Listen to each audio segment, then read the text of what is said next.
The Story of Civilization, Volume 9, The Age of Voltaire, by Will and Ariel Durant. Part 2, continued. Cassette 7, Side 2. We who live after Jenner can hardly imagine what a curse smallpox was before he converted the Western world to vaccination. Voltaire calculated that in 100 persons that come into the world, at least 60 contract smallpox. Of these 60, 20 die, and 20 more keep very disagreeable marks of this cruel disorder as long as they live. Between 1712 and 1715, 3 heirs to the French throne died of smallpox. The Prince de Ligne thought that 200,000 inmates of nunneries and monasteries had sought refuge there from the humiliation of smallpox disfigurement. The disease reached epidemic proportions in Paris in 1719, in Sweden in 1749-65, in Vienna in 1763 and 1767, in Tuscany in 1764, in London in 1766 and 1770. Epidemics in general were now less severe than in earlier centuries, but they remained among the hazards of life. They were more formidable in the countryside than in the cities, despite urban slums, for the peasants could seldom afford medical care. Epidemics of typhus, typhoid fever, and smallpox killed 80,000 persons in Brittany in the 1 year 1741. In 1709, bubonic plague carried off 300,000 persons in Prussia. It reappeared with less intensity in the Ukraine in 1737, in Messina in 1743, in Moscow in 1789. Scarlet fever, malaria, from mal-aria, bad air, dysentery were common, especially in the lower classes, where they were favored by poverty of public sanitation and personal hygiene. Epidemics of contagious puerperal fever occurred in Paris, Dublin, Aberdeen, Thurgau, and Bern. Influenza, which the French called la grippe, or adhesion, reached the epidemic stage at various times in Italy, Sweden, and Germany. Occasionally it led to infantile poliomyelitis, as in the boy who became Sir Walter Scott. Pneumonia, diphtheria, and erysipelas now and then neared epidemic proportions. Whooping cough, which seems so minor now, was widespread and dangerous, especially in northern Europe. In Sweden, 40,000 children died of it between 1749 and 1764. Yellow fever came in from America and rose to epidemic form at Lisbon in 1723. To these and 100 other ailments the ladies of the upper classes added the vapors, a confused mixture of nervous exhaustion, hypochondria, insomnia, and boredom, rising at times to hysteria. Against such public enemies the governments provided some measure of sanitation, but offal was still for the most part emptied into the streets. Water closets appeared in Paris at the beginning of the century, but only in a few houses. They were almost entirely lacking elsewhere on the continent. Bathrooms were a luxury of the rich. Public baths were probably less numerous than in the Renaissance. Hygiene made more progress in armies and navies than in cities. Sir John Pringle advanced military medicine in 1774, and James Lind of Scotland revolutionized naval hygiene in 1757. In Anson's expedition of 1740, some 75% of the crews were at times disabled by scurvy. In an epical treatise on that disease in 1754, Lind pointed out that orange or lemon juice had been used in treating it by the Dutch in 1565 and by Sir Richard Hawkins in 1593. Through Lind's influence, this preventative was introduced in the British Navy in 1757. In Cook's second voyage, lasting over 3 years, from 1772 to 75, only 1 case of scurvy proved fatal. In 1795, the use of citrus juices or fruits was made obligatory in the British Navy, hence the name limey for a British sailor or soldier. Thereafter, naval scurvy disappeared. It was a milestone in 18th century humanitarianism when Victor Riquetti, Marquis de Mirabeau, laid down the principle in 1756 that the health of the people is a responsibility of the state. Johann Peter Frank, who began life as a poor child abandoned at a street door, proposed a complete system of public medical service in his System einer vollständigen medizinischen Polizei from 1777 to 78. These 4 volumes, the noble monument of a lifelong devotion to humanity, described the measures that should be taken by any civilized community to dispose of waste, to guard the purity of water and food, to maintain hygiene in schools and factories, and to protect the health of women in industry. For good measure, the doctor prescribed the taxation of bachelors, gave advice on conjugal hygiene, and demanded the education of children in the principles of health. Napoleon was one of those who appreciated Francke's ideas. He begged Francke to come and serve Paris. Francke remained in Vienna. Hospitals lagged far behind the need for institutional care of disease. Their number grew, but their quality declined. England in particular multiplied its hospitals in the 18th century, but all of them were maintained by private contributions, none by state endowment. In Paris, the leading hospital, the Hôtel Dieu, received 251,178 patients in the 11 years from 1737 to 1748. Of these, 61,091 died. The demands on this mansion of God led to its putting 3, 4, 5, even 6 persons in the same bed. The dying and those on the road to recovery lay next to each other. The air was tainted with the emanations from so many diseased bodies. It was one of the many beneficent acts of Louis XVI that in 1781 he decreed that henceforward 2,500 patients should have a separate bed, that 500 should sleep in double beds divided with a partition, and that there should be special rooms for the convalescent. Nevertheless, 7 years later the hospital had single beds for only 486 patients. 1,220 beds held 4 or more patients, and 800 patients lay on straw. In Frankfurt am Main and other cities, the air in the hospitals was so fetid that physicians declined hospital service as equivalent to a sentence of death. 3. Treatment. A few doctors dared to undermine their income by spreading a knowledge of preventive medicine. Dr. John Arbuthnot of London, in an essay concerning the nature of ailments in 1731, argued that diet would do almost all that medicine could accomplish. He anticipated later complaints in a treatise, The Cost of Preserving Health, in 1744. The instruction of medical students improved slowly, with the Italian universities, Padua, Bologna, Pavia, Rome, still in the lead, and with Vienna, Paris, and Montpellier following. But even in these there were only 4 or 5 professors. Each teacher collected fees for his own course and issued tickets of admission, sometimes on the back of playing cards. Certain hospitals now began to teach clinical medicine. Legal practice of medicine or of midwifery required a diploma from an accredited institution. Just as Georg Stahl's theory of fire as phlogiston dominated chemistry in the century before Lavoisier, so his concept of animism dominated medicine. Rejecting Descartes' view of the body as a mechanism, Stahl pictured the soul as an immaterial principle of life, molding the body as its instrument. Consequently, he held, nature, in the form of this life force, is the chief agent in curing disease. Sickness is an effort of the anima to re-establish the normal tone, operation, and harmony of disordered organs. Heightened temperature and quickened pulse are means that nature uses to overcome disease. A wise doctor will rely chiefly on such processes of auto-detoxication and will be reluctant to administer drugs. Stahl left unanswered the question of the cause that produced the disorder. One answer was given by Marcus Antonius Plensitz, who in 1762 revived Athanasius Kircher's conception of disease as due to infection by a microorganism. For each disease, said Plensitz, there is a particular invading organism with a definite period of incubation. This remarkable prevision of germ theory left no mark on 18th century therapy and had to be revived a second time in the 19th century.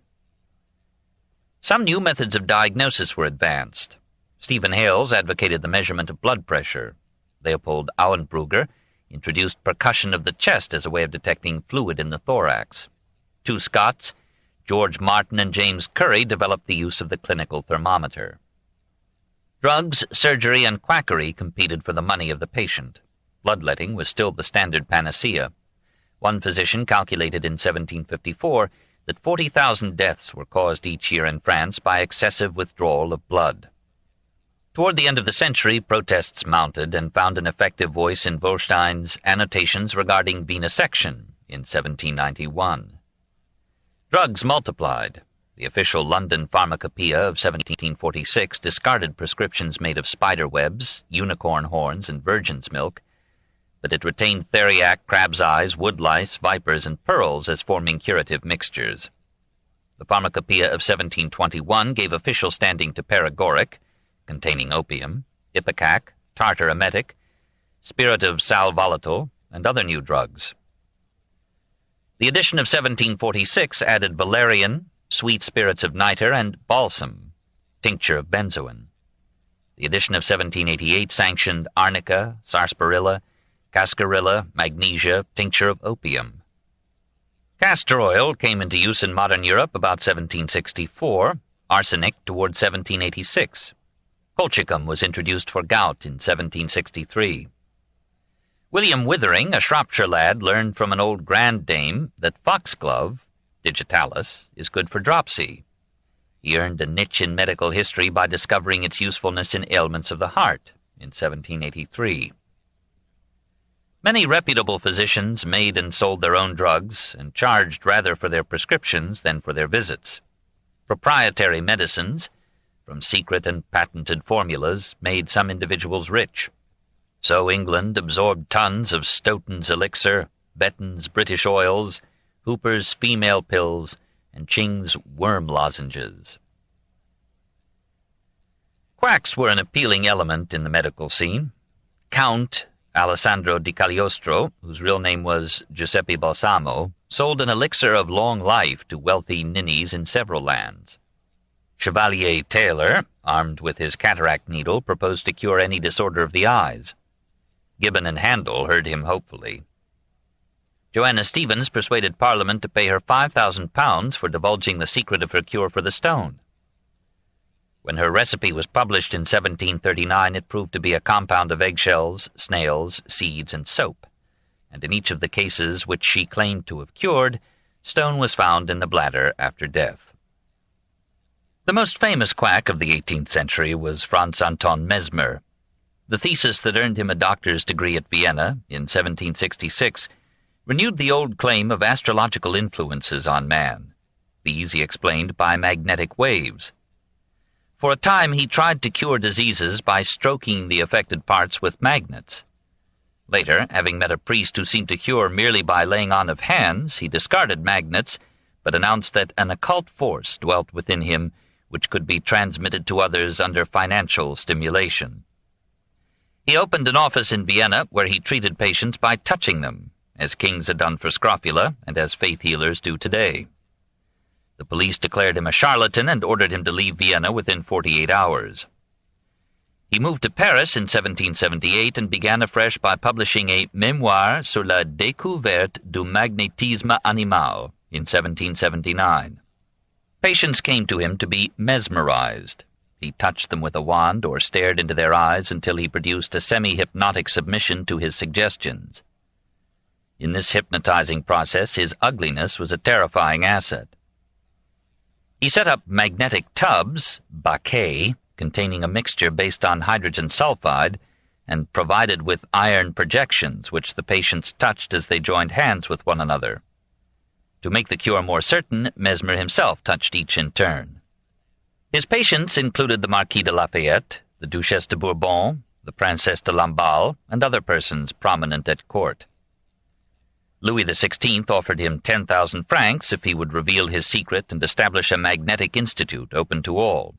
He refused. Within 6 months he took in 350,000 francs. In 1784 the Académie des Sciences appointed a committee, including Lavoisier and Franklin, to investigate Mesmer's methods. Its report admitted some of his claims and cures, especially of minor nervous ailments, but rejected his theory of animal magnetism. The French revolutionary government denounced him as an impostor, confiscated his tempting fortune, and banished him from France. He died in Switzerland in 1815.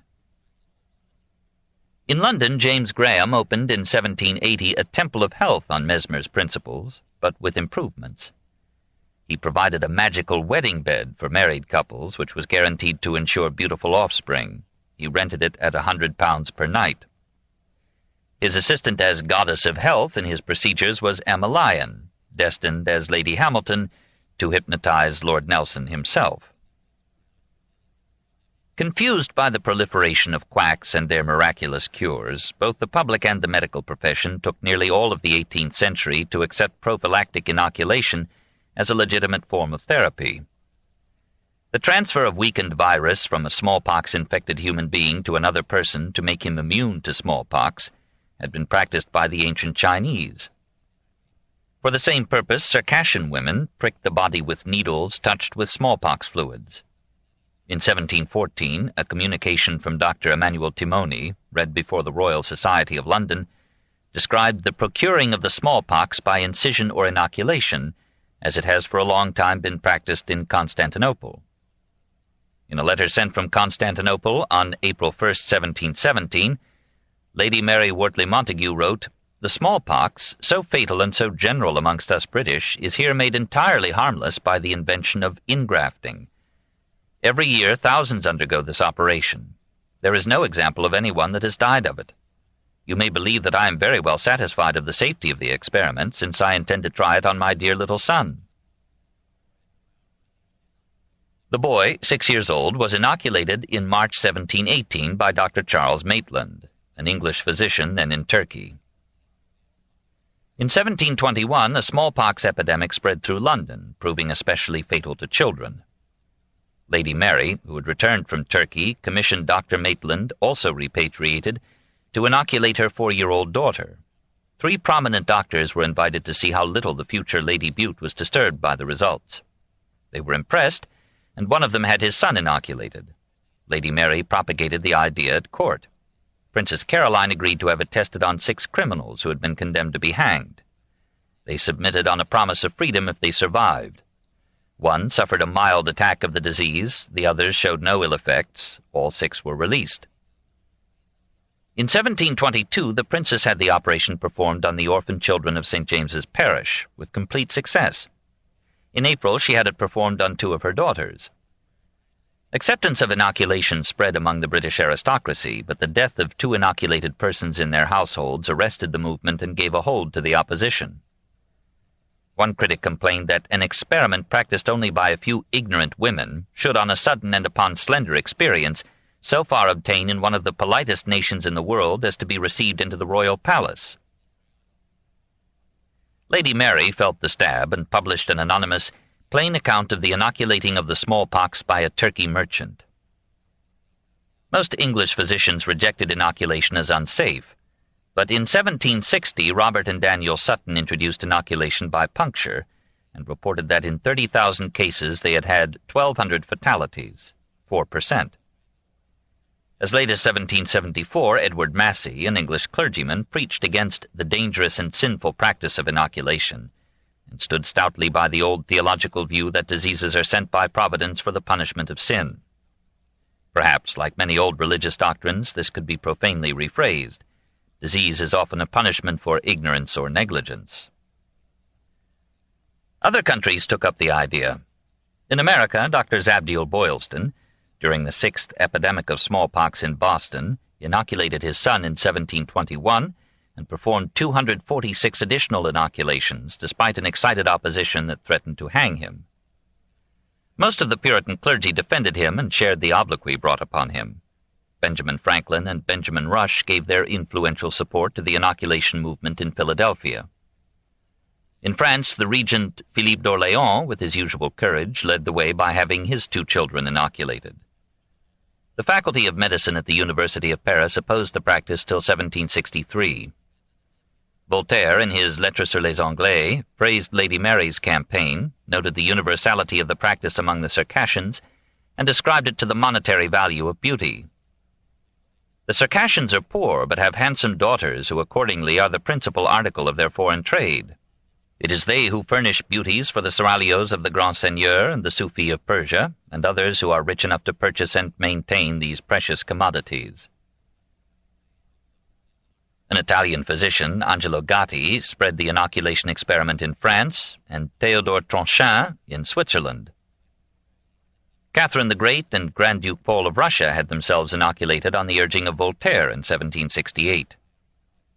and in that year Jan Ingenhaus inoculated 3 of the imperial family in Vienna. All these experiments using smallpox serum from a human being left much dissatisfaction, for the rate of mortality from inoculation, though down to 4%, was still disagreeably high. An English surgeon, Edward Jenner, noticed that dairymaids who had contracted cowpox, a relatively mild disease, rarely contracted the often fatal smallpox. About 1778, he conceived the idea of conferring immunity to smallpox by inoculating with a vaccine made from a pox-infected cow. Vacca is Latin for cow. This had already been done by a Dorset farmer, Benjamin Jesty, in 1774-89, without attracting the attention of the medical world. In May 1796, Jenner performed vaccination by inoculating James Phipps with cowpox pus. In July, he inoculated the same boy with smallpox virus. The boy did not develop smallpox. Jenner concluded that cowpox vaccine gave immunity to smallpox. In 1798, he published his epical Inquiry into the Cause and Effects of the Variolae Vaccinae. Variola was the medical name for smallpox, reporting his 23 cases, all successful. Subsequent experiments were so convincing that in 1802 and 1807 Parliament granted Jenner £30,000 to extend his work and improve his procedure. Smallpox, which for centuries had been one of the major scourges of human life, thereafter rapidly diminished its incidence, until today its occurrence in Europe and America is almost always due to the infection of unvaccinated persons by the importation of the virus from countries where inoculation is not practiced. 4. Specialists. The medical art was becoming so complex with increasing medical science that it budded specialties.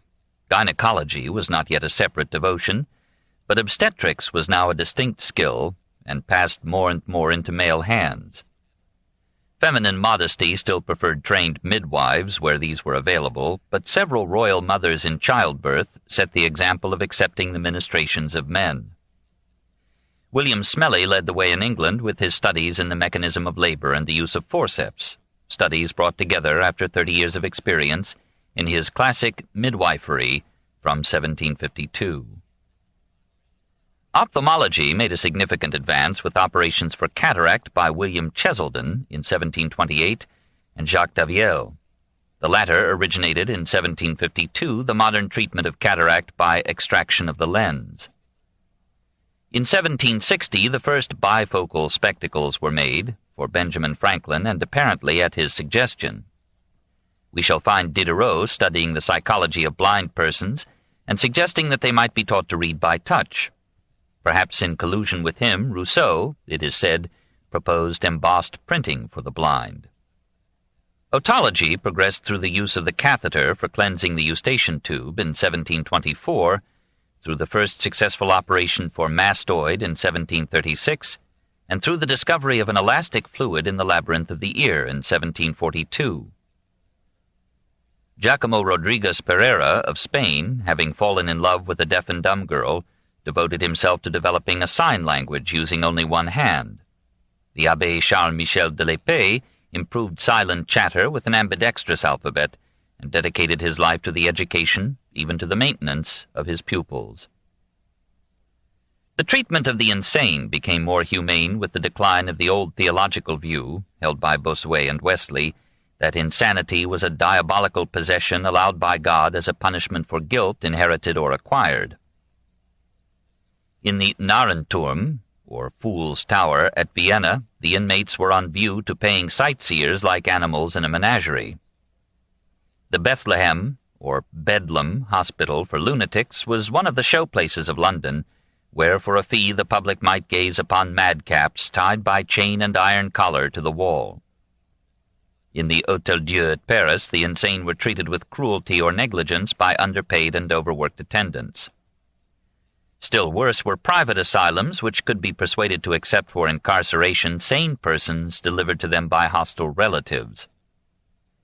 Various drugs or devices were used to cure or quiet the victims: opium, camphor, belladonna, bleedings, enemas, or a mustard plaster on the head. Some specialists thought that a sudden douche of cold water could mitigate melancholia. Others recommended marriage as a cure for insanity. The first modern move toward a saner treatment of insanity was made by the Quakers of Pennsylvania, who established asylums where the condition was treated as a disease. In 1774, Grand Duke Leopold I of Tuscany founded in Florence the Ospedale Bonifacio, where, under the direction of Vincenzo Chiarucci, a scientific approach to the problem was inaugurated. In 1788, the French government appointed a commission to reform the care of the insane. The chairman, Philippe Pinel, had begun as a divinity student, had changed to philosophy, and had imbibed the humanitarian ethics of Voltaire, Diderot, and Rousseau. In 1791, he published his Traité médico-philosophique sur l'aliénation mentale, a milestone in modern medicine. In 1792, he was made medical director of the Bicêtre, one of the largest asylums in France. 2 years later, he was advanced to the still larger Salpêtrière. After many appeals to the revolutionary government, he received permission to strike off the chains from his patients, to release them from their cells, and to give them fresh air, sunlight, exercise, and progressive mental tasks. This was one of many triumphs of secular humanitarianism in the most agnostic of centuries. 5. Surgery. Next to the development of inoculation into vaccination, the most substantial advance in 18th century medicine was in surgery. The old tie with the barber's art survived till 1745 in England, but in France it was ended by Louis XIV. The barber's red and white striped pole, symbolizing a bloody bandage, still recalls his surgical past. In 1724, Louis XV sanctioned the creation of 5 chairs of surgery in the Collège de Saint-Côme at Paris. The Faculty of Medicine at the University of Paris protected against exalting surgery to such dignity. The physicians, decked out in their red scholastic robes and preceded by a beadle and an usher, marched to Saint-Côme, where a lecture on surgery was in process. Finding the door locked, they tried to break it open and shouted imprecations against surgeons as upstart barbers. But the crowd that had assembled turned upon the physicians and drove them away. In 1731, Georges Maréchal and François de la Péronie secured a royal charter to found the Académie de Chirurgie, Academy of Surgery. And in 1743, the king issued an ordinance freeing the surgeons of France from union with the Barbers' Guild and requiring a college degree as prerequisite to surgical practice. Henceforth, a surgeon could look a physician in the face. A similar development took place in England. In 1745, the surgeons were formally separated from the barbers, and it was made a penal offense to practice surgery in or near London without examination and licensing by a committee of master surgeons. The Royal College of Surgeons, however, was not officially chartered till 1800. In Germany, before Frederick the Great, surgery was mainly in the hands of barbers, executioners, and strolling unlicensed practitioners who set bones, couched cataracts, bound up hernias, and cut out stones. In the army, which was Prussia's pride, the surgeon was called Feldscherer, field cutter, because his functions included serving as barber to the officers. But a Collegium Medico-Chirurgicum was opened in Berlin in 1724. Most of the great surgeons of the 18th century were French. Jean-Louis Petit invented the screw tourniquet and made improvements in amputations and herniotomy. Diderot, in The Dream of d'Alembert, made the famous physician Théophile de Bourdieu describe an operation on the brain by La Péronie. Jean-André Venel, of Geneva, founded surgical orthopedics in 1780. In England, William Cheselden developed the lateral operation for stone in 1727 to a point hardly improved upon since, and boasted of having performed 1 lithotomy in 54 seconds. English surgery became a science when John Hunter established it on the basis of sound anatomy and physiology. He experimented on animals to find substitutes for operations often fatal in man. In 1786, having discovered, in the case of a buck, that collateral blood vessels can continue the circulation when passage through a main trunk is arrested, he saved the life of a man suffering an aneurysm of the leg by tying the artery above the swelling and relying upon the surrounding parts of the body to absorb the contents of the tumor. This operation has saved countless limbs and lives. John Hunter's name stands high also in the development of dentistry. In 17th century England, this art was mostly left to tooth-pullers, who cried out their arrival and displayed strings of teeth as their coat of arms. In 1728, Pierre Fauchard proclaimed dentistry a branch of surgery in his treatise Le Chirurgien Dentiste. But Hunter was the first to apply scientific methods to the study of teeth. He introduced their classification as cuspids, bicuspids, molars, and incisors. He devised appliances for correcting malocclusion, and he was the first to recommend complete removal of the pulp before filling a tooth. He summed up his views in his Natural History of the Human Teeth in 1771. Most minor operations were performed without anesthesia. The ancients had used various soporific potions, nepenthe, opium, henbane, mandrake, hemlock, etc. God himself, said the book of Genesis, put Adam into a deep sleep before taking out a rib. Dioscorides, in the 1st century of the Christian era, prescribed mandragora wine in surgical operations. India used cannabis indica, or Indian hemp.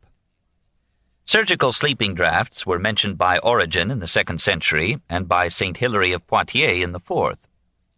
Most of the old soporifics continued in use in the Middle Ages, so the famous medical school of Salerno advocated a sleeping sponge. In modern Europe, the favorite anesthetic was drunkenness. Only in 1799 did Sir Humphrey Davy discover the anesthetic properties of nitrous oxide, or laughing gas. The anesthetic possibilities of ether were discovered in 1839 by Dr. Crawford Long of Danielsville, Georgia. 6. The physicians.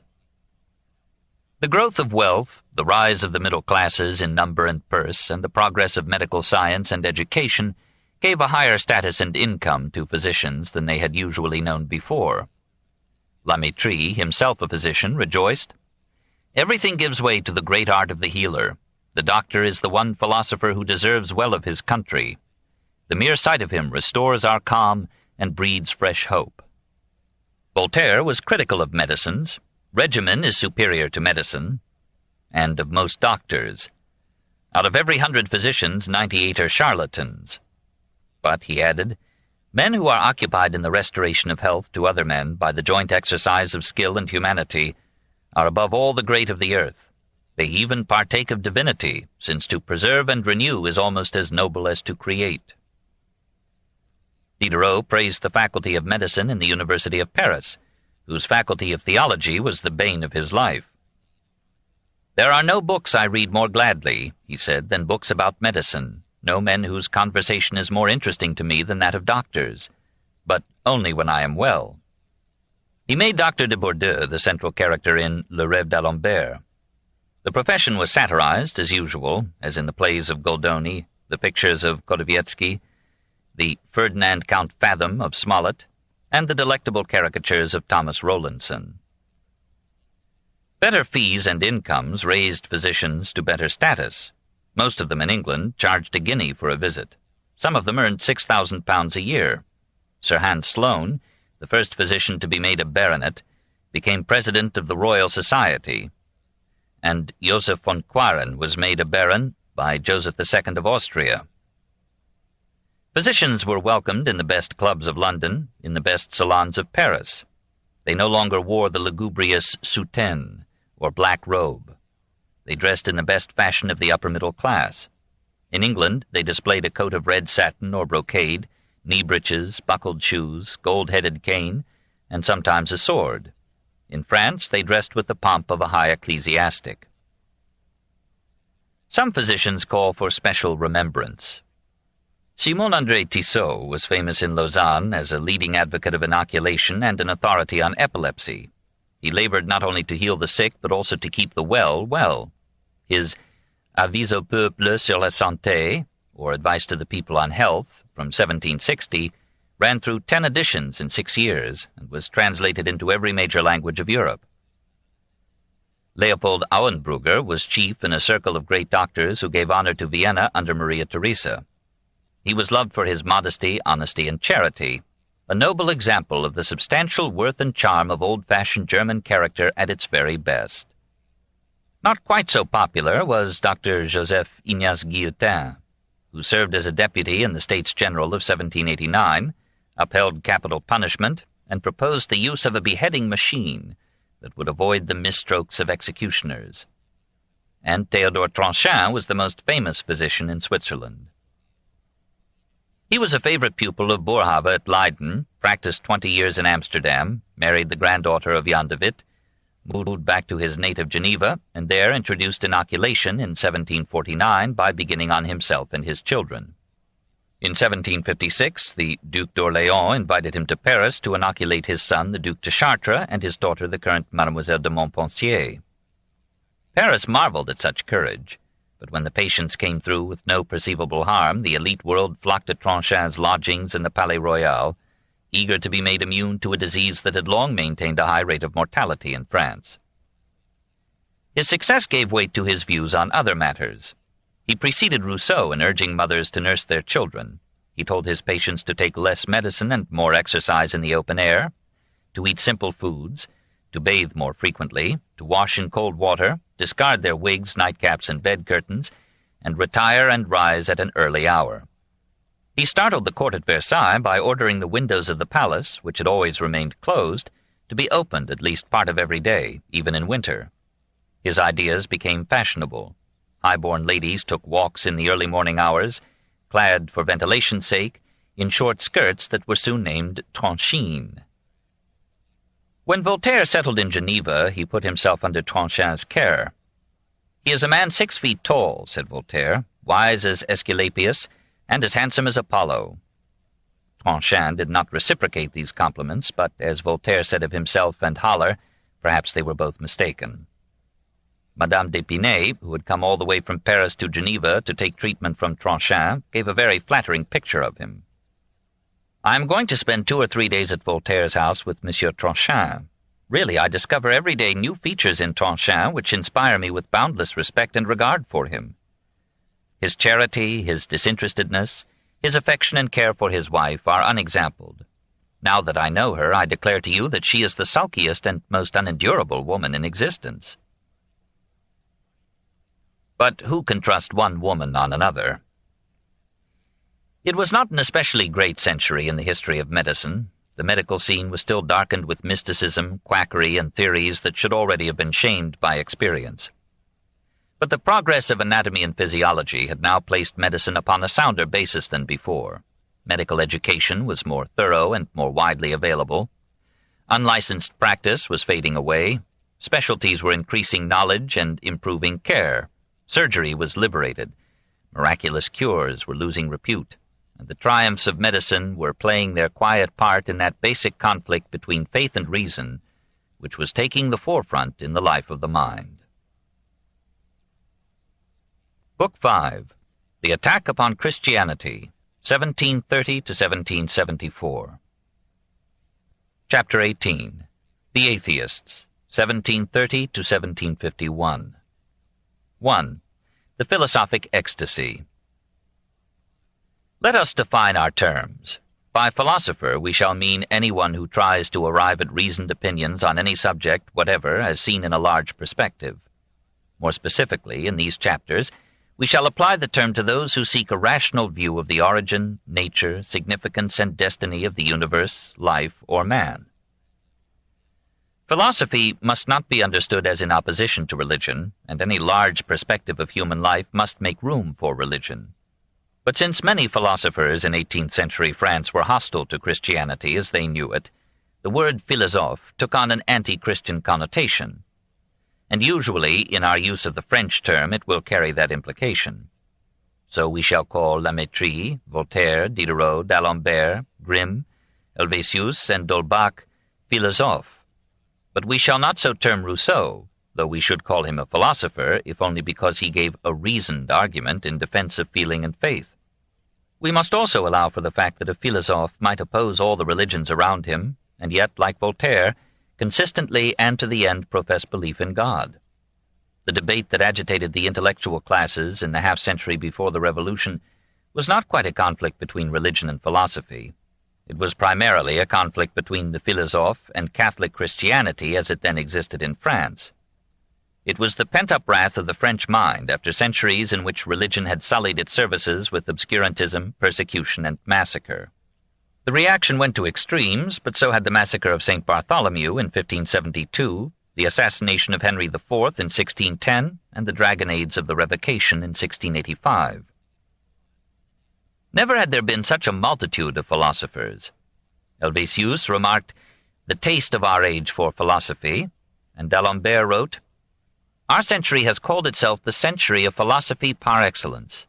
From the principles of the profane sciences to the foundations of revelation, from metaphysics to questions of taste, from music to morals, from the rights of princes to those of peoples, everything has been discussed, analyzed, disputed. One cannot deny that philosophy among us has shown progress. Natural science from day to day accumulates new riches. Nearly all fields of knowledge have assumed new forms."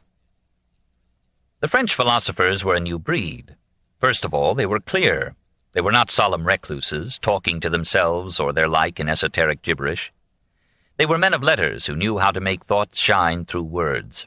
They turned their backs on metaphysics as a hopeless quest, and on systems of philosophy as pretentious vanities. They wrote not long convoluted treatises, laboriously evolving the world from one idea, but relatively short essays, diverting dialogues, novels, sometimes spiced with obscenity, satires that could slay with laughter, epigrams that could crush with a line. These philosophers attuned their speech to the men and women of the salons. In many cases they addressed their works to distinguished ladies. Such books were bound to be intelligible, and might make atheism charming. So philosophy became a social force, moving out of the schools into society and government.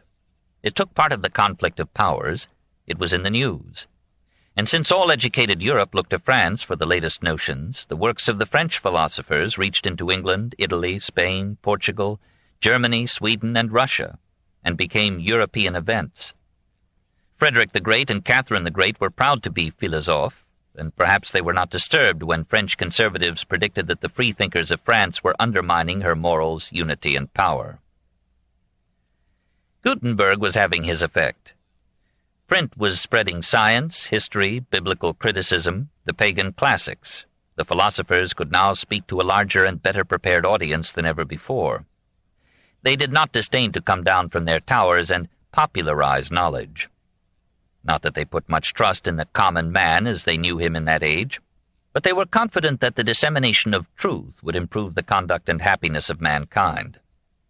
D'Alembert regarded the art of instructing and enlightening men as the noblest portion and gift within human reach.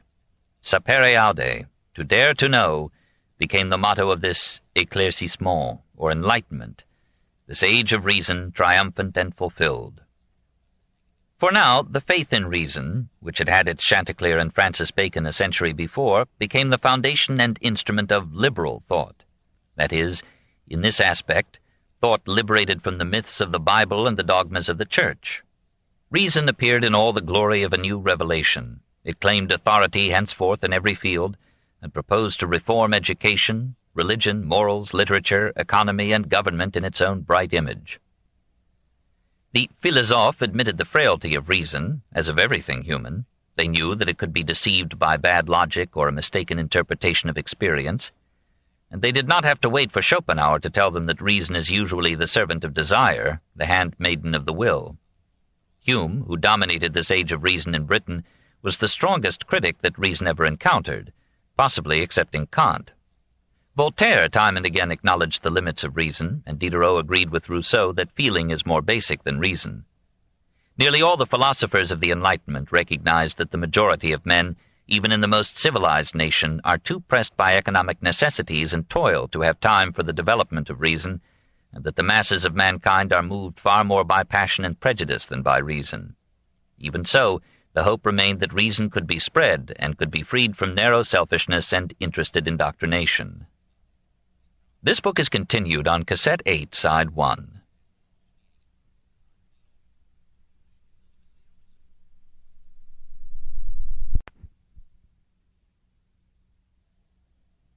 The Story of Civilization, Volume 9, The Age of Voltaire, by Will and Ariel Durant, Part 2, continued, Cassette 8, Side 1.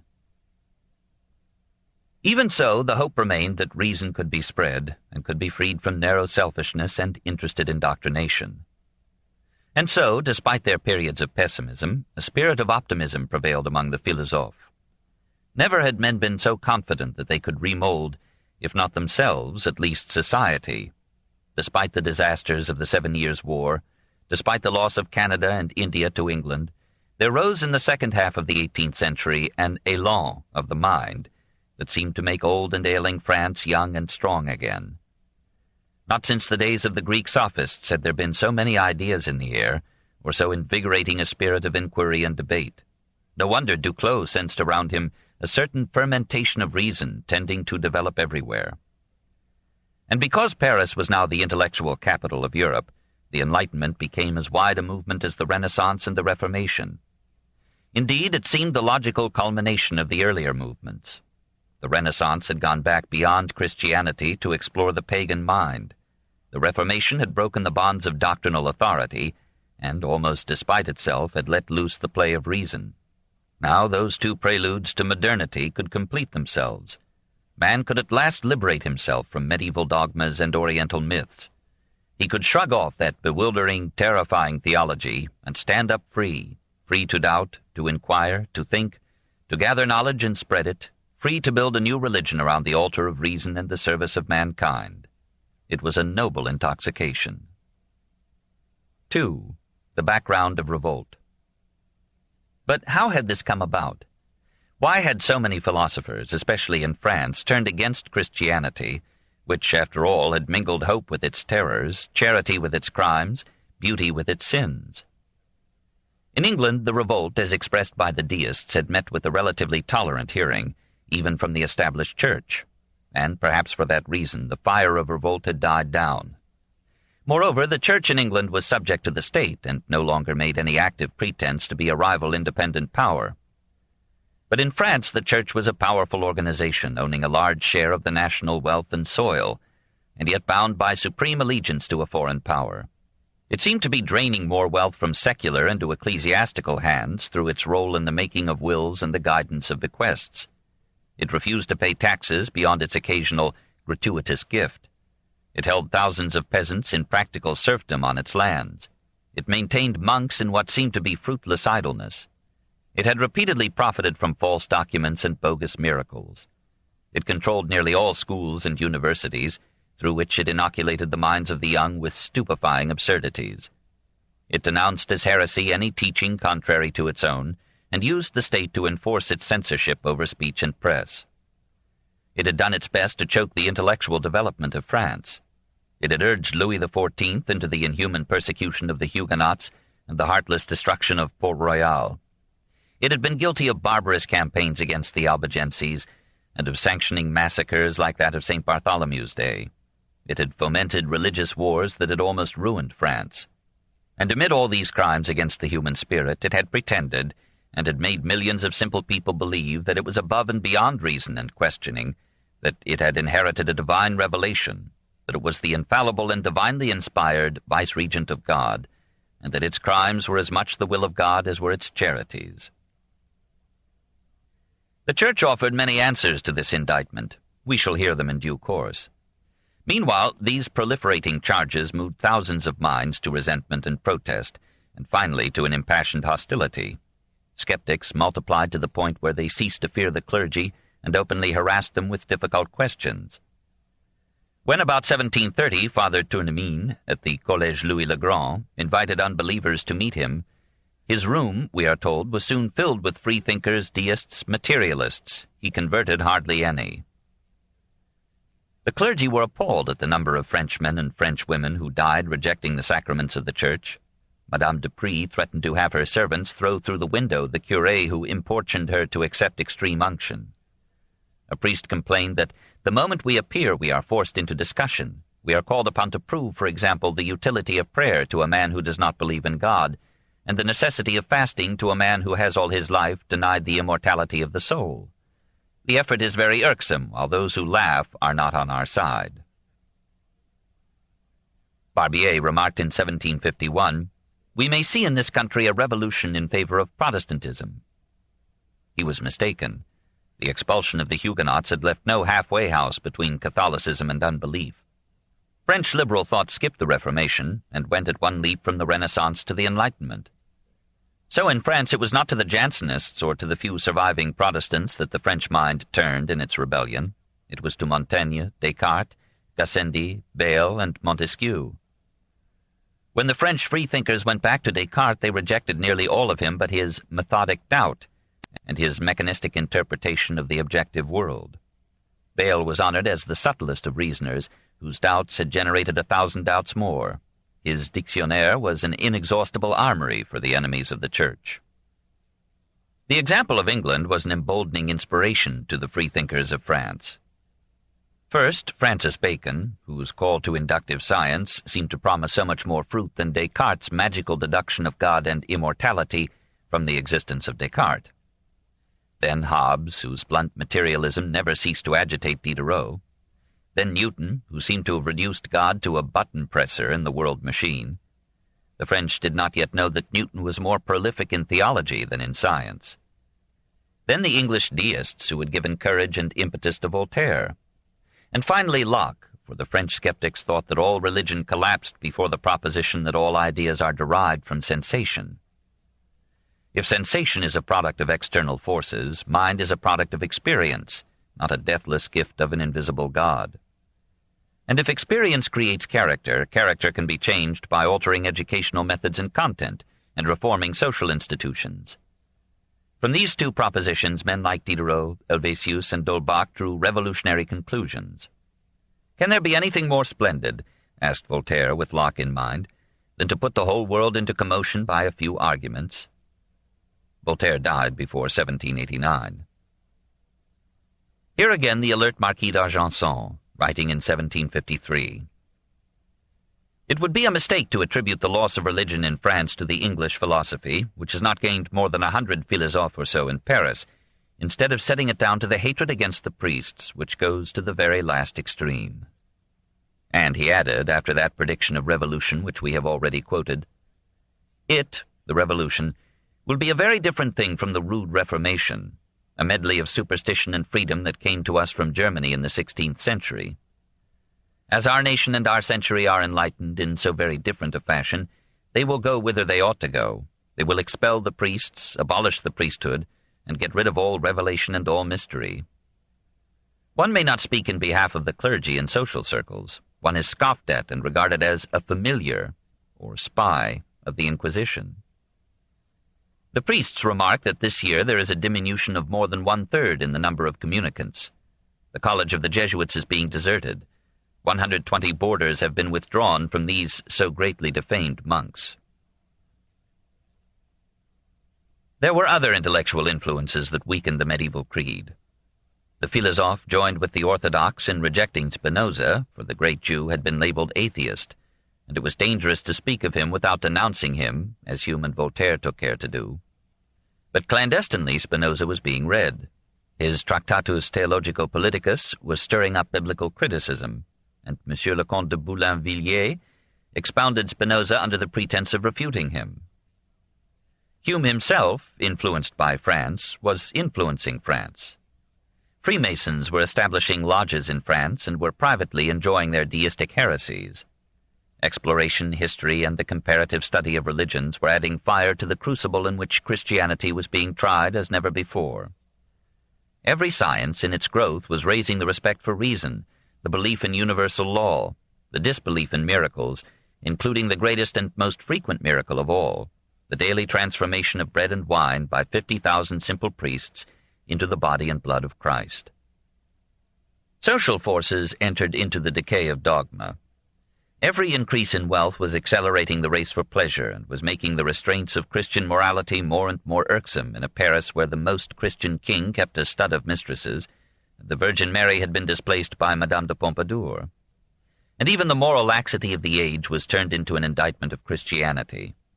How was it that after 1,700 years of Christian domination, the morals of Europe were no better than those of American savages or the heathen Chinese? Every class but the peasantry included a skeptical minority. The governmental bureaucracy resented the independence and the tax immunity of the Church. The old association between the Church and its secular arm, the state, was breaking down. There were freethinkers like Malesherbes in the Department of Censorship, actively protecting Diderot and the Encyclopédie, and much closer to the king was Madame de Pompadour, who hated the Jesuits and was counted by Voltaire as one of us. The aristocracy thought of the Church as supporting a Bourbon dynasty that had deposed the aristocracy from rule. They were not averse to weakening the clergy. Many nobles enjoyed the irreverencies of Voltaire. The upper middle class smiled its favor upon the intellectuals who were battling the clergy. It had never forgiven the Church for condemning interest and favoring landowners over moneyed men. If these supercilious bishops were taken down a peg, the bourgeoisie would move up in the scale of repute and power. So financiers like La Poplinière, Helvétius, and D'Holbach opened their homes and purses, even in some cases their hearts, to the crusade against the Church. The lawyers had long since been envious of the clergy. They looked forward to the time when they could rule the state, as they were already ruling the Parlement. In 1747, a police report alleged that there was hardly an officer of the Paris Parlement who had not an irreligious publication or manuscript in his home. The cafes of Paris hummed with atheism. Lampoons of the clergy were the feast of urban wits who referred to God as Monsieur de Lettres, Mr. Being.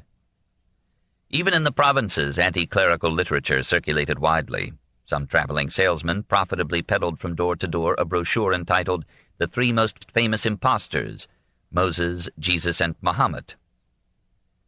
And was not the clergy itself infected with religious doubt, even here and there with out-and-out atheism? Consider, for example, 3. Jean Meslier, 1678 to 1733. He was the parish priest of André-Pigny in Champagne. Every year he gave to the poor whatever remained of his salary after paying the cost of his abstemious life.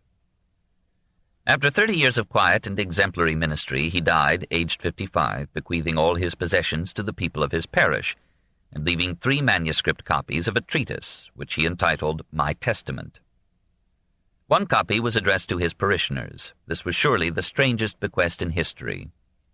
On the enclosing envelope he begged their pardon for having served error and prejudice through all his career. Apparently he had lost his religious faith before ordination. If I embraced a profession so directly opposed to my sentiments, it was not through cupidity. I obeyed my parents. Voltaire published parts of the Testament in 1762. D'Holbach and Diderot issued a summary of it in 1772 as Le Bon Son du Curé Meslier. The full text was not printed till 1861-64. It is now long since out of print and rarely accessible. In all the campaign against Christianity, from Bayle to the Revolution, there was no attack so thoroughgoing, so merciless, as that of this village priest. He seems to have begun his doubts by studying the Bible. The result showed that the Church had been only moderately wise in keeping the Bible from the common people. She should have kept it from the clergy, too. Father John found many difficulties in Holy Writ. Why was the genealogy of Christ in the Gospel of St. Matthew so different from that in Luke, if both were authored by God? Why did both of these genealogies end with Joseph, who was soon to be excused from begetting Jesus? Why should the Son of God be complimented on being the son of David, who was an errant adulterer? Did the Old Testament prophecies apply to Christ, or were those applications mere tours de theological force? Were the miracles of the New Testament pious frauds, or were they natural operations misunderstood? Should one believe such stories or follow reason? Jean voted for reason. I will not sacrifice my reason, because this reason alone enables me to distinguish between good and evil, the true and the false. I will not give up experience, because it is a much better guide than imagination, or than the authority of the guides whom they wish to give me. I will not distrust my senses. I do not ignore the fact that they can sometimes lead me into error, but on the other hand I know that they do not deceive me always. My senses suffice to rectify the hasty judgments which they induced me to form. Meslier saw no warrant in reason for believing in free will or the immortality of the soul. He thought that we should be grateful that we are all allowed an eternal sleep after the turmoil of this world, which causes more trouble than pleasure to the majority of you. Return peaceably to the universal home from which you come, and pass by without murmuring, like all the beings that surround you. To those who defended the conception of heaven as a consolation, he replied that on their own allegations only a minority ever reached that goal, while the majority went to hell. How, then, could the idea of immortality be a consolation? The belief which delivers me from overwhelming fears appears to me more desirable than the uncertainty in which I am left through belief in a God who, master of his favors, gives them but to his favorites, and permits all the others to render themselves worthy of eternal punishments. How could any civilized person believe in a God who would condemn his creatures to everlasting hell? Is there in nature a man so cruel as to wish in cold blood to torment, I do not say his fellow beings, but any sentient being whatever? Conclude then, O theologians, that according to your own principles your God is infinitely more wicked than the most wicked of men. The priests have made of God such a malicious, ferocious being that there are few men in the world who do not wish that God did not exist. What morals would we have if we should imitate this God? Voltaire thought this was a bit extreme, and in publishing the Testament he did his best to soften the priest's atheism into deism. But Meslier was quite uncompromising. The Christian God, he argued, is the author of all evil, for since he is omnipotent, nothing can happen without his consent. If he gives us life, he also causes death. If he grants us health and riches, he sends us, in recompense, poverty, famine, disasters, and war.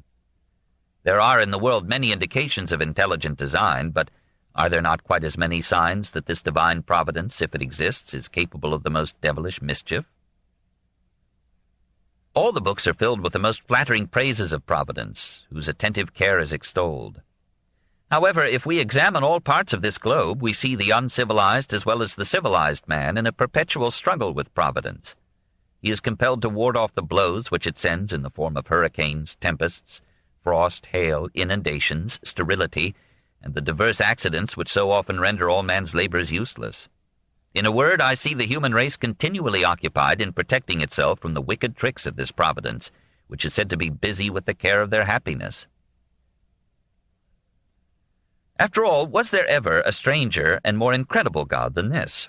For thousands of years he kept himself hidden from mankind, and heard without any clear and visible response the prayers and praises of billions of men. He is supposed to be infinitely wise, but his empire is ridden with disorder and destruction. He is supposed to be good, but he punishes like an inhuman fiend. He is supposed to be just, and he lets the wicked prosper and his saints be tortured to death. He is continually occupied in creating and destroying.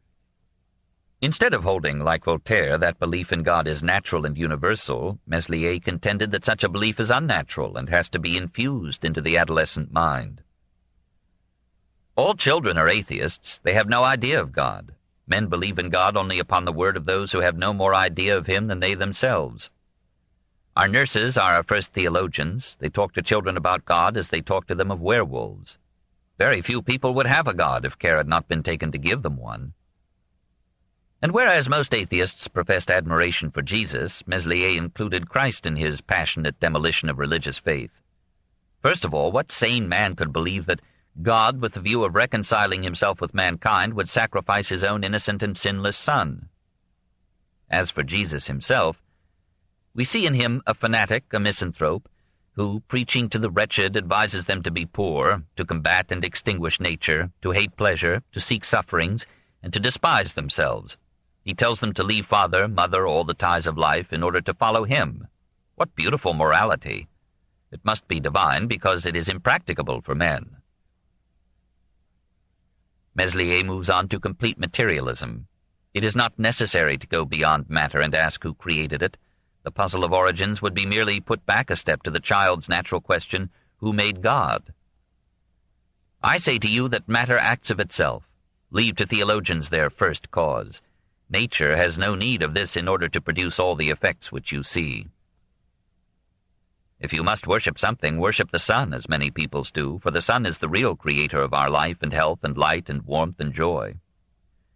But, alas, mourns Meslier, if religion were clear, it would have fewer attractions for the ignorant. They need obscurity, mysteries, fables, miracles, incredible things. Priests and legislators, by inventing religions and forging mysteries, have served them to their taste. In this way they attract enthusiasts, women, and the illiterate. All in all, in Meslier's view, religion has been part of a conspiracy between church and state to frighten people into a convenient obedience to absolute rule. The priests took great care to make their God a terrible, capricious, and changeable tyrant. It was necessary for them that he should be thus, that he might lend himself to their various interests. In this conspiracy, the priests are more to blame than the kings, for they capture control of the prince in his childhood and then through the confessional. They mold him to superstition, they warp and stunt his reason, they lead him on to religious intolerance and brutal persecution. In this way, theological disputes have unsettled empires, caused revolutions, ruined sovereigns, devastated the whole of Europe.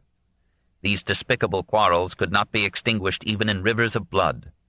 The votaries of a religion which preaches charity, harmony, and peace have shown themselves more ferocious than cannibals or savages every time that their instructors have excited them to the destruction of their brethren.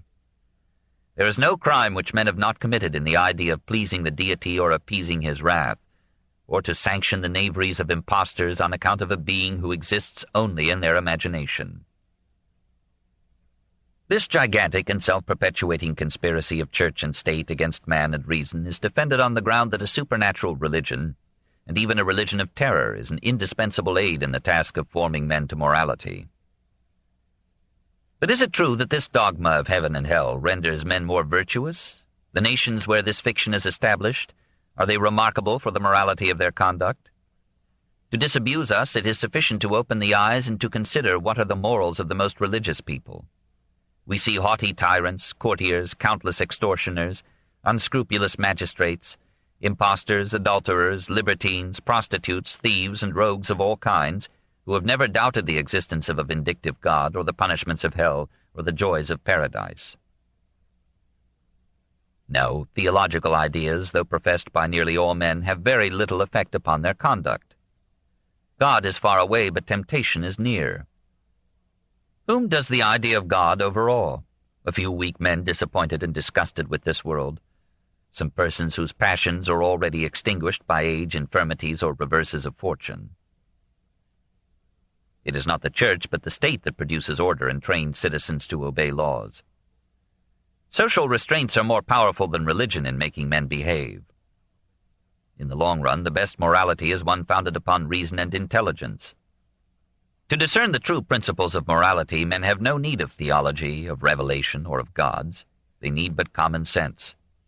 They have only to look within themselves, to reflect upon their own nature, to consult their obvious interests, to consider the object of society and of each of its members, and they will easily understand that virtue is an advantage and that vice is an injury to beings of their species. Men are unhappy only because they are ignorant. They are ignorant only because everything conspires to prevent them from being enlightened, and they are wicked only because their reason is not sufficiently developed.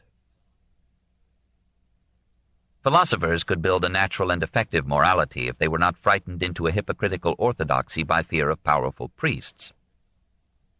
From the most remote periods, theology alone regulated the march of philosophy. What aid has theology given it? It changed it into an unintelligible jargon, with words void of sense, better suited to obscure than to enlighten. How Descartes, Malebranche, Leibniz, and many others have been compelled to invent hypotheses and evasions in order to reconcile their discoveries with the reveries and the blunders which religion had rendered sacred. With what precautions have not the greatest philosophers guarded themselves, even at the risk of being absurd and unintelligible, whenever their ideas did not correspond with the principles of theology. Vigilant priests were always ready to extinguish systems which could not be made to tally with their interests. All that the most enlightened men could do was to speak and write with hidden meaning, and often by a cowardly complacence to shamefully ally falsehood with truth. How could modern philosophers, who, threatened with the most cruel persecution, were called upon to renounce reason and to submit to faith, that is, to priestly authority, how could men thus fettered give free flight to their genius or hasten human progress? Some philosophers have had the courage to accept experience and reason as their guides and to shake off the claims of superstition. Leucippus, Democritus, Epicurus, Strabo. But their systems, too simple, too sensible, and too stripped of wonders for the lovers of fancy, were obliged to yield to the fabulous conjectures of Plato, Socrates, and Zeno. Among the moderns, Hobbes, Spinoza, Bayle, and others have followed the path of Epicurus. Meslier mourned the loss to mankind from this domination of philosophy by theology. He pleaded for freedom of thought as the basic right that alone can give to men humaneness and grandeur of soul. It is only by showing them the truth that they can know their best interests and the real motives that will lead them to happiness. Long enough have the instructors of the people fixed their eyes upon heaven. Let them at last bring them back to earth. Tired of an incomprehensible theology, of ridiculous fables, of impenetrable mysteries, of puerile ceremonies, let the human mind occupy itself with natural things, intelligible objects, sensible truths, and useful knowledge. Let thought and speech and print be free, let education be secular and unconstrained, and men will move day by day toward utopia. The existing social order is iniquitous. It makes a small minority idly rich and corrupt with luxury, at the cost of keeping millions of men in a degrading poverty and ignorance. The root of the evil is the institution of property. Property is theft, and education, religion, and law are adjusted to protect and sanctify this theft. A revolution to overthrow this conspiracy of the few against the many would be quite justified. Where, Meslier cried out in his final fury, where are the Jacques Clément, who killed Henry III, and the Ravaillac, assassin of Henry IV, of our France? Are there men still alive in our days to stun and stab all these detestable monsters, enemies of the human race, and by these means deliver the people from tyranny? Let the nation appropriate all property. Let every man be put to moderate work. Let the product be equally shared. Let men and women mate as they wish and part when they please. Let their children be brought up together in communal schools. There would then be an end to domestic strife, to class war and poverty. Then Christianity would at last be real. Having said all this, Jean Meslier concluded his testament with a defiance to all who, as he knew, would execrate him. Let them think and judge and say and do what they will. I shall pay little heed. Even now I have almost ceased to heed what happens in the world.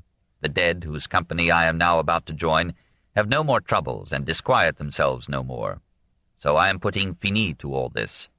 Even now I am little more than nothing. Soon I shall be nothing indeed. Was there ever a testament like this in the history of mankind? Picture the lonely priest, shorn of all faith and hope, living out his silenced life in a village where probably every soul but his own would have been horrified to learn his secret thoughts. So he talked freely only to his manuscript, and there, recklessly and without any wide knowledge of the nature of man, he poured out his resentment in the most complete anti-religious declaration that even this age would ever know. All the campaign of Voltaire against l'Infâme was here, all the materialism of La Métrie, the atheism of D'Holbach, the devastating fantasies of Diderot, even the communism of Babeuf. Hesitantly issued by Voltaire, joyfully published by D'Holbach, the Testament of Jean Meslier entered into the ferment of the French mind and shared in preparing the collapse of the old regime and the ecstasies of the Revolution. 4. Is man a machine? Yes, said Julien Offroy de la Métrie. Born in Saint-Malo in 1709 to a prosperous merchant, he received abundant education and decided to be a poet. His father recommended the ecclesiastical profession as less perilous. He sent Julien to a college at Plessis, where the boy became an ardent Jansenist. But a doctor friend of the father thought, as Frederick the Great put it, that a mediocre physician would be better paid for his remedies than a good priest for his absolutions. So Julien turned his zeal to anatomy and medicine, received the doctor's degree at Reims, studied under Boerhaave at Leyden, wrote several medical treatises, served as surgeon in the French army, and saw 1% glory and 99% diarrhea in the fields of Dettingen and Fontenoy. Himself bedded with violent fever, he claimed on recovery that the clearness of his thinking had varied with the height of his fever. From this he concluded that thought is a function of the brain. He published these and allied ideas in 1745 in Histoire naturelle de l'âme. We cannot know what the soul is, ran the argument, and we do not know what matter is. We do know, however, that we never find a soul without a body. To study the soul, we must study the body, and to study the body, we must investigate the laws of matter. Matter is not mere extension. It is also a capacity for motion. It contains an active principle, which takes more and more complex forms in different bodies. We do not know that matter has of itself the power to feel, but we see evidences of that power in even the lowest animals. It is more logical to believe that this sensitivity is a development from some kindred potentiality in matter than to ascribe it to some mysterious soul infused into bodies by a supernatural agency. So the active principle in matter evolves through plants and animals until in man it enables the heart to beat, the stomach to digest, and the brain to think. This is the natural history of the soul. The chaplain in La Méttrie's regiment trembled at this conclusion. He sounded an alarm, and the medico-philosopher was dismissed from his post as surgeon. His fellow physicians might have come to his aid, but he had written about the same time a little book, The Politics of Physicians, satirizing their intrigues in competition for lucrative posts.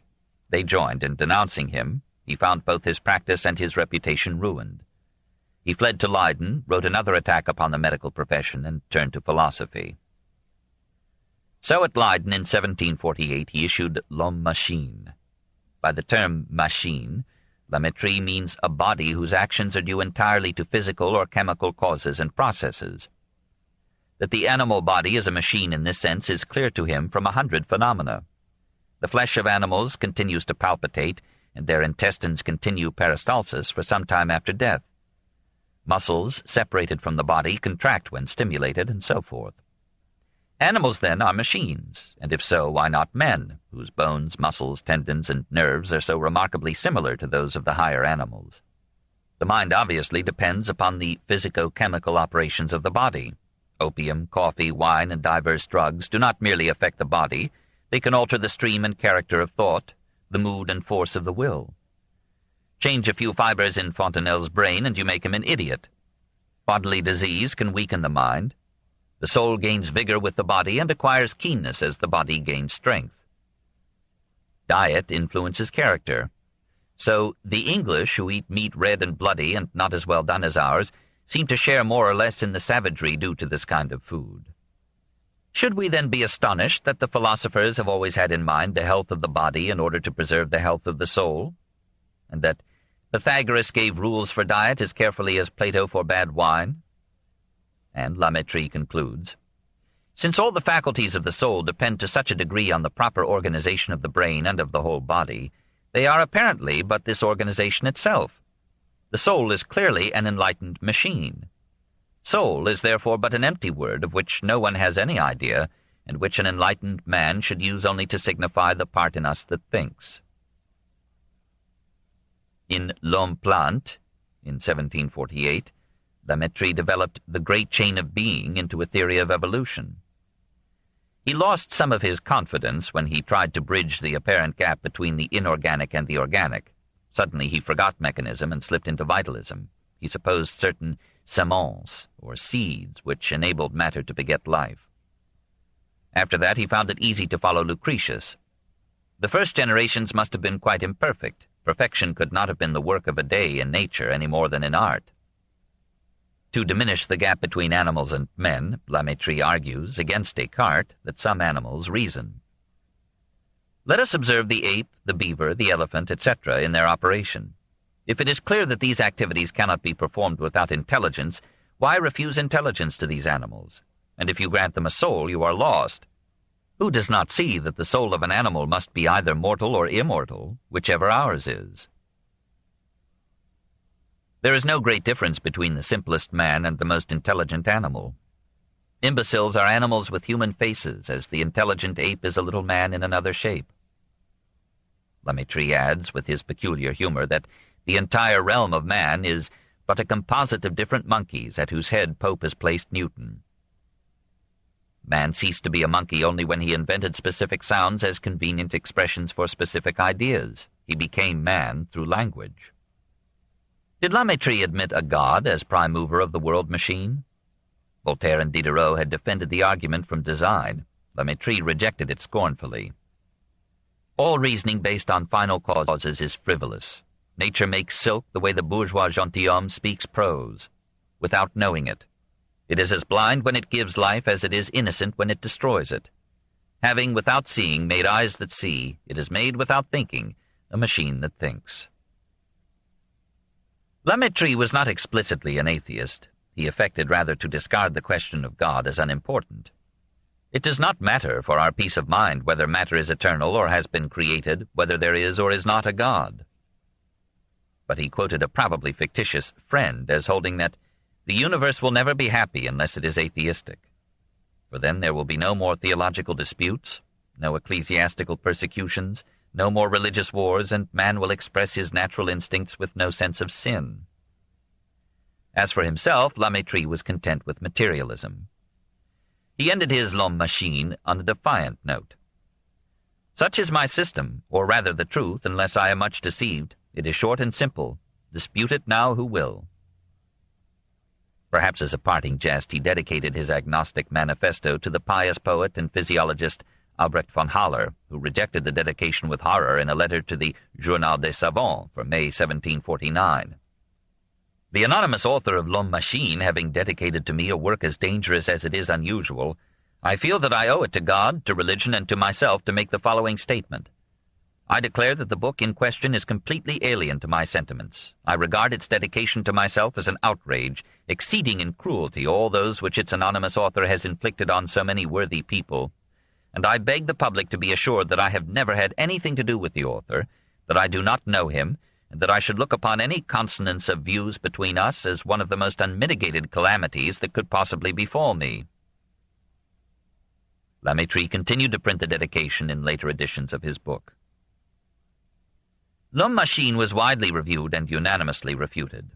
It was a simple matter to criticize the disorderly composition of the little volume, to condemn its self-assurance, and to expose careless errors of fact.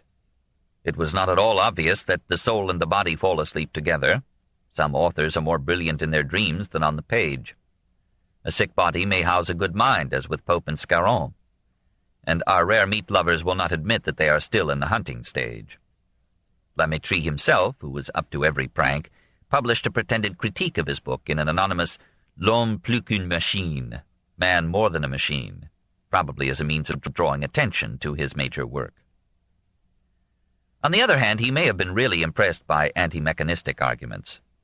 We know that he was interested in Tremblay's demonstration in 1744 of the freshwater polyp's regenerative powers, which did not easily accord with mechanistic theory. Georg Stahl, of phlogiston fame, had boldly inverted the physiological thesis by declaring in 1707 that instead of the body determining the ideas and volitions of the soul, it was the soul, the inherent animating principle, that determined the growth and action of the organs. Théophile de Bourdieu, physician to d'Alembert, held that physiological processes, even of the simplest digestion, are incapable of mechanistic or purely chemical explanations. And Jean-Baptiste Robinet offered a cosmic vitalism that endowed all matter with life and sensitivity.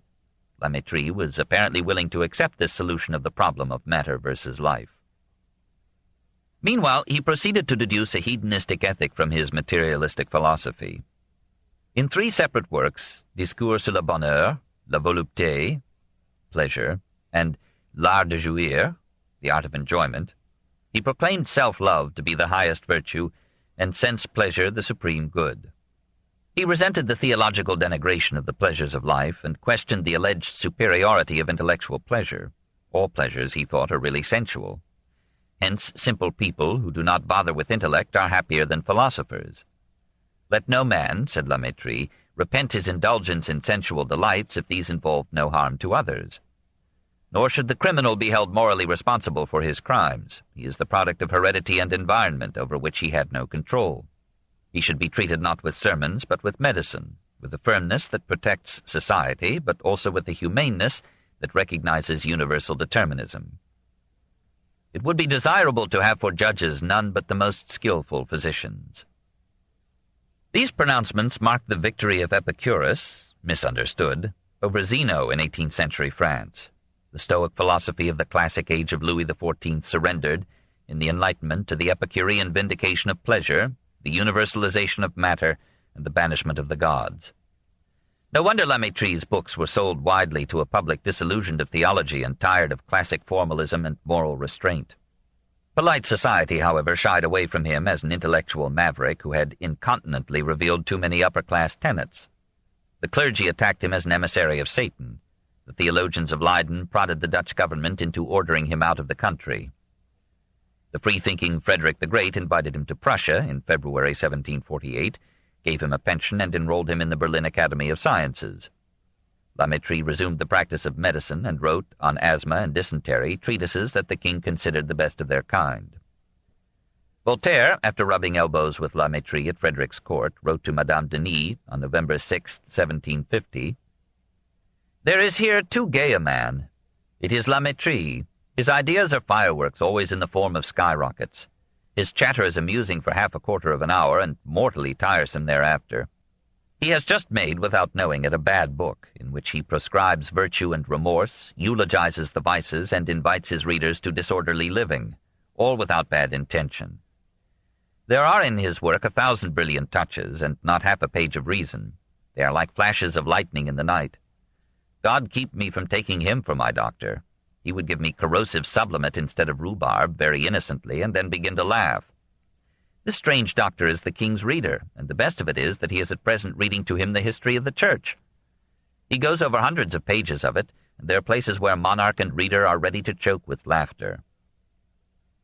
Lamétrie had described death as the conclusion of a farce. La farce est jouée. On November 11, 1751, aged 42, he offered himself as an example.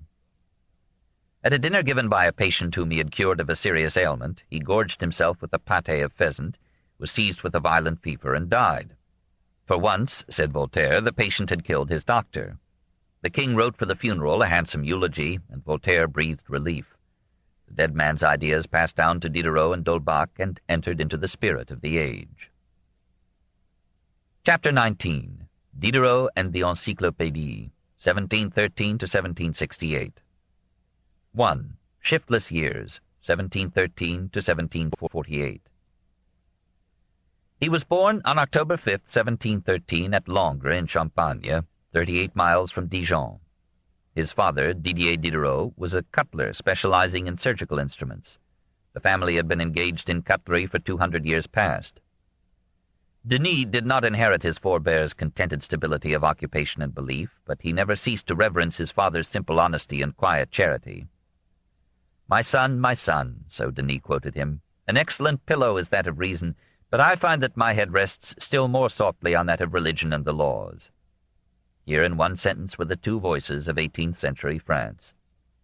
Another son became a priest and a sworn enemy to Denis. A sister entered a convent.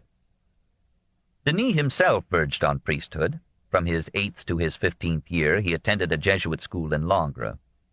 At 12 he was tonsured, wore a black cassock, practiced asceticism, and resolved to become a Jesuit. Later he explained this as an exuberance of his fluids. He had mistaken the first stimuli of a developing sexuality for the voice of God. Didier rejoiced at his son's new vocation and gladly escorted him to Paris in 1729 to enroll him in the Jesuit Collège Louis le Grand. There, in 1732, the youth received the master's degree. But as in many cases, the Jesuits lost a novice by sharpening a mind. Denis discovered that Paris had even more brothels than churches. He dropped his cassock and piety and became a lawyer's apprentice. Soon he discarded the law and entered upon a decade of transient occupations and garret poverty. After long patience, his father cut off his allowance, but his mother sent him secret subsidies. Denis borrowed money and sometimes repaid. He tutored boys in mathematics, wrote sermons for priests, and served as a bookseller's hack. Meanwhile, he continued his studies of mathematics, Latin, Greek, and English, and picked up considerable Italian. He was lawless, but he was avid of knowledge and life.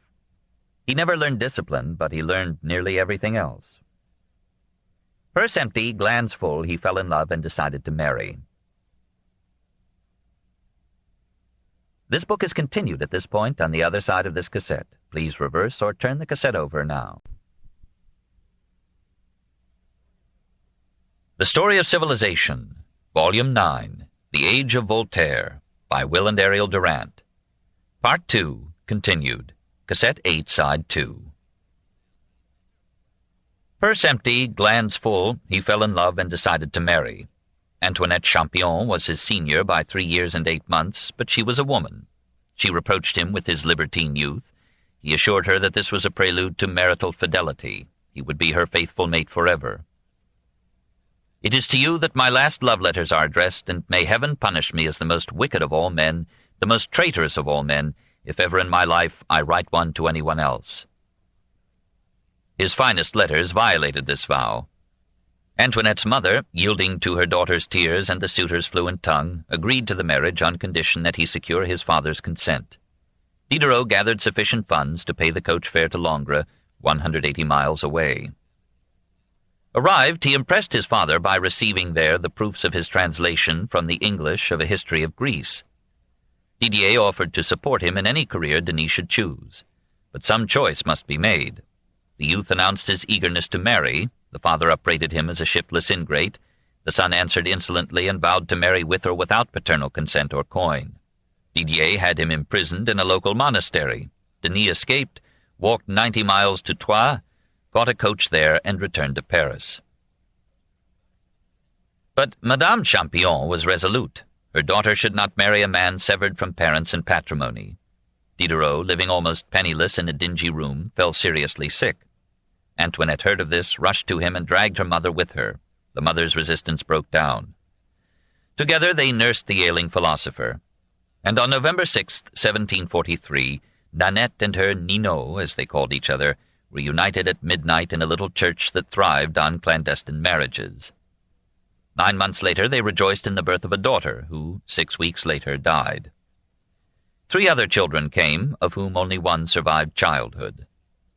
Antoinette proved to be a faithful wife, but an inadequate companion, quite unable to follow her husband's intellectual flights, and volubly discontent with the petty income he made as a translator. He returned to his baccalaureate cafes, living on coffee, playing chess. By 1746 he had taken a mistress, Madame de Puisieux. For her he wrote his Pensées philosophiques, and Les bijoux indiscrets, and the Lettres sur les aveugles. He had long since succumbed to the fascination of philosophy, which draws us ever onward because it never answers the questions that we never cease to ask. Like most freethinkers of that century, he was shaken to his intellectual roots by reading Montaigne and Bayle, finding on nearly every page of the Essai and the Dictionnaire some arresting thought. Perhaps through Montaigne's rich references to the pagan classics, he was drawn to further study of the Greek and Roman philosophers, especially to Democritus, Epicurus, and Lucretius. He himself was the laughing philosopher of his age, a materialist bubbling with spirit. He could not afford to visit England like Voltaire and Montesquieu, but he learned to read English readily, even to enjoy its poets and dramatists. We shall see him responding to the sentiment of Thomson and defending, like Lillo, the drama of middle-class life. He was stirred by Francis Bacon's call to the conquest of nature by organized scientific research, and proceeded to exalt experiment as the supreme tool of reason. He attended, now in these formative years and again in preparing the Encyclopédie, lectures on biology, physiology, and medicine. For 3 years he followed the Conférence of Rouelle on chemistry, taking 1,258 folio pages of notes.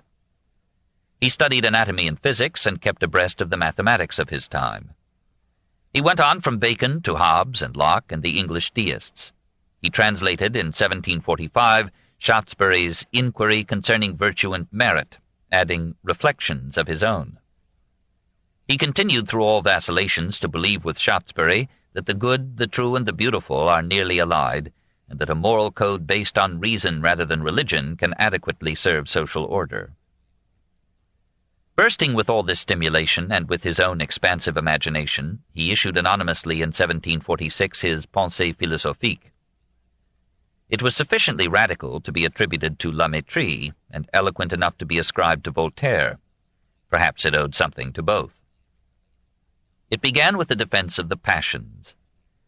Here the intrepid reasoner, agreeing with his friend Rousseau, argued that no harm would be done if philosophy should say a word in favor of reason's rivals, since it is only the passions, les grandes passions, that can raise the soul to great things. Without the passions there would be nothing sublime, either in morals or in works. The arts would return to their infancy, and virtue would be limited to petty deeds. But passions without order would be destructive. Some harmony must be established among them. A way must be found by which one may check the other. Hence we need reason, and must make this our supreme guide. Here was an early attempt of the Enlightenment to reconcile reason with feeling, Voltaire with Rousseau. Like Voltaire, Diderot was in this first period of his development a deist. The evidences of design compel belief in an intelligent deity. Mechanism can explain matter and motion, but not life or thought.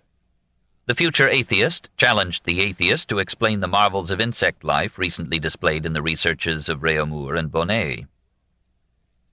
Have you ever noticed in the reasoning or actions of any man more intelligence, order, sagacity, consistency than in the mechanism of an insect? Is not the divinity as clearly imprinted in the eye of a gnat as the faculty of thought is in the works of the great Newton? Just think that I objected to you only the wing of the butterfly and the eye of a gnat, when I could have crushed you with the weight of the universe. Nevertheless, Diderot rejected with scorn the God revealed in the Bible. That deity seemed to him a monster of cruelty, and the church that spread this conception was denounced by him as a fountainhead of ignorance, intolerance, and persecution. Could anything be more absurd than a God who makes God die on the cross in order to appease the anger of God against a woman and a man 4,000 years dead? And if, as some theologians reckoned, there are 1,000 damned for every soul saved, then the devil wins the argument, and without abandoning his son to death. Diderot recognized no other divine revelation than nature itself, and he pleaded with his readers to rise to a conception of deity worthy of the universe that science had revealed. "Élargissez Dieu," he demanded. "Enlarge and liberate God." The Parlement of Paris ordered the book to be burned by the public executioner on the charge of presenting to restless and bold minds the most absurd and most criminal thoughts of which the depravity of human nature is capable, and of placing all religions, by an affected uncertainty, nearly on the same level in order to end up by not recognizing any. Advertised by the burning, on July 7, 1746, the little volume found an unexpected number of readers. It was translated into German and Italian, and when it was whispered about that Diderot was the author, he rose at once to a place near Voltaire. He received 50 louis from the publisher. These he turned over to his mistress, who needed new clothes. As Madame de Puisieux's wants expanded, Diderot wrote another book in 1747. The parish priest heard of it and begged the police to protect Christianity from this second assault. They surprised the author in his home and confiscated the manuscript, or some say they contented themselves with his promise not to publish it. In any case, the Promenade du Sceptique remained unprinted till 1830. It could not add to his fame, but it relieved his feelings. Using the philosopher's favorite dodge, the dialogue, he allowed a deist, a pantheist, and an atheist to expound their views of divinity. The deist repeats with vigor the argument from design. Diderot was not yet convinced that the remarkable adaptation of means to ends in organisms could be explained by a blind process of fortuitous evolution. The atheist insists that matter and motion, physics and chemistry are a better explanation of the universe than a deity who merely postpones the problem of origin. The pantheist, who has the last word, holds that mind and matter are co-eternal, that together they constitute the universe, and that this cosmic unity is God. Perhaps Diderot had been reading Spinoza. The year 1748 was exciting and laborious. Antoinette had borne a son, and Madame de Puisieux was demanding the emoluments of adultery. Probably to raise money quickly, Diderot now wrote a licentious novel, Les Bijoux Indiscrets. According to his daughter, the future Madame de Vandeuil, whose Mémoire pour servir à l'histoire de la vie et des ouvrages de Diderot cannot be trusted without corroboration, he had remarked to his mistress that writing a novel was a comparatively simple matter. She challenged the statement. He wagered that he could turn out a successful novel in a fortnight. Obviously imitating the younger Crébillon's Le Sofa from 1740, where a sofa recounted the amours under which it had groaned, Diderot imagined a sultan's magic ring which, when pointed to the indiscreet jewels of a woman's person, caused them to confess their experiences. As the ring was turned upon 30 ladies, the interest of the 2 volumes seldom flagged. The author mingled with the ribaldry some provocative remarks on music, literature, and the theater, and added a dream in which the Sultan sees a child called Experiment grow larger and stronger until it destroys an old temple called Hypothesis. Despite these intrusions of philosophy, the book realized its aim. It made money. The publisher Laurent Durant paid Diderot 1,200 livres for the manuscript, and though the volumes could be sold only under the counter, they proved remunerative. 6 French editions were printed in 1748. 10 editions appeared in France between 1920 and 1960. Les Bijoux is Diderot's most published work. He varied his mood by composing scientific treatises. He valued highly his Mémoires sur différents sujets de mathématiques from 1748, which contained learned and original discourses on acoustics, tension, air resistance, and a project for a new organ that anyone could play. Some of the essays won high praise from the Gentleman's Magazine and the Journal des Savants, even from the Jesuit Journal de Trévoux, which invited more of such researches on the part of a man as clever and able as Monsieur Diderot seems to be, of whom we should also observe that his style is as elegant, trenchant, and unaffected as it is lively and ingenious. Diderot continued throughout his life to make such desultory sallies into physical science, but he leaned increasingly to problems of psychology and philosophy, and in almost every field he was the most original thinker of his time. 2. The Blind, the Deaf, and the Dumb, 1749 to 1751. He was especially attracted by a question which the Irishman William Molyneux had raised about 1692.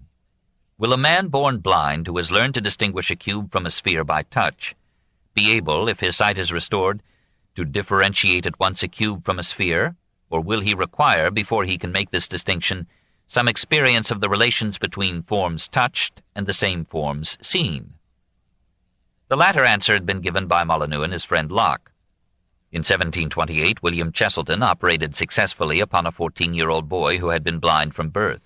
The boy had to be trained before he could differentiate forms by sight alone. Diderot noted also the career of Nicholas Saunderson, who had lost his sight at the age of 1 and had never recovered it, but by making for himself a kind of mathematical braille, had acquired such proficiency as to be appointed professor of mathematics at Cambridge. Early in 1749, Raymond invited a select group to see what would happen when the bandages were removed from the eyes of a woman who had undergone an operation to cure her congenital blindness. Diderot was piqued that neither he nor any other of the Philosophes had been included in the invitation, and with his usual recklessness he suggested that Raymond had arranged to have the unveiling take place before certain eyes of no consequence.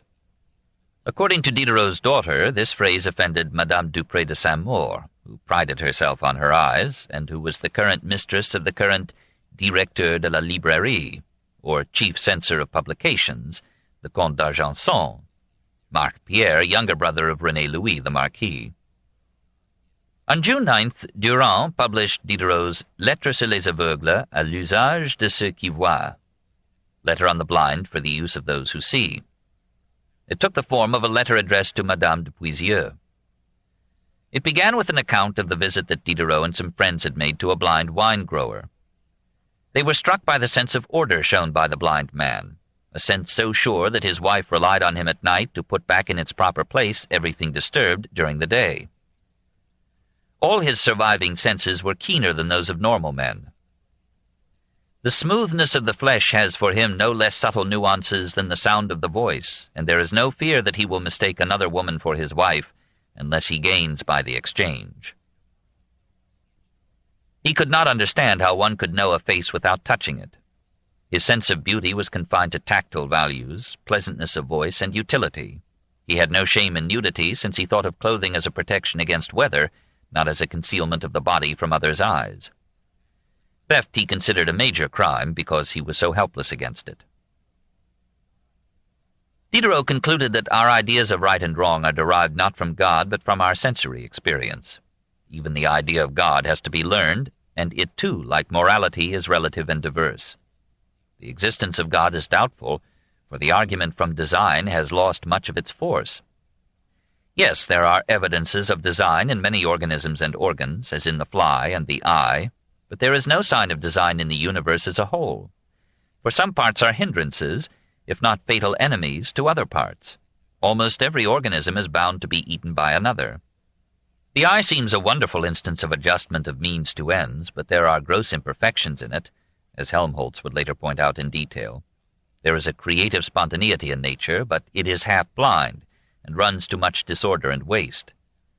Pretending to quote from a Life and Character of Dr. Nicholas Saunderson by William Inchliff, who apparently never existed, Diderot made the blind professor say, Why talk to me of all that fine spectacle which has never been made for me? If you want me to believe in God, you must make me touch him."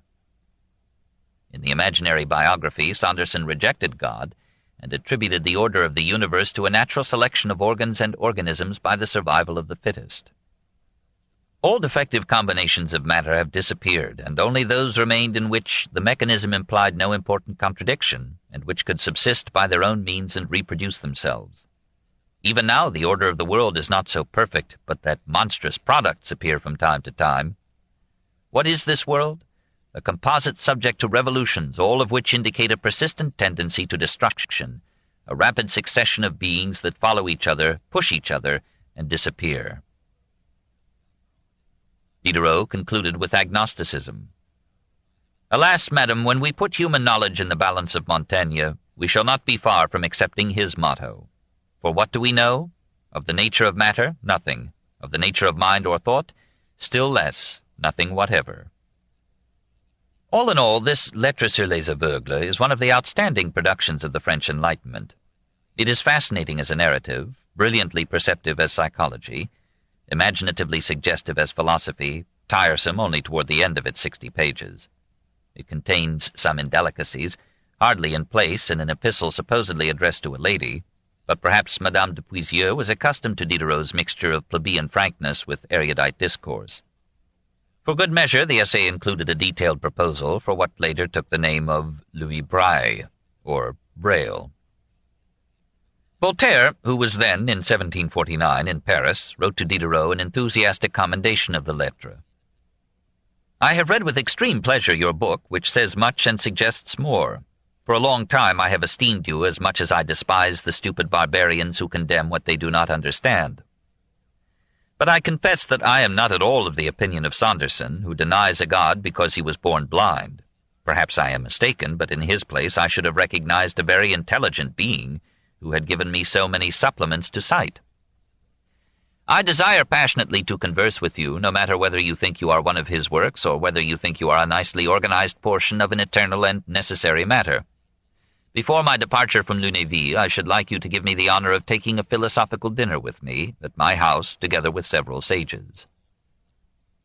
Diderot replied on June 11th, "The moment when I received your letter, Monsieur et cher maître, was one of the happiest of my life. Sanderson's opinion is no more mine than yours. I believe in God, but I get along very well with atheists. It is very important not to mistake hemlock for parsley, but not at all important whether or not you believe in God. The world, said Montaigne, is a ball that he has abandoned to the philosophers to bat around." Before anything could come of this correspondence, Diderot was arrested. The government, angered by public criticism of the humiliating peace of Aix-la-Chapelle, put several of its critics in jail, and thought it time to check Diderot. Whether the atheism lurking in the Lettres had brought protests from the clergy, or whether Madame Dupré de Saint-Maur, resenting Diderot's remark about inconsequential eyes, had prodded her lover to action, we do not know. In any case, the Comte d'Argenson sent a lettre de cachet on July 23, 1749, to the Marquis du Châtelet, governor of the fortress of Vincennes. "Receive in the Château de Vincennes the man Diderot, and hold him there until a further order from me." Early the next morning the police knocked at Diderot's door. They searched his rooms and found 2 or 3 unbound copies of the Lettres sur les Aveugles, plus boxes of material that Diderot was preparing for the epical Encyclopédie.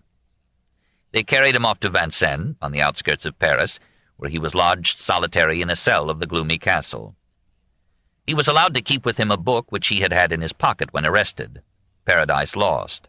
He now had leisure to read it carefully. He annotated it in no orthodox spirit, and used its vacant pages for writing down some thoughts on less godly topics. He made ink by scraping slate from the walls, grinding it, and mixing it with wine. A toothpick served him for a pen. Meanwhile, his wife, left desolate with her 3-year-old son, hurried to Police Lieutenant General Berrière, and implored him to release her husband. She disclaimed any knowledge of his writings. "All I know is that his writings must resemble his conduct. He esteems honor 1,000 times dearer than life, and his works reflect the virtues he practices." If Antoinette knew nothing about Madame de Puisieux, the police did. More effective was a plea from the men who had already engaged Diderot to edit an encyclopedia. They assured the Comte d'Argenson that the enterprise could not proceed without his prisoner. On July 31st, Barrière sent for Diderot and questioned him. He denied authorship of the Lettres, of the Pensées, of the Bijoux indiscrets. Barrière knew he was lying and sent him back to Vincennes. In August, just a month before her death, Madame du Châtelet, presumably at Voltaire's urging, wrote from Lunéville to her kinsman, the governor of Vincennes, and begged him at least to mitigate the conditions of Diderot's imprisonment. About August 10th, Barrière offered to let the prisoner enjoy the freedom and comforts of the castle's great hall, with permission to receive books and visitors, if he would make an honest confession. On August 13th, the chastened philosopher addressed to Barrière the following document. I admit to you that the Pensées, the Bijoux, and the Lettres sur les Aveugles are debaucheries of the mind that escaped from me, but I can promise you on my honor, and I do have honor, that they will be the last, and that they are the only ones. As for those who have taken part in the publication of these works, nothing will be hidden from you. I shall depose verbally in the depths, or secrecy, of your heart the names both of the publishers and of the printers. On August 20th, he was released from his cell, was promoted to a comfortable room, and was allowed to receive visitors and to walk in the gardens of the chateau. On the 21st, he signed a promise not to leave the building or its grounds without official permission. His wife came to comfort and upbraid him, and his old love for her revived. D'Alembert came, and Rousseau, and Madame de Puisieux. The entrepreneurs of the Encyclopédie brought him manuscripts, and he resumed his editorial work. Learning that his brother had told his father of his arrest, he wrote to the ailing cutler, claimed that his incarceration was due to a woman's spite, and asked for financial aid. The father answered in a letter of September 3, 1749, that reveals the human side of the conflict between religion and the philosophe. My son, I have received the 2 letters which you wrote to me recently, informing me of your detention and its cause. I cannot help saying that there surely must have been other reasons than those given in one of your letters. Since nothing happens without God's consent, I do not know which is better for your moral well-being, that your imprisonment should be ended, or that it should be prolonged for several months, during which you could seriously reflect on yourself. Remember that if the Lord has given you talents, it was not for you to work to weaken the doctrines of our holy religion. I have given you sufficient proof of my love. In giving you an education, it was in the hope that you would make good use of it, and not that its results should throw me, as they have done, into the most bitter sorrow and chagrin on learning of your disgrace. Forgive, and I shall forgive you. I know, my son, that no one is exempt from calumny, and that they may impute to you works in which you have had no share. You will never receive any consideration from me until you have informed me, truly and unequivocally, whether you are married, as they have written to me from Paris, and whether you have 2 children. If this marriage is legitimate and the thing is done, I am satisfied. I hope you will not refuse your sister the pleasure of bringing them up, and me the pleasure of seeing them under my eyes. You ask for money. What? A man like you, who is working on immense projects, can need money? And you have just spent a month in a place where it cost you nothing to live. Remember your poor mother. In the reproaches that she made to you, she told you several times that you were blind. Give me proofs to the contrary. Once again, and above all, be faithful in the execution of your promises. You will find enclosed a draft for 150 livres, which you will spend as you see fit. I await impatiently the happy day which will calm my worries by informing me that you are free. As soon as I find out, I will go render thanks to the Lord. Meanwhile, my son, with all the love that I owe to you, your affectionate father, Diderot. We do not have Denis' answer. He would have been hard put to equal that letter in nobility.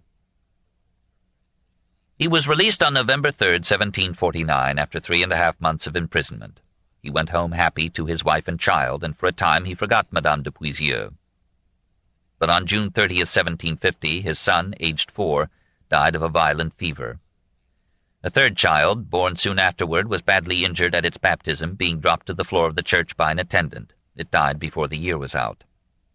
3 births, 3 deaths. Diderot went back to his evenings at the Café Procope. About 1750, Rousseau introduced him to Friedrich Melchior Grimm, and there began a triune friendship of some importance to literature. This was the year in which Voltaire abandoned France for Berlin. Rousseau wrote his prize-winning essay on civilization as a disease, and Diderot's prospectus announced the Encyclopédie. While working on the first volume of this project, he digressed into another psychological inquiry, whose results he published in 1751 in a Lettre sur les sourds et muets, à l'usage de ceux qui entendent et qui parlent, letter on the deaf and dumb for the use of those who hear and who speak.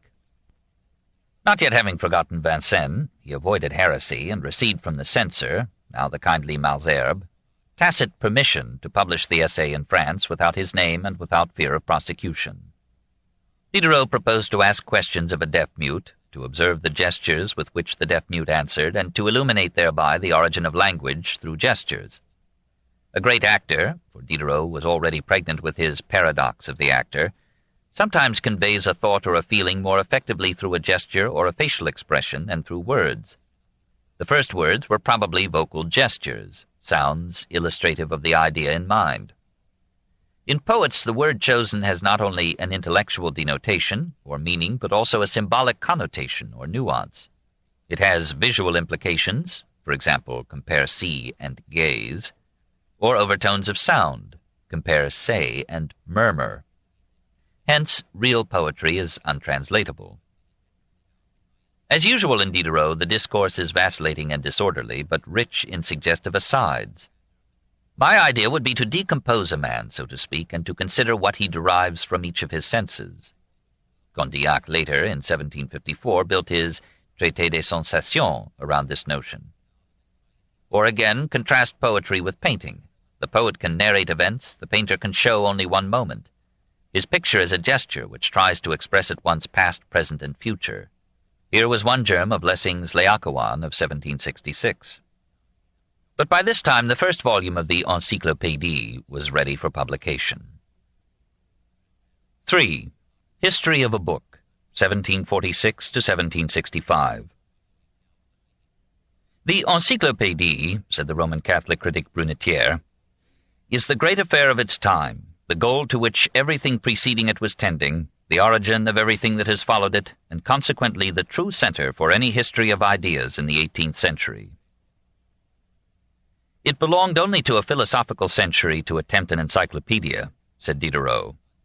The work of Bacon, Descartes, Hobbes, Locke, Berkeley, Spinoza, Bayle, and Leibniz in philosophy, the advances made in science by Copernicus, Vesalius, Kepler, Galileo, Descartes, Huygens, and Newton, the exploration of the earth by navigators, missionaries, and travelers, and the rediscovery of the past by scholars and historians.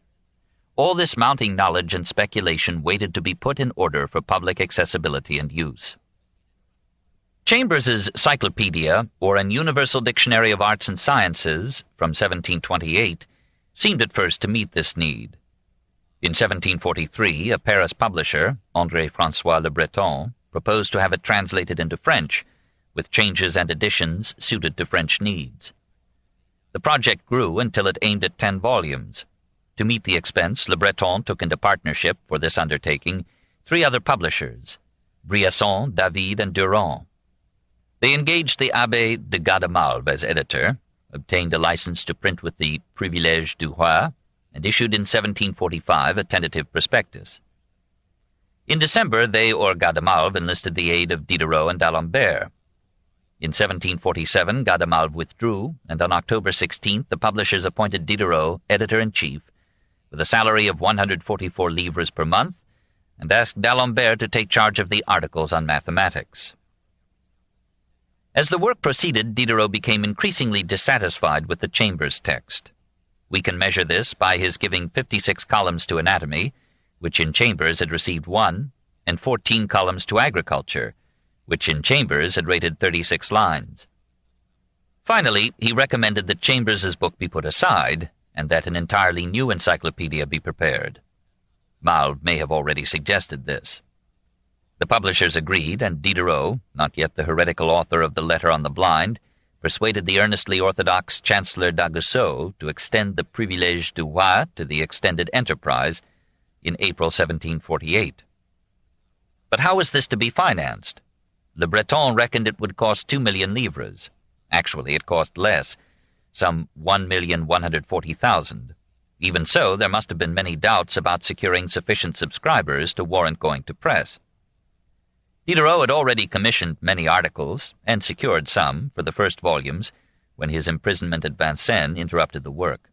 Released, he gave all his time to it, and in November 1750 the publisher sent out 8,000 copies of a prospectus written by Diderot. In 1950, the French government reprinted this in national commemoration of the event. It announced that a company of well-known men of letters, experts, and specialists proposed to gather existing knowledge of the arts and sciences into an orderly whole, alphabetically arranged and fitted with cross-references that would facilitate use by scholars and students. The word Encyclopédie, said the prospectus, signifies the interrelationship of the sciences. Literally, it meant instruction or learning gathered in a circle. Not only had knowledge grown immensely, said Diderot, but the need for its dissemination was urgent. It would be of no use if not shared. All this, according to the prospectus, was to be compressed into 8 volumes of text and 2 of plates. Subscriptions were solicited at 280 livres for the set, payable in 9 installments. The whole was to be completed in 2 years.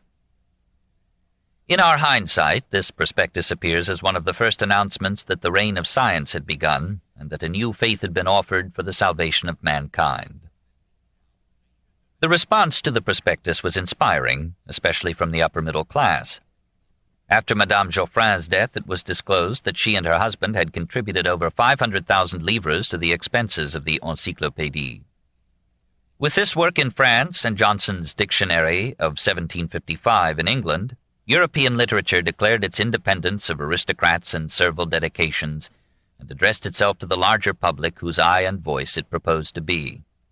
The Encyclopédie was the most famous of all experiments in the popularization of knowledge. The first volume appeared on June 28, 1751. It contained 914 large double-columned folio pages. The frontispiece, engraved by Charles Cochin, was typical of the 18th century. It showed humanity groping for knowledge, which was represented by a beautiful woman in diaphanous gauze. The title was impressive. Encyclopédie ou Dictionnaire raisonné des sciences, des arts et des métiers, par une société des gens de lettres, mise en ordre et publiée par M. Diderot, et quant à la partie mathématique par M. d'Alembert, avec approbation et privilège du roi. The volume was judiciously dedicated to Monseigneur le Comte d'Argenson, ministre et secrétaire d'État et de guerre. It was not encyclopedic in our present sense. It did not propose to include biographies or history. But some biographies, strangely enough, were given under the birthplace of the person. On the other hand, it was in part a dictionary, defining many terms, listing synonyms, and giving grammatical rules. The most memorable part of Volume 1 was the Discours préliminaire. D'Alembert was chosen to write this because he was known both as a leading scientist and as a master of French prose. Despite these distinctions, he was living in stoic poverty in Paris. When Voltaire described the majestic view from Les Délices, D'Alembert replied, "You write to me from your bed, whence you command 10 leagues of lake, and I answer you from my hole, whence I command a patch of sky 3 ells long." He was an agnostic, but he had not joined in any public criticism of the Church. In the Discours, he tried to disarm ecclesiastical opposition. The nature of man is an impenetrable mystery when one is enlightened by reason alone. We can say the same of our existence, present and future, of the essence of the being to whom we owe it, and of the kind of worship he requires from us. Hence, nothing is more necessary to us than a revealed religion which instructs us in such diverse subjects. He apologized to Voltaire for these obeisances. Such phrases as these are notarial style, and serve only as passports for the truths that we wish to establish. Time will teach men to distinguish what we have thought from what we have said. Following a proposal by Francis Bacon, the Discours préliminaire classified all knowledge according to the mental faculty involved. So history came under memory, science under philosophy, and theology under reason. Literature and art came under imagination. Diderot and D'Alembert were quite proud of this scheme, and made from it, as a folded insert after the Discours, a chart of knowledge which evoked great admiration in its day. Next to Bacon's, the strongest influence in the Encyclopédie was that of Locke. "It is to sensations that we owe all our ideas," said the Discours. From this statement the editors hoped, in the course of the 8 volumes, to deduce an entire philosophy, a natural religion that would reduce God to an initial push, a natural psychology that would make mind a function of the body, and a natural ethic that would define virtue in terms of man's duties to man rather than to God. This program was cautiously implied in the Discours. From these first principles D'Alembert passed on to survey the history of science and philosophy. He praised the ancients, deprecated the Middle Ages, and rejoiced in the Renaissance. "We should be unjust if we failed to recognize our debt to Italy. It is from her that we have received the sciences which later produced such abundant fruit in all Europe. It is to her above all that we owe the beaux-arts and good taste of which she has furnished us with so great a number of inimitable models." The heroes of modern thought came in for laurels. At the head of these illustrious personages should be placed the immortal Chancellor of England, Francis Bacon, whose works, so justly esteemed, deserve our study even more than our praise. When we consider the sane and spacious views of this great man, the multitude of subjects surveyed by his mind, the boldness of his style, which everywhere combined the most sublime images with the most rigorous precision, we are tempted to regard him as the greatest, the most universal, and the most eloquent of philosophers. D'Alembert proceeded to show how the profound genius of Descartes, so fertile in mathematics, had been hampered in philosophy by religious persecution. Descartes at least dared to show to alert minds how to free themselves from the yoke of scholasticism, opinion, authority, in a word, from prejudice and barbarism. And by this revolt, of which we today gather the fruits, he rendered to philosophy a service perhaps more difficult than all those that it owes to his renowned successors. We may regard him as the chief of a sworn band who had the courage to lead a revolt against a despotic and arbitrary power, and who, by his inspiring resolution, raised the foundations of a government more just and benevolent than any that he could live to see established. If he finished by thinking to explain everything, he at least began by doubting all, and the weapons that we must use to combat him are not the less his own because we turn them against him. After discussing Newton, Locke, and Leibniz, D'Alembert concluded with an expression of faith in the beneficent effects of knowledge growing and spreading. "Our century believes itself destined to change the laws in every kind." Warmed with that hope, D'Alembert made his Discours one of the masterpieces of 18th-century French prose. Buffon and Montesquieu joined in praising those introductory pages. Raynal rated them as one of the most philosophical, logical, luminous, exact, compact, and best-written pieces that we have in our language. Volume 1 was not visibly anti-religious. The articles on Christian doctrine and ritual were almost orthodox. Several of them pointed out difficulties, but they usually ended with a solemn obeisance to the Church. Quite often there were heretical asides and incidental attacks upon superstition and fanaticism, but these were hidden in articles on apparently innocent subjects, like the Scythian lamb or the eagle. So the piece headed Agnus Scythicus expanded into a treatise on evidence which left the belief in miracles in an unhappy state. And the article Aigle, or eagle, after discussing popular credulity, concluded with transparent irony, "Happy the people whose religion asks it to believe only things true, holy, and sublime, and to imitate only virtuous actions. Such a religion is ours, in which the philosopher has only to follow his reason to arrive at the feet of our altars." Slyly, here and there, the bubbles of myth and legend were pricked, and a spirit of rationalist humanism emerged. Nevertheless, the Jesuits gave the volume a friendly reception. Guillaume François Berthier, the learned editor of the Journal de Trévoux, politely objected to the stress laid upon heretical philosophers in the Discours Préliminaire. He pointed out inaccuracies and plagiarisms, and asked for stricter censorship of future volumes. But he praised the Encyclopédie as a very lofty, very solid enterprise, whose editors, when it is completed, will justly be able to apply to themselves the Horatian claim, exegi monumentum aere perennius. And, he added, no one is more disposed to recognize the fine sections of the Encyclopédie. We shall review them with complacence in our extracts to come. Another priest was not so lenient. Jean-François Boyer, former bishop of Mirepoix, complained to the king that the authors had deceived the censors. Louis sent him to Malesherbes, who had recently become chief censor of publication, directeur de la librairie. Malesherbes promised that future volumes would be more carefully screened, but during his tenure of various governmental offices he used all his influence to protect the Philosophes. It was fortunate for the rebels that this Chrétien Guillaume de Malesherbes, who had been made a skeptic by reading Bayle, and who had written a book, La Liberté de la Presse, was censor of publications from 1750 to 1763, the most critical period in the lives of Voltaire, Diderot, Helvétius, and Rousseau. In a century in which every citizen can speak to the entire nation by means of print, Malesherbes wrote, those who have the talent for instructing men or the gift of moving them, in a word, men of letters, are amid a dispersed people what the orators of Rome and Athens were in the midst of a people assembled. He fostered the intellectual movement by granting permission tacite to books that could not, even in his regime, receive the approbation et privilège du roi.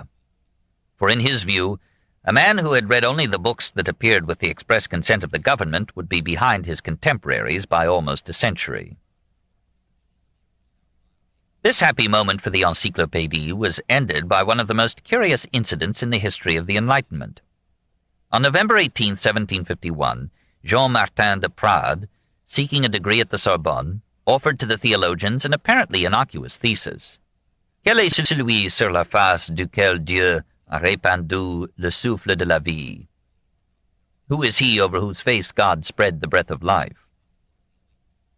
While the examining pundits nodded or slept, the young abbé, in excellent Latin, exposed chronological conflicts in the Bible, reduced the miracles of Christ to a level with those of Aesculapius, and replaced revelation with a natural and liberal theology. The Sorbonne accepted the thesis and granted the degree. The Jansenists, now controlling the Parlement of Paris, denounced the Sorbonne. A rumor went about that Diderot had had a hand in the thesis. The Sorbonne revoked the degree and ordered the abbé's arrest. De Prade fled to Prussia, where he was lodged by Voltaire until he succeeded La Métrie as reader to Frederick the Great. The guardians of orthodoxy were shocked to find that this same Prade had contributed the article Certitude to Volume 2 of the Encyclopédie, which appeared in January 1752. This article also had a tang of Diderot in it. The outcry against the undertaking mounted.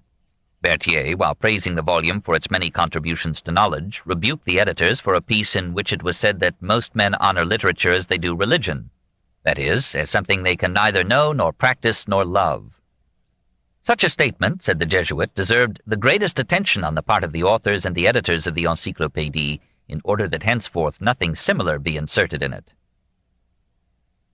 On January 31st, Christophe de Beaumont, Archbishop of Paris, condemned the Encyclopédie as a subtle attack upon religion, and on February 7th a decree of the Council of State forbade any further sale or publication of the work. This book is continued on Cassette 9, Side 1.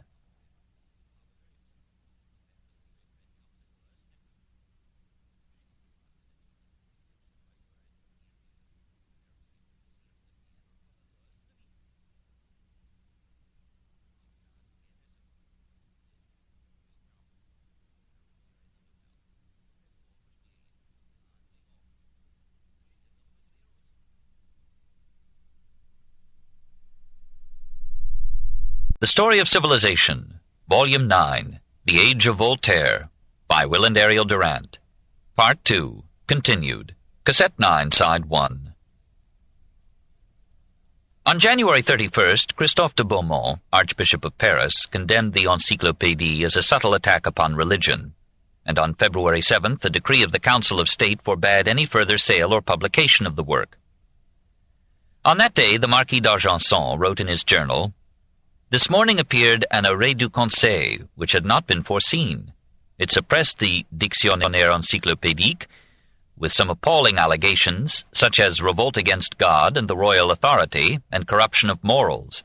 It is said on this score that the authors of this dictionary must shortly be put to death." It was not as bad as that. Diderot was not arrested, but nearly all the material that he had gathered was confiscated by the government. Voltaire wrote from Potsdam urging Diderot to transfer the enterprise to Berlin, where it could proceed under Frederick's protection. But Diderot was helpless without his material, and Le Breton was hopeful that the government, after the storm had subsided, would modify its prohibition. Malesherbes, the Marquis d'Argenson, and Madame de Pompadour supported Le Breton's appeal to the Council, and in the spring of 1752 it consented to the publication of further volumes with tacit permission. Madame de Pompadour advised d'Alembert and Diderot to resume their work, observing a necessary reserve in all things touching religion and authority. To appease the clergy, Malesherbes agreed that all future volumes should be censored by 3 theologians chosen by ex-Bishop Boyer.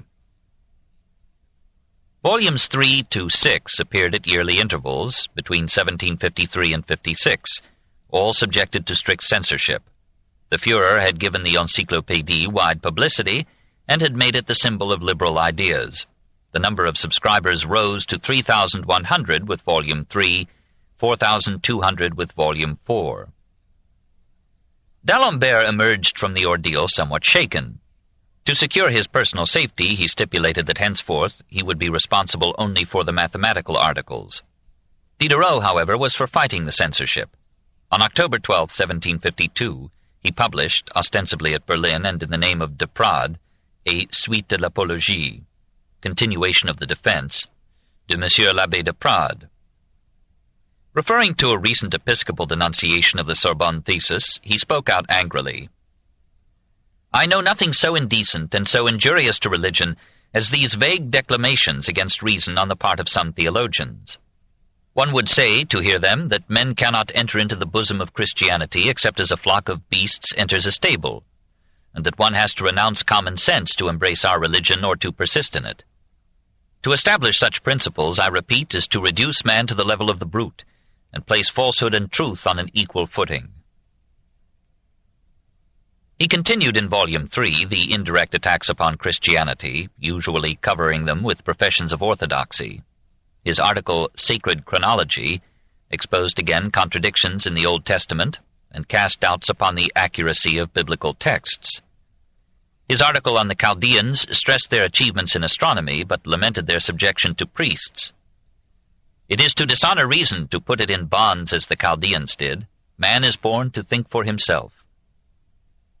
The article Chaos listed difficulties in the idea of creation, and detailed, in pretending to refute, the arguments for the eternity of matter. Mingled with such controversial pieces were his excellent articles on commerce, competition, composition, in painting, and comédien, which meant actors. Diderot explained that he was neither a painter nor a connoisseur of paintings, but he had been compelled to write on the subject because the vaunted amateur, whom he had commissioned to write on pictorial composition, had submitted a worthless fragment. Diderot's article expressed some of the ideas that later enlivened his Salon.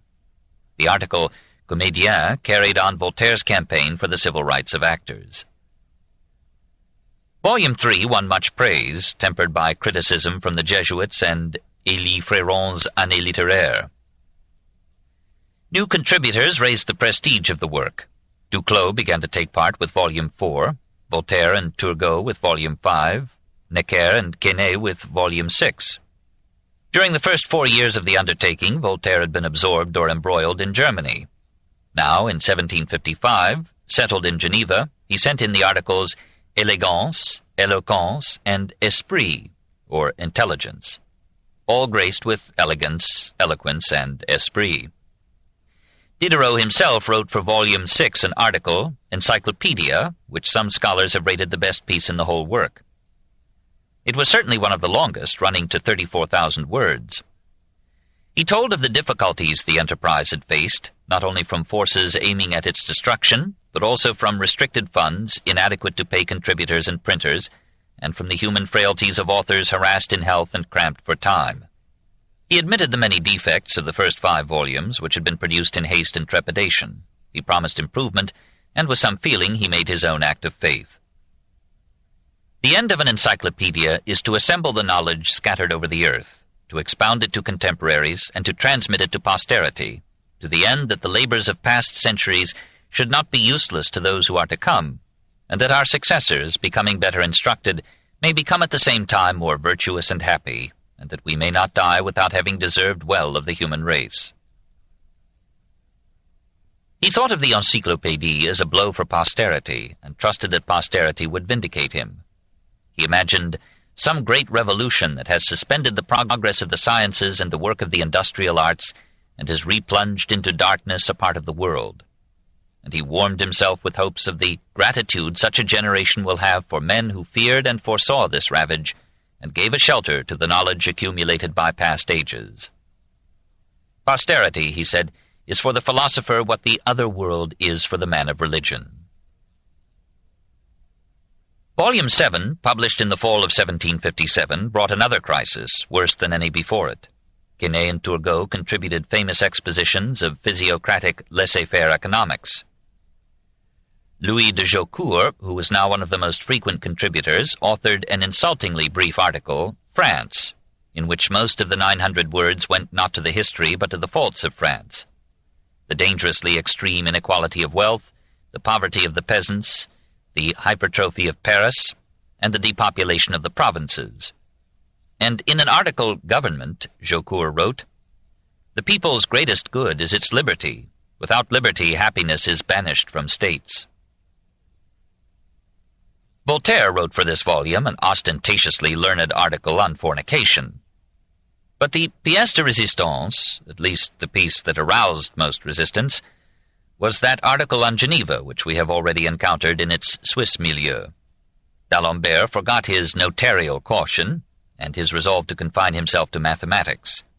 He brought both Geneva and Paris down upon his head by representing the Calvinist clergy as discarding the divinity of Christ. Grimm at once saw that this article was a tactless blunder and reported that it was creating an uproar. A Jesuit denounced the volume in a sermon delivered at Versailles before the king. "It is asserted," D'Alembert wrote to Voltaire, "that I praise the ministers of Geneva in a fashion prejudicial to the Catholic Church."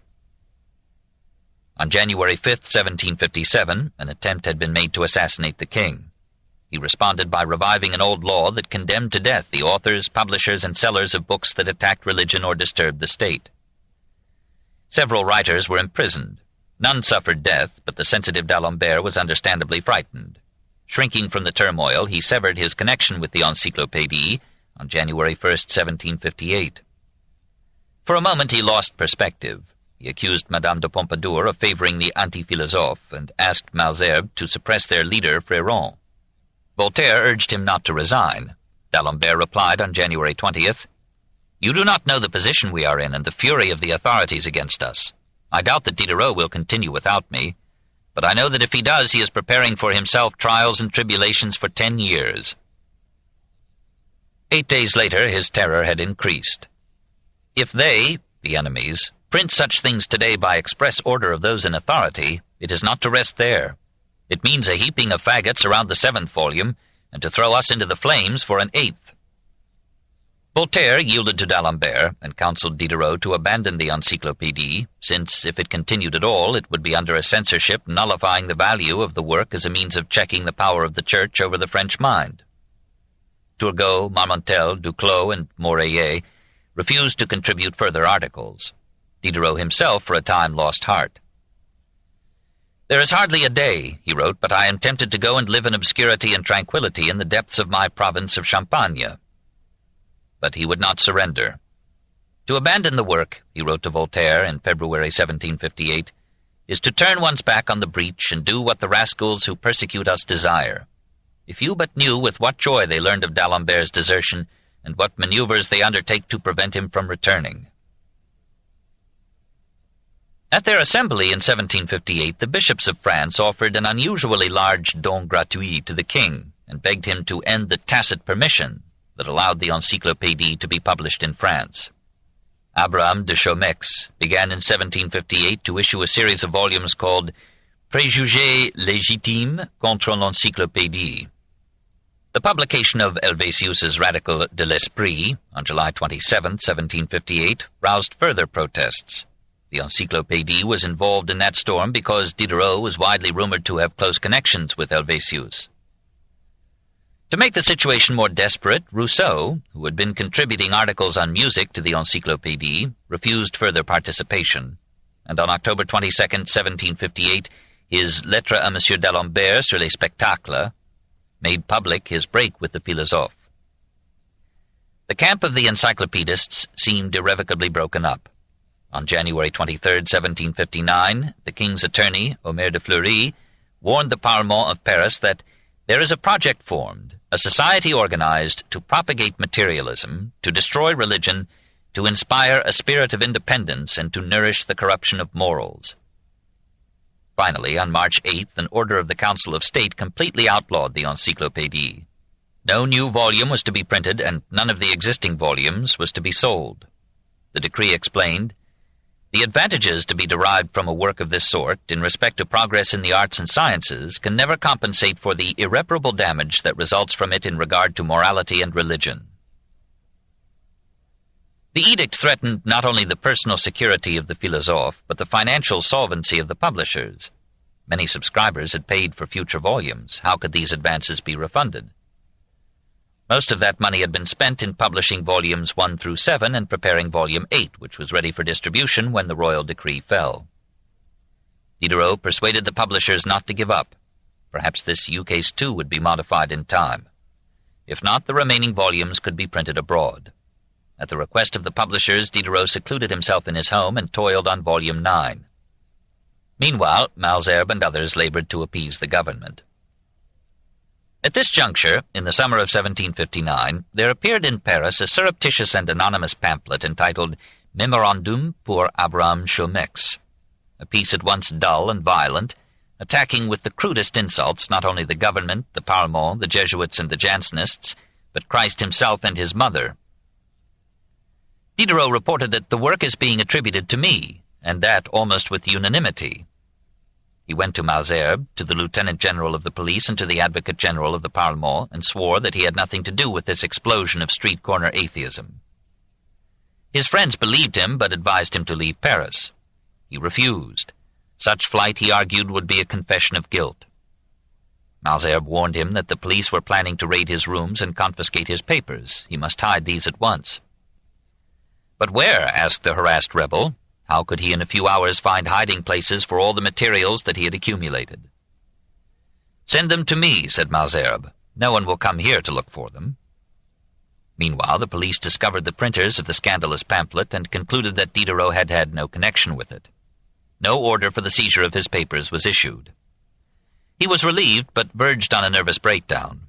D'Holbach, his rich friend, took him away on a vacation to various places near Paris. "I carried everywhere with me," Diderot wrote, "stumbling steps and a melancholy soul." Back in Paris, he signed with the publishers a new contract to prepare 9 additional volumes of the Encyclopédie for 25,000 livres. D'Alembert offered to resume responsibility for mathematical articles. Diderot rebuked him for desertion in the face of the enemy, but accepted his contributions. Voltaire, too, rejoined the fold. Diderot hoped to finish the 17th and final volume in 1760, but in September 1761 he wrote, "The terrible revision is over. I've spent 25 days in succession at it, at the rate of 10 hours a day." 10 days later he was still immured in his room examining plates. Volumes 8 through 17 were printed in Paris in quick succession, but were marked as published in Neuchâtel. Sartine, the new Lieutenant General of the Paris Police, winked at the deception, and the expulsion of the Jesuits in 1762 eased the way. In September 1762, Catherine the Great offered to complete the Encyclopédie under governmental protection at St. Petersburg. A similar offer came from Frederick the Great through Voltaire. Perhaps these proposals persuaded the French officials to allow the printing in Paris. The final volume of text appeared in 1765. 11 volumes of plates were added between 1765 and 1772. A 5-volume supplément and a 2-volume Table Générale, or Index, were issued between 1776 and 1780. Diderot was asked to edit these, but he was worn out and refused. The most important publishing enterprise of the century had consumed him, but had made him as immortal as the vicissitudes of civilization will permit. 4. The Encyclopédie Itself. Nearly all its contents have been superseded by the intellectual revolution which it helped to foment. They engage our interest only as events in the history of ideas, and as weapons used by the Philosophes in their conflict with the only Christianity that they knew. The attack, as we have seen, was seldom direct. The articles Jesus and Christianity, both by Diderot, were essentially orthodox. The second was praised by an Italian abbé. Several priests contributed articles, so the Abbé Yvon wrote Atheists. The Encyclopédie supported not atheism but deism. However, the cross-references were sometimes seductive. Appended to an orthodox article, they often pointed to other articles that suggested doubts. So the exemplary piece on God referred to the article Demonstration, which laid down principles of evidence lethal to miracles and myths. Sometimes the least reasonable elements in the Christian creed were expounded with apparent acceptance, but in a way to evoke questioning. Chinese or Mohammedan doctrines similar to those of Christianity were rejected as irrational. The article Priests, probably by D'Holbach, was outspoken in hostility, for the Philosophes hated the clergy as foes of free thought and as prods to persecution. The author pretended to be writing of pagan priests. Superstition having multiplied the ceremonies of the diverse cults, the persons conducting the ceremonies soon formed a separate order.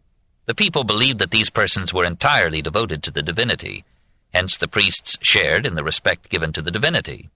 Vulgar occupations appeared to be beneath them, and the people believed themselves obliged to provide for their subsistence, as depositories and interpreters of the divine will, and as mediators between gods and men. To more surely establish their domination, the priests depicted the gods as cruel, vindictive, implacable. They introduced ceremonies, initiations, mysteries, whose atrocity could nourish in men that somber melancholy so favorable to the empire of fanaticism. Then human blood flowed in great streams over the altars. The people, cowed with fear and stupefied with superstition, thought no price too high to pay for the goodwill of the gods. Mothers delivered without a tear their tender infants to the devouring flames. Thousands of victims fell under the sacrificial knife. It was difficult for men so reverenced to maintain long within the borders of subordination necessary to social order. The priesthood, drunk with power, often disputed the rights of the kings. Fanaticism and superstition held the knife suspended over the heads of sovereigns. Thrones were shaken whenever kings wished to repress or punish holy men whose interests were confounded with those of the gods. To wish to limit their power was to sap the foundations of religion. Generally, the war on the old faith took the form of praising the new beliefs and methods of science and philosophy. To replace religion with science and priests with philosophers, at least in the educated class, was the dream of the Philosophes. The sciences received lengthy expositions. For example, 56 columns were given to anatomy. Under geology, there were long articles on minerals, metals, strata, fossils, glaciers, mines, earthquakes, volcanoes, and precious stones. Philosophy, in the new view, was to be based entirely on science. It would build no systems. It would shun metaphysics. It would not pontificate on the origin and destiny of the world. The article École made a frontal assault upon the scholastic philosophers as men who had abandoned the search for knowledge, had surrendered to theology, and had lost themselves safely in logical cobwebs and metaphysical clouds. Diderot contributed a remarkable series of articles on the history of philosophy. They leaned heavily on Johann Jakob Brücker's Historia Critica Philosophiae, from 1742 to 44, but they showed original research in French thought. The essays on the Eleatics and Epicurus expounded materialism. Other articles extolled Bruno and Hobbes. In Diderot, philosophy became a religion. Reason is for the philosopher what grace is for the Christian. Let us hasten to render philosophy popular, he cried. And in the article Encyclopædia, he wrote like an apostle. Today, when philosophy advances with giant steps, when it submits to its empire all the objects of its interest, when its voice is the dominant voice, and it begins to break the yoke of authority and tradition, to hold to the laws of reason. Here was the brave new faith, with a youthful confidence not often to be found again. Perhaps with an eye to his imperial protectress in Russia, he added, like Plato, "Unite a ruler," meaning Catherine II, "with a philosopher of this kind," meaning Diderot, "and you will have a perfect sovereign." If such a philosopher could replace the priest as guide confessor to a king, he would counsel, first of all, a spread of freedom, especially to speech and press. No man has received from nature the right of commanding others. So much for the divine right of kings. And as for revolution, Power acquired by violence is only a usurpation, and lasts only as long as the force of him who commands prevails over that of those who obey. If these in turn become stronger and shake off their yoke, they do so with as much right and justice as did the former who had imposed it upon them. The same law that made the authority unmakes it. It is the law of the stronger. Therefore true and legitimate power necessarily has limits. The prince holds from his subjects themselves the authority that he has over them, and this authority is limited by the laws of nature and of the state. It is not the state which belongs to the prince, but rather the prince who belongs to the state. The Encyclopédie was not socialistic nor democratic. It accepted monarchy and rejected that notion of equality which Rousseau expounded so forcefully in 1755. Jaucourt's article, Natural Equality, advocated equality before the law, but added, "I know too well the necessity of different conditions, grades, honors, distinctions, prerogatives, subordinations, which must rule under all governments." Diderot at this time considered private property the indispensable basis of civilization. The article Man, however, had a communistic moment. The net profit of a society, if equally distributed, may be preferable to a larger profit if this is distributed unequally and has the effect of dividing the people into classes.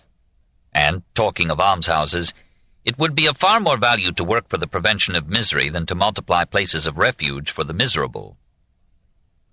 A philosophical king would periodically examine the title deeds to feudal domains, and would abolish feudal privileges no longer merited by seigneurial services to the peasantry or the state. He would find a humane substitute for the forced labor of the corvée, and he would forbid the trade in slaves. He would, so far as his power extended, put an end to wars of dynastic rivalry or greed. He would seek to cleanse the trial courts of corruption, to end the sale of offices, and to mitigate the ferocity of the penal code.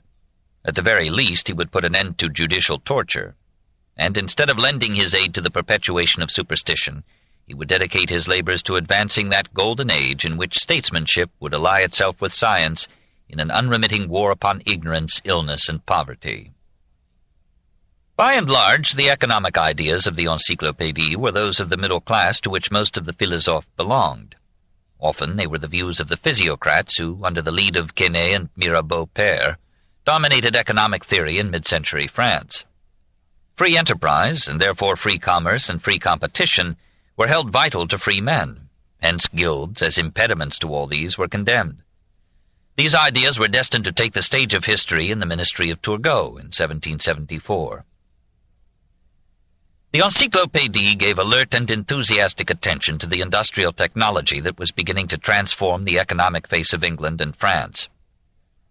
The mechanical arts, Diderot maintained, should be honored as the application of science, and surely the application is as precious as the theory. What absurdity in our judgments! We exhort men to occupy themselves usefully, and we despise useful men. He hoped to make the Encyclopédie a treasury of technology so thorough that if the mechanical arts were by some tragedy destroyed, they could be rebuilt from one surviving set of its volumes. He himself wrote long and painstaking articles on steel, agriculture, needles, bronze, the boring machine, alésoir, shirts, stockings, shoes, bread. He admired the genius of inventors and the skills of artisans.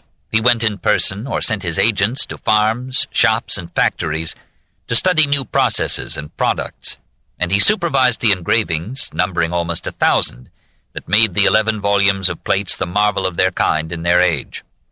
To those volumes the government was proud to extend the approbation et privilège du roi. Here were 55 plates on the textile industry, 11 on minting, 10 on military techniques, 5 on making gunpowder, 3 on the manufacture of pins.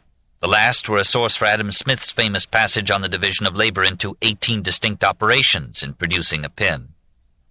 To get this knowledge, said Diderot, we turned to the ablest artisans in Paris and throughout the kingdom.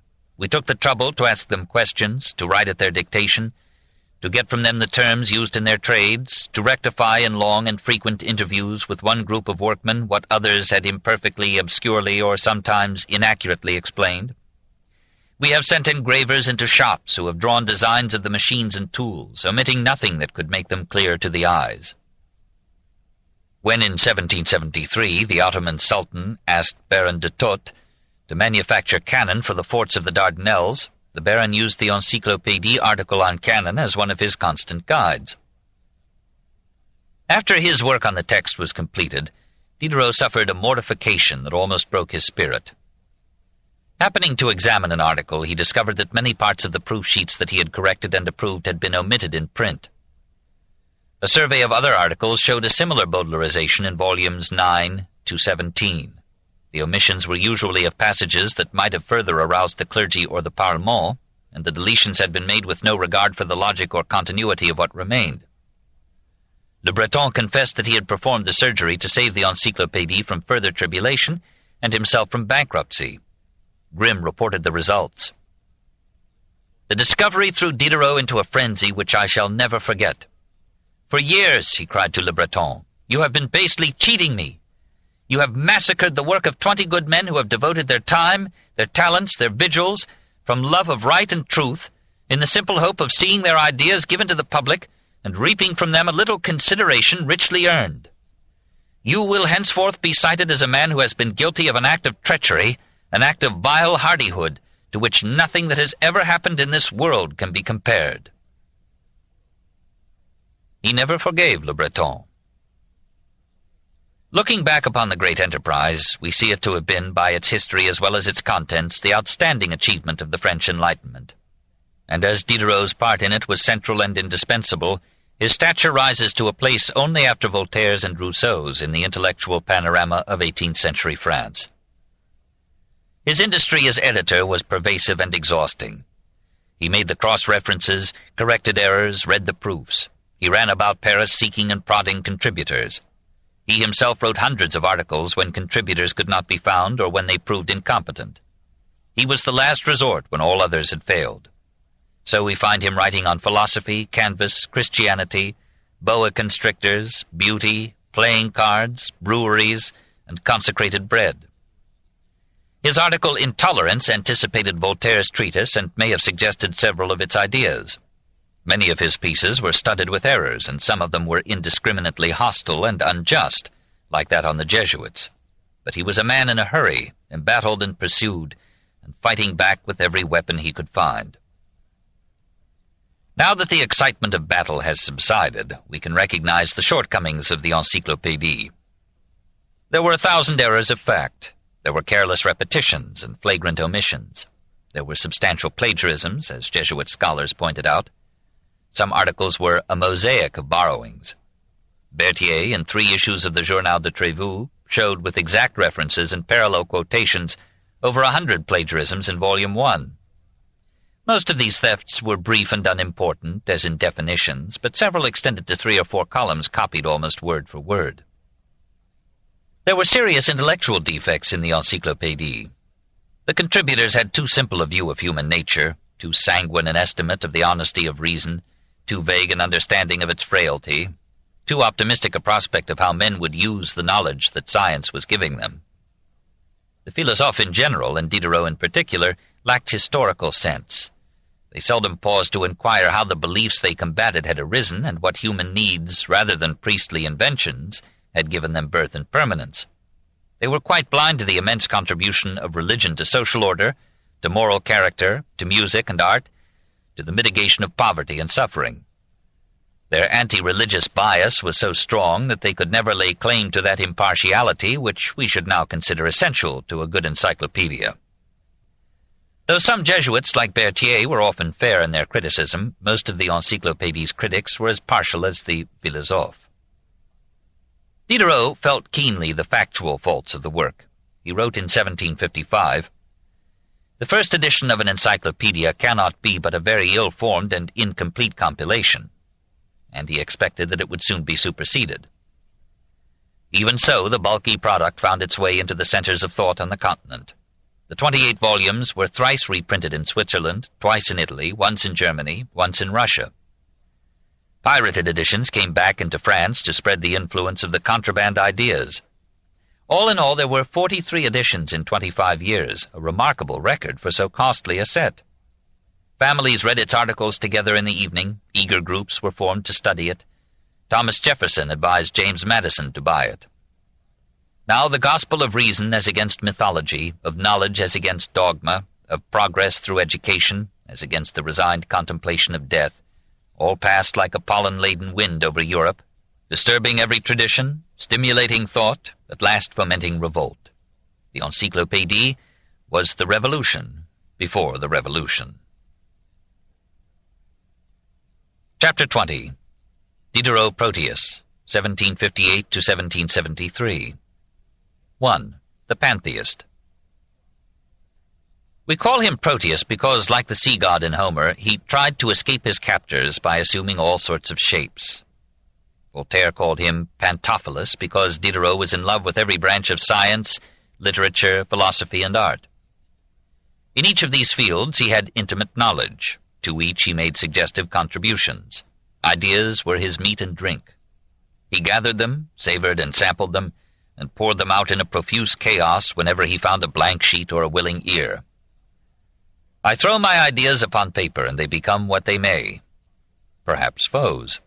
He never coordinated them, never bothered with consistency. We can quote him in almost any direction, but his composite direction was unmistakable. He was more original than Voltaire, perhaps because he had never accepted classic norms and could let himself go without well-bred restraints. He followed every theory wherever it led him, sometimes to its depths, sometimes to its dregs. He saw every point of view except those of the priest and the saint, because he had no certainties. As for me, I concern myself more with forming than with dissipating clouds, with suspending judgment rather than with judging. I do not decide, I ask questions. I let my mind rove wantonly, give it free rein to follow any idea, wise or mad, that may come uppermost. I chase it as do young libertines on the track of a courtesan whose face is wind-blown and smiling, whose eyes sparkle, and whose nose turns up. My ideas are my trollops. Diderot had an intellectual imagination. He visioned ideas, philosophies, personalities, as others vision forms and scenes. Who else in his time could have conceived the scandalous, unmoral, shiftless, fascinating Nephew of Rameau? After creating a character, he let it develop as of its own accord. He let it lead him on as if the character were the author and the author the puppet. He imagined himself in the place of a young, unwilling nun, and made her so real that skeptical Frenchmen worried over her woes. He experimented mentally with ideas, entertained them for a time, imagined their consequences in logic or action, then tossed them aside. There was hardly an idea of that time that did not enter his head. He was not only and literally a walking encyclopedia, he was a moving laboratory, and his ideas wandered with his feet. So in Pensées sur l'interprétation de la nature, which he published in 1754, anonymously but with permission tacite from the benevolent Malesherbes, he played with ideas of monism, materialism, mechanism, vitalism, and evolution. Still under Bacon's spell, he took from him the title, the aphoristic form, and the summons to scientists to labor in concert for the conquest of nature through experiment and reason. He was inspired, too, by Maupertuis's Système universel de la nature of 1751 and Buffon's Histoire naturelle from 1749 and onward. He agreed with Maupertuis that all matter might be alive, and with Buffon that biology was now ready to speak to philosophy. He welcomed in both authors the emerging hypothesis of evolution. He began with a proud design. It is nature that I wish to describe. Nature is the only book for the philosopher.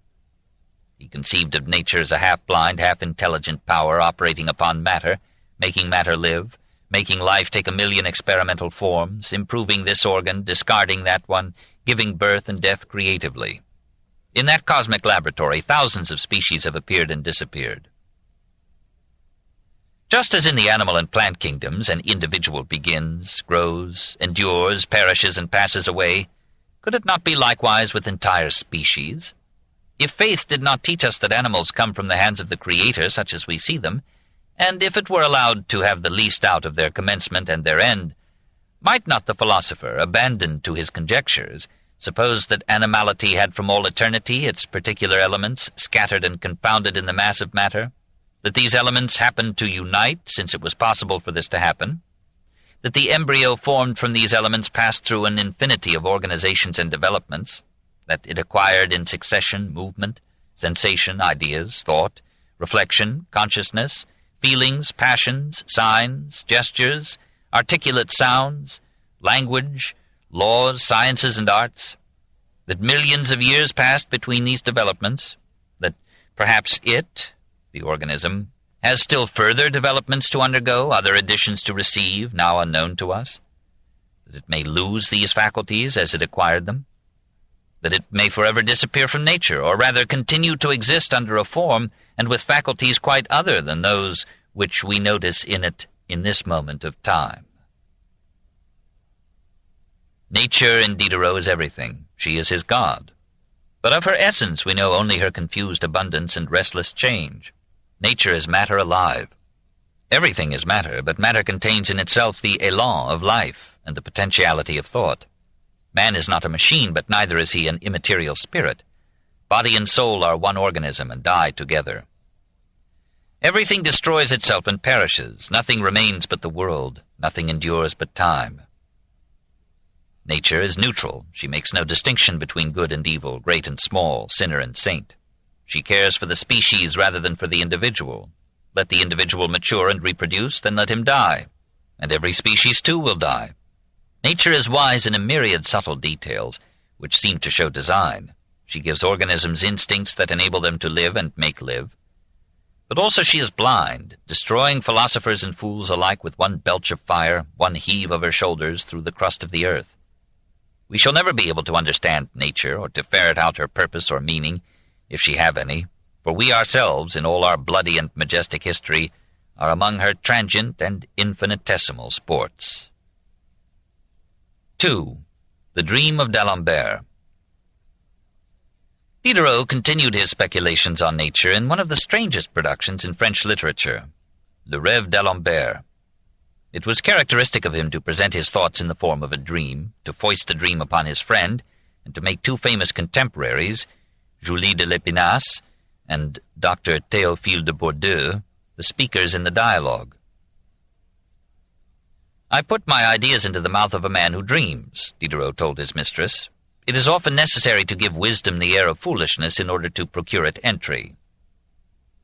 Under these disguises he let his philosophical imagination run wild, careless of personal peril and social effects. He was quite pleased with the result. He described it to Sophie Volant as the maddest and deepest thing ever written. There are 5 or 6 pages that will make your sister's hair stand on end. Yet he assured her that it contained not a single improper word. He wrote it in 1769, read parts of it to friends, and thought of having it printed, presumably abroad and unsigned. But Mademoiselle de Lépinasse protested, for reasons that will soon be obvious. In a heroic gesture he threw the manuscript into the fire, probably knowing that there was another copy. In any case, the work was printed in 1830. It is a tripartite affair. In the preliminary conversation, Entretien entre D'Alembert et Diderot, the mathematician objects to his friend's vitalistic materialism as no more acceptable than the schoolman's conception of God. "Between you and the animal," Diderot tells him, "there is no difference but one of organism, degree of organic development, and likewise between animal and plant. Consequently, everything in man must have its seed or its analogy in plants." "And in matter too?" asks D'Alembert. "Yes," Diderot replies. "For how do you know that feeling is essentially incompatible with matter, you who do not know the essence of anything, neither of matter nor of feeling? There is not more than one substance in the universe, in man, in animals." The second part of the trilogy shows Dr. Bourdieu and Mademoiselle de Lépinasse at the bedside of D'Alembert, who is asleep after his argumentative evening with Diderot. Mademoiselle, already famous for her salon, was living with D'Alembert in a kind of platonic cohabitation. She reports to the doctor that her friend has had a wild dream, and has talked so strangely in his sleep that she took notes. For example, D'Alembert to Diderot, "Stop a moment, philosopher. I can easily comprehend an aggregate of little feeling beings, but an animal? A whole with consciousness of its own unity? I do not see it. No, I do not see it." The dreamer dreams that Diderot, dodging the question, takes his stand on spontaneous generation. "When I have seen passive matter become a state of feeling, nothing can astonish me further." If, Diderot continues, all existing species should pass away, they or other animal forms would, in the amplitude of time, be produced by the fermentation of the earth and the air.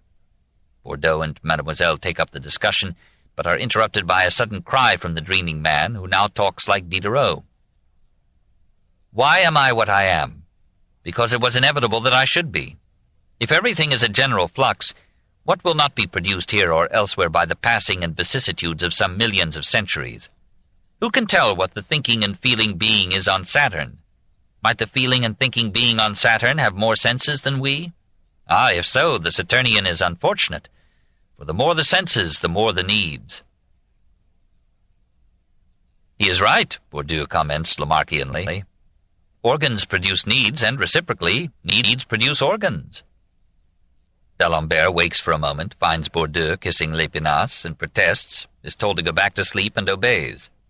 Now the doctor and the salonière forget him and pursue the train of ideas started by the dream. Bordeaux notes the birth of human freaks and challenges the believers in divine design to explain them. Mademoiselle has a bright aperçu. Perhaps man is only the freak of a woman, or woman of a man. The doctor enlarges on this Diderotically. The only difference between them is that one has a bag hanging outside and the other has it tucked away inside. D'Alembert wakes and protests, "I think you are talking filth to Mademoiselle de l'Épinasse." Bordeaux rises to keep an appointment with another patient. D'Alembert begs him to stay long enough to explain. "How comes it that I have remained myself to myself and to others through all the vicissitudes I have undergone in the course of my life, and when perhaps I possess no longer a single one of the molecules I brought with me at birth?" The doctor replies, "Memory and the slowness of the changes," and Mademoiselle offers a striking analogy. The spirit of a monastery is conserved because the monastery repeoples itself bit by bit, and when a new monk enters he finds 100 old ones who lead him on to think and feel like them. Bordeaux thenceforth dominates the discussion. He differentiates romantic from classic genius as the senses dominating or being dominated by conscious mind. He thinks L'Épinasse an obvious example of the first, and blandly informs her, "You will divide your time between laughter and tears and never be more than a child." He gives a physiological explanation of dreams. Sleep is a state in which there is no more ensemble, no more coordination of the senses by consciousness or purpose. All concerted action, all discipline ceases. The master, the conscious self, is abandoned to the discretion of his vassals. Is the optic thread agitated? Then the origin of the network, the brain, sees. If the auditory thread demands, it hears. Action and reaction, sensation and response, are the only things which subsist between them. This is consequent on the law of continuity and habit. If the action begins by the voluptuous end which nature has destined for the pleasure of love and the propagation of the species, the effect on the origin of the bundle will be to reveal the image of the beloved. If this image, on the other hand, is first of all revealed to the origin of the bundle, the tension of the voluptuous end, the effervescence and diffusion of the seminal fluid, will be the effect of the reaction. In the waking state, the network obeys the impressions made by an external object. Asleep, it is from the exercise of its own feeling that everything passing within itself emanates. There is nothing to distract in a dream, hence its vivacity. Perhaps feeling that the patient he had intended to visit would be more readily cured by nature than by medicine, Bordeaux forgets him and proceeds to expound determinism and to describe self-respect, shame, and remorse as puerilities founded on the ignorance of vanity of a person who imputes to himself the merit and demerit of an inevitable instant. Diderot became so enamored of Bordeaux as his mouthpiece that in Part 3, Suite de l'Entretien, continuation of the conversation, he left D'Alembert out altogether. This book is continued at this point on the other side of this cassette. Please reverse or turn the cassette over now. The Story of Civilization, Volume 9, The Age of Voltaire, by Will and Ariel Durant, Part 2, continued, Cassette 9, Side 2. Diderot became so enamored of Bordeaux as his mouthpiece that in Part 3, Suite de l'Entretien, continuation of the conversation, he left D'Alembert out altogether. So freed, the doctor denounces chastity as unnatural, and approves of onanism as the necessary relief of congested vesicles. Nature tolerates nothing useless, and then can I be blameworthy in helping her when she calls for my aid by the least equivocal of symptoms? Let us never provoke her, but occasionally lend her a hand. The doctor ends by recommending experiments in the reproductive mingling of different species, possibly producing thereby a type of man-animal that might contentedly act as servant to man. Mademoiselle, anticipating Anatole France and the penguins, wonders, shouldn't these half-men be baptized? Bourdieu, about to leave, have you seen in the zoological gardens, in a glass cage, an orangutan with the look of St. John preaching in the desert? Mademoiselle, yes, I have. Bourdieu, going, the Cardinal de Polignac said to it one day, "Speak, and I baptize thee." In Éléments de Physiologie, from circa 1774, Diderot rounded out his theory of evolution with some musing on the missing link. It is necessary to begin by classifying beings, from the inert molecule, if there is one, to the active molecule, to the microscopic animal, to the plant, to the animal, to man. One mustn't believe the chain of being to be interrupted by the diversity of forms. The form is only a mask which deceives, and a missing link exists perhaps in an unknown being which the progress of comparative anatomy has not yet been able to assign to its true place. 3. Diderot on Christianity. He had promised Sophie Volant that there would be nothing in the dream of d'Alembert about religion. Actually, of course, the trilogy expressed a philosophy that quite dispensed with deity. Publicly, he remained a deist, keeping God as prime mover only, and denying providence or divine design. Theoretically, he was an agnostic, disclaiming any knowledge of or interest in anything beyond the world of the senses and the sciences. Sometimes he spoke vaguely of a cosmic consciousness which stumbled along through endless time, making experiments, producing now sterile freaks or lucky accidents, hardly a god to receive a prayer. In another mood he could become violently antagonistic. He told of the misanthrope who, in revenge upon life, propagated the idea of God. The idea spread, and soon men fell to quarreling, hating, and cutting one another's throats. And they have been doing the same thing ever since that abominable name was pronounced. And, Diderot added in a cautious ecstasy, I would sacrifice my life, perhaps, if I could annihilate forever the notion of God. Yet the same muddle-headed genius felt the amazing order and grandeur of the cosmos. He wrote to Mademoiselle Volant, Atheism is close to being a kind of superstition, as puerile as the other. And he added, I am maddened at being entangled in a devilish philosophy that my mind cannot help approving and my heart refuting. In his later years he admitted the difficulty of deriving the organic from the inorganic, or thought from sensation. But he never relented in his war on Christianity. A passionate paragraph in a private letter sums up his case against it. The Christian religion is to my mind the most absurd and atrocious in its dogmas, the most unintelligible, the most metaphysical, the most entangled and obscure, and consequently the most subject to divisions, sects, schisms, heresies, the most mischievous for the public tranquillity, the most dangerous to sovereigns by its hierarchic order, its persecutions, its discipline, the most flat, the most dreary, the most gothic and most gloomy in its ceremonies, the most puerile and unsociable in its morality, the most intolerant of all. In Promenade du Sceptique, in 1747, he had acknowledged the services of the Church in training character and forming morals.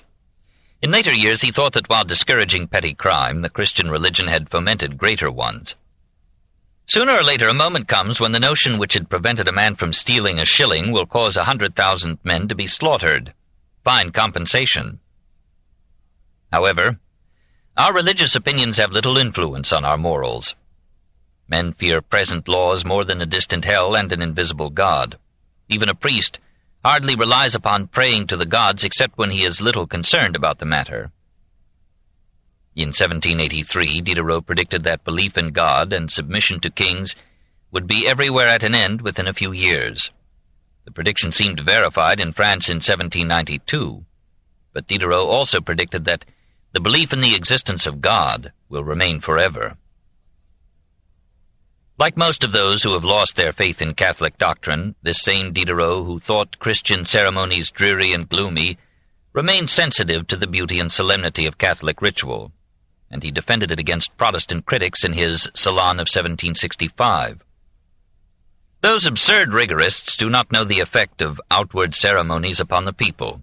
They have never seen our adoration of the cross on Good Friday, the enthusiasm of the multitude at the procession of Corpus Christi, an enthusiasm by which I am sometimes carried away.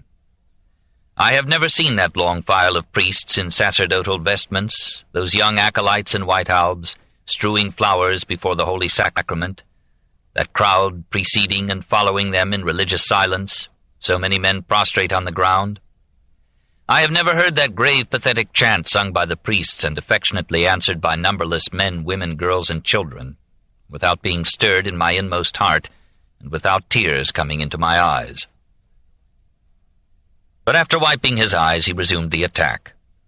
In the Entretien d'un philosophe avec la Maréchale de Blanc, from 1776, he imagined a skeptic, whom he named Crudeli, Italian for cruel, talking with a titled lady who held that the man who denies the Blessed Trinity is a ruffian who will end on the gallows. She is surprised to find that Monsieur Crudeli, who is an atheist, is not also a sensualist and a thief. I think that if I had nothing to fear or hope after death, I should allow myself a good many little pleasures here below. Crudeli asks, what are those things? They are only for my confessor's ears. But what motive can an unbeliever have for being good unless he is mad? She retreats a little before his arguments, then takes a new line of defense. We must have something with which to frighten off those actions which escape the severity of the laws. And besides, if you destroy religion, what will you put in its place? Crudeli answers, suppose I had nothing to put in its place, there would always be one terrible prejudice less. He pictures Mohammedans on a Christian-killing rampage and Christians burning Mohammedans and Jews. Maréchal, suppose everything that you believe false should be true, and you were damned. It's a terrible thing to be damned, to burn through eternity. Crudeli, La Fontaine thought we should be as comfortable as fishes in water. Maréchal, yes, but your La Fontaine became very serious at the end, and I expect the same of you. Crudeli, I can answer for nothing when my brain has softened. The most anti-clerical of the philosophes kept a special bitterness for what seemed to him the waste of human seed and energy in monasteries and nunneries. One of his angriest pages excoriated parents who condemned unwilling daughters to convent life, and his technically most finished production is an imaginary recreation of such a nun's career. La Religieuse, the Nun, was written in 1760 as a result of a prank by which Grimm and Diderot hoped to bring back to their company the Marquis de Croixmare from Caen to Paris. About this time, Diderot was aroused by a nun's appeal to the Parlement of Paris to release her from the vows that she claimed her parents had constrained her to take. The kindly Marquis wrote to the Parlement in her behalf, but in vain. We know nothing more of this nun, but Diderot reconstructed her history with such realistic fancy that she will live for centuries. He supposed that she had escaped from her convent, and he sent to Croixmare, as if from her pen, a series of letters describing her conventual experiences and asking his help in beginning a new life. The Marquis answered, Diderot replied in her name, and this correspondence continued through 4 months and 150 pages. Diderot pictured Suzanne persecuted by a harsh abbess, imprisoned, stripped, tortured, starved. She complains to a priest who secures her transfer to another convent. There, however, the abbess is a lesbian who overwhelms her with love and solicits her cooperation. Diderot probably exaggerated the cruelties of abbesses and the griefs of nuns, but he made all the priests in his story amiable and benevolent, and he treated the lesbian theme with a delicacy rare in his works. The Marquis was moved and came to Paris. The hoax was revealed to him. He forgave it. The strange device had produced a remarkable study in psychology, perhaps influenced by Richardson's Clarissa.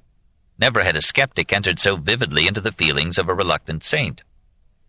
A visitor who came upon the author during the composition of these letters found him, says Grimm, plunged in grief and tears. Diderot confessed that he was weeping over his own tale, for tears came to him as readily as to Rousseau. He was forgivably proud of his epistolary novel, of its verisimilitude, sentiment, and style. He revised it carefully and bequeathed it for publication after his death. It saw the light in 1796 under the Revolution. In 1865, La Religieuse was publicly burned by order of the Tribunal of the Seine. Published with it in 1796, burned with it in 1865, was Jacques le Fataliste et son Maître, which Diderot, with the pathos of nearness, considered his greatest work. It may be so, but it is also the most absurd. Infatuated with Tristram Shandy, he adopted Sterne's trick of composing a story largely of interruptions, intruding upon it whimsically now and then to talk to the reader about the characters and the plot. He began and ended the book with passages and incidents copied directly from Sterne, and he bettered Sterne's example of startling the reader with an occasional indecency.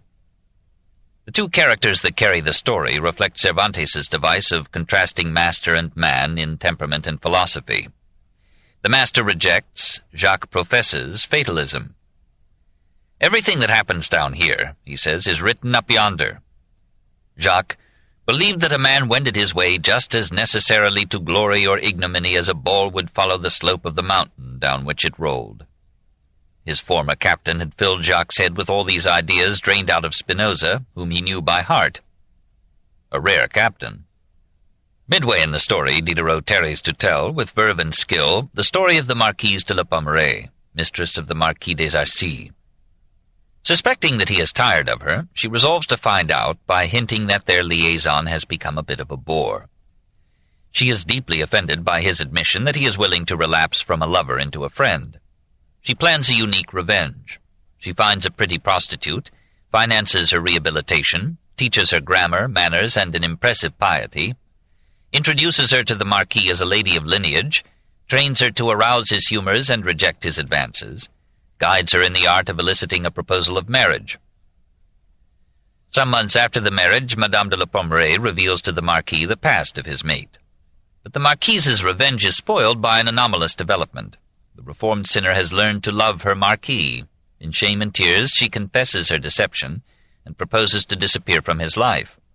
Meanwhile, she has been so faithful and affectionate a wife that the Marquis has discovered more happiness in marriage than ever in adultery.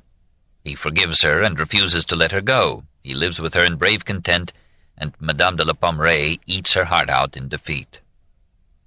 This intermezzo is by all means the most striking part of Jacques le Fataliste.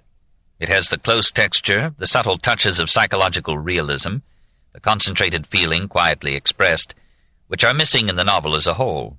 Schiller recognized it as a gem of literary art and translated it into German in 1785. 4. The Nephew of Rameau. Le Neveu de Rameau, and not Jacques le Fataliste, is Diderot's greatest single book. The classical work, Goethe called it, of an outstanding man. Written in 1761, this too was left unpublished, for it is by all means the most scandalous, as well as the most original of Diderot's productions. Apparently he thought it too indigestible to be offered even to his friends. After his death, a copy of the text found its way into a Germany throbbing with Sturm und Drang. Schiller was shocked and excited by it and passed it on to Goethe, who at the height of his fame in 1805 translated it into German.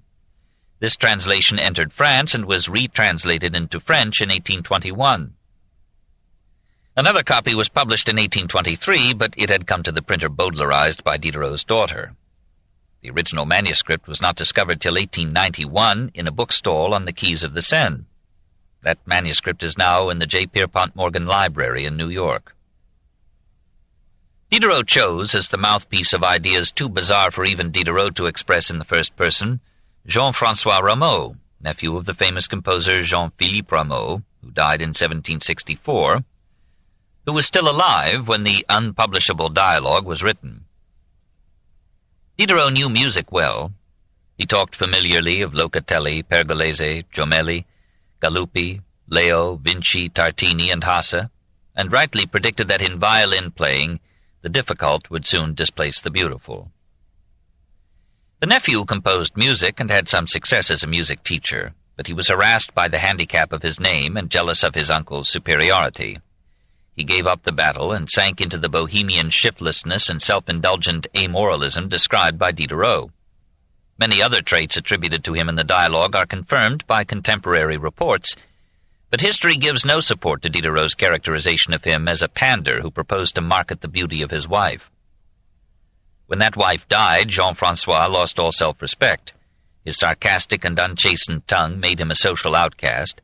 At last he was excluded from the home of the rich Monsieur Bertin, on whom he had for years depended for his dinners, and he had to seek associates in the Café de la Régence and other outposts of advanced and penniless ideas. Diderot begins, note how he weaves his books into his life.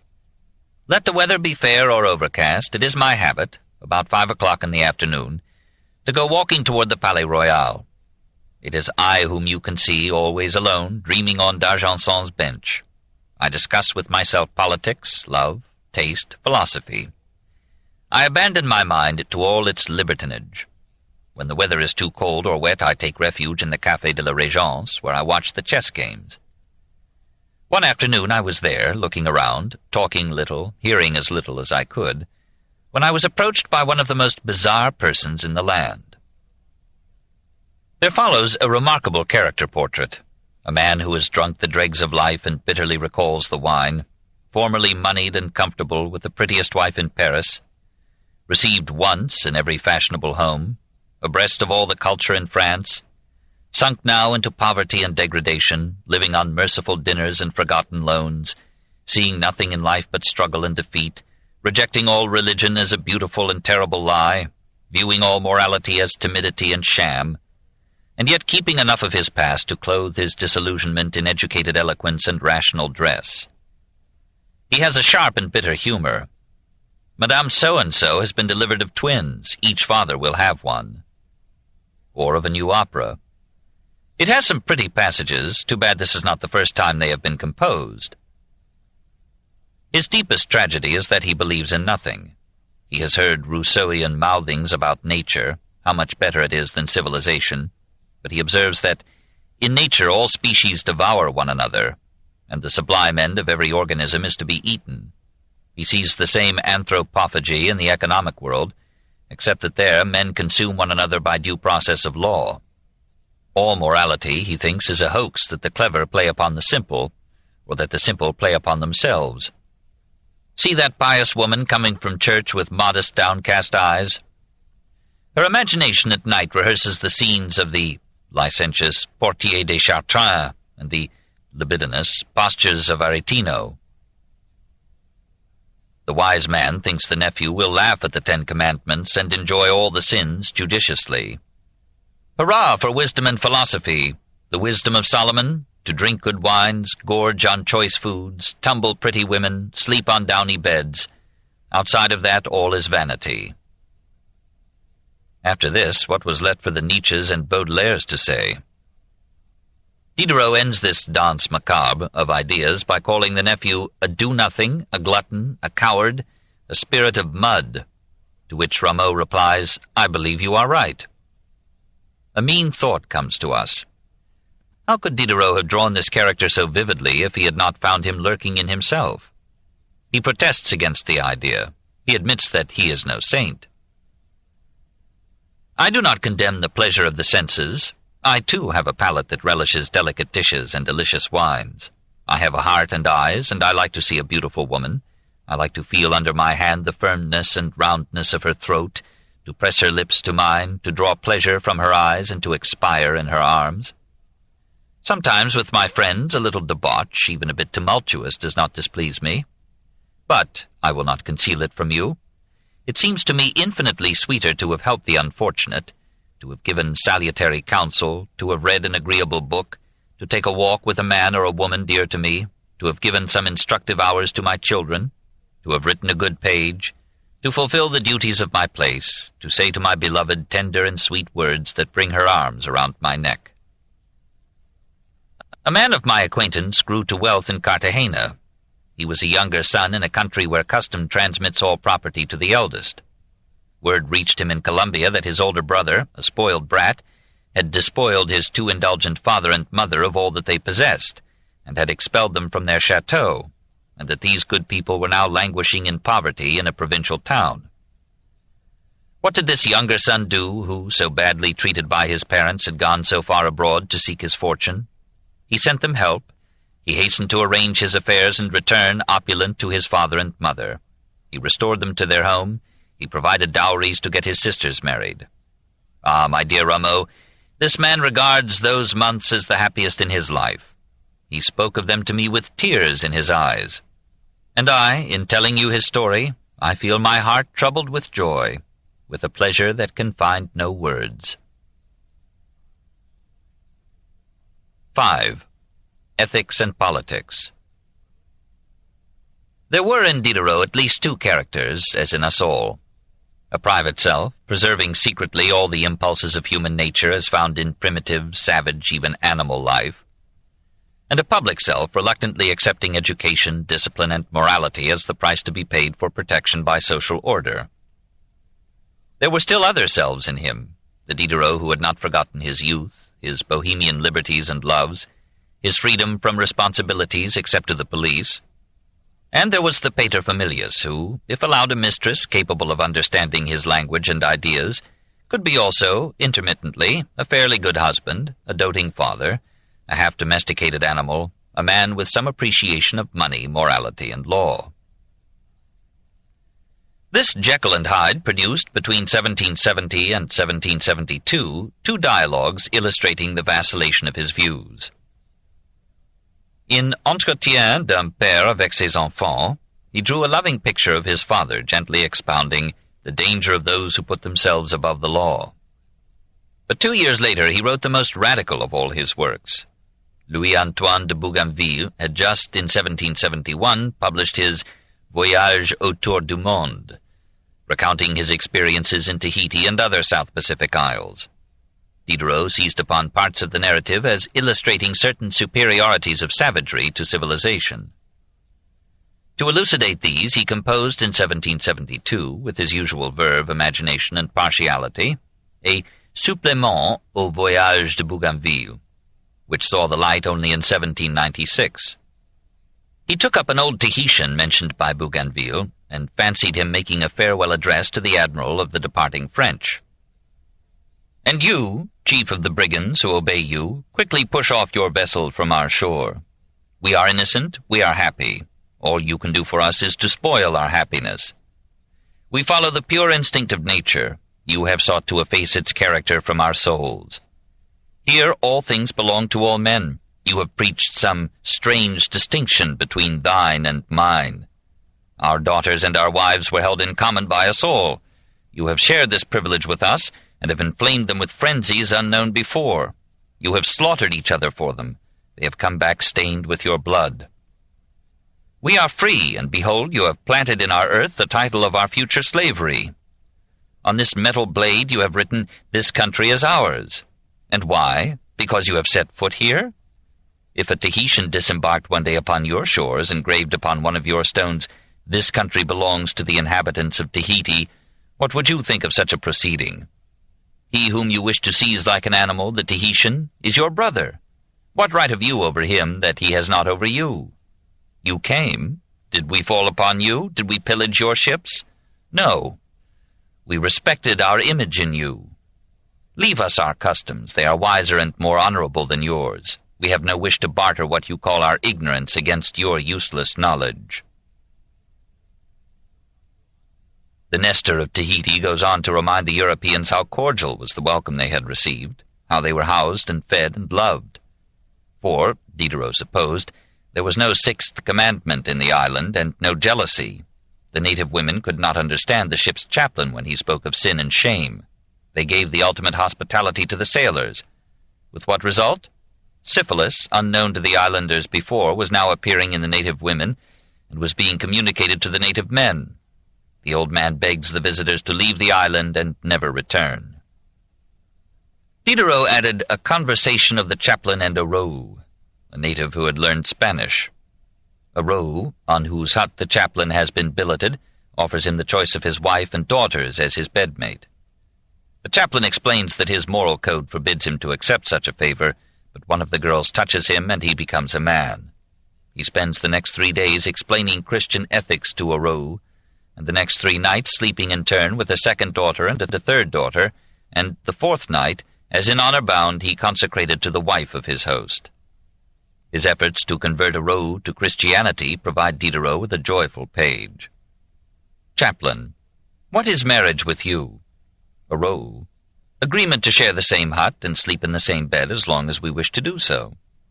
Chaplain: And when you wish no longer? Aurou: We separate. Chaplain: And what happens to the children?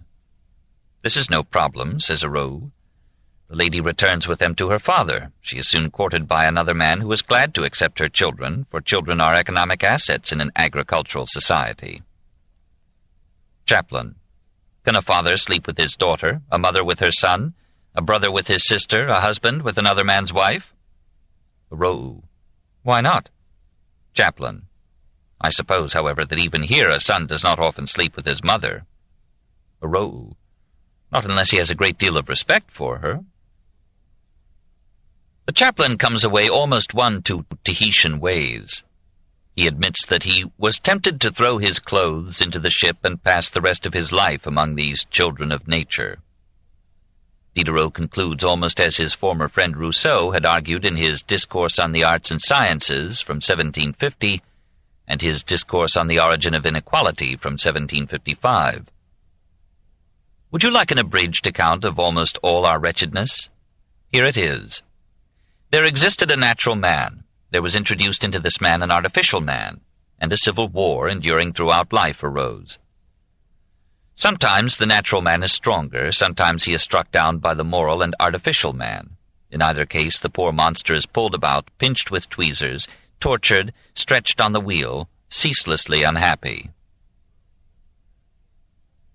Diderot, of course, was very poorly informed about the Tahitians. Bougainville himself had described them as ridden with superstitions and taboos, terrified by imaginary evil spirits and subject to priests, not to mention a variety of insects and diseases. Diderot, restless in monogamy, was in no mood to understand why the necessities of social order had placed so many restraints upon the lawless sexual instincts of mankind. He was one more example of the individual intellect imagining itself wiser than the customs of the race. There is an amusing contrast between the ethical philosophy of Diderot the writer and that of Diderot the man. Theoretically, at times, his moral ideas verged upon anarchism. In those moments, he described human nature as basically good, and on this assumption he proposed to follow nature, that is, instinct. Only through instinct, he felt, could the individual free himself from the bonds that religion and society lay upon him with their 1,000 conventions, prohibitions, and laws. In this mood he described coitus as the sovereign happiness.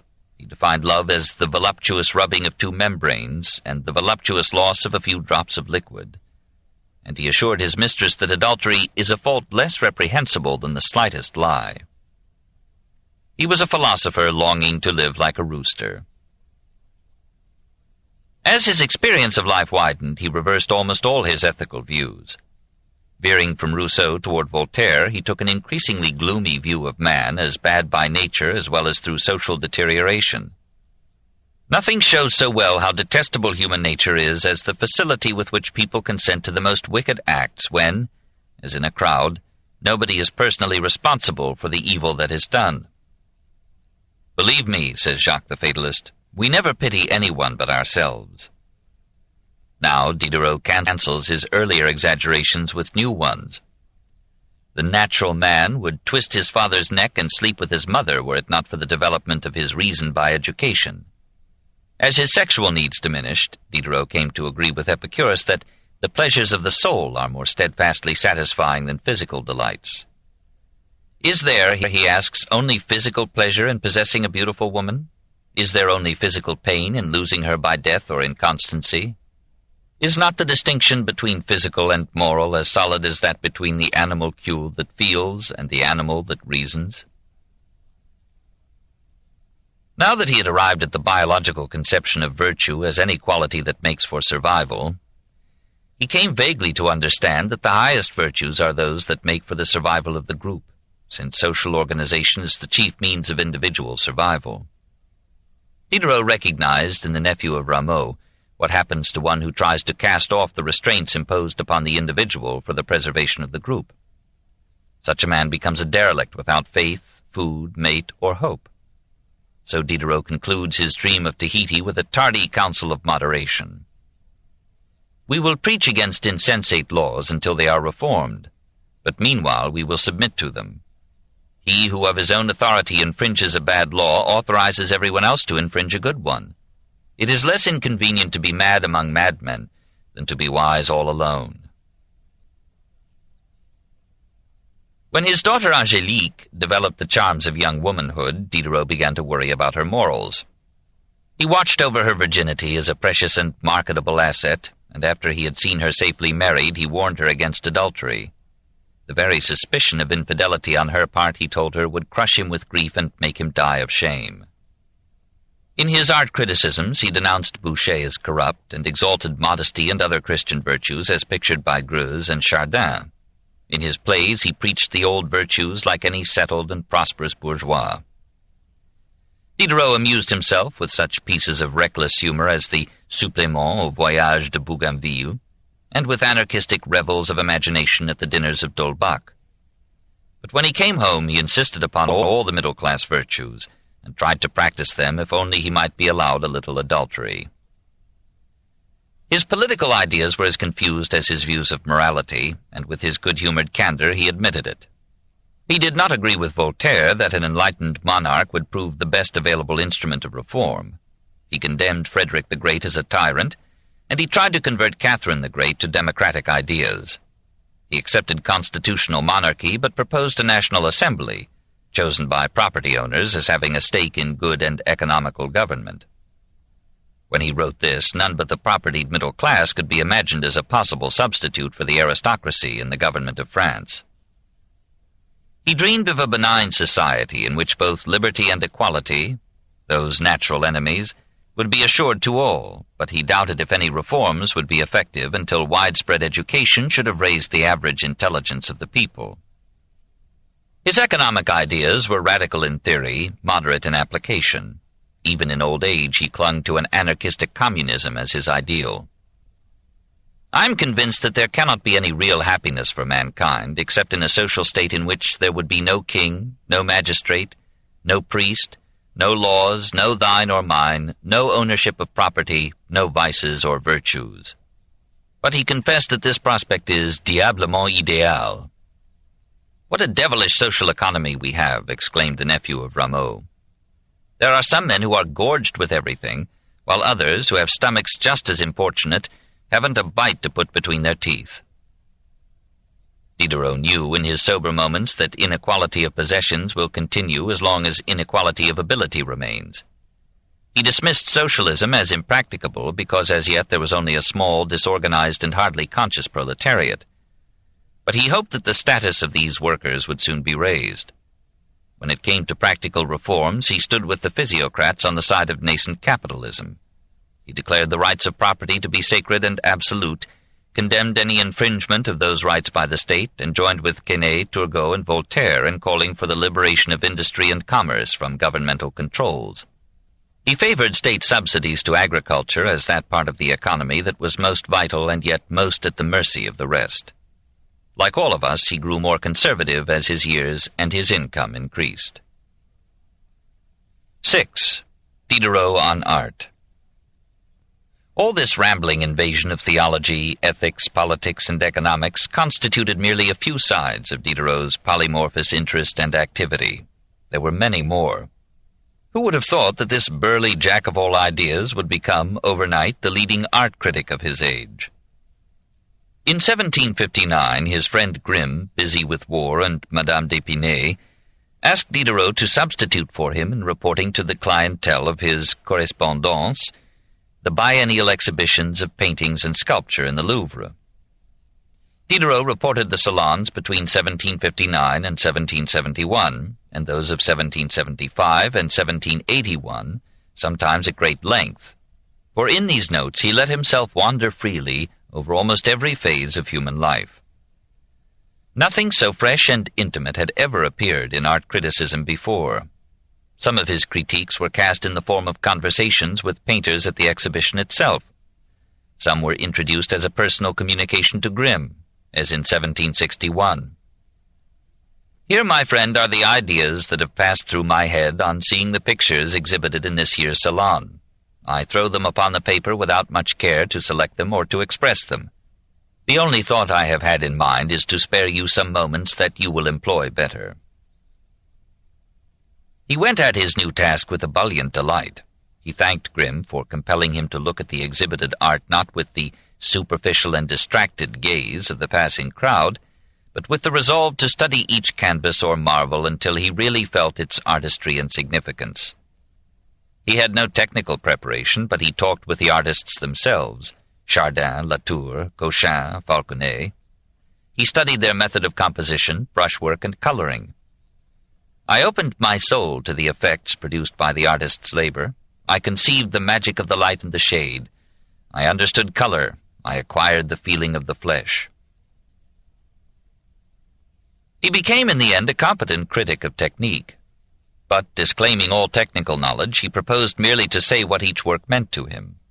First, he described the subject or story in some detail, since most of Grimm's clientele would never see the pictures in question. Some clients, however, bought pictures on Diderot's recommendation. Often he would imagine and graphically recount the living drama of which the artist represented only the concentrated telling moment. At times he turned art into literature, and at last he could boast, "Chardin, Lagrenet, Greuze, and others have assured me that I was the only literary man whose images could pass upon the canvas almost as they had succeeded one another in my head." He expressed his preferences and prejudices with unabashed candor. After denouncing almost everything in contemporary French civilization, he defended French painters with patriotic ardor. He called Hogarth a liar and an ignoramus for saying that France had no colorist. "Chardin," he retorted, "is perhaps one of the greatest colorists in all painting." He was severe on Nattier. He railed at Boucher's nudes, but enjoyed them. After criticizing the defects in one nude, he added, "All the same, let me have her just as she is, and I do not think I shall waste time complaining that her hair is too dark." A picture of Joseph rejecting the advances of Potiphar's wife angered him. "I can't imagine what he could have wanted. I wouldn't have asked for any better, and I have often settled for less." He sympathized with artists who painted nudes, and especially with sculptors who modeled them. After all, what can you do in statuary with buttons and pants? He liked Greuze's pictures of girlish innocence. He fully shared Greuze's sentimentality. He particularly appreciated the portraits of Greuze's wife, who had been Diderot's mistress in his youth. He relished the wild landscapes in Dutch and Flemish art, and found more poetry in a single tree which has suffered the buffets of the years and seasons than in all the facade of a palace. A palace must be in ruins to be an object of interest. He rejected the classic emphasis on rationality, order, and harmony, and exalted creative imagination above analytical reason. He called for compositions terrible or sensuous, which carry love or terror to the depths of your heart, dissolve your senses, and purge your soul. There is something in that which no rules can achieve. He despised the notion of art for art's sake. Art, he thought, had a moral task, to honor virtue and expose vice.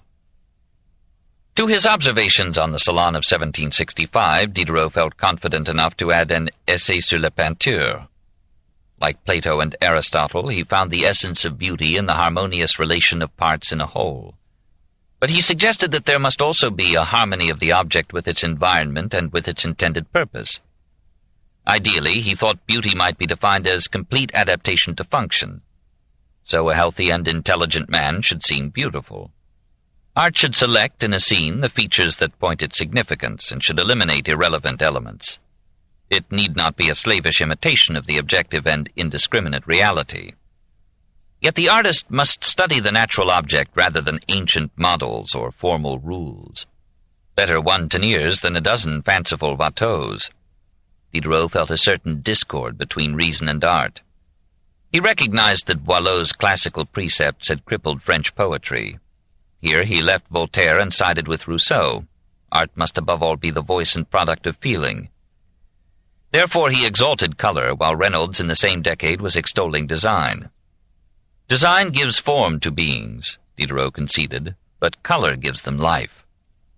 Goethe found many things in this essay that seemed to him wrong, but he translated portions of it and described it to Schiller as a magnificent work. It speaks even more usefully to the poet than to the painter, though for the painter, too, it is a torch of powerful illumination. 7. Diderot and the theatre. When I was young, Diderot wrote, I hesitated between the Sorbonne, meaning priesthood, and the stage. And in 1774, For some 30 years I have, against my taste, made the Encyclopédie and written only 2 plays. He attached more importance to his plays than to his novels, and as most of his novels were published only after his death, his plays had the greater influence on his fame and his life. And they constituted almost a revolution in the history of the French theatre. He had read with emotion the novels of Richardson. In 1761 he wrote an Éloge de Richardson, rising to lyric praise of the Englishman for his evocation of feeling, his inculcation of virtue, his courage in picturing middle-class life as worthy of serious art. Moreover, Diderot had been impressed by George Lillo's The London Merchant of 1731, which had successfully brought the sentiments and tribulations of the business class to the English stage. He called the play sublime, even compared it with Sophocles. Why should not broken hearts be worthy of tragic drama despite their lack of pedigree? When Diderot took to composing plays in the genre sérieux, he startled French conventions by using middle-class characters and writing in prose. So in 1757 he sent to stage and press Le Fils Naturel, ou Les Épreuves de la Vertu. It had no success on the boards. It was acted twice in the provinces in 1757, not till 1771 in Paris, and then apparently only once. But in its printed form it became a cause célèbre. The story was interesting enough. The virtuous, prosperous bastard Dorval finds himself falling in love with Rosalie, the betrothed of his host, Clerville. He perceives that she returns his affection. He resolves to absent himself rather than ruin the nuptials of his friend. As he is about to leave, he sees Clerville attacked by armed assailants. He fights them and saves his friend's life. When he learns that Rosalie's merchant father has lost his fortune and can give her no dowry, he secretly makes up her loss. The bankrupt merchant turns out to be Dorval's father as well as Rosalie's. She reconciles herself to being his sister. She marries Clerville. Dorval marries Clerville's sister Constance, and the play ends with everyone bathed in tears of joy. This was Diderot's contribution to what critics had already termed la comédie larmoyante, the drama of tears. What gave the play a place in French history was a series of dialogues published with it, and later entitled Entretien sur la Fils Naturel. The tradition of the French theatre was that serious, as distinguished from comic drama, should concern itself only with personages of the nobility, and should be written in verse. Diderot now expounded his view that serious drama should not be afraid to use bourgeois characters and occupations, and scenes from domestic life, presented with realism and in prose. He proposed to show that the phrase bourgeois gentilhomme, middle-class gentleman, was not the laughable contradiction in terms that Molière had taken it to be, but a development of the new society in which the bourgeoisie was rising in wealth, status, and power. The dramatist, he argued, should present not so much studies in character as conditions of actual life, for example, in the family, in the army, in politics, in the professions, even in industry. And as the middle classes were a chief repository of virtue in France, Diderot insisted that one function of the new drame, as he called it, should be to inspire men with love of virtue and abhorrence of vice. He branded a merely entertaining art as an idle-class luxury. Every art should have a social function and use, and what better aim could the theatre have than to make virtue charming? The play and its accompanying pronunciamento divided intellectual Paris into hostile camps. This book is continued on Cassette 10, Side 1.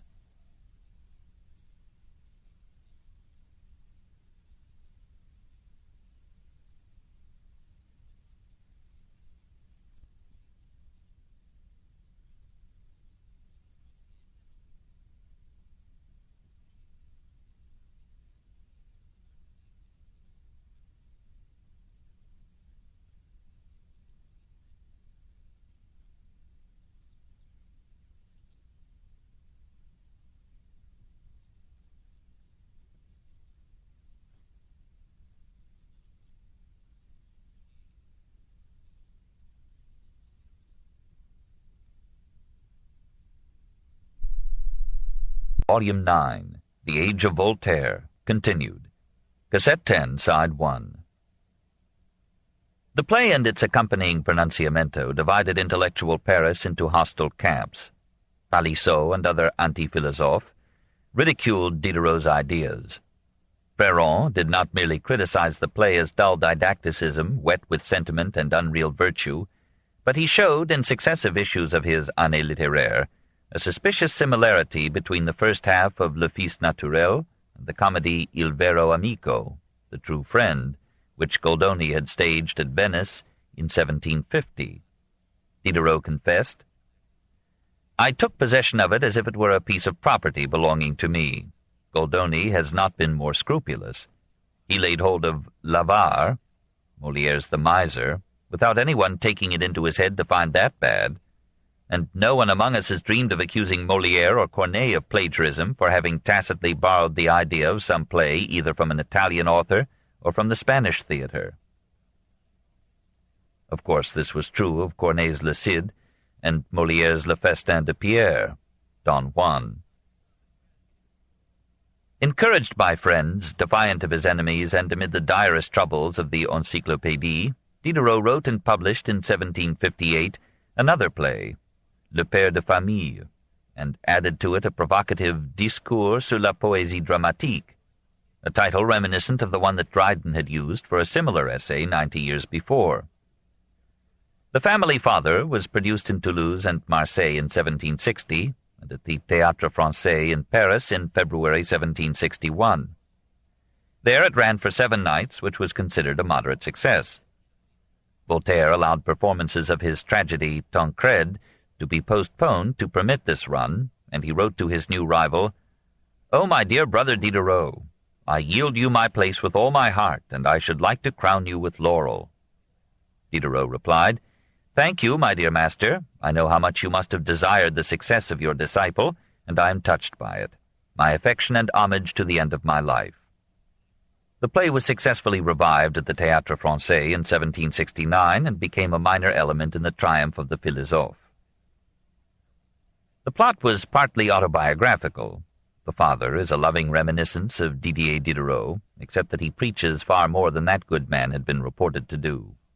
The son, Saint-Albin, a fond portrait of Denis Diderot, seeks parental permission to marry Sophie, a girl of the working class. The father consents to see her, likes her, but refuses to let his son marry so poor a lass. After 5 acts, and by a coincidence that has served 1,000 dramas, the young lady turns out to be a daughter of excellent family. The father relents, all is well. Freron could be pardoned for calling the plot melodramatic, mechanical, and absurd. One critic pointed out that this ode to virtue was dedicated to Grimm, who had shared a prostitute with Rousseau and was now the lover of Madame d'Épinay, and that Diderot had named the heroine after his mistress, Sophie Volant. Voltaire, while complimenting the author on the tender and virtuous things in the play, wrote to Madame du Deffand, "Have you had Le Père de Famille read to you? Isn't it ludicrous? In faith, our century is a poor one compared to that of Louis XIV. Diderot, however, felt that the 17th century French drama had been a thoroughly unnatural form, in its pompous declamatory style, in its straight-laced unities of action, place, and time, and in its supine imitation of ancient classics rather than of living realities. His plays, unashamedly sentimental, were omens of the romantic reaction against the intellectualism and emotional restraint of the classic age. Diderot's influence was felt also in the increasing realism of scenic sets, in the historic veracity of the actors' dress, in the nationalism of their delivery, and it shared with Voltaire's campaign in clearing the French stage of spectators.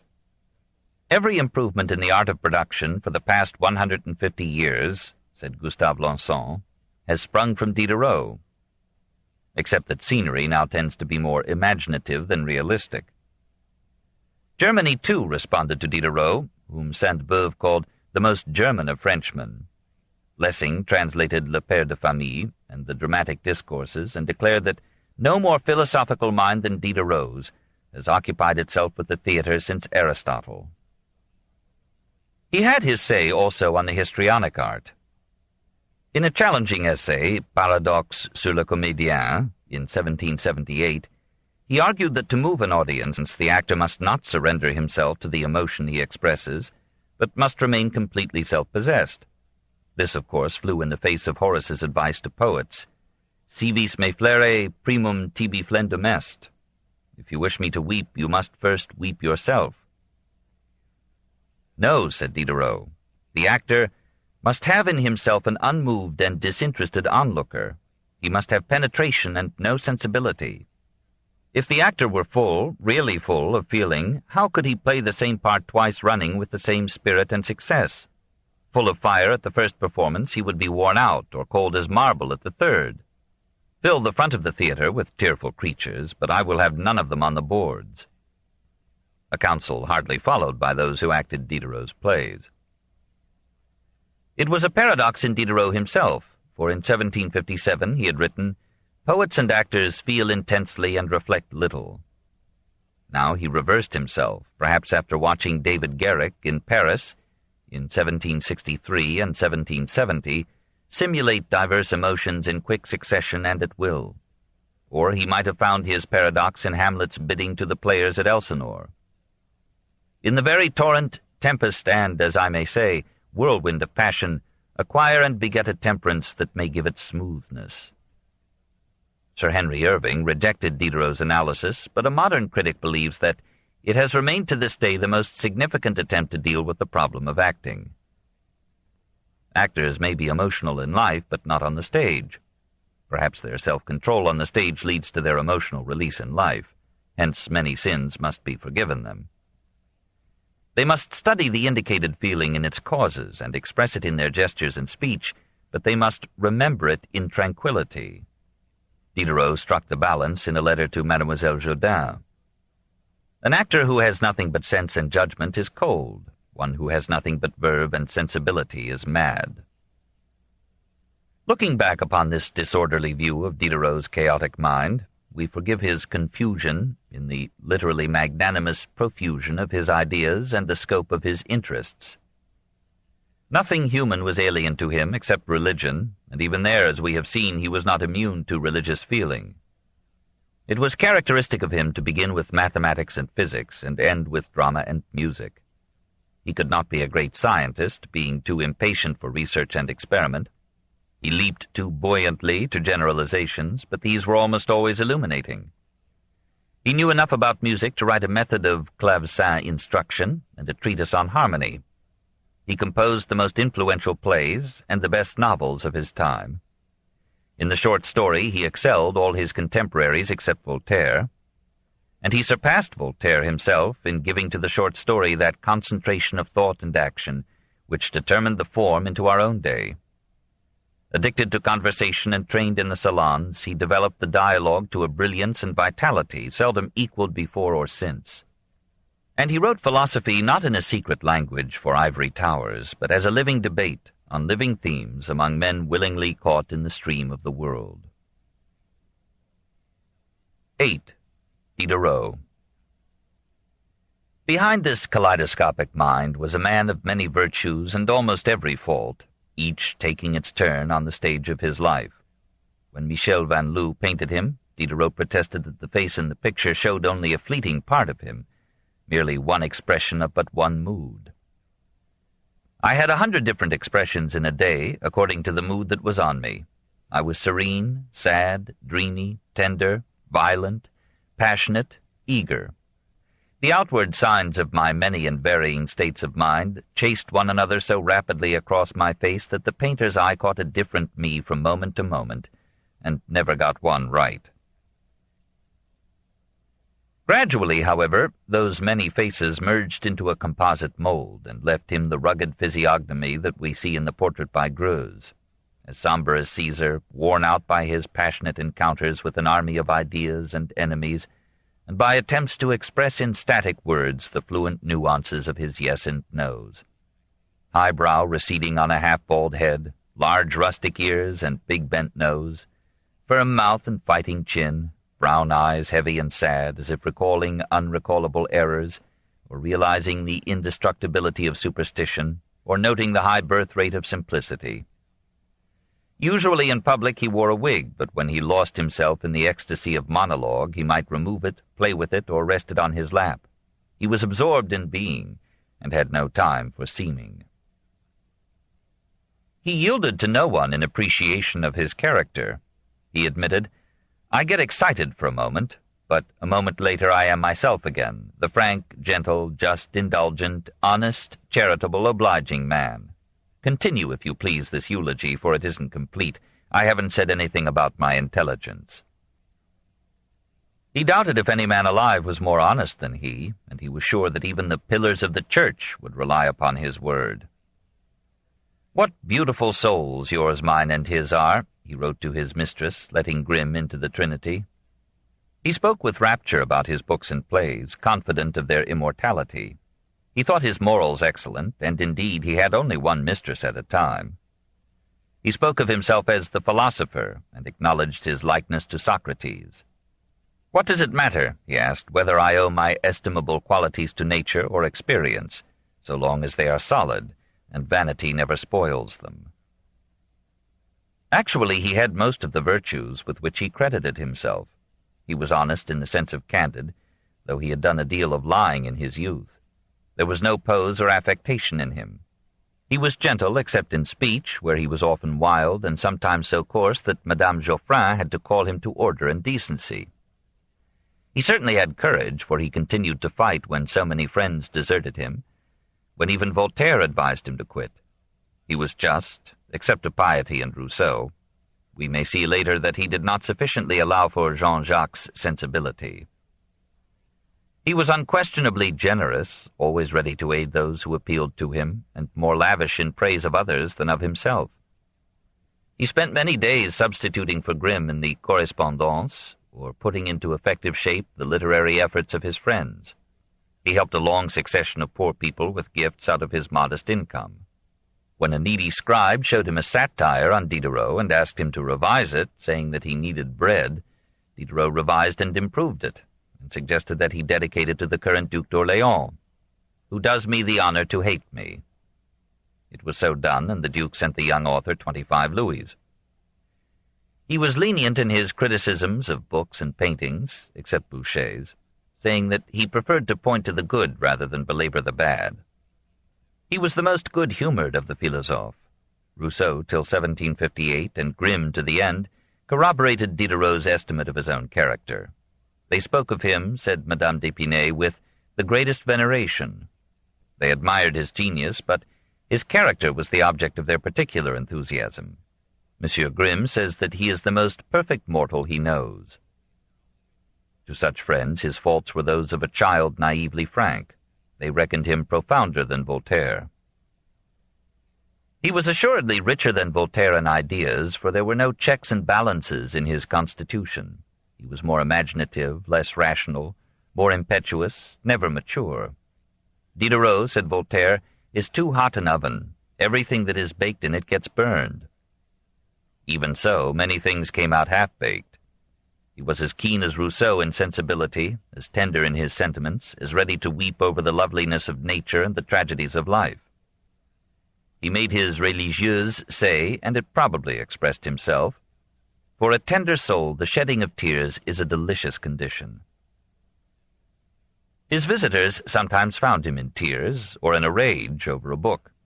Perhaps his friendship with Rousseau was based upon a community of sentiment, the same exaltation of feeling, the same love of nature, the same romantic conception of genius as instinct, passion, and imagination, the same enthusiasm for the novels of Richardson. He longed to warn Clarissa against Lovelace, and when he read of cruel kings he could easily imagine himself using a dagger with marvelous facility. Voltaire plus Rousseau equals Diderot. Neither of those two could forgive him for including them both, while remaining unique and himself. His habits expressed the ambivalence of his qualities. He liked good food to the point of gormandizing and gallstones, but he was alive to all the cultural offerings of his time. He hated and ridiculed travel, but he crossed Europe to slap the thighs of Catherine the Great. He wept over beautiful poetry and indulged in coarse obscenity. He despised money and talked of poverty as the inspiring friend of philosophers. But when his father died, he went to Langres in 1759 and was glad to get his third of the patrimony, so that by 1760 he had an income of 4,000 livres per year. "I need a carriage," he said, "a comfortable apartment," it was a duplex, "fine linen, a perfumed woman, and I could easily put up with the other curses of our civilized state." Here the Voltaire in him checked and laughed at the Rousseau. His wife was too busy with frustrated motherhood and unperfumed housework to provide a fit and necessary audience for his proliferating ideas. Like Milton, he cried out for divorce on grounds of intellectual incompatibility. Not allowed this, he did what the French still do. He took a mistress. There was, briefly, Mademoiselle Babouty, who became Madame Greuze, then Madame de Puisieux, who held him for a decade. In 1755 he found just what he needed, a young woman who for 18 years gave him love, fidelity, and understanding. Louise Henriette Voland, whom he rechristened Sophie because she seemed to him the soul of wisdom, was already 38 when they first met, unmarried, plump, short-sighted. He described her as wearing spectacles on a rather dried-up face, and he had to scold her now and then for rivaling his appetite. But she had gathered books instead of lovers. She had read widely, even in politics and philosophy. She talked well and listened better. Diderot found her legs too thick, but he was grateful for her ears and loved her mind and heart. "Ah, Grimm," he wrote, "what a woman! How tender she is, how sweet, how honest, delicate, sensible. She reflects. We don't know any more than she does in customs, morals, feelings, in an infinity of important things. She has her judgment, views, ideas, her own way of thinking, formed according to reason, truth, and common sense. Neither public opinion nor authorities nor anything can subjugate them." This could not all be infatuation, for the objective Dr. Tronchin saw in her the soul of an eagle in a house of gauze. That is, she loved fine clothes and intellectual flights.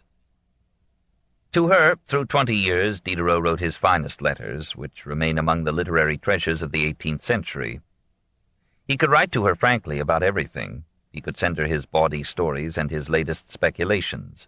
He would write to her as he would talk, "If I were at your side, an arm on the back of your chair." In his relationship with her he realized as never before the part that feeling and sentiment can play in life.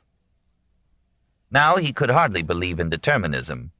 It seemed incredible that their complex exchange of devotion and ideas could be the physico-chemical result of some primeval nebula. Sometimes, in such a mood, he could even speak of God. He told Sophie how, walking in the countryside with Grimm, he plucked a blade of wheat and fell into thought over the mystery of growth. "What are you doing?" asked Grimm. "I am listening." "Who is talking to you?" "God." After some 12 years of his liaison with Sophie Voland, his love subsided, his letters grew shorter, his protestations of fidelity more forced. In 1769, aged 57, he succeeded his dead friend Damilaville as the lover of Madame de Meaux, aged 54. A year later, a younger gallant displaced Diderot. Meanwhile, Denis continued to assure Sophie of his eternal love.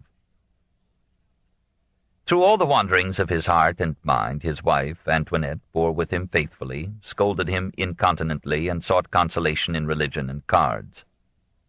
They quarreled almost daily, and time did not bridge the gap between the man with 1,000 ideas and the woman with one God. When his friends came to visit him, they never stopped to greet her. When she discovered his affair with Sophie, she burst into a fury which seemed to him quite unproportioned to so common a diversion. For a while he had his meals served to him in his study. "She is beginning to feel the effects of this little divorce," he wrote to Grimm. "The exhaustion of her funds, which is not distant, will bring reconciliation." She fell sick. He relented and tended her with grumbling care. She responded with such sweetness that he thought she must be dying. However, he described her illness jokingly in a letter to Sophie. When his friend Suard proposed to marry, Diderot advised him to drown himself instead. Suard's marriage was one of the happiest in that unhappy age. Probably Diderot would have fled from his home had he not so loved his domestic comforts and his pretty daughter. Antoinette was 43 when, in 1753, she bore her 4th child. As Marie Angélique grew up through all the charms of girlhood, Diderot concentrated all his tenderness upon her. He joined her in her games. We picture the top-heavy philosopher playing hopscotch with her, and hide-and-seek, and blindman's buff. "I was crazy about my little girl. What a lovely character! What a woman I could make of her if her mother would let me." He took care to preach to her all the Christian virtues, and as she neared nubility he gave her explicit instructions on guarding herself against the wolves of Paris. What did their proposals mean? They mean, "Mademoiselle, out of complacence for me, will you dishonor yourself, lose all social status, banish yourself from society, have yourself locked up in a convent, and make your father and mother die of grief?" So, like any French father, he saved up money to provide her dowry, and negotiated with divers families to get her a husband in due time. He made the choice, Antoinette disapproved, Angélique approved, and was married in 1772. Diderot wept at losing her, and wept still more when he saw her happiness in marriage. He helped the young couple generously, saying, "Isn't it better to help them at a difficult moment than to wait until they no longer need anything?" The son-in-law became a successful manufacturer, whose descendants, after the restoration of the Bourbon monarchy in 1814, became cautious conservatives. As Diderot matured through parentage, he began to understand his father better, and to honor the code of morals that helped a man to bring up a good family. But much of the bohemian remained in him. Though he loved his den, his old clothes and slippers, and liked to toast his toes before a fire, he absented himself from such felicity now and then, as when he spent a month with D'Holbach at Grandval. He still frequented the cafes and was a familiar figure in some salons.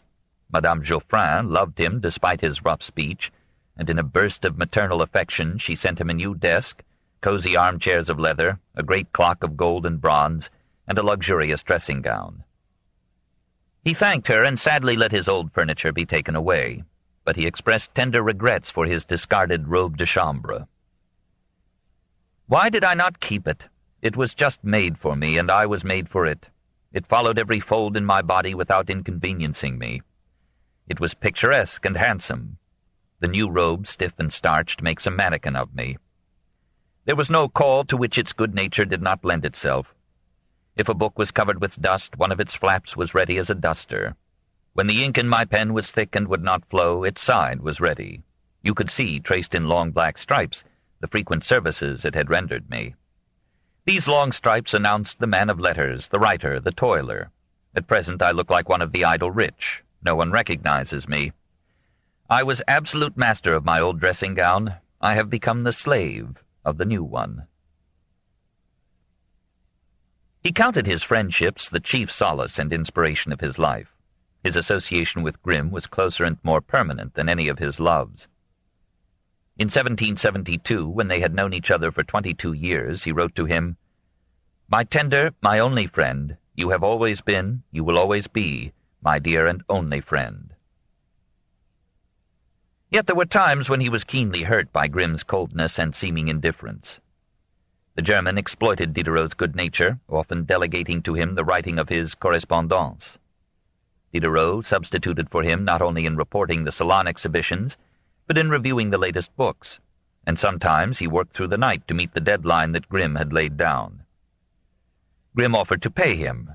Diderot refused to be paid. It is sad to relate that when in 1773 Stanislav II Poniatowski, King of Poland, hearing that Diderot was planning to visit St. Petersburg, proposed to invite him to stop in Warsaw, Grimm advised the king that there would be no profit in making the philosopher's acquaintance. Instead of utilizing his time to share the glory of genius with Voltaire, Diderot wastes it writing scrap for these correspondence sheets, or giving it away to all who are bold enough to ask for it. I dare say to your majesty that he will die unknown.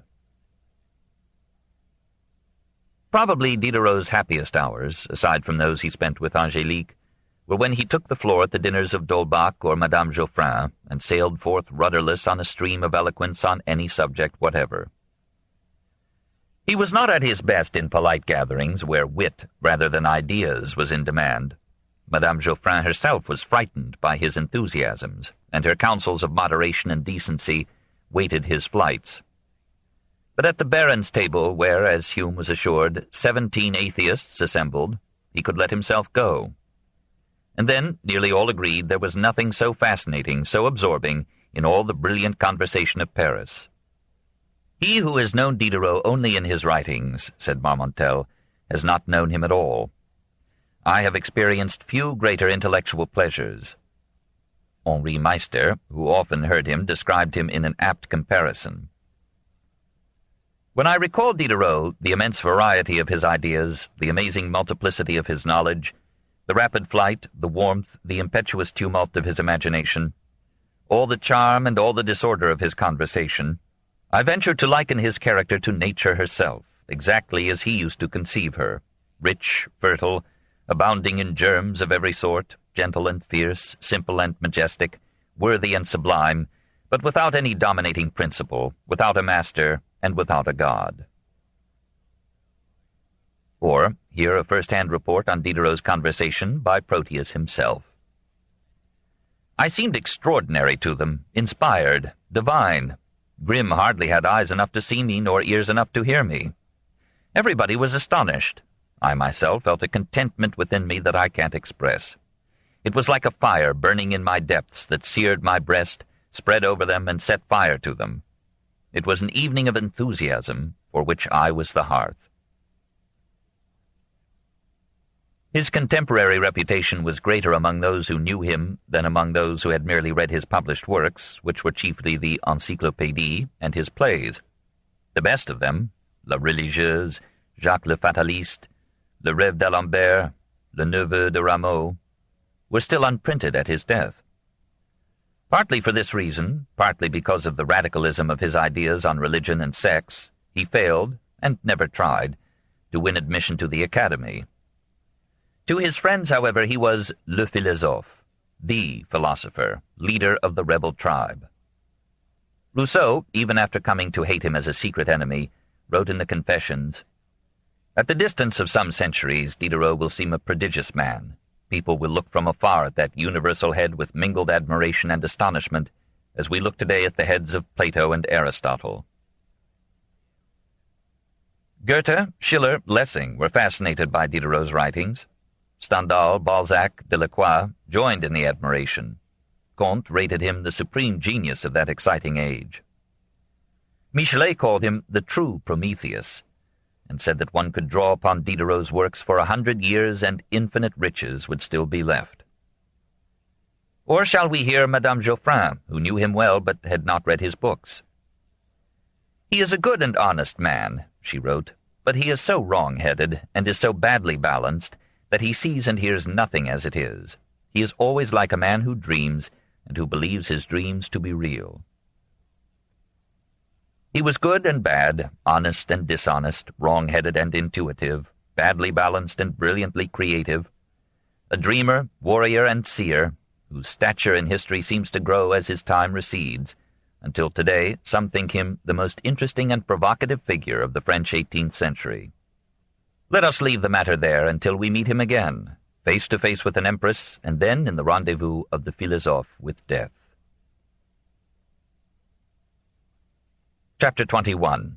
The Spreading Campaign, 1758 to 1774.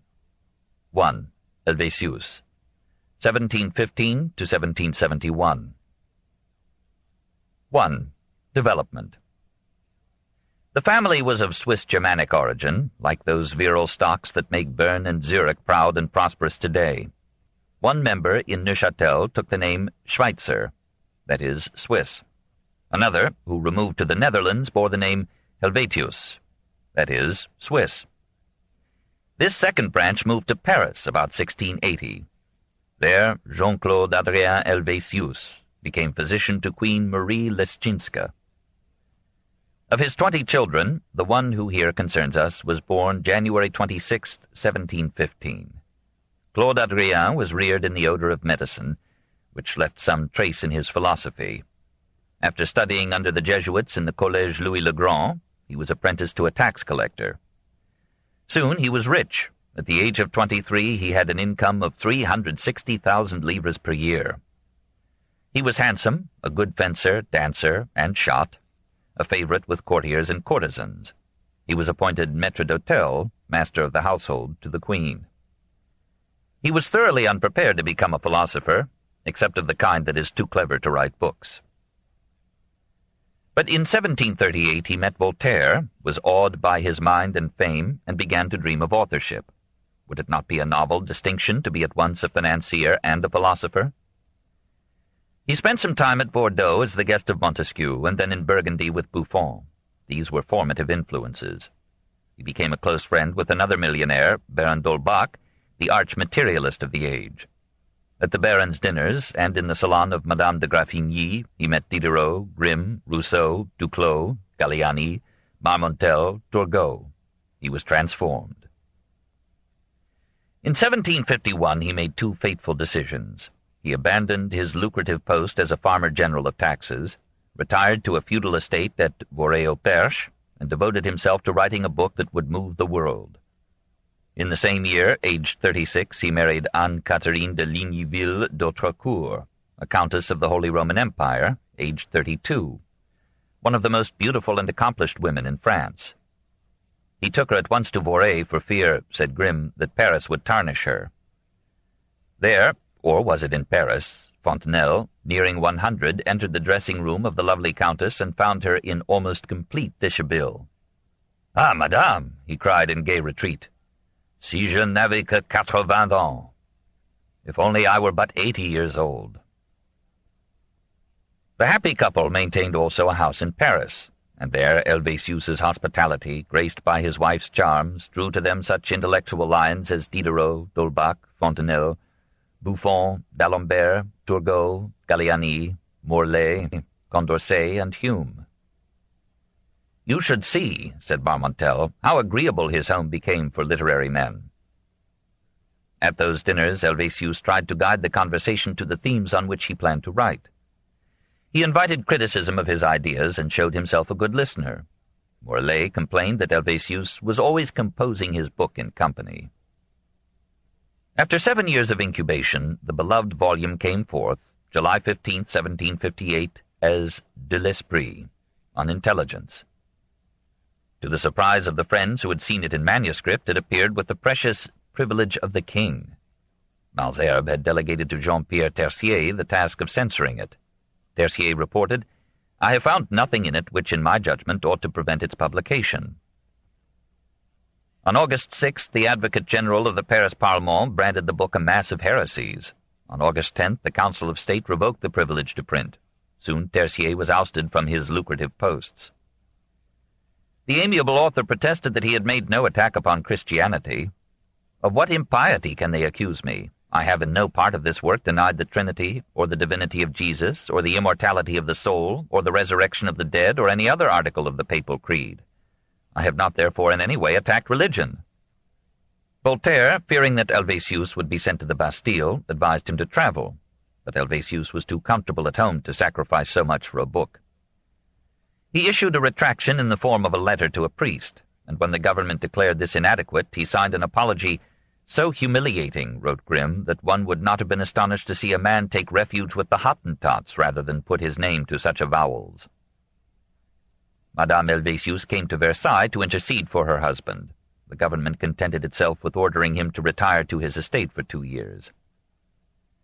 The penalty might have been more severe had not the king remembered that his own life had once been saved by Helvétius's father, then physician to the queen. On January 3, 1759, Pope Clement XIII condemned the book as scandalous and licentious, and in February it was publicly burned by order of the Parlement.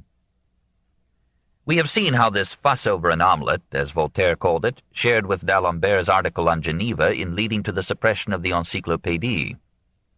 With all this advertising, De l'Esprit became the most widely read of all the volumes that played a part in the campaign against Christianity. 20 editions appeared in French within 6 months, and it was soon translated into English and German.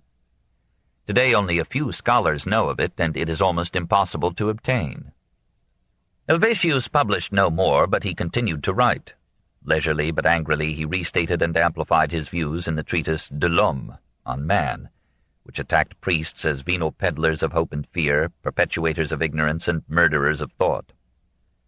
In these 2 books we find all the ideals of that ambitious time: liberty, equality, and fraternity, liberty of speech, press, assembly, and worship, equality for both sexes and all classes in educational opportunity and before the law, and an almost socialistic advocacy of the welfare state as a compensatory protection of the simple poor against the clever rich, all capped with a semi-religious faith in the indefinite perfectibility of mankind.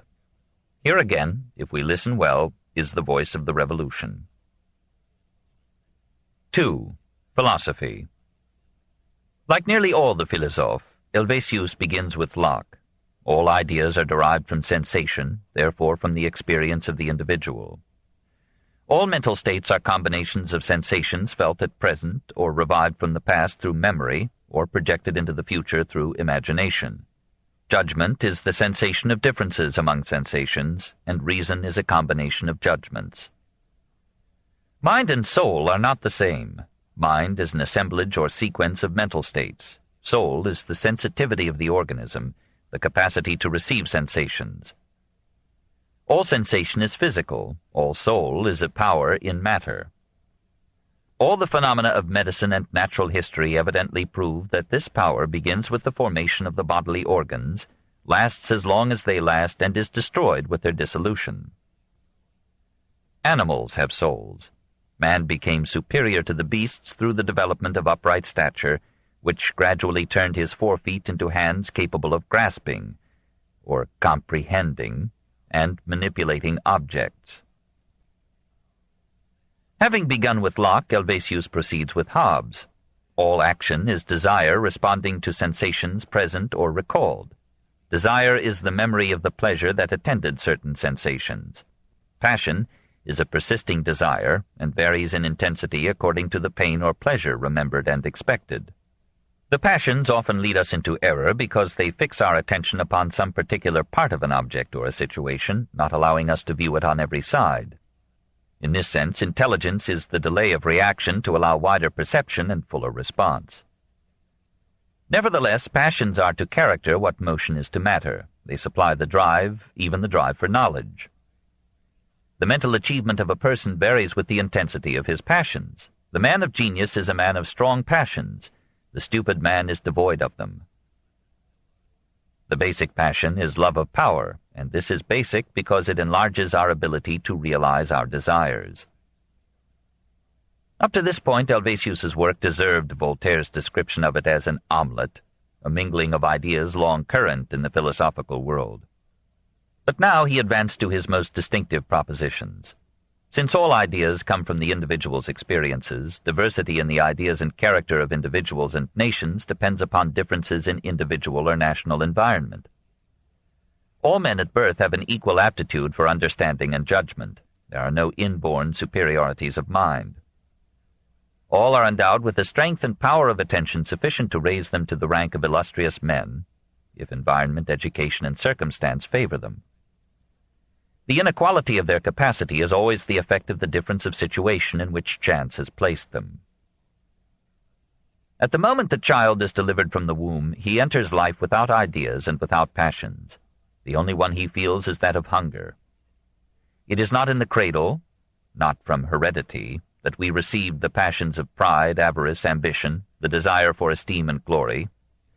These factious passions, generated amid towns and cities, presuppose conventions and laws already established among men. Such passions would be unknown to him who was carried by a storm at the moment of his birth to a desert waste, and like Romulus nourished by a wolf. The love of glory is an acquisition, and therefore the effect of instruction. Even the genius is the product of environment, that is, of experience plus circumstance. The genius adds the last step in an invention to many steps taken before him. And this final step is due to circumstance. Every new idea is the gift of chance, that is, to a series of effects of which we do not perceive the cause. Whence proceeds the extreme inequality of understanding? Because nobody perceives precisely the same objects, nor is precisely in the same situation, nor has received the same education. And because chance, which presides over our instruction, does not conduct all men to minds equally rich and fruitful.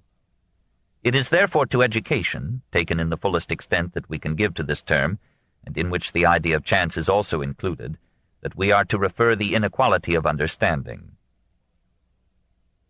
Probably this psychological analysis, especially generous in a millionaire, was derived from a political attitude. Conservatives stress the differences and influence of heredity and the need for caution in changing institutions rooted in natural and native inequalities of ability and character. Reformers stress the differences and influence of environment, by which inequalities of ability, power, and wealth seem due to chance, to the accidents of birth and the privileges of condition, rather than to innate merit. Inequality can therefore be reduced by equalizing education and bettering the environment.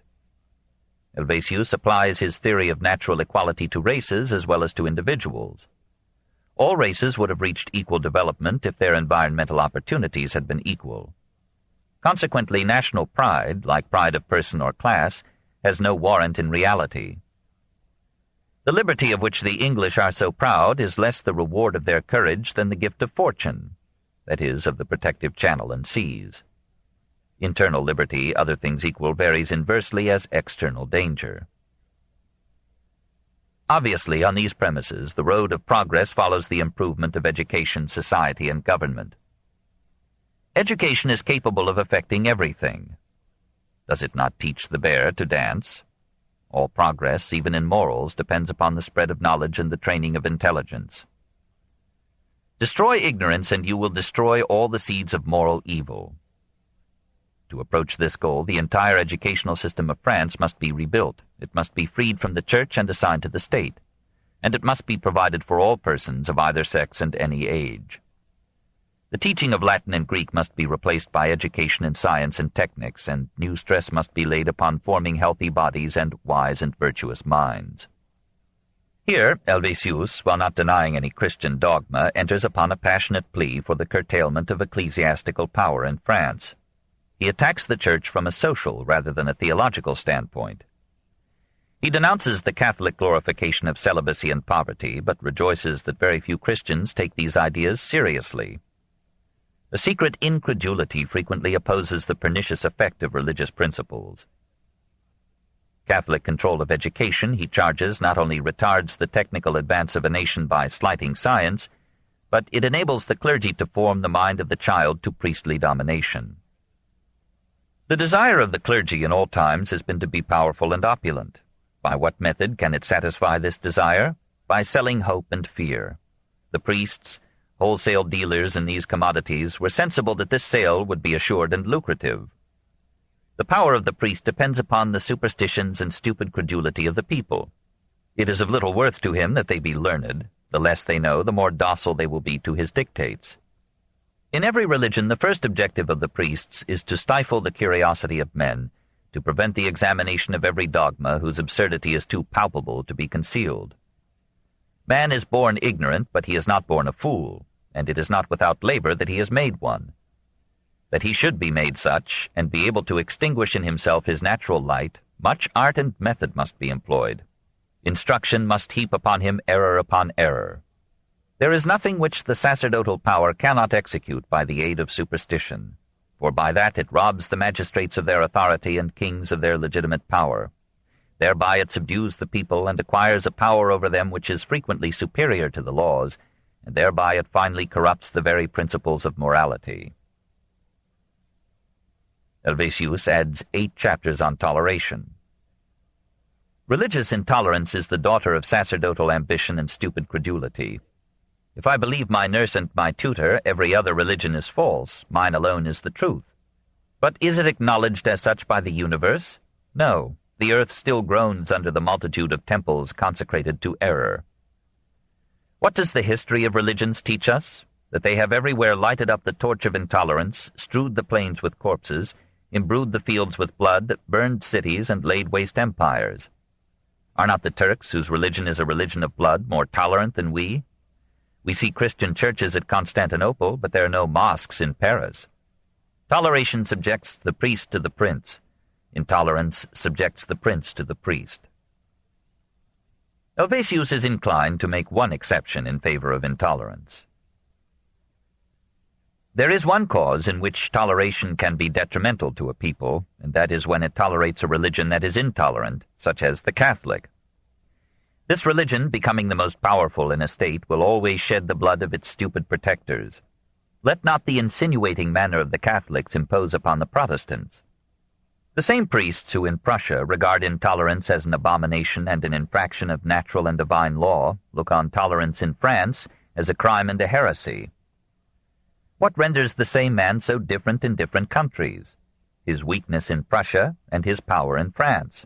When we consider the conduct of Catholic Christians, they at first, when feeble, appear to be lambs, but when strong, they are tigers. Helvétius had a good word to say now and then for Christianity, especially for Protestantism. This book is continued at this point on the other side of this cassette. Please reverse or turn the cassette over now. The Story of Civilization, Volume 9, The Age of Voltaire, by Will and Ariel Durant. Part 2, continued. Cassette 10, Side 2. Helvétius had a good word to say now and then for Christianity, especially for Protestantism. He was not an atheist, but he abhorred the biblical conception of God as resembling an oriental tyrant, punishing slight faults with eternal torments. He hoped for a universal religion which, under state control, would promote a natural morality free from rewards and punishments after death. He put human reason above all human claims to a divine revelation. An honest man will always obey his reason in preference to revelation, for it is, he will say, more certain that God is the author of human reason than that he is the author of a particular book. But are not supernatural beliefs and a divine sanction necessary to the efficacy of a moral code? Not at all, says Helvétius. It is not on religion but on legislation alone that the vices, the virtues, the power, and the felicity of the people depend. Every crime not punished by the laws is daily committed. What stronger proof can there be of the inutility of religion? Whence arises the present security of Paris? From the devotion of its inhabitants? No, from the regularity and vigil of the police. At what period did Constantinople become the sink of all the vices? At the very time the Christian religion was established. The most Christian kings have not been the greatest monarchs. Few of them have displayed the virtues of Titus, Trajan, or Antoninus. What pious prince can be compared with these? Hence it seemed to Helvétius that the task of philosophy was to devise and promote a morality independent of religious belief. From this point of view, he wrote what one student has called the most scientific examination of social ethics to appear from the pen of any philosophe. He was resolved neither to berate nor to idealize human nature. He could take it as he found it, with all its selfishness, and try to build upon it a natural ethic. By nature man is neither good nor bad. He is a creature trying to preserve himself in a world where every organism will sooner or later be eaten by another. The picture that Rousseau had recently given of primitive society seemed to Helvétius a jeune imagination. Hobbes was nearer the truth in describing the state of nature as a war of each against all. The terms good and bad, as applied to men, have sense only in society. All goodness is social virtue, and is a product of social training for social ends. Unhappy is the prince who confides in the original goodness of character. Monsieur Rousseau supposes its existence, experience denies it. Whoever consults this will learn that the child kills flies, beats his dog, strangles his sparrow. That the child has all the vices of the man. The man in power, freed from social restraints, is often unjust. The sturdy child is the same. When he is not checked by the presence of his mates, he appropriates by force, like the man in power, the sweetmeat or plaything of his companion. Obviously, then, there is no innate moral sense. All judgments of right and wrong are developed during the experience of the individual from the teachings and compulsions of his family, his community, his government, and his church. When the individual is freed from these compulsions, as in absolute rule, war, or a crowd, he tends to revert to lawlessness and immorality.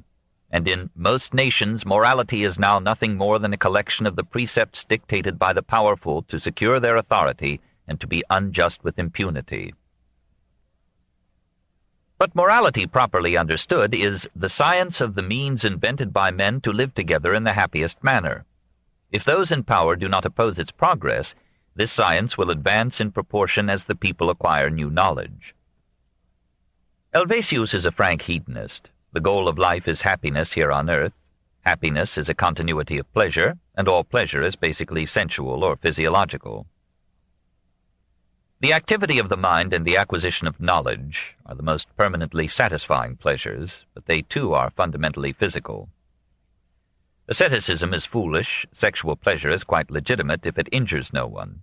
Virtue is not obedience to the laws of God, it is behavior that gives the greatest pleasure to the greatest number. Here, Helvétius clearly formulates the utilitarian ethics already in 1725, suggested by Hutcheson, and later in 1789 expounded by Bentham. To be virtuous, it is necessary to unite nobleness of soul with an enlightened understanding. Whoever combines these gifts conducts himself by the compass of public utility. This utility is the principle of all human virtues and the foundation of all legislation. All laws should follow a single principle, the utility of the public, that is, of the greatest number of the persons under the same government. This principle contains all morality and legislation. Nevertheless, in Helvétius's view, all actions, however moral and virtuous, are egoistic. They are not necessarily selfish. Many actions are altruistic in the sense that they are intended to benefit others, sometimes at great cost to the agent. But even these actions are egoistic in the sense that they are motivated by the impulse to self-satisfaction. We are altruistic because, by instinct or training, we can take great pleasure in pleasing others. So the mother may sacrifice herself for her child as the hero for his country. When we do good to others, it is because we consciously or unconsciously remember with pleasure the returned love or the social approval that followed similar actions in the past. In this way, certain altruistic deeds may become habitual, and we may feel discomfort or fear if we do not perform them. Religious asceticism or devotion may appear to be highly virtuous, but it is only a long-term investment in celestial securities. If a hermit or a monk imposes upon himself the law of silence, flogs himself every night, lives on pulse and water, sleeps on straw, he thinks by virtue of emaciation to gain a fortune in heaven. If a cruel action is not condemned by the local community, these holy men will commit it without shame or recourse, as in burning heretics. Even friendship is egoistic. It is an exchange of services, if only of ears. Where such exchange ceases, friendship fades. Nothing is more uncommon than a friendship of long standing. Ultimately, it is always ourselves that we love in others. Whereas La Rochefoucauld, in similarly reducing all motives to self-love, deplored it as a vice, Helvétius accepts it as a virtue insofar as it makes for self-preservation. In any case, it is a universal fact of life, and to be offended by the operations of self-love is to complain of the showers of spring, the heats of summer, the frosts of winter. It is precisely upon the universality of self-love that he proposes to establish a scientific morality. Education and legislation can mold character and habit into finding discomfort in unsocial actions and pleasure in virtue, that is, in action beneficial to the group. The philosopher should study human behavior and social needs with a view to discovering what forms of conduct are most beneficial to the largest number of people, and he should plead with educators and legislators to provide inducements and deterrents that, by appealing to self-love, will encourage social behavior. What benefits would accrue to mankind from such an entente between philosophers and kings? The virtues and happiness of a people come not from the sanctity of their religion, but from the wisdom of their laws. So, as the summit of his philosophy, Helvétius turned to study legislation and government. Politically, he is the most radical of the philosophes. He does not share Voltaire's faith in enlightened despots. Such rulers would tend to suppress any opinions but their own, which might be mistaken and injurious. He quotes Frederick the Great as saying to the Berlin Academy, "Nothing is better than an arbitrary government under princes just, humane, and virtuous, but nothing is worse under the common race of kings." A limited or constitutional monarchy like England's is good. Better is a federation of democratic republics pledged to united action against an aggressor. Theoretically, aristocracy is unjust, since superior ability is a product of chance. But complete democracy is undesirable as long as the poor are uneducated and propertyless. Consequently, a wise legislator will aim to spread education and property. This millionaire financier deplores the concentration of wealth and its facilitation by a money economy. The almost universal unhappiness of men and nations arises from the imperfections of their laws and the too unequal partition of their riches. There are in most kingdoms only two classes of citizens, one of which wants necessaries, while the other riots in superfluities. If the corruption of the people in power is never more manifest than in the ages of the greatest luxury, it is because in those ages the riches of a nation are collected into the smallest number of hands. The replacement of land with money as the symbol and fulcrum of power engenders such a race for riches as disturbs all social stability, sharpens the class war, and leads to a ruinous inflation. In a nation gradually increasing in wealth and money, especially paper money, the cost of commodities and labor will continually rise. As labor becomes very dear in a rich nation, that nation will import more from other nations than it will export to them. If all other factors remain the same, the money of the rich nation will insensibly pass to the poorer nation, which, becoming opulent in turn, will ruin itself in the same way. Is there any escape from the concentration of wealth and the scramble for money? One would be to multiply the number of proprietors by making a new distribution of the land. When a man's lands exceed a certain number of acres, they should be taxed at a rate exceeding the rent. Such a redistribution is made almost impossible in a money economy, but if wisely conceived, it could be executed by continual and insensible alterations. Diminish the riches of some, augment those of others, and put the poor in such a state of ease that they may by 7 or 8 hours per day abundantly provide for the wants of themselves and their families. Then a people will become as happy as the nature of man will allow. 3. Influence. Here, in 2 books and 1 man, are almost all the ideas that made the French Revolution, and almost all the ideas that agitate nations today. No undereducated Frenchman, in the 3rd quarter of the 18th century, ranked Helvétius as almost the equal of Voltaire, Rousseau, and Diderot, and gave his first book such popularity and acclaim as was hardly accorded to any other volume of the age. No book, said Brunetière, has made more noise in its time or spread abroad more ideas destined to make their way in the world. Brissot reported in 1775 that the system of Helvétius has the greatest vogue. Turgot, while opposing it, complained that it was praised with a kind of fury. Another described it as found on every toilette table. All critics commended the clarity of its style, the force of its epigrams, and the evident humanitarianism of a man who, having everything, advocated a redistribution of wealth. However, the philosophes themselves criticized his system as based on erroneous conceptions. Voltaire defended the claims of heredity.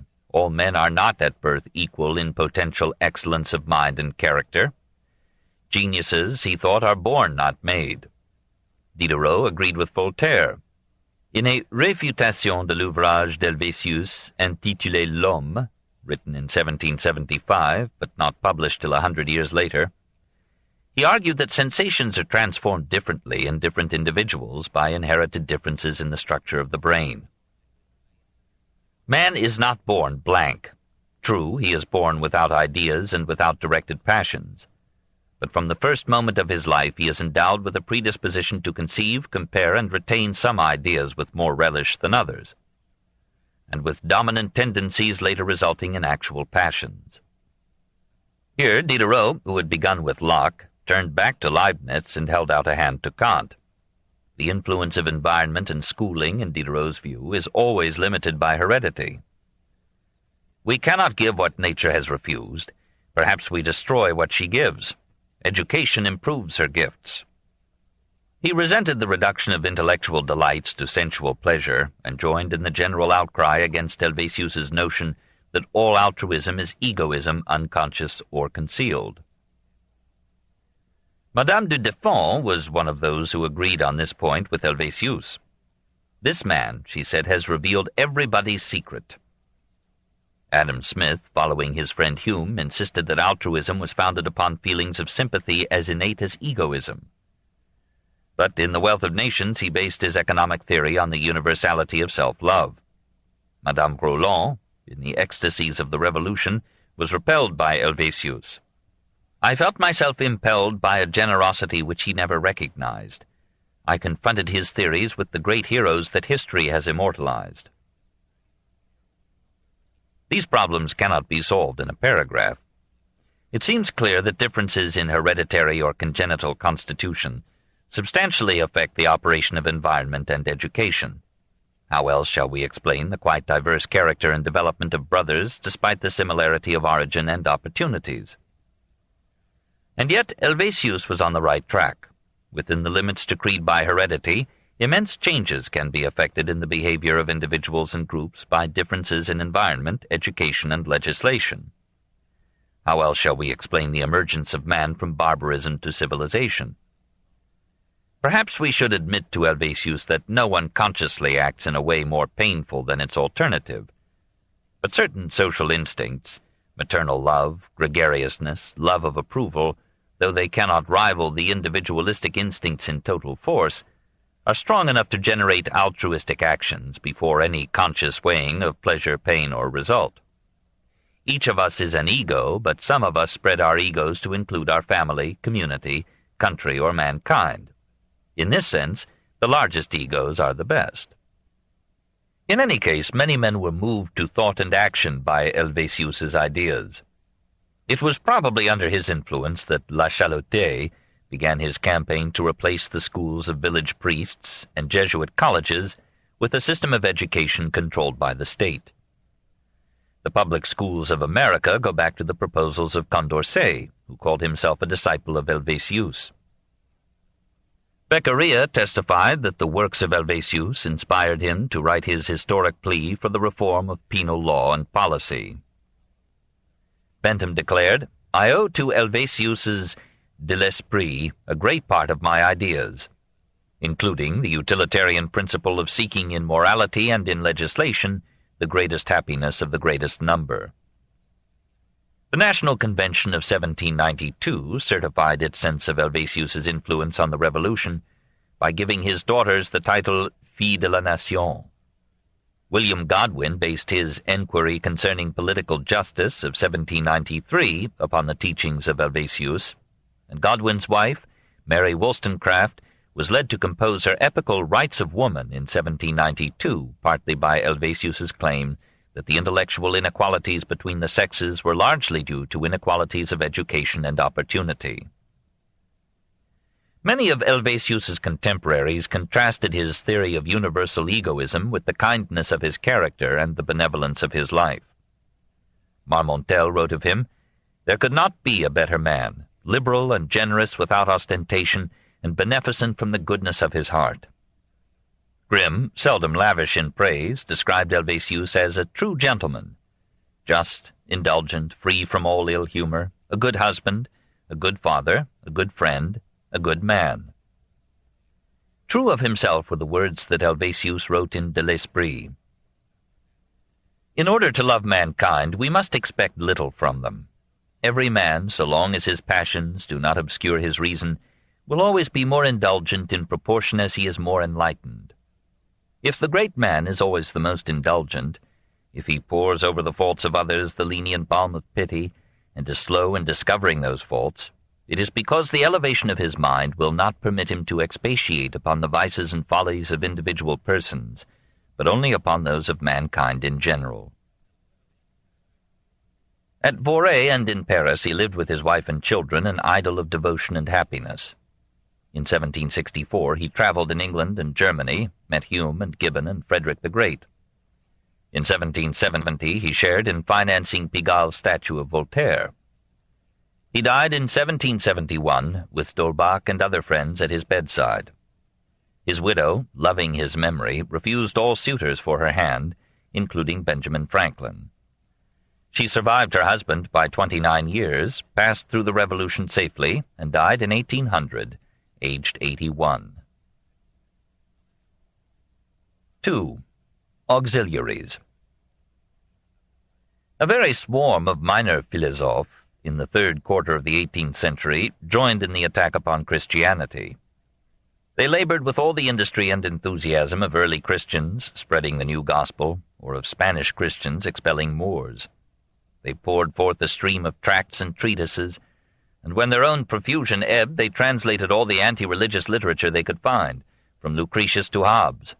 They devised a new calendar of saints and martyrs, canonizing Julian the Apostate, and idolizing Pomponazzi, Bruno, Campanella, Vanini, Bale, and other victims of persecution. They condemned the Jews not for charging interest on loans, but for having begotten Christianity. They dethroned Jehovah as a monster of cruelty, a god of war, the first of the genocides. They laughed at original sin, and the God who had to send himself down to earth as his Son, to be scourged and crucified to appease the anger of himself as Father piqued by woman's desire for apples or knowledge. They branded the Crusades as a land-grabbing, commerce-cornering expedition. They scorned the Middle Ages as all Dark Ages, and looked down upon the Gothic cathedrals as barbarous and grotesque. D'Alembert noted about him a certain exaltation of ideas, a fermentation, a general effervescence of minds, which with a kind of violence has swept along with it everything that stood in its way.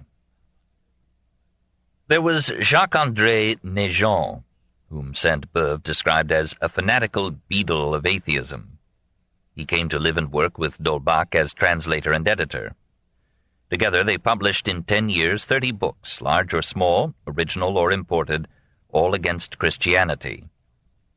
"It is raining bombs on the house of the Lord," said Diderot. There was Nicolas Boulanger, another friend of D'Holbach, who labored in the cause till his death in 1759, and left behind him a manuscript entitled Antiquité dévoilée, Antiquity Unveiled. D'Holbach kept this in storage till 1765, when the chief minister was Choiseul, friendly to the Philosophes. Then he sent it to the press with a flaming introduction by Diderot. Religion, said Boulanger, arose through primitive man's fears of floods and other apparently supernatural catastrophes. It was organized by priests and kings in a conspiracy to sanctify tyranny in return for tyrannical enforcement of orthodox belief. And mankind would never escape from that dark conspiracy except by following the light of reason in defiance of priests and kings. More important was André Morlaix, another Jesuit product, one more abbé wandering in rebel ranks. Born in 1727, he lived long enough to be described by Madame Necker as a bear, who nevertheless had candor, probity, and 1,000 good qualities, and enough religion to suspect that there may be a God, and sometimes to admit it to his friends, relying on their discretion not to reveal his credulity. Under Diderot's tutelage, he wrote some articles for the Encyclopédie. At D'Holbach's dinners, he displayed so mordant a wit that Voltaire referred to him with a French play on words, calling him the Abbé Morlaix, the Reverend Mr. Bite-them. But Marmontel wrote that he had profound ideas and a heart as upright as it is sound. In 1762 he published a Manuel des Inquisiteurs, composed of selections from the Directorium Inquisitorum of Nicolas Aymerico, who had zealously served as Grand Inquisitor from 1356 to 1399. Frenchmen had almost forgotten the Spanish Inquisition. Morlaix refreshed their memory by merely quoting the procedures and penalties of that institution in its heyday. Malesherbes gave Morlaix governmental permission to print the book, for, he said, the penal code of France was still practically identical with that of the Inquisitors. Morlaix could hardly believe it, but in the year that saw his book go to press, Jean Calas was broken on the wheel by the Parlement of Toulouse. Of another abbé, Guillaume Raynal, the usually calm Grimm reported in his Correspondance for 1772, "Since Montesquieu's Esprit des Lois, our literature perhaps has produced no monument that is worthier to pass to the remotest posterity, and to consecrate the progress of our enlightenment, than Raynal's Philosophical and Political History of European Settlements and Commerce in the Two Indies." Probably Grimm was especially well disposed to the author, because it was Raynal who had inaugurated in 1753, and bequeathed to Grimm in 1755, the Correspondance littéraire which ever since had buttered Grimm's bread. Moreover, Grimm's friend Diderot had had a hand in preparing Raynal's immortal and now unopened book. Grimm's judgment seemed confirmed by the immediate popularity of the Histoire philosophique et politique des établissements et du commerce des Européens dans les deux Indes, published in 1772. 40 editions were sold out before 1789.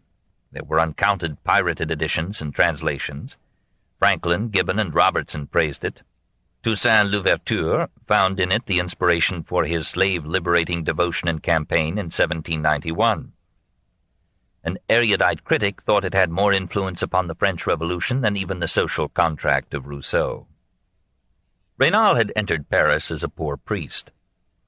A legend that reveals the gay mood of the rebels ascribed his escape from starvation to the fact that the Abbé Prévost had received 20 sous to say a mass for a dead soul, that Prévost had paid the Abbé de Laporte 15 sous to say it in his stead, and that Laporte had paid Raynal 8 sous to say it in his stead.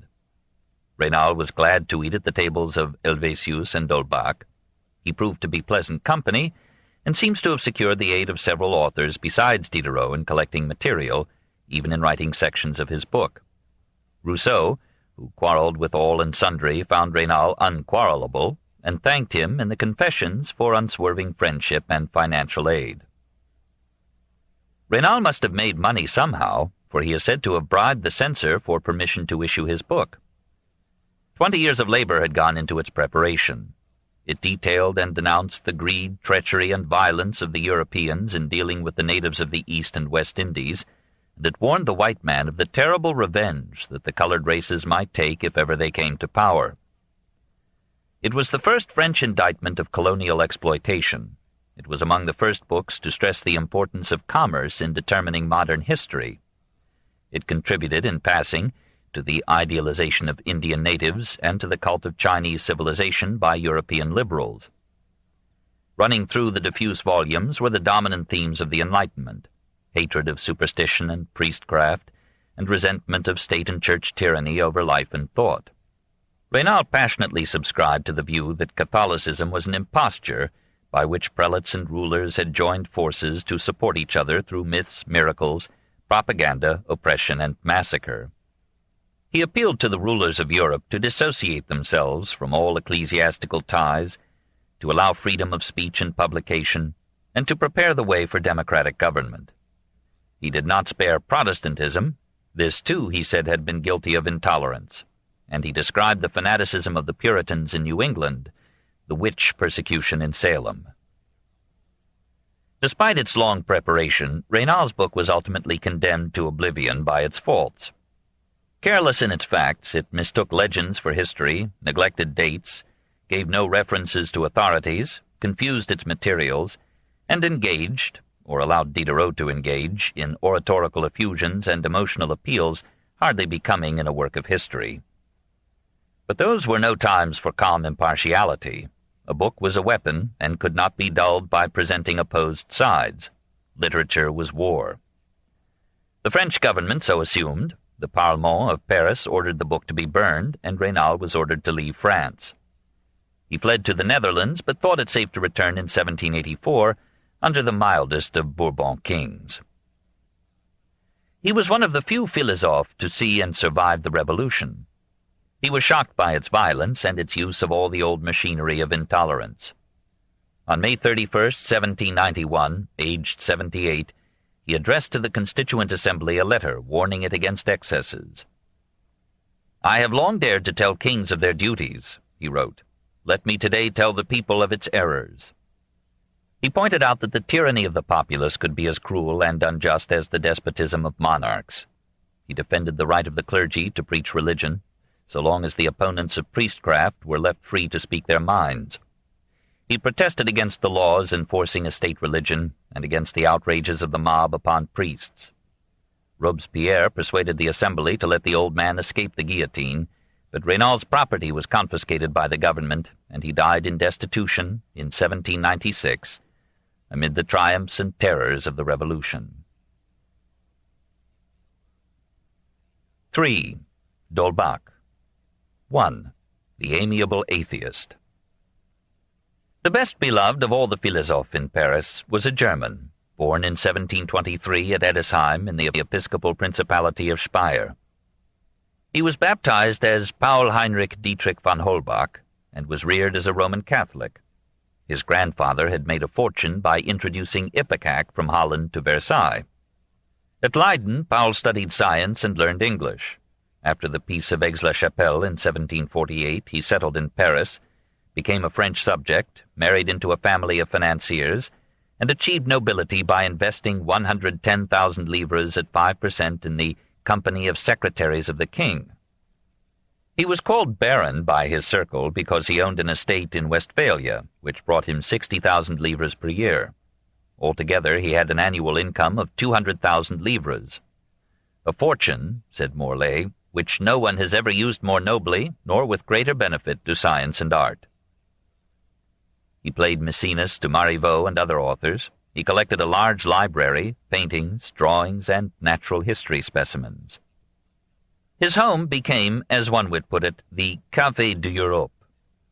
His dinners and salon in Paris, or at his country villa, Grandval, made him, in Horace Walpole's phrase, the maître d'hôtel of philosophy.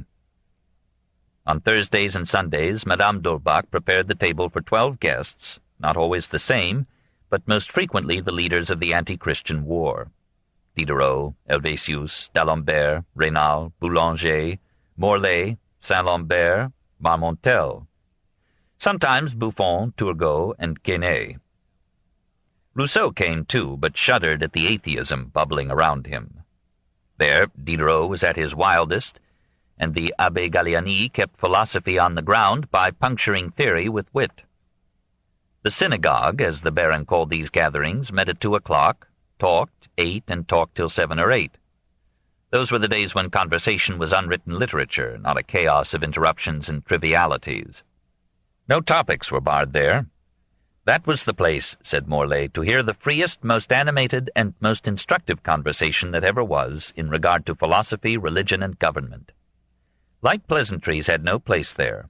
It was there, above all, that Diderot lighted our minds and warmed our souls. Diderot himself reported to Mademoiselle Voland that they talked of art, poetry, the philosophy of love, the sentiment of immortality, of men, gods, and kings, of space and time, of death and life. Sometimes, said Marmontel, I thought I heard the disciples of Pythagoras or Plato. Or, when the fine weather came, we sometimes exchanged these dinners for philosophical walks along the banks of the Seine. The repast on those days was a large dinner of fish, and we went by turns to the places most celebrated for the supply of that article, commonly to Saint-Cloud. We went down early in a boat, breathing the air of the river, and we returned in the evening through the Bois de Boulogne. D'Holbach's salon became so famous that foreigners visiting Paris pulled wires to get an invitation. So at divers times came Hume, Sterne, Garrick, Horace Walpole, Franklin, Priestley, Adam Smith, Beccaria. They were somewhat disturbed by the number of atheists they found there. How many times have we heard the story, told by Diderot to Romilly, that when Hume doubted the actual existence of atheists, the Baron assured him, "Here you are at table with 17.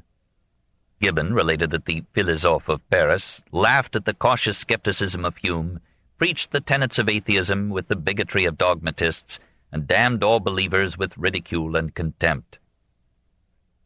Priestley also reported that all the philosophical persons to whom I was introduced at Paris were unbelievers in Christianity, and even professed atheists. However, Morlaix noted, a goodly number of us were theists and not ashamed of it, and we defended ourselves vigorously against the atheists, though we loved them for being such good company. Walpole found D'Holbach's pigeon house of philosophers offensive to his English taste. He was so disgusted by perceiving that Raynal knew more than he about English commerce and colonies that he pretended to be deaf. Hume's own account was perhaps too accommodating. The men of letters here in Paris are really very agreeable, all of them men of the world, living in entire or almost entire harmony among themselves, and quite irreproachable in their morals. It would give you great satisfaction to find that there is not a single deist among them. The evidence is rather confusing. But all agreed that the Baron and his wife were perfect hosts and lovable characters. Madame d'Holbach, according to Grimm, lived only for her husband. Once she had welcomed and nourished his guests, she retired to a corner with her knitting and took no further part in the conversation. She died in 1754, in the prime of her life. For a time, d'Holbach remained in a state of utter despair. 2 years later he married her sister, who proved equally devoted. He was so unassuming in his manners, so amiable in argument, so secret in his beneficence, that hardly anyone suspected him of writing so powerful a defense of atheism as the Système de la Nature. "I never saw a man more simply simple," said his salonière rival, Madame Geoffrin. Rousseau, who learned to hate nearly all the philosophes, retained such admiration for d'Holbach's character that he used him as a model for the virtuous agnostic Volmar in La Nouvelle Héloïse. Grimm, who analyzed everyone but Rousseau with calm objectivity, wrote, "It was natural for Baron d'Holbach to believe in the empire of reason, for his passions, and we always judge others by ourselves, were such as in all cases to give the ascendancy to virtue and correct principles. It was impossible for him to hate anyone, yet he could not without an effort dissemble his professed horror of priests. Whenever he spoke of these, his naturally good temper forsook him." So d'Holbach warmly supported the Encyclopédie, contributed money and articles to it, and gave Diderot comfort and courage when even d'Alembert and Voltaire were deserting the enterprise. His articles were mostly on natural science, for in that field the Baron was probably the best informed of all the philosophes. "I have never met with a man more learned," wrote Grimm in 1789, "and I have never seen anyone who cared so little to pass for learned in the eyes of the world." He translated many scientific treatises from the German, aided by Naigeon. For this work he was made a member of the Academies of Berlin and St. Petersburg. He never sought admission to the French Academy. Fascinated by science and expecting from it a rapid betterment of human life, d'Holbach looked with unrelenting hostility upon the Church, whose control of education seemed to bar the way to the development of scientific knowledge. He lost no chance of attacking the clergy. He wrote the articles Prêtre and Théocratie for the Encyclopédie. From 1766 onward, he organized with Naigeon a veritable factory of anti-Christian literature.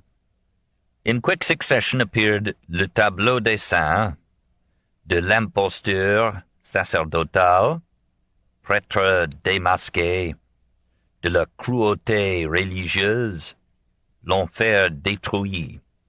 Here was a new apostle of glad tidings. Hell had been destroyed. In 1761 there issued from what some called this laboratory of atheism a volume entitled Christianisme dévoilé, Christianity Exposed, written chiefly by d'Holbach, but ascribed on the title page to the late Monsieur Boulanger. For selling this book, a peddler was branded and sent to the galleys for 5 years. For buying and reselling it, a boy was branded and sent to the galleys for 9 years. It was a frontal assault upon the alliance of church and state, and quite anticipated Marx's description of religion as the opium of the people. Religion is the art of intoxicating men with enthusiasm. This word in the 18th century meant religious fervor, to prevent them from dealing with the evils with which their governors oppress them. The art of reigning has become nothing more than that of profiting from the errors and abjection of mind and soul into which superstition has plunged the nations. By means of threatening men with invisible powers, they, church and state, force them to suffer in silence the miseries with which visible powers afflict them.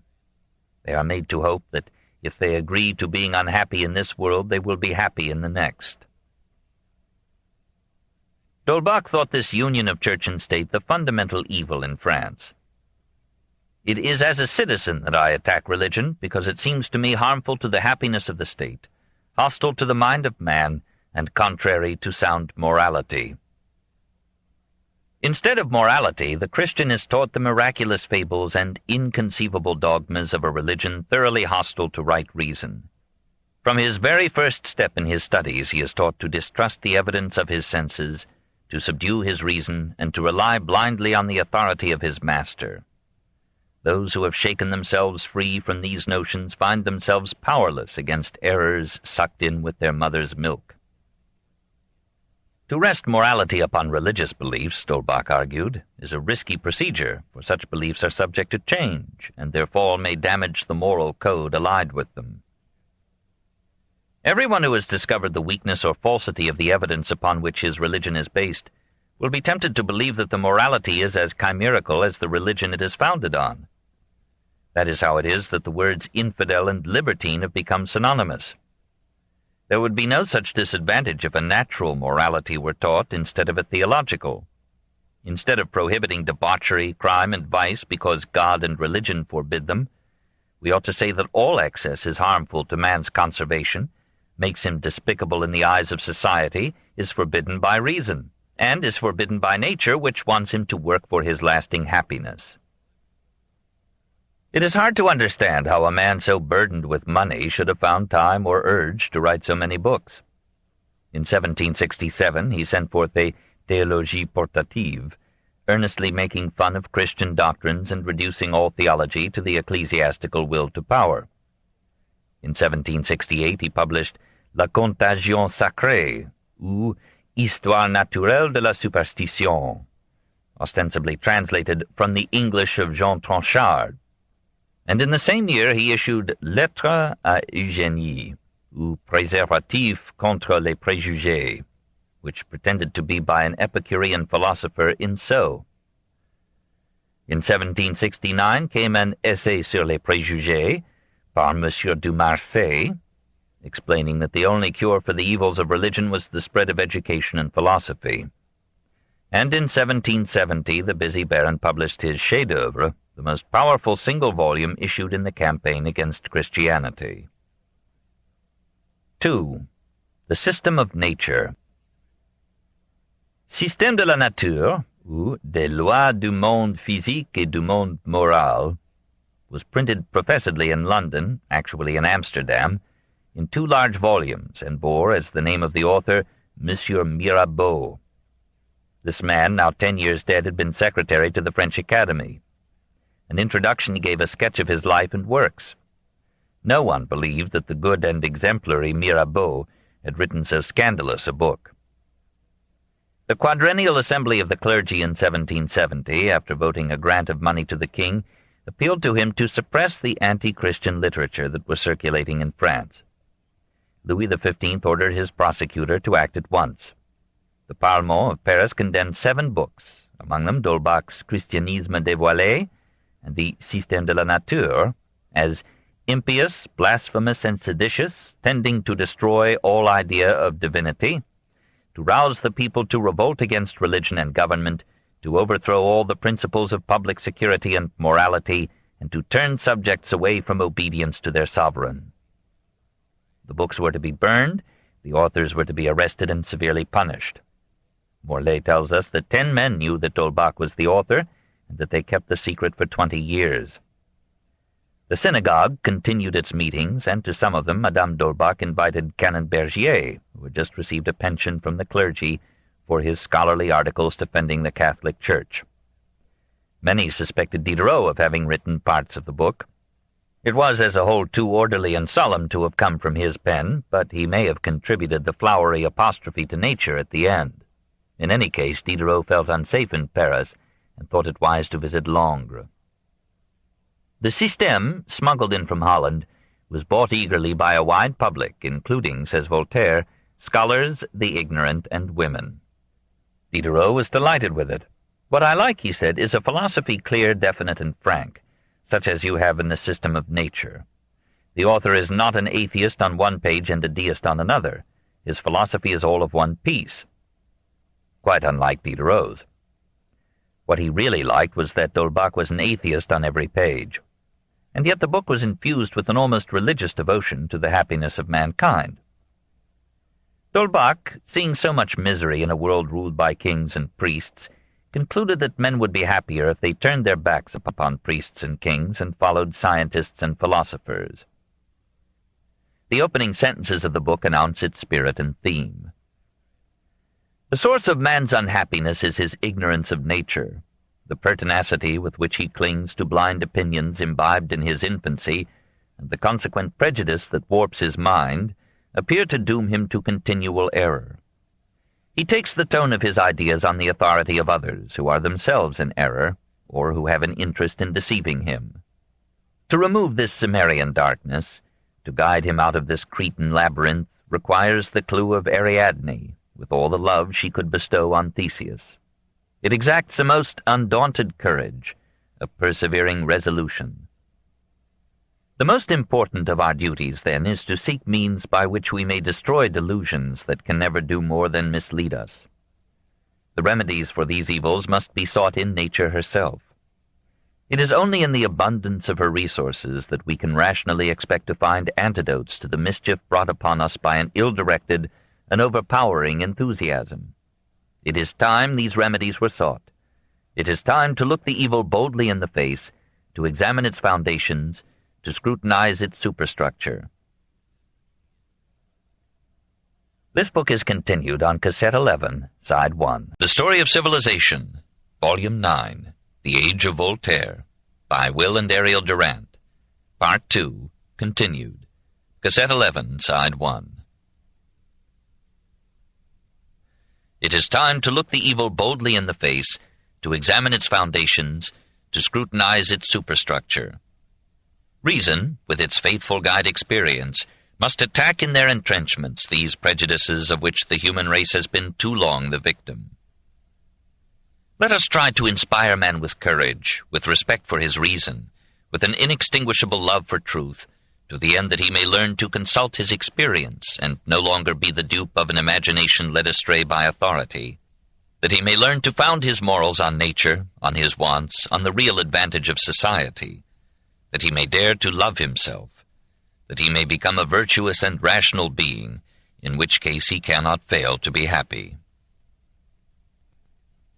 Having so stated his program, D'Holbach proceeds systematically to reject all supernatural beings and considerations, to accept nature with all its beauty, cruelty, limitation, and possibilities, to reduce all reality to matter and motion, and to build upon this materialistic basis a system of morality which he hopes would be capable of transforming savages into citizens, of forming individual character and social order, and of giving a reasonable happiness even to a life inevitably destined to death. He begins and ends with nature, but he disclaims any attempt to personify it. He defines it as the great whole that results from the assemblage of matter under its various combinations. It is D'Holbach's affectionate name for the universe. Matter he defines cautiously as, in general, all that affects our senses in any fashion whatever. Everything in the universe is in motion. The essence of matter is to act. If we consider it attentively, we shall discover that no particle of it enjoys absolute repose. All that appears to us to be at rest does not remain even for one instant in the same state. All beings are continually breeding, increasing, decreasing, and dispersing. The hardest stones, by degrees, give way to the touch of air. The whole offers to our contemplation nothing but an immense, uninterrupted succession of causes and effects. The more our knowledge grows, the more overwhelming is the evidence that the universe acts only through natural causes. It may be difficult to understand how inanimate matter can pass into life, but it is even more difficult to believe that life is a special creation of some mysterious entity external to the material universe. It is difficult to understand how matter can come to feel, but other properties of matter, like gravity, magnetism, elasticity, electricity, are not less inexplicable than feeling. Man, too, is a being purely physical, subject to the same laws that govern the rest of the world. How could a physical body and an immaterial mind act upon each other?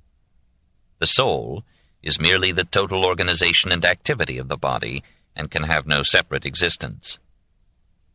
To say that the soul will feel, think, enjoy, and suffer after the death of the body is to pretend that a clock shivered into 1,000 pieces will continue to strike the hour and mark the progress of time.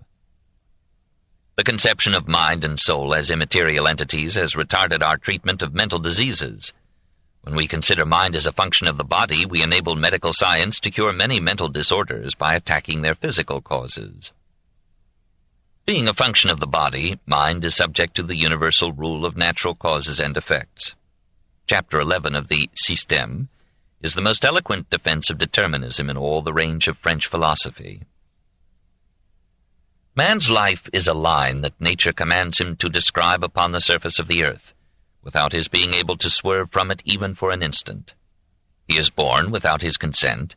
His organization in no wise depends upon himself. His ideas come to him involuntarily. His habits are in the power of those who cause him to contract them. He is unceasingly modified by causes, visible or concealed, over which he has no control, which necessarily regulate his mode of existence, give a color to his thinking, and determine his manner of acting. He is good or bad, happy or miserable, wise or foolish, reasonable or irrational, without his will counting for anything in these various states.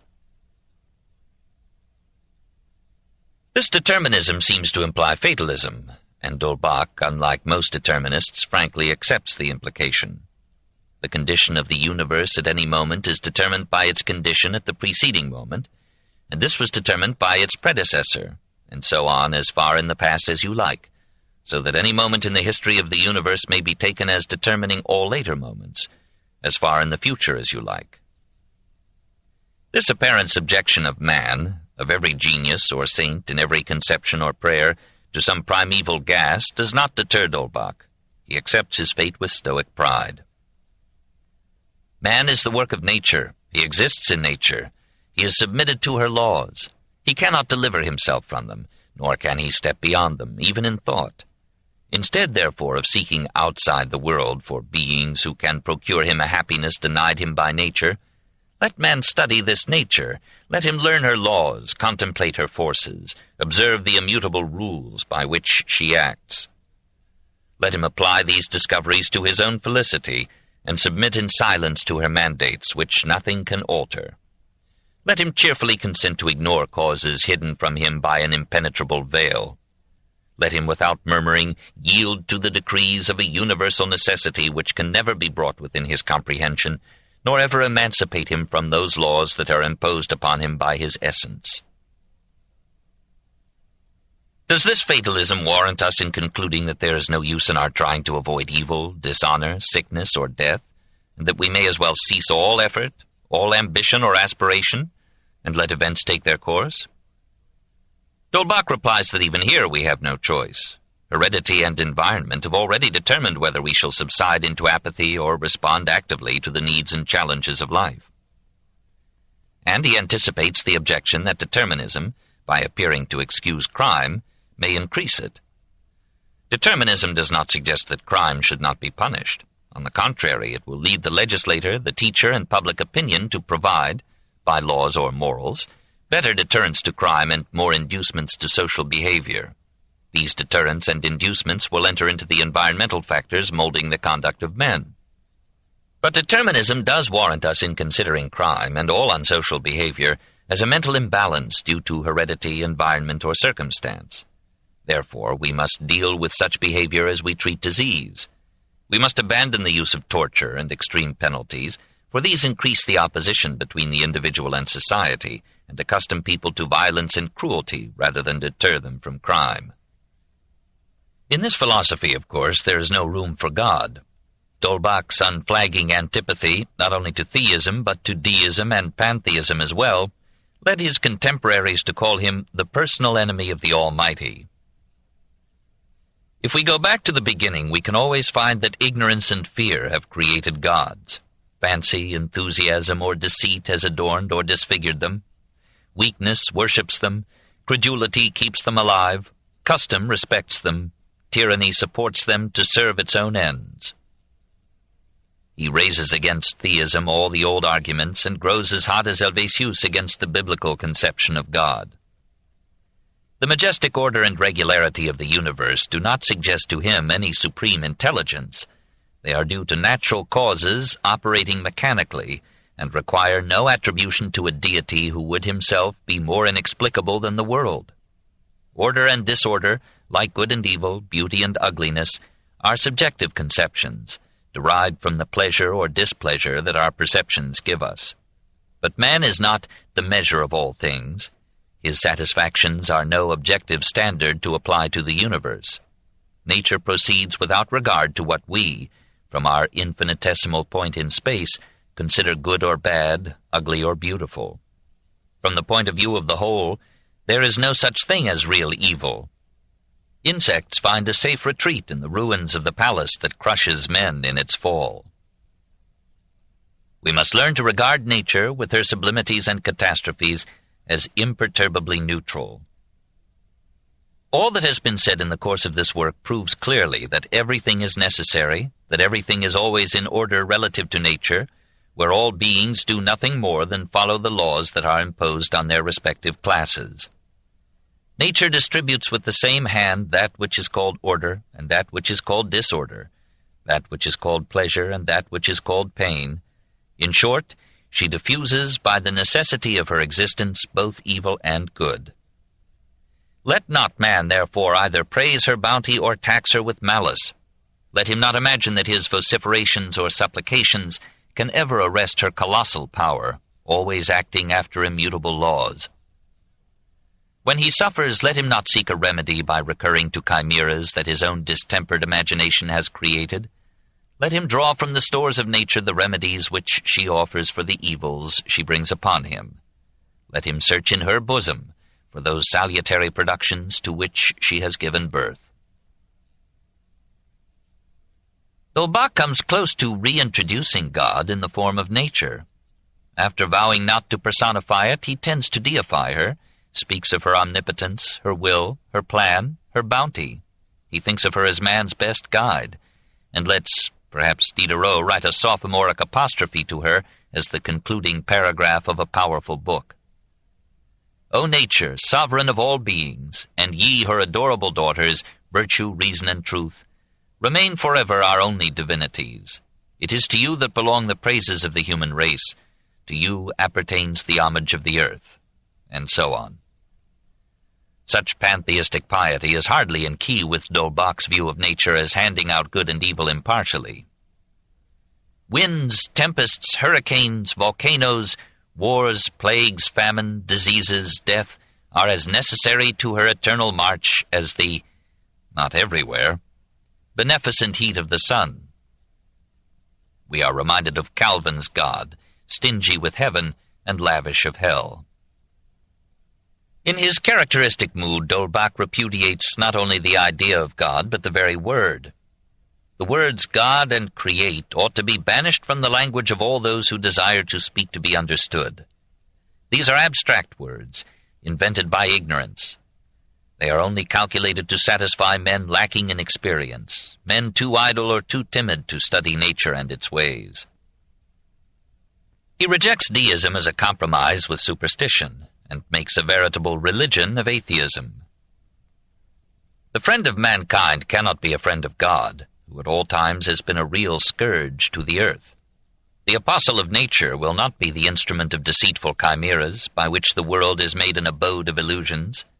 The adorer of truth will not compromise with falsehood.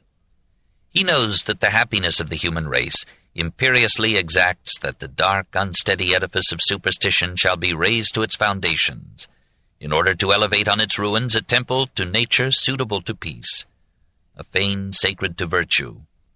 If his efforts should be in vain, if he cannot inspire with courage beings too much accustomed to tremble, he will at least applaud himself for having dared the attempt.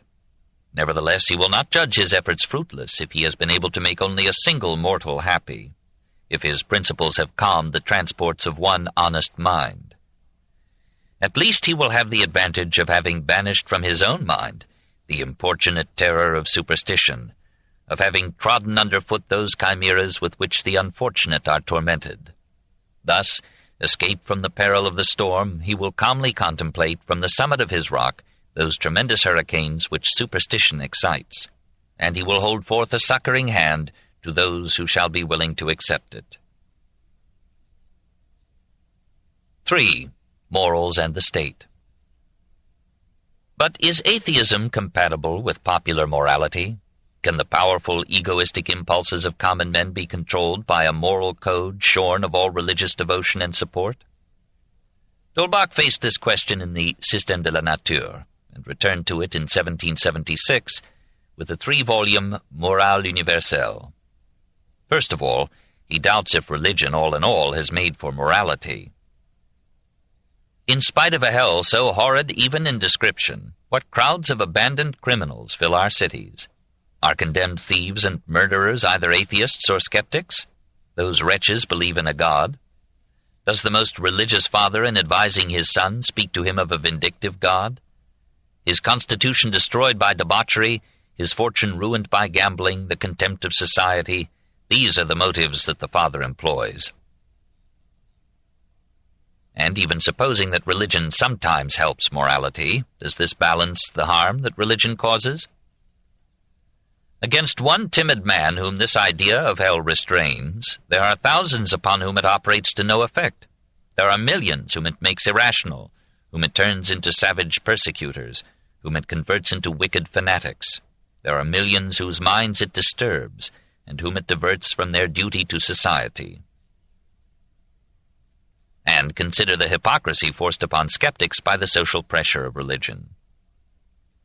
Those who wish to form an idea of the shackles imposed by theology upon the genius of philosophers born under the Christian dispensation, let them read the metaphysical romances of Leibniz, Descartes, Malebranche, Cudworth, etc., and coolly examine the ingenious but rhapsodical systems entitled The Pre-Established Harmony of Occasional Causes. Moreover, by concentrating human thought upon individual salvation in another world, Christianity deadened civic feeling in this one, leaving men insensitive to the misery of their fellows and to the injustices committed by oppressive groups and governments. D'Holbach rejects the Christian Voltairean idea that man is born with a sense of right and wrong. Conscience is the voice not of God, but of the policeman. It is the deposit of 1,000 exhortations, commands, and reproofs falling upon the individual in his growth. We may define conscience as our knowledge of the effects which our actions produce upon our fellow men, and in reaction upon ourselves. Such conscience can be a false guide, for it may have been formed by a slanted education, by misunderstood experience, by erroneous reasoning, or by a corrupt public opinion. There is no vice or crime that cannot be made to seem a virtue by indoctrination or evil example. So adultery, however forbidden by religion, has become a proud achievement. Sycophancy is de rigueur at court. Rape and rapine among soldiers are considered legitimate rewards of risking life and limb. We see rich men who suffer no pricks of conscience over wealth acquired at the expense of their fellow citizens, and zealots whose conscience, blinded by false ideas, urges them to exterminate without remorse those who have different opinions than their own. The best that we can hope for is a conscience formed by a better education, by an acquired habit of looking forward to the effects of our actions upon others and ourselves, and by a healthier public opinion which an intelligent individual will hesitate to offend. D'Holbach agrees with Christianity that man is by nature inclined to sin, that is, to behavior injurious to the group. But he rejects as ridiculous the notion that this sinful nature is an inheritance from the sin of our first parents. He accepts egoism as fundamental in human conduct, and like Helvétius, he proposes to found his moral code upon it by making social behavior advantageous to the individual. Morals would be a vain science if it did not incontestably prove to man that his interest consists in being virtuous. Something can be achieved by an education that explains the dependence of individual welfare upon the welfare of the group, and a considerable degree of altruism can be evoked by appealing to the natural desire for social approval, distinction, and rewards. So D'Holbach formulates his ethic as the code of nature. Live for yourself and your fellow creature. I, nature, approve of your pleasures while they injure neither you nor others whom I have rendered necessary to your happiness. Be just, since justice supports the human race. Be good, since your goodness will attract every heart to you. Be indulgent, since you live among beings weak like yourself. Be modest, as your pride will hurt the self-love of everyone around you. Pardon injuries, do good to him who injures you, that you may gain his friendship. Be moderate, temperate, and chaste, since lechery, intemperance, and excess will destroy you and make you contemptible. If government cared more actively for the health, protection, and education of the people, there would be far less crime. When one has much to lose, he does not readily risk it in unsocial conduct. If education trained pupils to reason, instead of frightening them with irrational beliefs that soon lose their force, men would be morally improved by increased ability to apply experience to action, foreseeing, in the light of the past, the future effects of present deeds. In the long run, intelligence is the highest virtue, and such virtue is the best road to happiness. In Système de la Nature, Système Social, 1772, 3 volumes, Politique Naturelle, 1772, 2 volumes, and Autocratie, 1776, the indefatigable millionaire took up the problems of society and government. In these books, the attack passes from the church to the state. D'Holbach agrees with Locke and Marx that labor is the source of all wealth, but like Locke, he justifies private property as the right of a man to the product of his labor. Himself a noble, he would do away with hereditary aristocracy. A body of men that can lay claim to wealth and honor solely through the title of birth must of necessity serve as a discouragement to the other classes of citizens. Those who have only ancestors have no right to reward. Hereditary nobility can only be regarded as a pernicious abuse, fit only for favoring the indolence and incompetence of one class to the detriment of all. Old title deeds, ancient documents preserved in medieval castles, are they to confer upon their inheritors a claim to the most exalted posts in church and state, in the courts of justice, or in the army, regardless of whether these inheritors possess the talents necessary for the proper accomplishment of such duties? As for the clergy, let them shift for themselves. Church and state should be strictly separate. Religious groups should be treated as voluntary associations, enjoying toleration but no state support, and a wise government will prevent any one religion from intolerance or persecution. Himself a rentier, D'Holbach criticizes the idle rentier of the middle class, and he has a barren scorn of businessmen. There is no more dangerous creature alive than the businessman seeking his prey. The greed of commerce is now replacing dynastic ambitions as a cause of war. States are ready to cut each other's throats for some heaps of sand. Entire nations become the dupes of avaricious businessmen who beguile them with the hope of wealth, the fruit of which they gather only for themselves. Countries are depopulated, taxation is piled up, peoples are impoverished, to satisfy the greed of a small group. He strikes a passing blow at Britain, which had just taken India and Canada. There is one people who, in the transports of their greed, seem to have formed the extravagant project of usurping the commerce of the world and making themselves owners of the seas, an iniquitous and mad project whose execution would hastily bring to certain ruin the nation that is guided by this frenzy. The day will come when Indians, having learned the art of war from Europeans, will hurl them from their shores. D'Holbach is inclined to the physiocratic gospel of laissez-faire. The government should do nothing for the merchant except to leave him alone. No regulations can guide him in his enterprises so well as his own interest. The state owes commerce nothing but protection. Among commercial nations, those that allow their subjects the most unlimited liberty may be sure of soon excelling all others. But then, too, he advises governments to prevent a dangerous concentration of wealth. He quotes with relish St. Jerome's swift barb, "The rich man is either a scoundrel or a scoundrel's heir." In almost all nations, 3/4 of the subjects possess nothing. When a small number of men absorb all the property and wealth in a state, they become the masters of that state. Governments seem to have altogether neglected this important truth. When the public will or law ceases to keep the balance even between the different members of society, the laziness of some, aided by force, fraud, and seduction, succeeds in appropriating the fruit of the labor of others. Nearly all kings, in D'Holbach's opinion, ally themselves with the clever minority in exploiting the majority. He seems to be thinking of Louis XV. On the face of this globe we see only unjust sovereigns, enervated by luxury, corrupted by flattery, depraved by licentiousness, made wicked by impurity, devoid of talents, without morals, and incapable of exerting an energy for the benefit of the states they govern. They are consequently but little occupied with the welfare of their people, and indifferent to their duties, of which indeed they are often ignorant.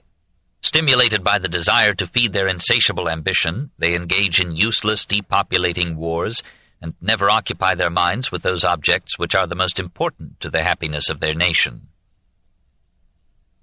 Obviously, thinking of the French government, D'Holbach lashes out at the farming of tax collections to private financiers. The despot addresses himself to a class of citizens who furnish him with the means for his avidity in exchange for the right to extort with impunity from all others. In his blindness he does not see that the taxes on his subjects are often doubled, that the sums that go to enrich the extortioners are lost to himself, and that the army of subordinate publicani is subsidized at a pure loss to make war on the nation. These brigands, grown rich, arouse the jealousy of the nobility and the envy of their fellow citizens. Wealth becomes the one and only motive. The thirst for gold lays hold of every heart. At times, the comfortable aristocrat talks like the angriest of unplaced youths.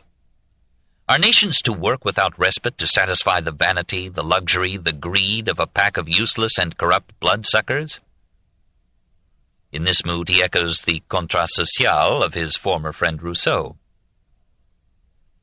Man is wicked not because he is born so, but because he is rendered so.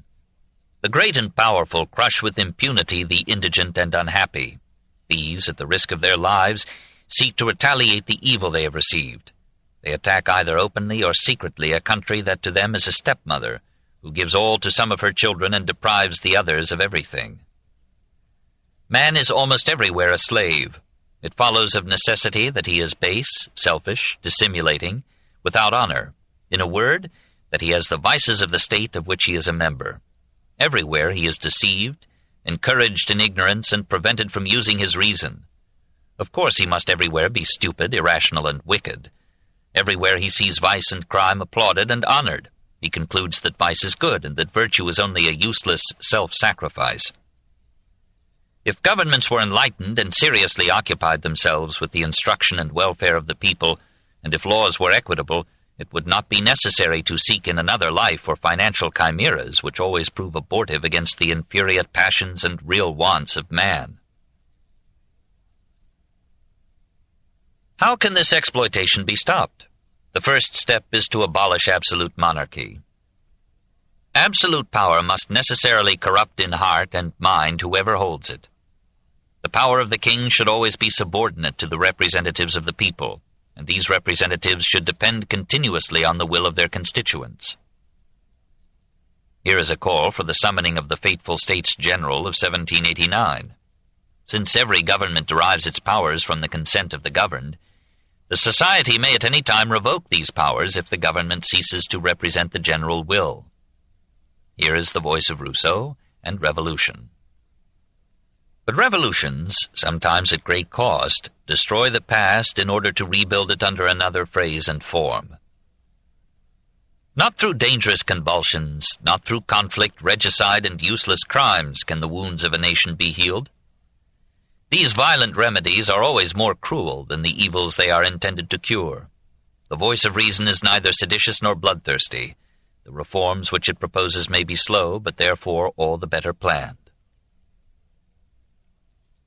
Men are imperfect and cannot make perfect states. Utopias are chimeras, incompatible with the nature of a being whose feeble machine is subject to derangement, and whose ardent imagination will not always submit to the guidance of reason.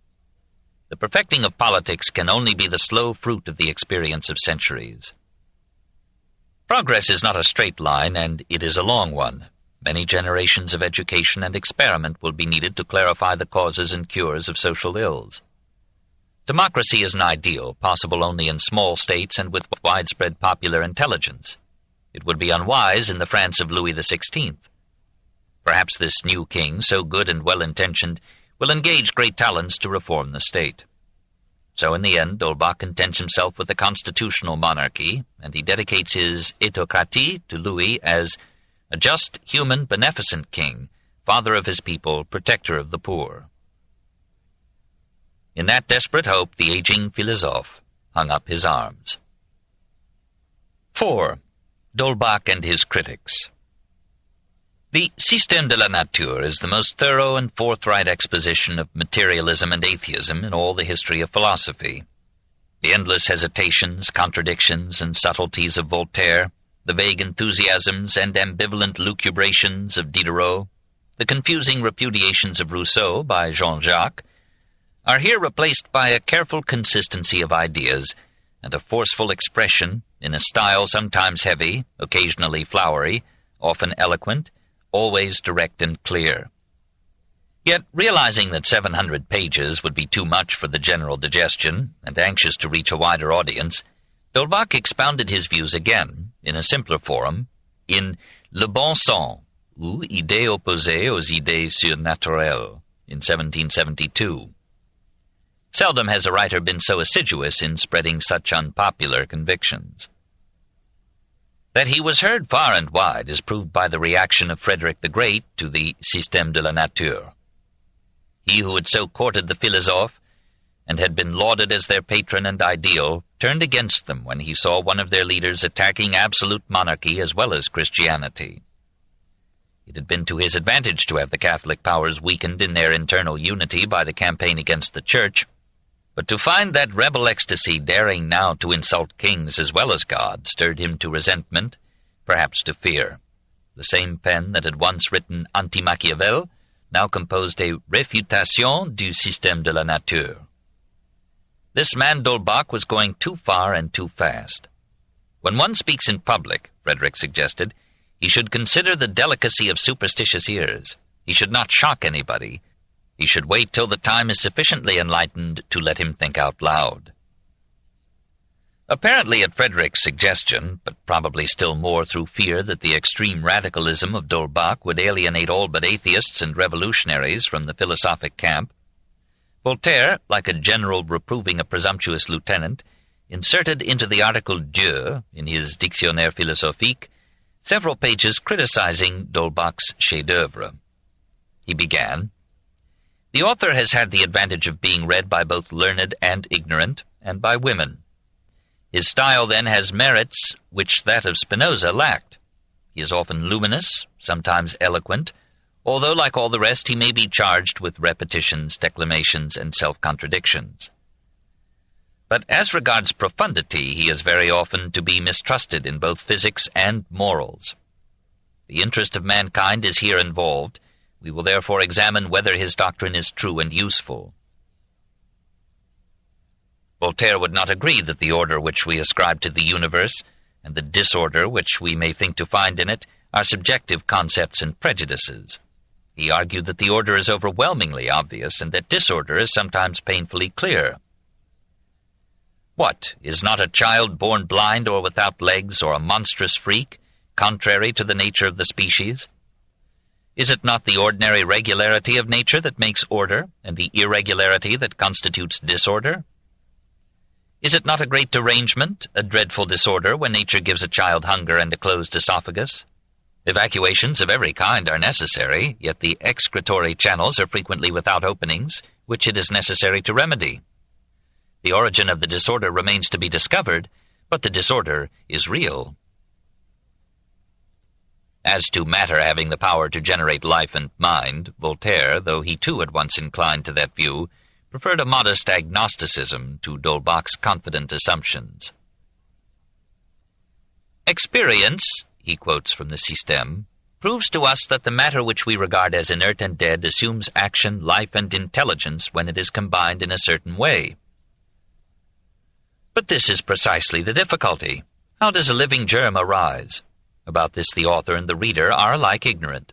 Hence, are not the system of nature and all the philosophical systems in the world so many dreams?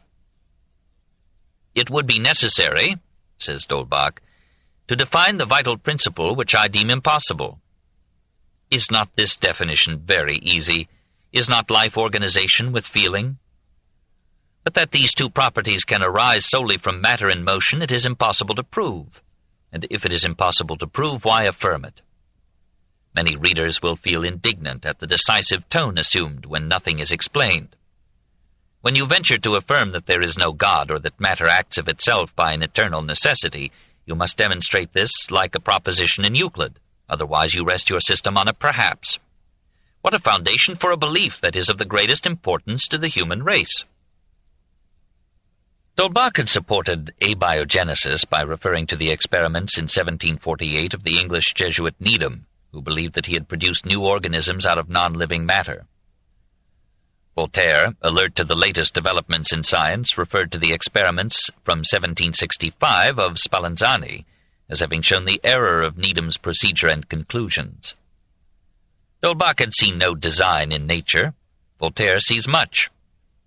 He argues that the development of intelligence in man indicates an intelligence in or behind the universe. Finally, he returns to his famous proposition that if God did not exist, it would be necessary to invent him. That without belief in a supreme being, in his intelligence and his justice, life with its mysteries and miseries would be unbearable.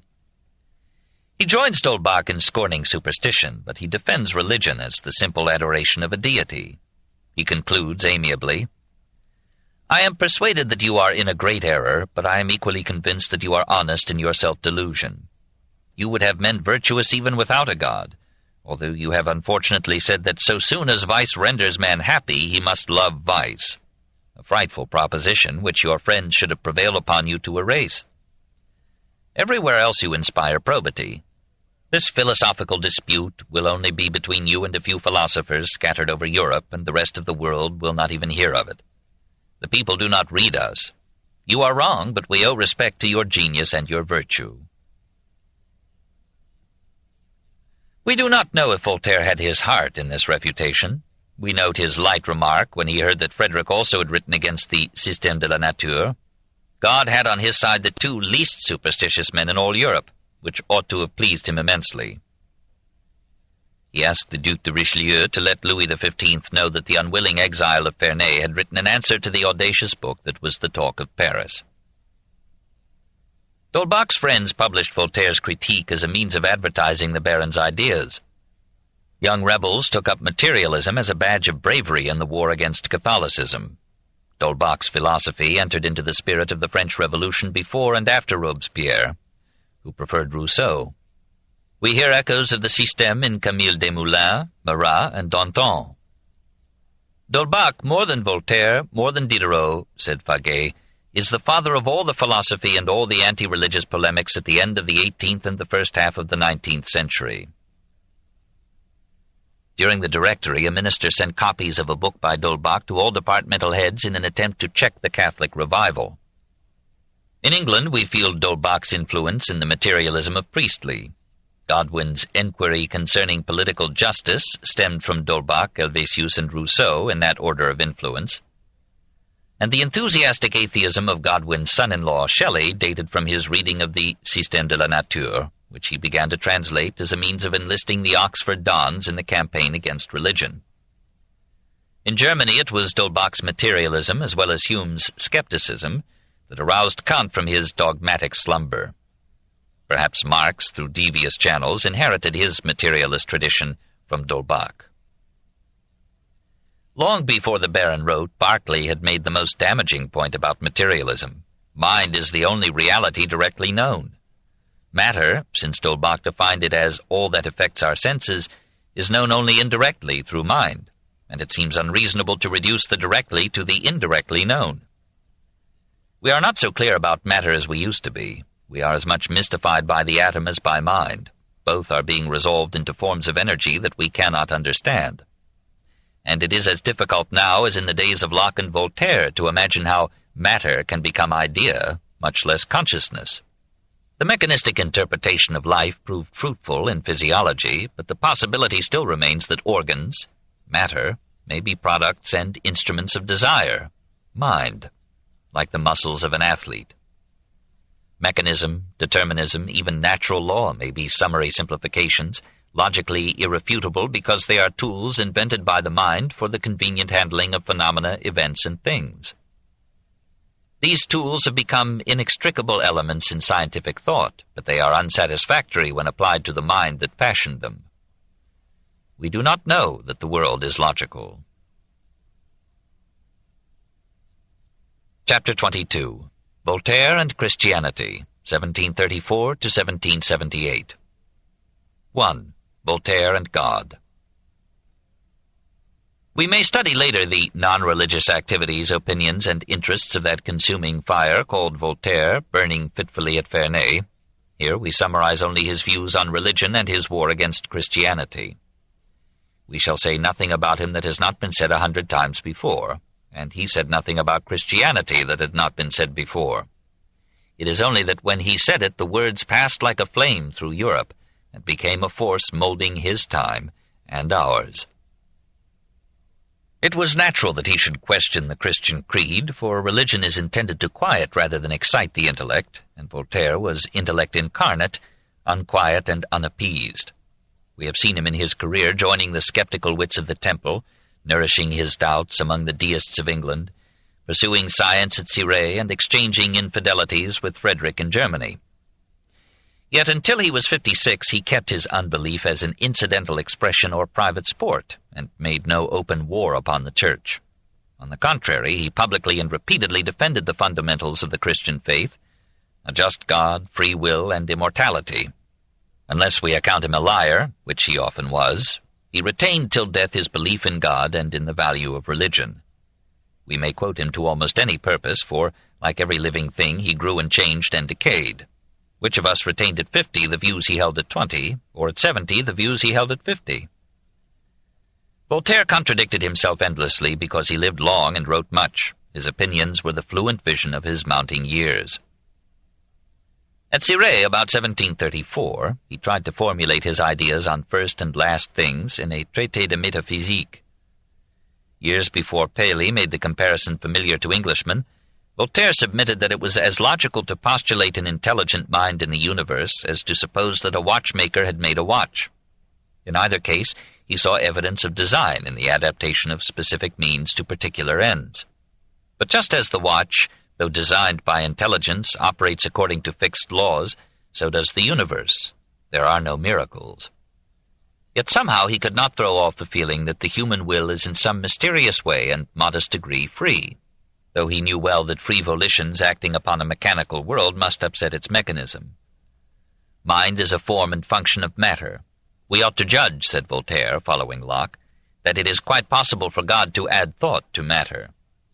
That matter should think is no greater miracle than it would be for an immaterial mind to act upon a material body. The soul is merely the life of the body and dies with it. There is no other divine revelation than nature itself. This is enough and inexhaustible. There may be some good in religion, but an intelligent man does not need it as a support to morality. Too often in history it has been used by priests to bemuse the public mind while kings pick the public pocket. Virtue should be defined in terms of social good rather than obedience to God, and it should not depend upon rewards and punishments after death. Voltaire read these 75 pages to Madame du Châtelet, who apparently discouraged their publication. He seems to have agreed with her. He put the manuscript aside, and it was never printed during his lifetime. Moreover, he became convinced that any rational metaphysics, any attempt by reason to explain the origin, nature, or destiny of the world and man, would be forever beyond human power. He read the philosophers, but he did not admire their systems. In metaphysics and morals, he thought, the ancients have said everything. We always encounter or repeat them. All modern books of this description are merely repetitions. He must have been impressed by Spinoza's system, for he labored to refute it. Despite his disclaimers, he could not still his interest in the insoluble. From time to time, during the years 1734 to 56, he delved into metaphysics and theology. He continued to the end of his life to rest his belief in God upon the argument from design, though he ridiculed the excesses of teleology. I may not believe that noses were made as convenient bridges for spectacles, but I am convinced that they were made to smell with. And to affirm that the eye is not made to see, nor the ear to hear, nor the stomach to digest, is not this the most monstrous absurdity? When a young author knocked at the door of Les Délices in 1757 and introduced himself to Voltaire as a young atheist ready to serve him, Voltaire replied, "And I have the honor to be a deist employer. But though our professions are so opposed, I will give you supper today and work tomorrow. I can make use of your arms, though not of your head." He called himself a deist, but he was rather a theist. That is, his God was not an impersonal force, more or less identical with nature, but a conscious intelligence designing and ruling the world. Generally, after 1750, he called himself a theist, and in the Philosophical Dictionary, in the article Theism, he wrote in terms that could justify Condorcet's description of Voltaire as a deeply religious man. The theist is a man firmly persuaded of the existence of a supreme being equally good and powerful, who has formed all existences, who punishes crimes without cruelty and rewards virtuous actions with kindness. This book is continued at this point on the other side of this cassette. Please reverse or turn the cassette over now. The Story of Civilization, Volume 9, The Age of Voltaire, by Will and Ariel Durant. Part 2, continued. Cassette 11, Side 2. The theist is a man firmly persuaded of the existence of a supreme being equally good and powerful, who has formed all existences, who punishes crimes without cruelty and rewards virtuous actions with kindness. The theist does not know how God punishes, how he rewards, how he pardons, for he is not presumptuous enough to flatter himself that he understands how God acts, but he knows that God acts, and that God is just. The difficulties opposed to a providence do not stagger him in his faith, for they are only great difficulties, not proofs. He submits himself to that providence, although he perceives only some of its effects and some appearances. And judging of the things he does not see by those he sees, he thinks that this providence pervades all places and all ages. United in this principle with all the rest of the universe, he does not join any of the sects who all contradict themselves. His religion is the most ancient and the most extended, for the simple adoration of a god has preceded all the systems in the world. He believes that religion consists neither in the opinions of incomprehensible metaphysics nor in vain decorations, but in adoration and justice. To do good is his worship. To submit himself to God is his doctrine. He laughs at Loreto and Mecca, but he succors the indigent and defends the oppressed. Was Voltaire sincere in these professions? Some students ascribe them to caution, or to a desire to move to atheism one step at a time, or to a hope that religious faith inculcated in his servants would lessen pilferage. And there are passages in Voltaire that seem to justify this interpretation. If you have but a village to govern, it must have a religion. One of his most quoted remarks appears to reduce religion to a public utility, but the context of that line puts it in a fairer light. It occurs in the epistle to the author of the Three Impostors. If God did not exist, it would be necessary to invent him. But all nature cries out to us that he does exist. And the entire poem is a plea for belief. Voltaire returns to the theistic argument again and again as if to answer his own doubts. In his final decade, he wrote as often against atheism as against orthodoxy. Meanwhile, he made war upon the popular conception of the deity as a god of vengeance, damning most of mankind to an everlasting hell. The human race would be too unhappy if it were as common to commit atrocities as it is to believe in them. If God made man in his own image, we have well repaid him by making him in ours. Nothing could better reveal man's conception of himself than his conception of God. Voltaire struggled to reconcile his theism with the existence of evil. In these efforts at theodicy, he came close to the optimism of Leibniz, which he was to ridicule in Candide. What is evil from the standpoint of the part may be good, or at least not evil, in the perspective of the whole. This is not the best conceivable, but the best possible world. When everything is counted and weighed up, he wrote to Frederick in 1738, I think there are infinitely more enjoyments than bitterness in this life. But this was written in his hale and middle years. He did not believe that man is wicked by nature. On the contrary, he held that man has an innate sense of justice and a bienveillance naturelle, a natural feeling of goodwill toward other men. There are countless varieties and contradictions in the moral ideas and customs of mankind, but all peoples, Voltaire thought, condemn parricide and fratricide. In 1752, at Potsdam, he composed a poem, La Loi Naturelle, published in 1756, which summarized his natural religion. As it took the form of a letter to the skeptical Frederick II, it could hardly have been an attempt to please the pious. But it comes closer to piety and orthodoxy than anything else that Voltaire ever printed. It not only affirms faith in God the Creator, but describes man's moral sense as infused into him by the deity. Here he speaks like Rousseau, and anticipates the enthusiasm of Kant for the categorical imperative of conscience. He defines his religion in one line: Adore un Dieu, sois juste, et chéris ta patrie. He surveys the varieties of religious belief, laments their hatreds and fanaticisms, and pleads for mutual toleration among the creeds. He ends with a prayer that any saint might have signed. The Paris Parlement ordered the poem to be publicly burned on January 23, 1759, probably because some lines in it condemned Jansenism.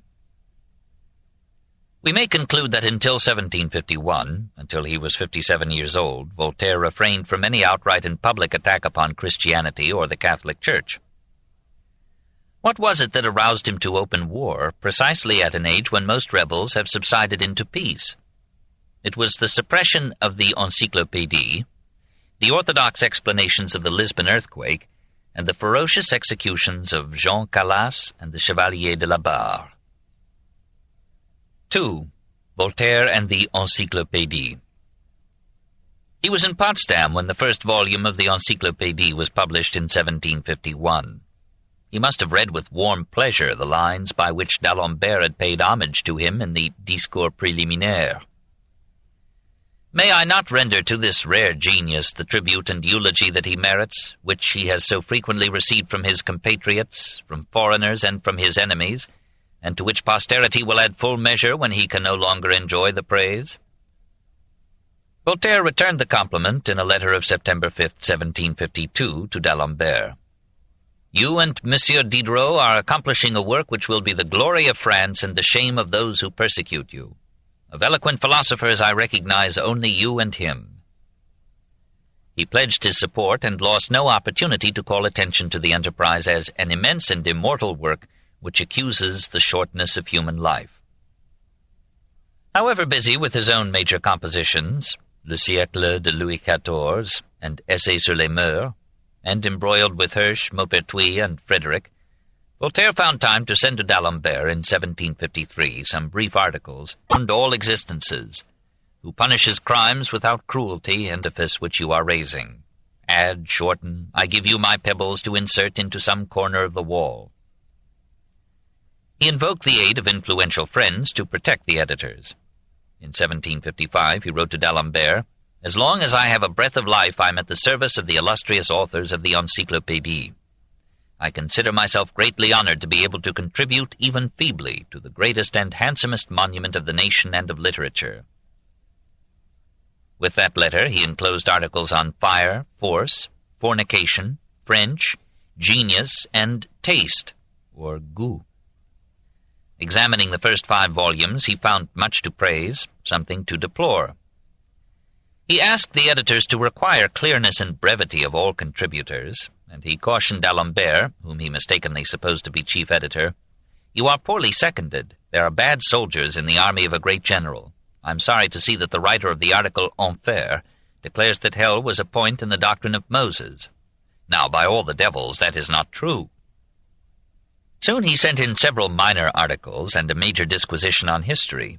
He persuaded a learned priest of Lausanne, Antoine Noé de Polier, to write for the Encyclopédie the articles Magi, Magic, Magician, and Messiah, all quietly heretical. We have seen how Voltaire had some responsibility for d'Alembert's article on Geneva from 1757. He weathered the ensuing storm by inviting the betrayed clergyman to dinner. When disaster threatened the great enterprise in January 1758, he wrote to Diderot, Go on, brave Diderot, intrepid d'Alembert. Fall upon the knaves, destroy their empty declamations, their miserable sophistries, their historical lies, their contradictions and absurdities beyond number. Do not let men of intelligence become the slaves of those who have none. The new generation will owe to you both reason and liberty." Diderot made no answer. D'Alembert insisted on withdrawing. Voltaire himself, losing courage and offended by Diderot's silence, decided to abandon ship. On February 6th or 7th, he wrote again to Diderot, asking him to restore to him his yet unpublished contributions. Diderot replied that the manuscripts were with D'Alembert, but that if Voltaire should repeat the request for their return, he would never forget the injury. On February 26th, Voltaire wrote to d'Argental, "I love Monsieur Diderot, I respect him, and I am angry." But to the same on March 12th, "If you see this good man Diderot, tell the poor slave that I pardon him with as full a heart as I pity him." In May, D'Alembert sent the demanded articles to Voltaire. In June, D'Alembert resumed work for the Encyclopédie. Voltaire again submitted the articles, but asked that they be published, if at all, without his name. He proposed that the enterprise be moved to another country, where it would suffer less emasculation by censorship, actual or feared. Diderot thought the proposal impracticable. Voltaire lost faith in the value of a massive and expensive encyclopedia as a vehicle of liberal propaganda. On June 26, 1758, he notified Diderot that other preoccupations would make it impossible for him to contribute further material. Besides, as matters now stood between the editors, the government, and the Church, one is obliged to lie, and we are persecuted if we have not lied enough. The furor created by Helvétius's De l'Esprit in July frightened the aging rebel into writing an answer to that book.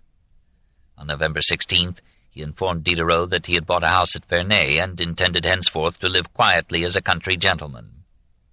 Was he deceiving himself, or was he planning to resume the war by other means? 3. The Theology of Earthquakes. While the Encyclopédie was in the throes of repeated deaths and resurrections, the Lisbon earthquake sent its tremors throughout European philosophy. At 9:40 a.m. on All Saints' Day, November 1st, 1755, the earth shrugged its shoulders in Portugal and North Africa. In 6 minutes, 30 churches and 1,000 houses were demolished, 15,000 people were killed, and 15,000 more were fatally injured in one of the most picturesque capitals in the world. There was nothing unprecedented in such wholesale slaughter, but there were some attendant circumstances that troubled the theologians. Why had the great inscrutable chosen so Catholic a city, so holy a festival, and such an hour, when nearly all pious citizens were attending Mass? And why had he spared, amid the general ruin, the house of Sebastião de Carvalho e Meio, the future Marquês de Pombal, the ruling minister who was in all Europe the most fervent enemy of the Jesuits? A Portuguese Jesuit, Malagrida, explained that the quake and the calamitous tidal wave that had followed it were God's punishment for the vice that had prospered in Lisbon. But were the sinners the only ones that went to pray in the churches on that awful morning? Why had so many holy priests and dedicated nuns perished in the quake and the conflagration? The Moslems would have hailed the catastrophe as Allah's revenge upon the Portuguese Inquisition, but the quake had destroyed the great mosque of Al-Mansur in Rabat. Some Protestant dominies in London ascribed the disaster to divine reprobation of Catholic crimes against humanity. But on November 19th of the same year, an earthquake damaged 1,500 houses in Boston, Massachusetts, home of the Pilgrims and the Puritans. William Warburton announced that the massacre in Lisbon displayed God's glory in its fairest colors. John Wesley preached a sermon on the cause and cure of earthquakes. Sin, he said, is the moral cause of earthquakes, whatever their natural cause may be. They are the effect of that curse which was brought upon the earth by the original transgression of Adam and Eve.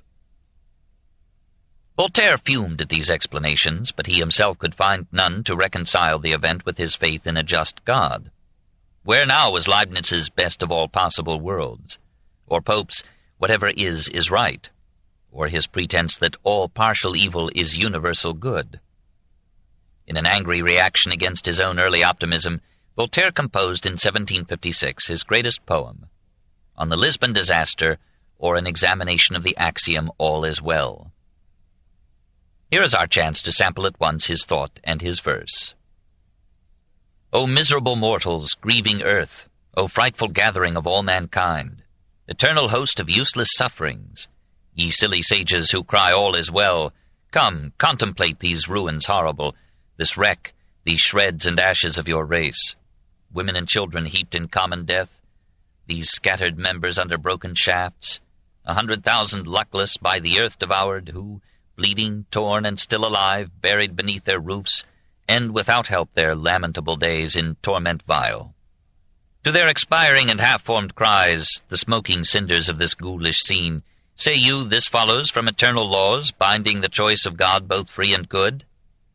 Will you, before this mass of victims, say God is revenged, their death repays their crimes? But what crime, what fault had those infants committed who lay crushed and bloody on their mothers' breasts? Had London or Paris less vice than Lisbon? Yet Lisbon is shattered, and Paris dances. Could not an omniscient God have made a world without such meaningless suffering? I respect my God, but I love mankind. The poet looks upon the world of life and sees everywhere, in 1,000 forms, a struggle for existence, in which every organism sooner or later is slain. This bitter summary of biology demands a literal translation. The ferocious vulture darts upon its timid prey, and feasts with joy upon the bleeding limbs. All seems well for him, but soon an eagle with sharply cutting beak devours the vulture in its turn. Man reaches the lordly eagle with a deadly shot, and man lies in the dust on the battlefield, bloody, pierced with blows, amid a mound of dying men. There he serves as the frightful food of voracious birds. Thus all the world in all its members groans, all born for suffering and for mutual death. And in this fatal chaos you will compose, from the misery of each part, the happiness of the whole. What happiness? O weak and miserable mortal! You cry out in mournful tones that all is well. The universe gives you the lie, and your own heart refutes 100 times the error of your mind. The elements and animals and men, all are in war. Let us confess it. Evil strides the earth. How does this scene of universal strife and ignominious agonizing death comport with the belief in a good God? He exists, but he is a baffling mystery. He sends his Son to redeem mankind, yet the earth and man remain the same despite his sacrifice. What can the farthest reaching mind say of this? Nothing. The book of fate is closed to our view. Man, a stranger to himself, is unknown to man. What am I? Where am I? Whither do I go? Whence did I come? Atoms tormented on this heap of mud, which death engulfs, and with which fate plays. Yet thinking atoms, atoms whose eyes, guided by thought, have measured the skies. We throw our minds across the infinite, yet cannot for one moment see and know ourselves. This, of course, is the note that Pascal had sounded 100 years before, in prose greater than Voltaire's verse. Voltaire had once rejected Pascal. Now he echoes his pessimism. From the same premises, Pascal had concluded, "Let us surrender ourselves to Christian faith and hope." Originally, Voltaire ended his poem with a somber Stoic couplet. "What must we do, O mortals? Mortals, we must suffer, submit in silence, adore, and die." His friends protested that such a hopeless ending was unbearable. He changed the final line to read, "Submit, adore, hope, and die." No one was satisfied. He gave in and added 29 lines, yielding himself to Providence and trusting that only God is right. Nevertheless, the poem shocked not only the orthodox, but the philosophes as well. Such a despondent tone seemed to take all the wind out of the philosophic sails. Rousseau sent to Voltaire a long and eloquent letter explaining that all human ills are the result of human faults. The Lisbon earthquake was a just punishment of man for abandoning a natural life and living in cities. If men had kept to the simple life of scattered villages and modest homes, there would have been relatively few victims. "We must put our faith in the goodness of God," said Jean-Jacques, "for that is the sole alternative to a suicidal pessimism. We must continue to believe, with Leibniz, that since God has created this world, everything in it, in the long run and the long view, must be right." Some printer secured a copy of this letter and published it. It was widely acclaimed as an able reply to Voltaire's poem. Voltaire kept his peace for an unusually long time. When he dealt again with optimism, it was in his most perfect production, a book that in a generation went around the world, and that is now the most living relic and symbol of Voltaire. 4. Candide. It was published early in 1759 as Candide, ou l'Optimisme, purportedly translated from the German of Dr. Ralph, with additions found in the pocket of the doctor when he died at Minden. The Great Council of Geneva almost at once, on March 5th, ordered it to be burned. Of course, Voltaire denied his authorship. "People must have lost their senses," he wrote to a friendly pastor in Geneva, "to attribute to me that pack of nonsense. I have, thank God, better occupations." But France was unanimous. No other man could have written Candide.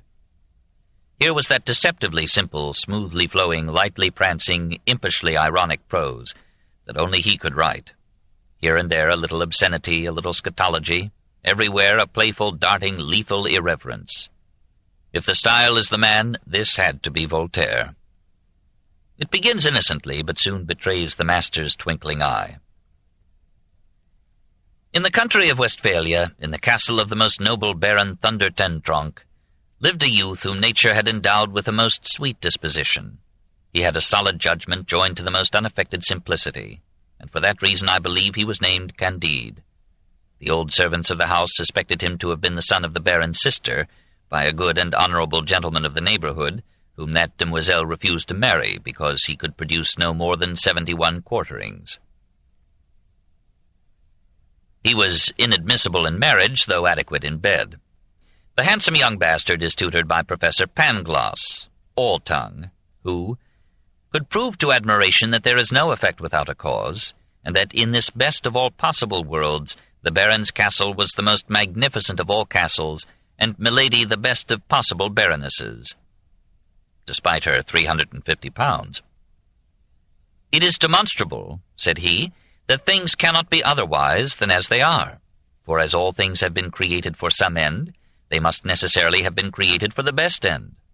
Observe, for instance, the nose is formed for spectacles, therefore we wear spectacles. The legs are visibly designed for stockings, accordingly we wear stockings. They who assert that everything is right do not express themselves correctly. They should say that everything is best." Candide listened attentively and believed implicitly, for Mademoiselle Cunégonde, the Baron's daughter, was obviously the best and most beautiful creature that could possibly have been created. She invites him to fall in love with her. He falls. The Baron gives him several grands coups de pied dans le derrière, and puts him out of the castle. Candide wanders and is captured by recruiters who impress him into the Bulgarian, with Voltairean reminiscences of the Prussian, army.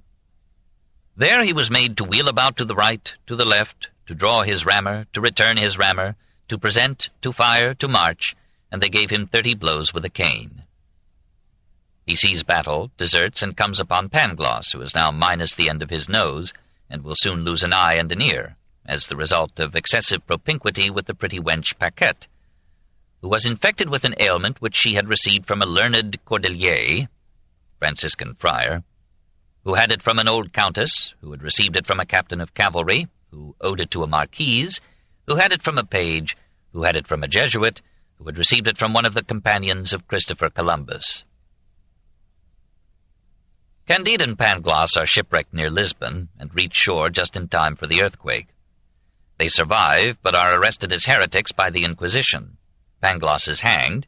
Candide escapes through the aid of Cunégonde, who, having been raped by soldiers and then sold to a Jew, had recently been sold to a leading inquisitor. Candide and Cunégonde flee with the help of an old lady, who silences their complaints by telling how she came near being eaten at the siege of Azor by the starving Turks among whom she had fallen. But by the mercy of half-blind fate, they began by merely cutting off one buttock of each available woman. The siege ended before any further samplings. "Now," concludes the old woman, "stop bemoaning your misery and rejoice that you can sit on 2 buttocks." They cross the Atlantic in hopes that the new world will be less cruel than the old. In Buenos Aires, the commandant appropriates Cunégonde to himself. Candide is banished. He enters the Jesuit colony in Paraguay, finds there Cunégonde's brother, who attacks him for daring to think of marrying her. Candide kills him and resumes his desolate wandering. In a secluded Peruvian valley he comes upon El Dorado, a land where gold is so abundant that no one values it, a land without money or prisons or lawyers or priests or economic strife. Its happy people live to 200 years and have no religion except a simple worship of one god. Candide picks up some gold and moves on, still hungering for Cunegonde. He sails back to Europe and reaches Portsmouth in time to see Admiral Byng shot for losing a battle. In this country, says Candide's new friend Martin, it is considered wise to kill an admiral now and then to encourage the others. Learning that Cunegonde is in Venice, Candide takes ship to Italy. In Venice he is depressed by learning about the miseries of the prostitutes. He hears gondoliers singing and concludes that he has found some happy men, but Martin checks him. You do not see them at home with their wives and their brats. The Doge has his griefs, the gondoliers have theirs. It is true that all in all the lot of a gondolier is preferable to that of a Doge, but I believe the difference is so trifling that it is not worth the trouble of examining it. Cunegonde is not in Venice, she is in Constantinople. Candide hurries there, finds that she is now an old and ugly slave. Nevertheless he frees her and marries her. Pangloss, having been insufficiently hanged by the Inquisition, rejoins his pupil and resumes his defensive optimism. They meet an almost happy man, who entertains them with home-grown fruits and nuts. "You must have a large estate," Candide inquires. "I have only 20 acres," replies the Turk. "I cultivate them with my children. Our labor keeps away 3 great evils, boredom, vice, and need." Candide decides to do likewise. He, Cunegonde, and their friends till a plot of ground and grow their own food. The one-buttock woman, a reformed prostitute, and her friend the friar put their hands to various tasks. They labor, are tired, eat, are a bit bored, but moderately content. Pangloss argues that this must be the best of all possible worlds, since their sufferings have brought them to this peace. "That was well said," replies Candide. "Mais il faut cultiver notre jardin."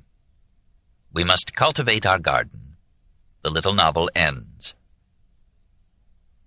Voltaire had managed to put into small compass, within the frame of a story of adventure and love, a telling satire of Leibniz's theodicy, Pope's optimism, religious abuses, monastic amours, class prejudices, political corruption, legal chicanery, judicial venality, the barbarity of the penal code, the injustice of slavery, and the destructiveness of war. Candide was composed while the 7 Years' War dragged through its hither and thither of victory, devastation, and death. Flaubert called Voltaire's masterpiece the summary of all his works.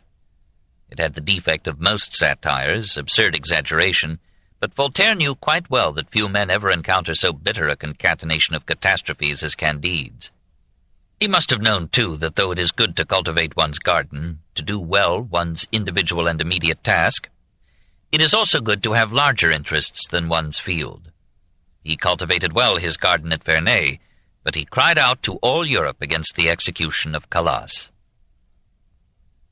5. The Conscience of Europe. Jean Calas was one of a small group of Huguenots, Calvinist Protestants, left in Toulouse after a century of persecution, confiscation of property, and compulsory conversion to Catholicism. The law of France not only excluded Protestants from public office, it declared them ineligible to be lawyers or physicians, or apothecaries, or midwives, or booksellers, or goldsmiths, or grocers. If they had not been baptized, they had no civil rights whatever. If they had not been married by a Catholic priest, they were held to be living in concubinage, and their children were accounted illegitimate. Protestant services were forbidden. Men found at such services were to be sent to the galleys for life. Women so found were condemned to life imprisonment, and the officiating clergyman was put to death. These laws were not strictly enforced in or near Paris. The severity of their enforcement varied with distance from the capital. Southern France was especially intense in its religious hatreds. There the struggle between Catholics and Huguenots had been most merciless. Each side had committed atrocities that were yet warm in transmitted memories. In Toulouse in 1562, the victorious Catholics had slain 3,000 Huguenots, and the Parlement of Toulouse had condemned 200 more to torture and death. Every year the Catholics of Toulouse commemorated that slaughter with grateful ceremonies and a religious procession. The guilds of craftsmen, the various grades of nobles and clergy, the companies of white penitents, black penitents, and gray penitents marched solemnly through the city, carrying awesome relics: the skull of the first bishop of Toulouse, a piece of the Virgin's dress, and bones of children killed in Herod's legendary slaughter of the innocents. It was unfortunate for Calas that the approaching year was the bicentenary of the events of 1562. The Parlement of Toulouse, which was as powerful in Languedoc as that of Paris was in central France, was now predominantly Jansenist, that is, Catholic, with the strong infusion of Calvinistic rigor and gloom. It lost no chance to prove itself more inflexibly Catholic than the Jesuits.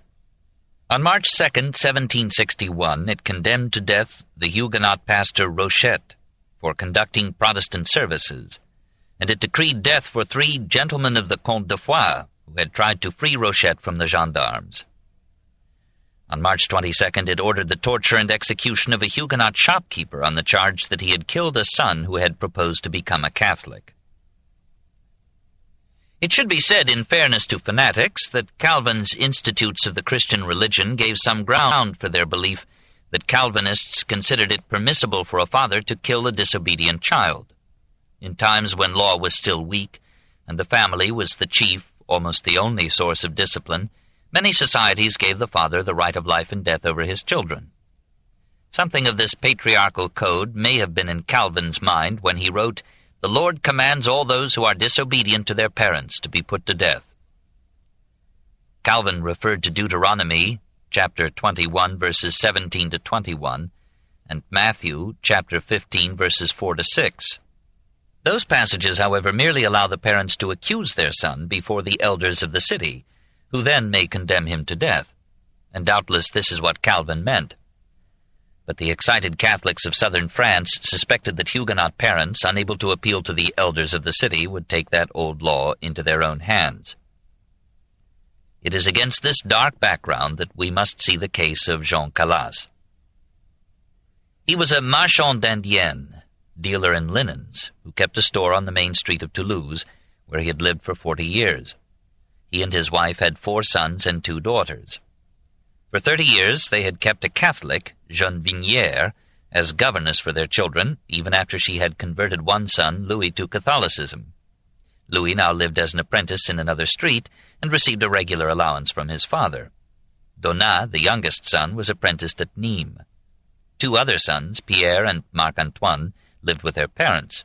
Marc-Antoine, the oldest, had studied law, but when he was prepared to practice, he found the profession closed to all but Catholics. He tried to conceal his Protestantism and to secure a certificate of Catholicism. His deceit was discovered, and he faced a choice of abandoning Protestantism or letting his years of law study go to waste. He took to brooding, gambling, and drink. He liked to declaim Hamlet's soliloquy on suicide. On October 13, 1761, the Calas family gathered in their rooms over the store. Gobert Lavesse, a friend of Marc-Antoine, had just arrived from Bordeaux. He accepted the father's invitation to stay for dinner.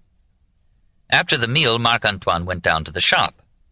Wondering why he did not return, Pierre and Lavesse descended and found him hanging from a bar that he had placed between 2 doorposts. They took him down, called the father, and sent for a doctor. They tried to revive him, but the doctor pronounced him dead. At this point, the father made a tragic error.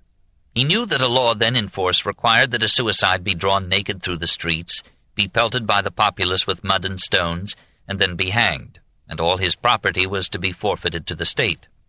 The father begged and persuaded his family to report the case as a natural death. Meanwhile, the cries of Pierre and the arrival of the doctor had brought a crowd to the door of the shop. An officer came up, heard the story told him, saw the rope and the mark it had left on the dead man's neck, and ordered the family, Lavesse and Jeanne Vignière, to the Hôtel de Ville. There they were locked up in separate cells. On the next day each of them was questioned. All abandoned the claim of a natural death and testified to a suicide. The commandant of police refused to believe them and charged them with having killed Marc-Antoine to prevent his becoming a convert. The accusation was taken up by the populace and by many members of the Toulouse Parlement. A frenzy of revenge closed the minds of the people.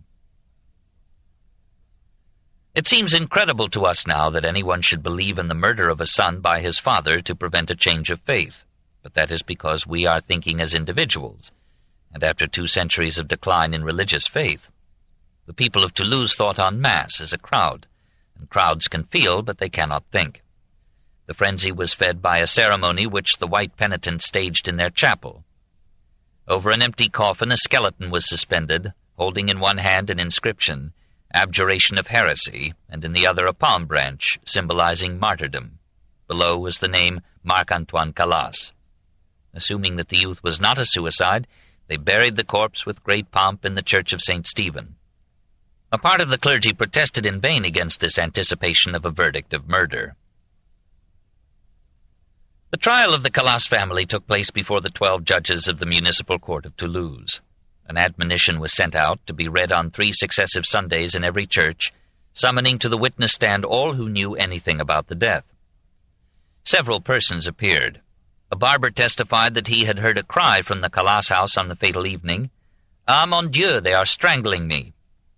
Others claimed to have heard such cries. On November 10, 1761, the municipal court pronounced Jean Calas, his wife, and Pierre guilty, and sentenced them to be hanged. It condemned Lavesse to the galleys and Jean Vignière to 5 years' imprisonment. The Catholic governess had sworn to the innocence of her Protestant employers. The decision was appealed to the Parlement of Toulouse, which appointed a panel of 13 judges. 63 additional witnesses were heard. All the hostile evidence was hearsay. The trial dragged on for 3 months, during which the Calas family and Lavesse were kept in separate confinement. The final decision condemned only the father. No one explained how a man 64 years old, unaided, could have overcome and strangled his mature son. The court hoped that Calas under torture would confess. He was subjected to the question ordinaire. His arms and legs were stretched until they were pulled from their sockets. He was repeatedly exhorted to confess. He repeatedly affirmed that Marc-Antoine had committed suicide. After half an hour's rest, he was put to the question extraordinaire. 15 pints of water were poured down his throat. He still protested his innocence. 15 further pints were forced into him, swelling his body to twice its normal size. He still maintained his innocence. He was allowed to expel the water. Then he was taken to a public square before the cathedral. He was laid upon a cross. An executioner with 11 blows of an iron bar broke each of his limbs in 2 places. The old man, calling upon Jesus Christ, proclaimed his innocence. After 2 hours of agony, he was strangled. The corpse was bound to a stake and burned on March 10, 1762. The other prisoners were freed, but the property of Calas was confiscated by the state. The widow and Pierre crept into hidden retirement at Montauban. The 2 daughters were sent to separate convents. Donat, finding his position at Nîmes endangered, fled to Geneva. Voltaire, hearing of the tragedy on March 22nd, invited Donat to meet him at Les Délices. "I asked him," wrote Voltaire to Damilaville, "if his father and mother were of violent character.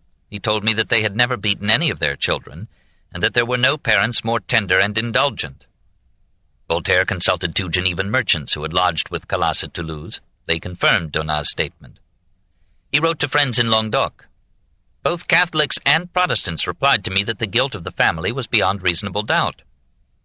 Voltaire communicated with the widow. She sent him a statement so manifestly sincere that he was moved to action. He appealed to Cardinal de Bernis, to d'Argental, to the Duchesse d'Anville, to the Marquise de Nicolai, to the Duc de Villars, and to the Duc de Richelieu, to beg the king's ministers, Choiseul and Saint-Florentin, to order an investigation of the trial.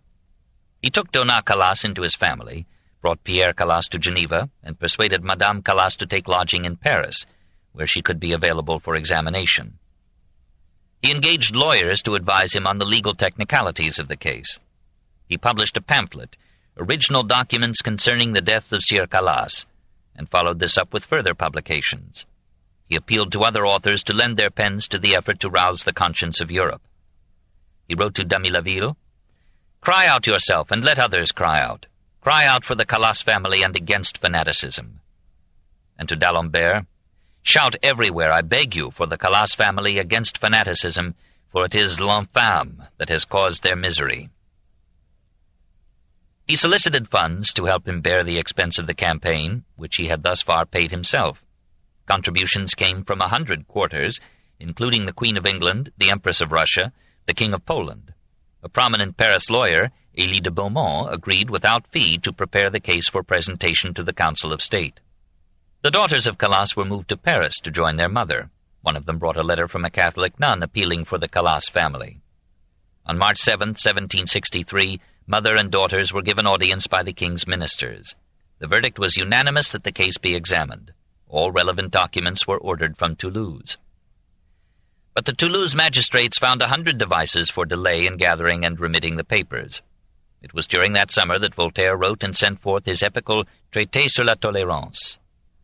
To widen its appeal, he adopted a tone of surprising moderation. Concealing his authorship, he spoke as a man of Christian piety, a believer in immortality. He praised the bishops of France as gentlemen who think and act with a nobility that befits their birth. He pretended to accept the principle, out of the Church there is no salvation. The treatise was addressed not to philosophers, but to the Catholic clergy itself. Even so, it had its audacities, for often he forgot his audience. He began with an account of the trial and execution of Calas. He reviewed the history of toleration, exaggerating it in the case of Greece and Rome. He anticipated Gibbon by arguing that Roman persecution of Christians was immeasurably surpassed by Christian persecution of heretics, who were hanged, drowned, broken on the wheel, or burned for the love of God. He defended the Reformation as a justified revolt against the sale of indulgences by a papacy lately disgraced through the amours of Pope Alexander VI and the murders perpetrated by the Pope's son Caesar Borgia. He expressed his shock at reading a recent attempt to justify the massacre of St. Bartholomew. He admitted that Protestants too had been intolerant. Nevertheless, he recommended that Protestant worship be allowed in France and that the banished Huguenots be allowed to return. They ask only the protection of natural law, the validity of their marriages, security as to the condition of their children, the right to inherit from their fathers, and the enfranchisement of their persons. They ask not for public chapels or the right to municipal offices and dignities. Despite this strategic limitation, Voltaire defined toleration. Do I propose, then, that every citizen shall be free to follow his own reason and believe whatever his enlightened or deluded reason shall dictate to him? Certainly, provided he does not disturb the public order. If you insist that it is a crime not to believe in the dominant religion, you condemn the first Christians, your forefathers, and you justify those whom you reproach with persecuting them. For a government to have the right to punish the errors of men, it is necessary that their errors should take the form of crime. They do not take the form of crime unless they disturb society. They disturb society when they engender fanaticism. Hence, men must avoid fanaticism in order to deserve toleration. Voltaire concluded with an address to the deity.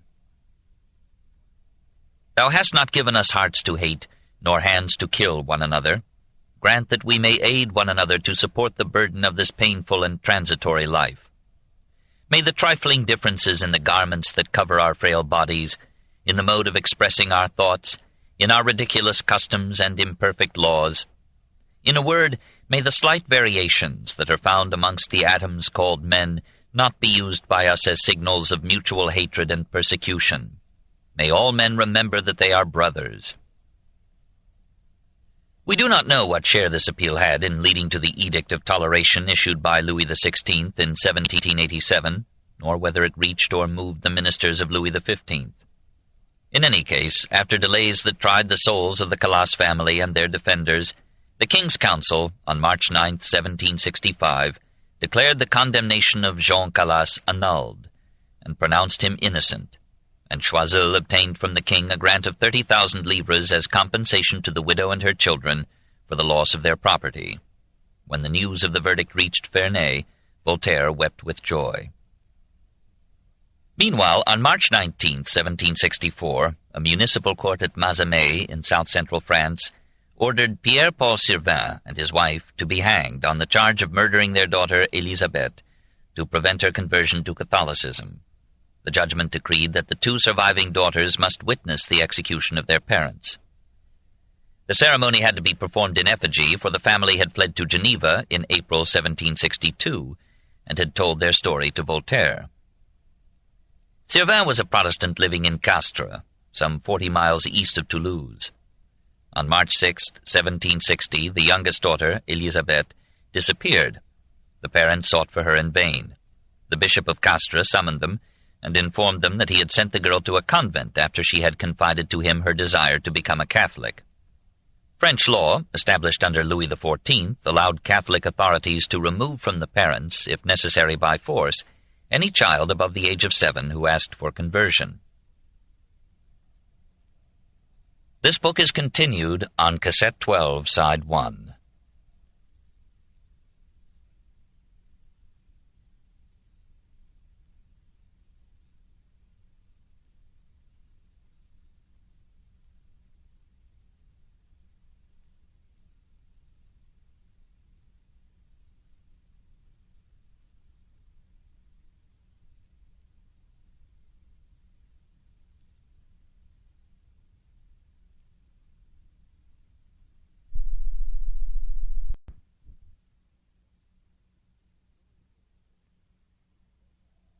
The Story of Civilization, Volume 9, The Age of Voltaire, by Will and Ariel Durant. Part 2, continued. Cassette 12, Side 1. French law, established under Louis XIV, allowed Catholic authorities to remove from the parents, if necessary by force, any child above the age of 7 who asked for conversion. In the convent, Elisabeth had delusions, spoke to angels, tore the clothes from her body, and begged to be flogged. The nuns, at a loss for ways to handle her, notified the bishop, who ordered her restored to her parents. In July 1761, the family moved to Saint-Abbé, 50 miles from Castres. There, one night in December, Elisabeth left her room and did not return. On January 3rd, her corpse was found in a well. The people of Saint-Abbé were not inclined to charge the Servans with murder.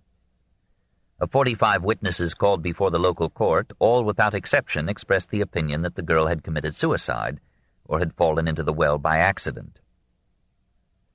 The local prosecutor, Trinquier, sent notice of the case to the prosecutor general in Toulouse, who instructed him to proceed on the assumption that Servin was guilty. This seemed improbable, for Servin had been out of town on the night of Elisabeth's disappearance. His wife was old and weak. One of the daughters was pregnant. It was hardly likely that these women could have pushed the girl into a well without a cry being heard. But on January 20th, Trinquier ordered Servin's arrest. Servin knew that some 2 months previously, the municipal court of Toulouse had condemned Jean Calas to death on a similar charge, and on dubious evidence. Ultimately, his own case, if he submitted to arrest and trial, would come before the Parlement of Toulouse. Having no confidence in these courts, he led his wife and daughters in midwinter across France and over the Cévennes mountains to Geneva, hoping that the defender of Calas would come to his aid. Voltaire, still immersed in his campaign for Calas, thought it unwise to confuse the French mind with 2 causes at once. He contributed to the support of the family, whose property had been confiscated. But when the Toulouse authorities dragged their feet in responding to the demand for the Calas documents, Voltaire resumed the attack by beginning a campaign for Servin.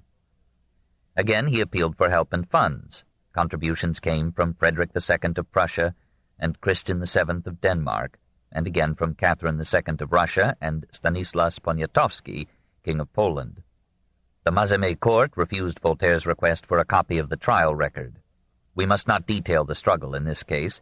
It went on till finally, in 1771, the Parlement of Toulouse reversed the verdict of the lower court, pronounced the Servins innocent, and restored their property. "It took 2 hours to condemn this man to death," said Voltaire, "and 9 years to render justice to his innocence." Amid these labors, he was alarmed to learn that he himself was involved in a case that had flared up at Abbeville on the Channel coast. On the night of August 8th to 9th, 1765, a wooden crucifix on the Pont Neuf over the Somme was mutilated, and the crucifix in the cemetery of Sainte Catherine was smeared with ordure. When these profanations were discovered, the clergy and people of the town were horrified. The Bishop of Amiens came to Abbeville and barefoot led a procession which nearly all the population followed, begging forgiveness of God. A monitoire was read in all the churches, decreeing severe penalties for all who could shed light on the mystery and failed to come forward. Magistrate Duval, heard 77 witnesses. Some of them testified that they had noticed 3 young men pass a Corpus Christi procession without either bending a knee or removing their hats. Others alleged that a band of youths in Abbeville, including Duval's son, made a practice of burlesquing religious ceremonies and singing licentious songs. On August 26th, warrants were issued for Gaillard d'Étaillonde, for Chevalier Jean-François Lefebvre de la Barre, and for a youth of 17 known to history only as Moinel. D'Étaillonde fled to Prussia. Moinel and La Barre were arrested. Moinel won partial pardon by confessing that he and the others were guilty of the acts alleged. He accused La Barre of having spat upon pictures of the saints, of having sung an obscene litany called La Madeleine, of having lent him the Dictionnaire philosophique and Épître à Uranie of Voltaire, and he claimed to have seen D'Étaillonde strike the crucifix on the bridge and sully the cross in the cemetery. La Barre was the grandson of an impoverished general. He confessed to being a heretic.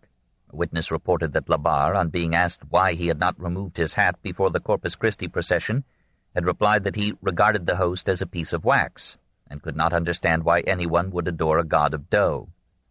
La Barre admitted that he might have said something of the kind. He had, he said, heard other young men express such sentiments, and thought he might harmlessly hold them too. His library was examined. Among his books were Voltaire's Dictionnaire, Helvétius's De l'Esprit, and other volumes satirizing religion. At first he disclaimed all knowledge of D'Étaillonde's desecrations, but when he learned that Moinel had revealed them, he confessed that it was true. The final indictment charged La Barre with uttering blasphemies against God, the Holy Eucharist, the Holy Virgin, the religion and commandments of God and of the Church, singing 2 songs filled with execrable and abominable blasphemies, rendering marks of adoration and respect to infamous books, profaning the sign of the cross, the mystery of the consecration of the wine, and the benedictions in use in churches and among Christians. On February 28, 1766, the Abbeville court pronounced sentence. La Barre and D'Étaillonde, if apprehended, were to be put to the torture to elicit the names of accomplices. They were to do public penance before the principal church of the city. Their tongues were to be torn out by the roots. They were then to be beheaded, and their bodies were to be burned to ashes. The Dictionnaire philosophique of Voltaire was to be thrown into the same fire. The sentence was appealed to the Parlement of Paris. Some members pleaded for mitigation. Councillor Pasquier replied that a signal and frightening punishment was needed to stem the tide of godlessness that was threatening all moral and social stability. The real criminal, he argued, was Voltaire, but as that source of the evil was beyond reach of the Parlement, his disciple should suffer in his stead. 2 members voted to commute the sentence. 15 voted for its full execution. On July 1, 1766, it was carried out, except that there was no tearing out of the tongue. La Barre bore his fate without implicating any of his friends. The executioner severed the head with a well-directed blow, to the applause of the crowd.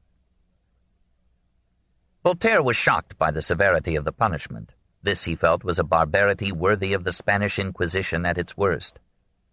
The Bishop of Annecy wrote to the French court demanding that all the penalties prescribed in the revocation of the Edict of Nantes be applied to Voltaire.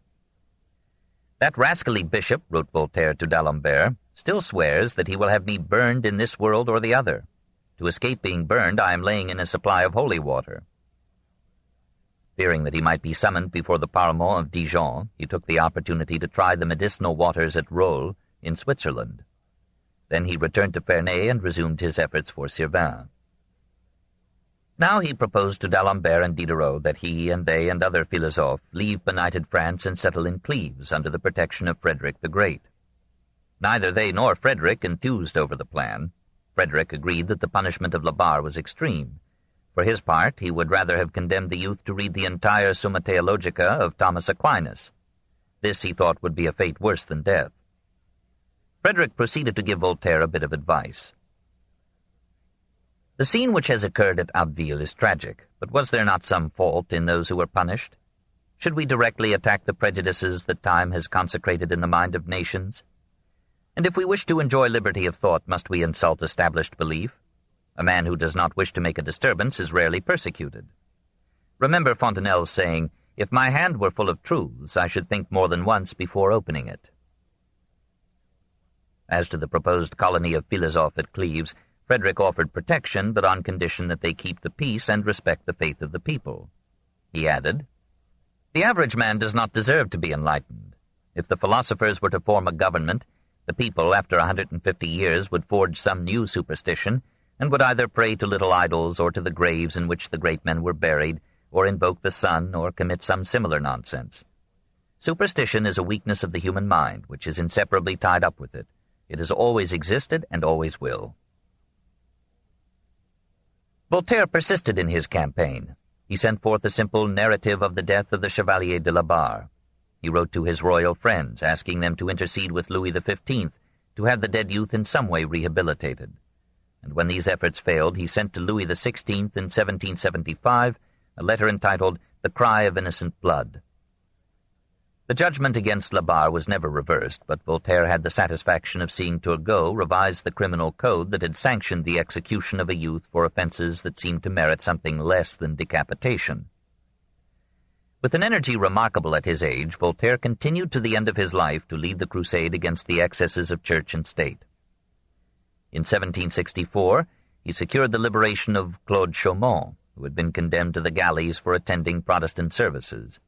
When Comte Thomas de Lally, the French commander who had been defeated by the English in India, was beheaded in Paris in 1766 on charges of treason and cowardice, Voltaire, appealed to by Lally's son, wrote a 300-page volume, Historical Fragments on India, exonerating the Count, and he urged Madame du Barry to intercede with Louis XV. The sentence was annulled in 1778, shortly before Voltaire's death. These labors exhausted the octogenarian warrior, but they made him the hero of liberal France. Diderot remarked in Le Neveu de Rameau, "Voltaire's Mahomet is a sublime work, but I would like better to have vindicated Calas." Pommeret, a Protestant minister in Geneva, said to Voltaire, "You seem to attack Christianity, and yet you do the work of a Christian." And Frederick, after all his cautions, joined in the tributes to the man who had made himself the conscience of Europe. How splendid it is that a philosopher makes his voice heard from his refuge, and that the human race, whose spokesman he is, forces the judges to revise an unjust sentence. If nothing else spoke in favor of Monsieur de Voltaire, this alone would be enough to earn him a place among the benefactors of mankind. 6. Écraser l'infâme. It was in the ardor of these struggles that Voltaire's opposition to Christianity became a hatred that almost consumed a decade of his life, from 1759 to 69. He had begun with a youthful scorn of the miracles, mysteries, and myths that comforted the people, and he passed on to a mocking skepticism of those Christian doctrines like the Trinity, the Incarnation, and the Atonement, which St. Thomas Aquinas had frankly confessed to be beyond the reach of reason. But these moods of rebellion were natural in an active mind feeling the sap of growth. Voltaire might have passed through them to the man of the world's genial connivance at beliefs so dear to the masses and so useful as an aid to social order and moral discipline. In the first half of the 18th century, the French clergy were relatively tolerant, and the hierarchy shared in the advancing Enlightenment. But the growth of unbelief and the acclaim that greeted the Encyclopédie frightened them, and they seized upon the terror inspired in the king by Damiens' attempted assassination in 1757 to draw from the state an edict in 1759 making any attack upon the Church a crime to be punished with death.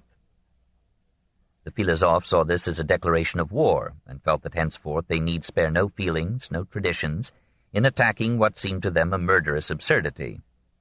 Behind the beauty and poetry of religion they saw propaganda conscripting art. Behind the support that Christianity had given to morality, they saw 1,000 heretics burned at the stake, the Albigensians crushed out in a homicidal crusade, Spain and Portugal darkened with autos de fe, France torn apart by rival mythologies, and all the future of the human spirit subject in every land to the repeated resurrection of superstition, priestcraft, and persecution. They would fight such a medieval reaction with the last years of their life. 3 events made the year 1762 a turning point in the irrepressible conflict. In March, the execution of Jean Calas seemed to announce the return of France to the Middle Ages and the Inquisition. The trial, torture, and murder were all conducted by the secular arm, but against the background of popular fanaticism engendered by religious indoctrination, ceremony, and hate. In May, Rousseau's Émile gave to the world the profession of faith of the Savoyard vicar, which, though written by an opponent of the Philosophes, swept away from Christianity almost everything but belief in God and the ethics of Christ. The burning of the book on June 11th in Paris and on June 19th in Geneva seemed to unite Catholicism and Calvinism in a conspiracy against the human mind. In August, the condemnation of the Jesuits by the Paris Parlement was apparently a triumph for the Philosophes, but it was also a victory for the Jansenists who controlled the Parlements of Paris, Toulouse, and Rouen.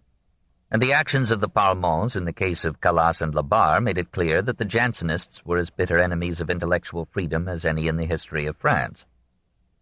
Meanwhile, the hostility between the Parlements and the court, and the growing ascendancy, from 1758 to 1770, of the semi-Voltairian Choiseul in the government, gave the Philosophes an opportunity to fight back with less than their usual danger from state censors and the police.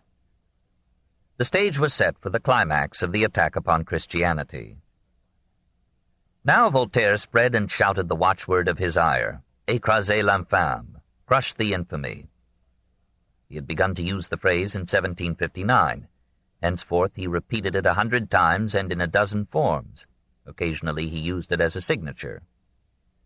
A fresh vitality came to the 68-year-old Voltaire as he likened himself to Cato Senex, crying out, at the end of his speeches to the Roman Senate, "Delenda est Carthago, deleator Carthago." "I have the colic," he wrote. "I suffer much, but when I attack l'infâme, my pain is relieved." With almost youthful enthusiasm, with incredible confidence, he set himself and a few hesitant aides to assail the most powerful institution in the history of mankind. What did he mean by the infamy?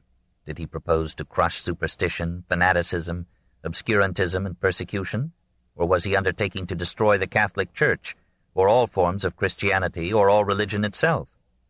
Hardly the last, for we find him again and again, even amid the campaign, professing his theistic faith, sometimes in terms warm with Voltairean piety. In the Dictionnaire philosophique, he defined religion indirectly. Almost everything that goes beyond the adoration of a supreme being and of submitting one's heart to his eternal orders is superstition. This would seem to reject all forms of Christianity except Unitarianism. Voltaire repudiated nearly all the distinctive doctrines of traditional Christianity: original sin, Trinity, incarnation, atonement, Eucharist. He ridiculed the sacrifice of God to God on the cross, or by the priest in the Mass. Consequently, he rejected most forms of Protestantism, too. He reckoned Calvinism to be as obscurantist as Catholicism, and shocked the Genevan pastors by calling Calvin atroce. He thought he could live contentedly under the established church as he had seen it in England. He wrote to d'Alembert, "I hope you will destroy l'infâme. That is the great point. It must be reduced to the state it has in England, and you will reach this end if you wish. This is the greatest service which we can render to the human race." We may conclude that by l'infâme he meant not religion in general, but religion as organized to propagate superstition and mythology, to control education, and to oppose dissent with censorship and persecution. And such was Christianity as Voltaire saw it in history and in France. So he burned all his bridges behind him and called his cohorts to war. To overturn the columns, only 5 or 6 philosophes are needed who understand one another. The vine of truth has been cultivated by the d'Alemberts, the Diderots, the Bolingbroks, and the Humes. But too sporadically and without consistent plan. Now they must unite, and he takes it for granted that he will be their general. He advises them on tactics. "Strike and hide your hand. I hope that every year each of our fraternity will aim some arrows at the monster without its learning from whose hand they came. Let the brothers insinuate themselves into the academies, into posts of authority, if possible into the ministry. They need not convert the masses, they need only convert those men of initiative and power who lead the masses. See how one man, Peter the Great, changed the soul and face of Russia." And so Voltaire tried to enlist Frederick in the cause on January 5, 1767.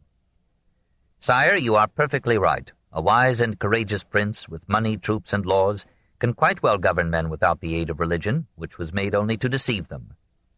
Your Majesty will do the human race an eternal service by extirpating this infamous superstition.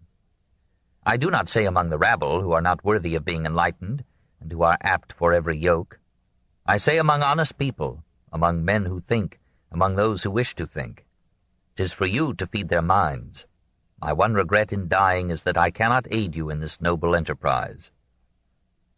Frederick smiled at the old man's naivete, but Voltaire persisted, and not without some effect, as we may later see, on the cabinet ministers of France, Portugal, and Spain. He welcomed lesser aids. He wrote apostolic exhortations to Borde in Lyon, to Servin in Grenoble, to Pierre Rousseau in Bouillon, to Audibert in Marseille, to Ribaut in Montauban, to the Marquis d'Argence in Charente, to the Abbé Audras in Toulouse. All these and others he called les frères, the brethren. To them he sent material and appeals, prodding them lest they sleep on their arms. Attack, brothers, skillfully, all of you, l'infâme. What interests me is the propagation of the faith and of truth, the progress of philosophy, the suppression of l'infâme.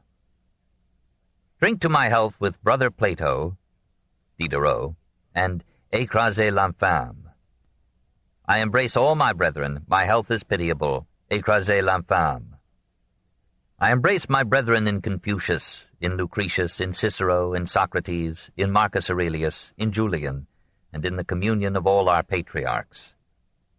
My tender benediction to all the brethren, orate fratres et vigilate, pray, brothers, and watch, écrasez l'infâme. Now books became weapons and literature became war. Not only did Diderot, d'Alembert, Helvétius, D'Holbach, Raynal, Morellet, and a dozen others bring their pens to the battle, but Voltaire himself, always dying, became a veritable armory of anti-clerical missiles. Within a decade he sent forth some 30 booklets. He had no belief in the efficacy of large volumes. What harm can a book, the Encyclopédie, do that costs 100 crowns? 20 volumes folio will never create a revolution. It is the little portable volumes of 30 sous that are to be feared. If the gospel had cost 1,200 sesterces, the Christian religion would never have been established. So he poured forth not merely histories and plays, but pamphlets, stories, sermons, instructions, catechisms, diatribes, dialogues, letters, short critiques of the Bible or of church history, anything that could circulate easily and prick l'infâme. People called these productions petit pâté, cookies, easy to digest. Long ago, Frederick had written to him, "I imagine that somewhere in France there is a select society of superior and equal geniuses who all work together and publish their writings under the name of Voltaire. If this supposition is true, I shall become a Trinitarian, and shall begin to see daylight in this mystery which the Christians have hitherto believed without understanding." But now Voltaire did not write in the name of Voltaire. He used over 100 different pseudonyms, and sometimes, in his impish humor, he ascribed his anti-Christian blasts to the Archbishop of Canterbury, or the Archbishop of Paris, or an abbé, a pastor, or a monk. To throw the hounds of heaven off his trail, he dedicated one of his pellets to himself. He knew printers in Paris, Amsterdam, The Hague, London, and Berlin. He used them in his campaign. Through de Millaville and others, he had his brochures given free to booksellers, who sold them at low price and calculated risk. The seed went forth. He published now in 1762 that Sermon des 50, or Sermon of the 50, which he had written at least 10 years before and had read to Frederick at Potsdam. It was his first direct attack upon Christianity. It began quite innocently. 50 persons, educated, pious, and reasonable, meaning the Quakers in London, assembled every Sunday in a populous commercial city. They prayed, and one of them pronounced a discourse. Then they dined. Then they took up a collection for the poor. Each presided in turn, led the prayer, and pronounced the sermon. This is one of the prayers and one of the sermons. God of all the globes and stars, keep us from all superstition. If we insult you by unworthy sacrifices, abolish these infamous mysteries. If we dishonor the divinity by absurd fables, may these fables perish forever. Let men live and die in the worship of one sole God, a God who could neither be born nor die. The sermon argued that the God revealed in the Old Testament is a boastful, jealous, angry, cruel, homicidal God, whom no sane person could worship, and that David was a scoundrel, a lecher, and a murderer. How could anyone believe such a book to be the Word of God? And how from the Gospels could have come the incredible theology of Christianity, the easy daily feat of turning a wafer into the body and blood of Christ, the innumerable relics, the sale of indulgences, the hatreds and holocausts of religious wars? We are told that the people need mysteries and must be deceived. My brethren, dare anyone commit this outrage on humanity? Have not our fathers, meaning the Reformers, taken from the people their transubstantiation, auricular confession, indulgences, exorcisms, false miracles, and ridiculous statues? Are not our people now accustomed to doing without these superstitions? We must have the courage to go a few steps further. The people are not so weak in mind as is supposed. They will easily admit a wise and simple cult of one God. We seek not to despoil the clergy of what the liberality of their followers has given them. We wish them, since most of them secretly laugh at the falsehoods they teach, to join us in preaching the truth. What incalculable good would be done by that happy change? All this is tiresome to us today, but it was revolutionary material in 18th century France. No wonder Voltaire sent it forth under the pretense that it had been written by Le Maître, who was safely dead. In 1763, the warrior diverted himself with dramas, a worthless short story called Blanc et Noir, and a little Catéchisme de l'honnête homme, retailing his natural religion. But 1764 was a major year.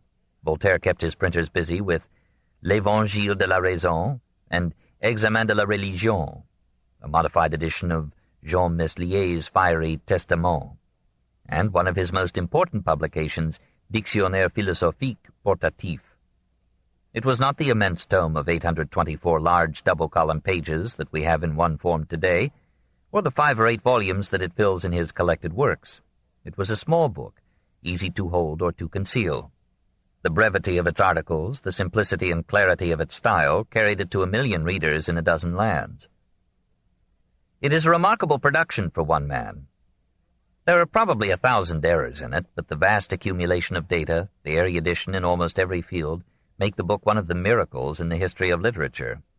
What industry, loquacity, pertinacity! Voltaire gossips. He has something to say on nearly everything, and almost always something of still living interest. Here are many bits of frivolity, triviality, or superficiality. There are some foolish remarks. The intellect of Europe has made greater progress in the last 100 years than in the whole world before since the days of Brahma and Zoroaster.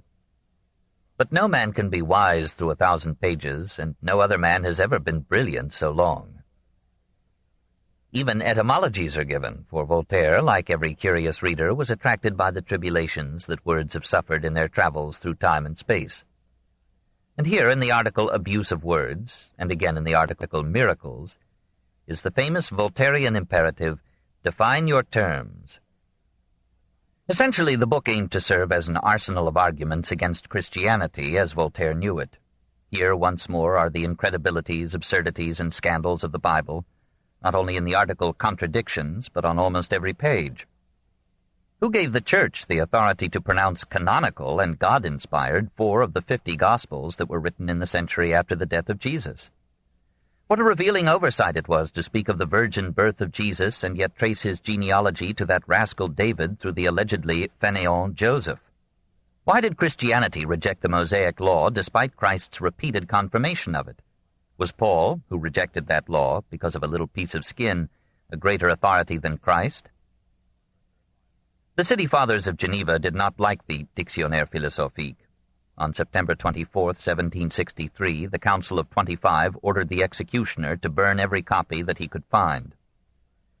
The Parlement of Paris ordered a similar bonfire in 1765.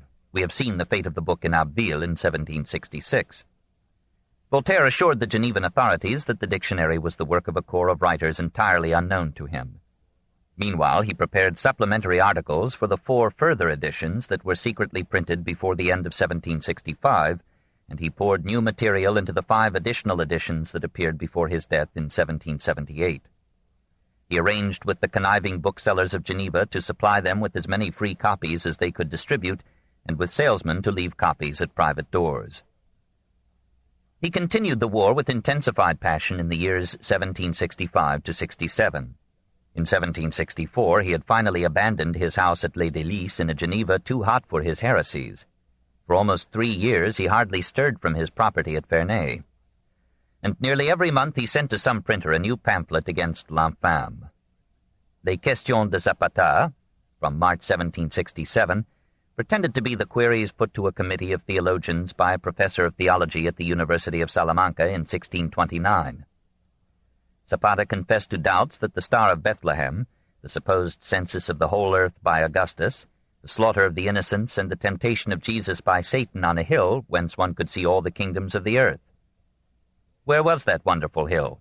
Why had not Christ kept his promise to come in a cloud with power and great glory, to establish the kingdom of God before this generation shall pass away? What had detained him? Was the fog too thick? What must I do with those who dare to doubt? Must I, for their edification, have the ordinary and extraordinary question, torture, put to them? Or would it not be better to avoid these labyrinths and simply preach virtue? The conclusion: Zapata, receiving no answer, took to preaching God in all simplicity. He announced to men the common Father, the Rewarder, the Punisher, the Pardoner. He extricated the truth from the lies and separated religion from fanaticism. He taught and practiced virtue. He was gentle, kindly, and modest, and he was burned at Valladolid in the year of grace 1631.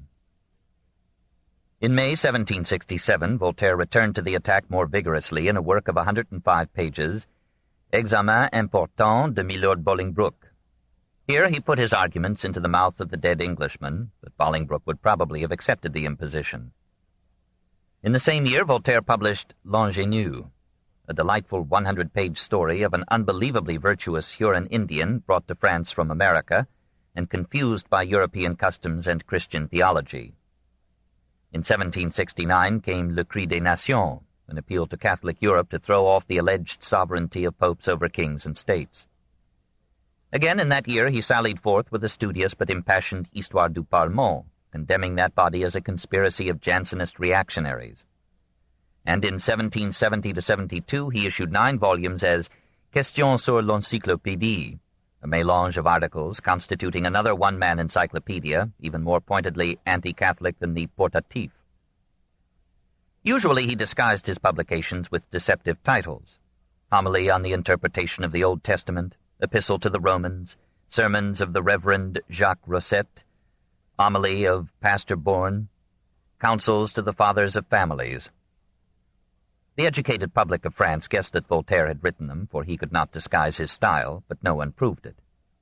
This exciting game became the talk of Paris and Geneva, and its echoes were heard in London, Amsterdam, Berlin, even in Vienna.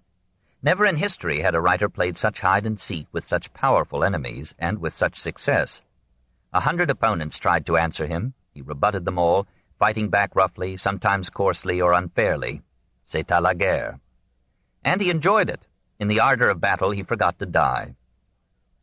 Indeed, a strange new optimism came upon him, he who had seemed, after the Lisbon earthquake and Candide, to advise surrender to the evils of life as invincible. He dreamed of philosophy victorious over a church entrenched in the needs of the people. If 12 unlettered fishermen had established Christianity, why could not 12 philosophes shake it out of its dogmas and inquisitions? Live happy and écraser l'infâme, he wrote to one of the brothers, and he assured them, we will crush it. Were not a king, an empress, a royal mistress, and many other prominent persons openly or secretly on his side? He courted the court by attacking the Parlement of Paris. He enjoyed the favor of Madame de Pompadour, and later of Madame du Barry. He even hoped for the connivance of Louis XV. He wrote to d'Alembert in 1767, "Let us bless this happy revolution which has been produced in the minds of all honest men in the last 15 or 20 years. It has surpassed my hopes." Had he not foretold it? Had he not written to Helvétius in 1760, "This century begins to see the triumph of reason"? 7. Religion and Reason. He was not so simple as to imagine that religion had been invented by priests. On the contrary, he wrote in the Dictionnaire Philosophique, "The idea of a god is derived from feeling. and that natural logic which unfolds itself with age even in the rudest of mankind. Astonishing effects of nature were beheld, harvests and barrenness, fair weather and storms, benefits and scourges, and the hand of a supernatural master was felt. The first sovereigns in their time used these notions to cement their power. Each group singled out one of the supernatural powers as its tutelary deity and gave him adoration and sacrifices in the hope that he would protect the group against the power and gods of other groups. Priests had been produced by these beliefs, but the interpretations and rituals were the work of the priests. In the course of time, priests played upon human fear to extend their power. They committed all kinds of knavery, extending at last to the murder of heretics, the assassination of whole groups, and the near ruin of nations. Voltaire concluded, "I hated priests, I hate them, I shall hate them till doomsday." He found much that he could accept in non-Christian religions, especially in Confucianism, which was not a religion, but very little in Christian theology pleased him. "I have 200 volumes on this subject, and what is worse, I have read them. It is like going the rounds of a lunatic asylum." He added little to previous biblical criticism. His function was to spread it, and the effect is with us still. With more audacity than most of his predecessors, he emphasized again and again the absurdity of Noah's deluge, the passage of the Red Sea, the slaughter of the innocents, and so forth. And he never tired of denouncing the story and theory of original sin. He quoted with indignation St. Augustine's dictum, "The Catholic faith teaches that all men are born so guilty that even infants are certainly damned when they die without having been regenerated in Jesus." We are now informed that such infants go to a pleasantly warm place called Limbo, next door to hell. As to Jesus, Voltaire vacillated. From the natural piety of childhood, he passed to youthful irreverencies, even to accepting the story of Mary's affair with a Roman soldier. And at one time he thought of Jesus as a deluded fanatic, un fou. As he matured, he learned to admire the ethical precepts of Jesus. "We shall be saved by practicing those principles," he said, rather than by believing that Christ was God. He made much fun of the Trinity in The Atheist and the Sage. The atheist asks, "Do you believe that Jesus Christ has one nature, one person, and one will, or two natures, two persons, and two wills, or one will, one nature, and two persons, or two wills, two persons, and one nature, or—" But the sage bids him forget such puzzles and be a good Christian. Voltaire points out that Christ, unlike St. Paul and subsequent Christians, remained faithful to Judaism despite his criticism of the Pharisees. This eternal God, having made himself a Jew, adheres to the Jewish religion during the whole of his life. He performs its functions, he frequents the Jewish temple, he announces nothing contrary to Jewish law. All his disciples are Jews and observe the Jewish ceremonies. It is certainly not he who established the Christian religion. There is not a single dogma of Christianity that was preached by Jesus Christ. Jesus, in Voltaire's view, accepted the belief of many pious Jews before him that the world as they knew it was coming to an end and would soon be replaced by the kingdom of heaven, that is, the direct rule of God on earth. Modern criticism accepts this view. In his final years, Voltaire responded more and more warmly to the story of Christ. He began to call him my brother, my master. He pictured himself as transported in a dream into a desert covered with heaps of bones. Here the remains of 300,000 massacred Jews, there 4 mounds of Christians strangled because of metaphysical disputes, and piles of gold and silver topped with the croziers and crowns of disintegrated prelates and kings. Then his guiding angel took him into a green valley where lived the great sages.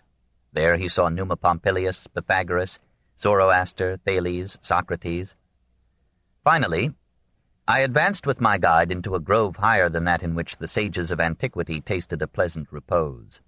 I saw a man of sweet and simple aspect who seemed to me some 35 years old, his feet and hands swollen and bleeding, his side pierced, his flesh torn with blows of a whip. There was no comparison between the sufferings of this sage and those of Socrates. Voltaire asked him the cause of his death. Jesus replied, "Priests and judges." Had he intended to found a new religion? No. Was he responsible for those mountains of bones, those masses of royal or sacerdotal gold? No. I and mine live in the humblest poverty. Then in what did true religion consist? Have I not told you before? Love God and love your neighbor as yourself. If this is the case, said Voltaire, I take you for my sole master. He made me a sign that filled me with consolation. The vision disappeared, and I was left with my conscience at peace.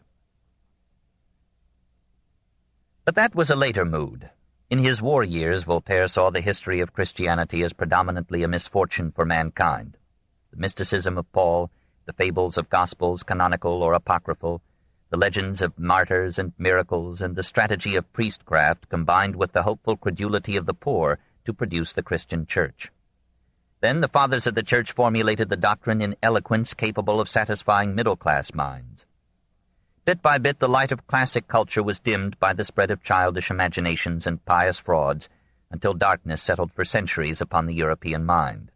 Meditative men, lazy men, men shrinking from the challenges and responsibilities of life, crept into monasteries and infected one another with neurotic dreams of women, devils, and gods. Learned councils assembled to debate whether one absurdity or another should become part of the infallible creed. The Church, basing its power on the popular appetite for consolatory myths, became stronger than the state basing its authority on organized force. The power of the sword became dependent upon the power of the word. Popes deposed emperors and absolved nations from loyalty to their kings. In Voltaire's view, the Protestant Reformation was only a halting step toward reason. He applauded the revolt against monastic mendicants, indulgence peddlers, and money-grubbing ecclesiastics who in some cases absorbed the whole revenue of a province. In Northern Europe, the people adopted a cheaper religion. But he was revolted by the emphasis placed by Luther and Calvin on predestination. Imagine a ruler who condemned two-thirds of his subjects to everlasting fire. Or consider the various Christian interpretations of the Eucharist. The Catholics profess that they eat God and not bread. The Lutherans eat both God and bread. The Calvinists eat bread but not God. If anyone told us of a like extravagance or madness among Hottentots and Kaffirs, we should think we were being imposed upon. The advance of reason is leaving such controversies far behind. Were Luther and Calvin to return to the world, they would make no more noise than the Scotists and the Thomists. If Protestants continue to preach such a theology, the educated classes will abandon them, while the masses will prefer the fragrant and colorful faith of Rome. Already, Voltaire surmised, Calvinism and Lutheranism are in danger in Germany. That country is full of great bishoprics, sovereign abbacies, and canonries, all proper for making conversions. Should religion then be altogether abandoned by reasonable men? No. A religion preaching God and virtue and no other dogmas would be of real service to mankind. In earlier years, Voltaire had thought that those who would need the help of religion to be good men are to be pitied, and that a society might live with a natural morality independent of supernatural beliefs. But as he enlarged his experience of human passions, he came to admit that no moral code could successfully withstand the primitive force of the individualistic instincts unless it was buttressed by popular belief that the code had its source and sanction in an all-seeing, rewarding, and punishing God. After agreeing with Locke that there are no innate ideas, he fell back upon Leibniz's contention that the moral sense is inborn, and he defined it as a sentiment of justice placed in us by God. Laws watch over crimes, religion over secret crimes. Says the sage in The Atheist and the Sage, I will presume, God forbid it, that all Englishmen are atheists. I will allow that there may be some peaceable citizens, quiet by nature, rich enough to be honest, regulated by honor, and so attentive to demeanor that they contrive to live together in society. But the poor and needy atheist, sure of impunity, would be a fool if he did not assassinate or steal to get money. Then would all the bonds of society be sundered. All secret crimes would inundate the world, and like locusts, though at first imperceptible, would overspread the earth. Who would restrain great kings? An atheist king is more dangerous than a fanatical Ravaillac. Atheism abounded in Italy in the 15th century. What was the consequence? It was as common a matter to poison another as to invite him to supper. Faith, then, in a God who rewards good actions, punishes the bad, and forgives lesser faults, is most useful to mankind. Finally, Voltaire inclined to see some sense in the doctrine of hell.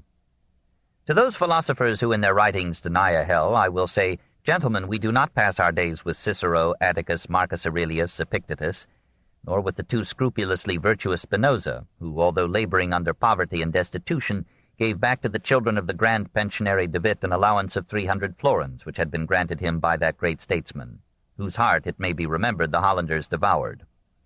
In a word, gentlemen, all men are not philosophers. We are obliged to hold intercourse and transact business and mix up in life with knaves possessing little or no reflection, with a vast number of persons addicted to brutality, intoxication, and rapine. You may, if you please, preach to them that the soul of man is mortal. As for myself, I shall be sure to thunder in their ears that if they rob me, they will inevitably be damned.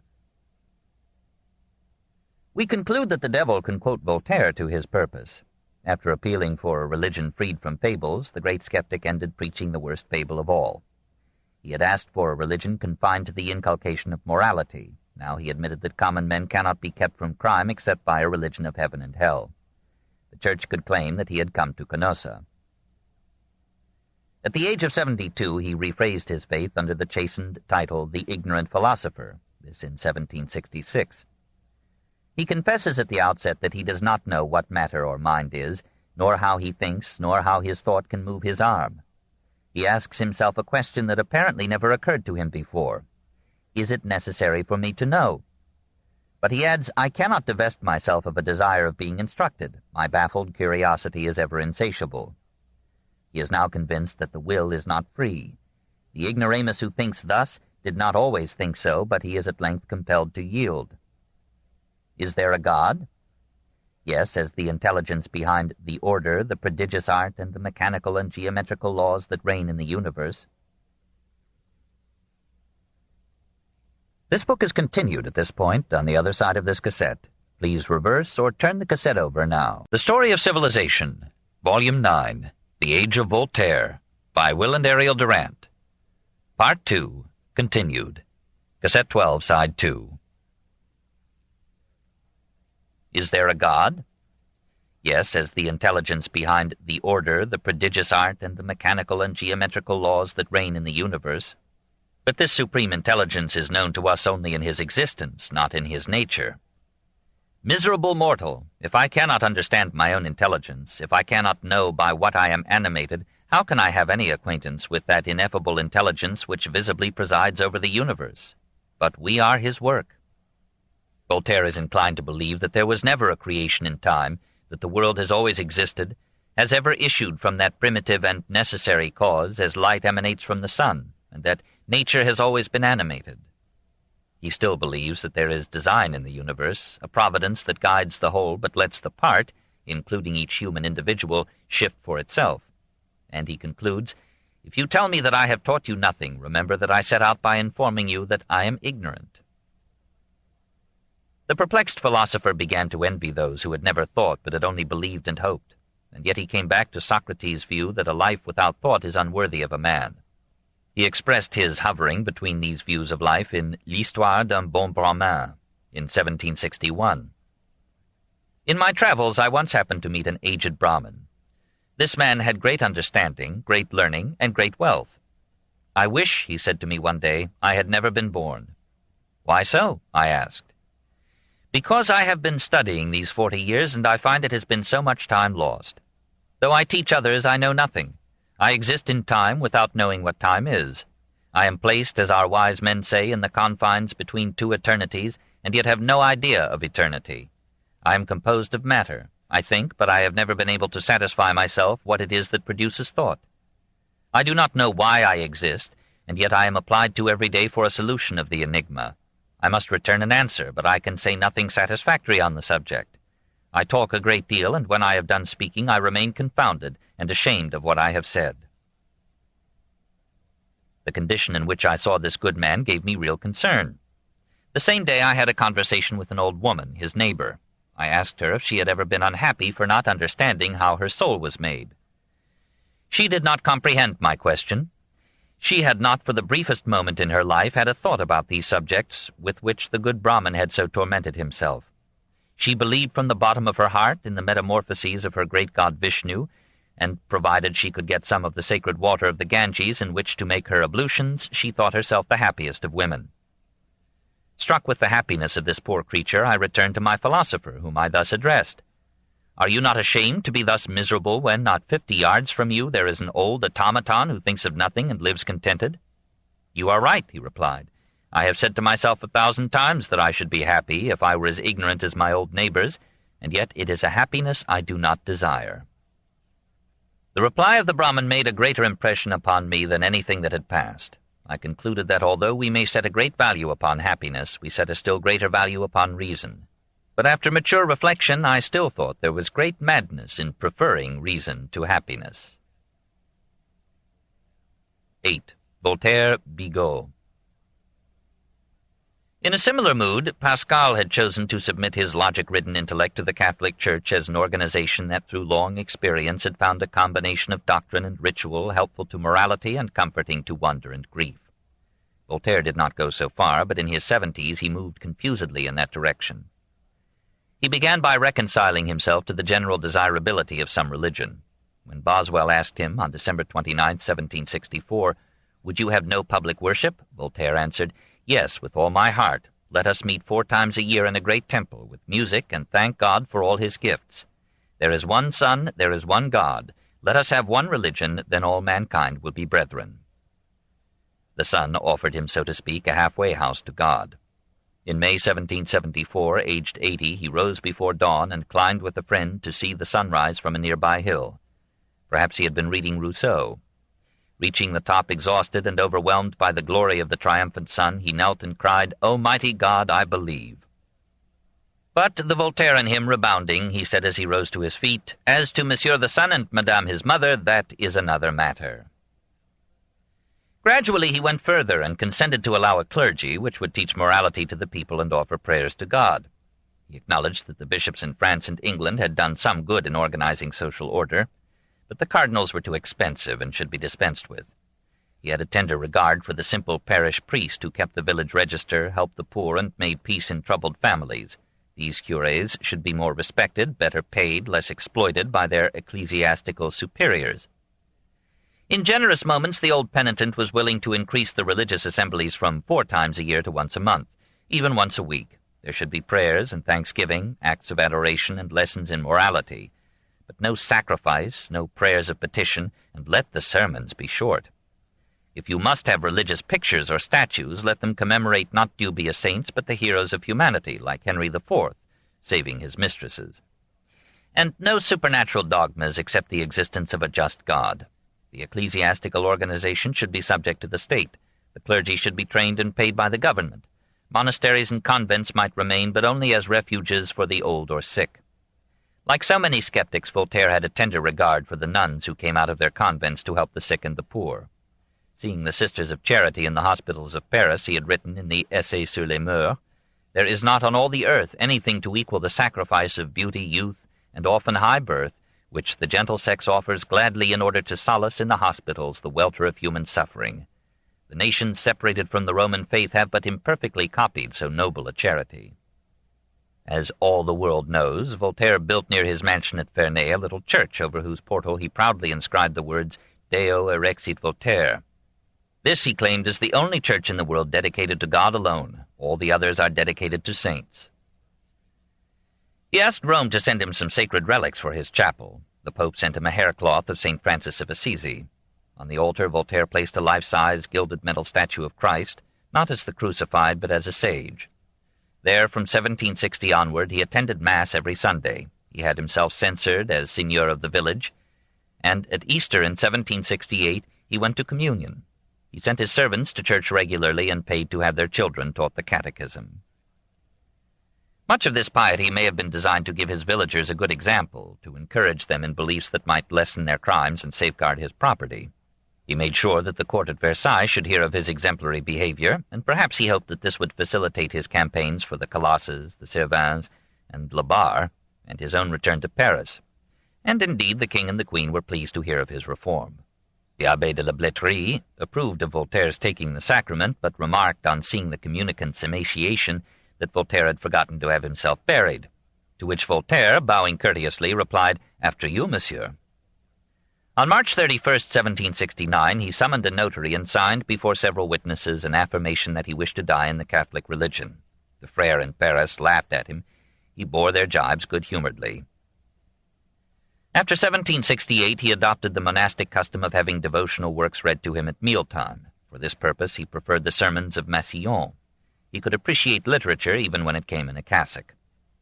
He had shared in the campaign against the Jesuits, but in 1770 he joined a lay association of the Capuchin friars, and received from the head of that order the title Père temporal des Capucins de Gex, the little county in which he was a feudal lord. He was quite proud of this honor, wrote a dozen letters about it, signed some letters Frère Voltaire, Capucin indigne. Frederick hailed him as a new saint of the Church, but informed him that the ecclesiastical authorities in Rome had in that same year burned some of the unworthy Capuchin's works. It is difficult now to discern whether this rapprochement with the Church was sincere, or whether it was a peace offering to Versailles, or whether it was motivated by fear lest his corpse be forbidden burial in consecrated ground, which included all the cemeteries in France. Perhaps all three motives played a part in the Divine Comedy.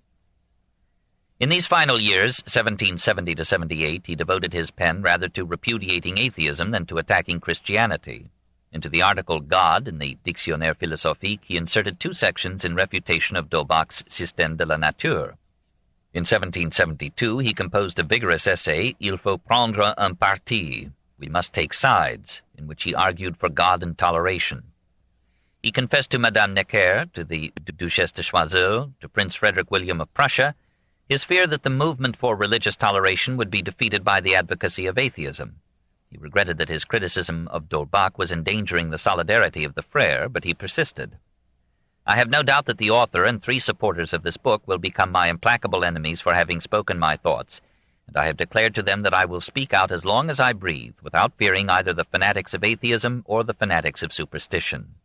The Holbachien retorted that the rich seigneur was playing politics with Versailles and was using God to police his servants and peasants at Ferney.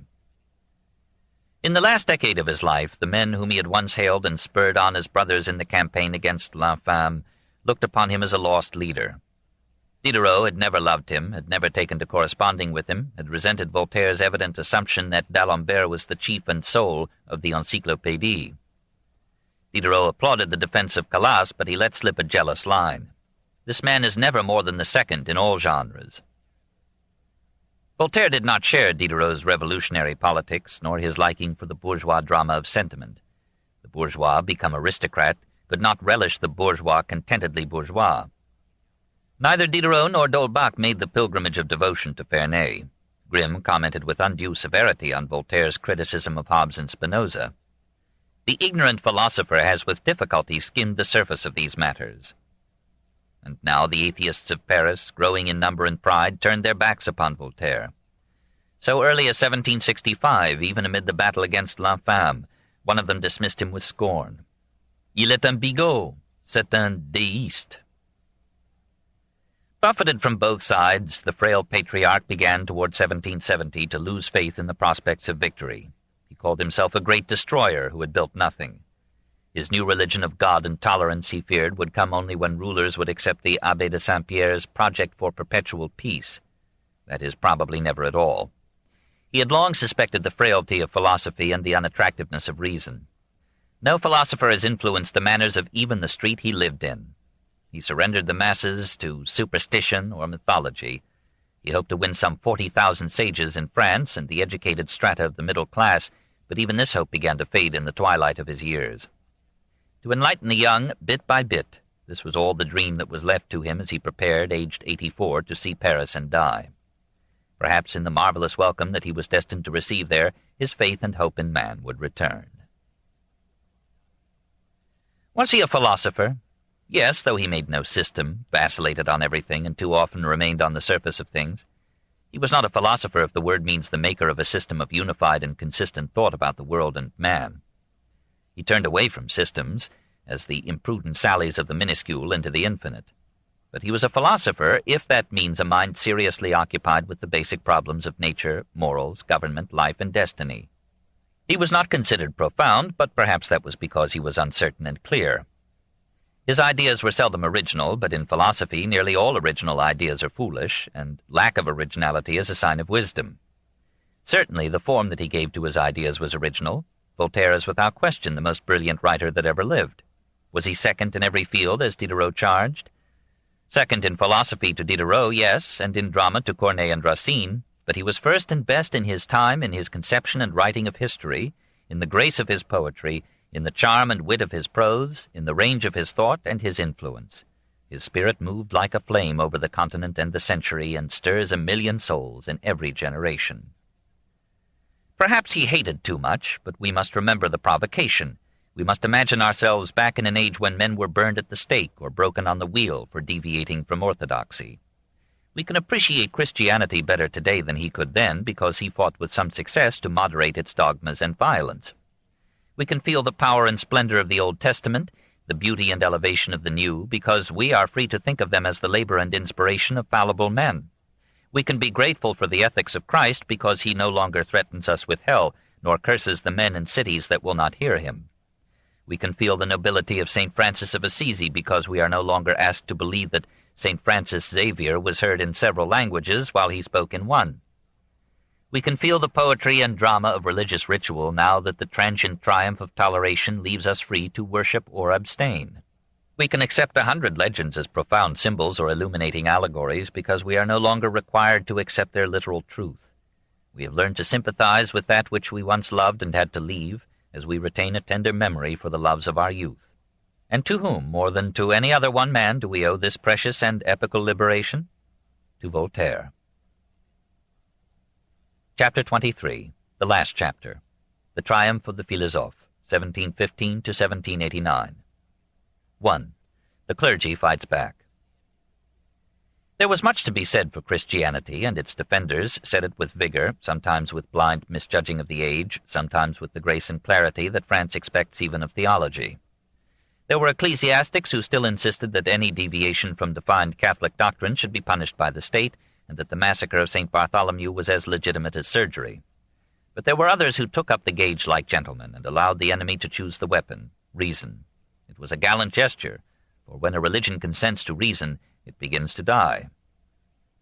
Some 900 works in defense of Christianity were published in France between 1715 and 1789, 90 in 1 year, 1770, alone.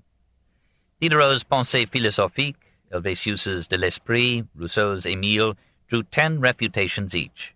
The Abbé Hauteville in La Religion chrétienne prouvée par les faits, from 1722, contended, like Archbishop Whately a century later, that the miracles proving the divinity of Christianity were as reliably attested as the accepted events of secular history.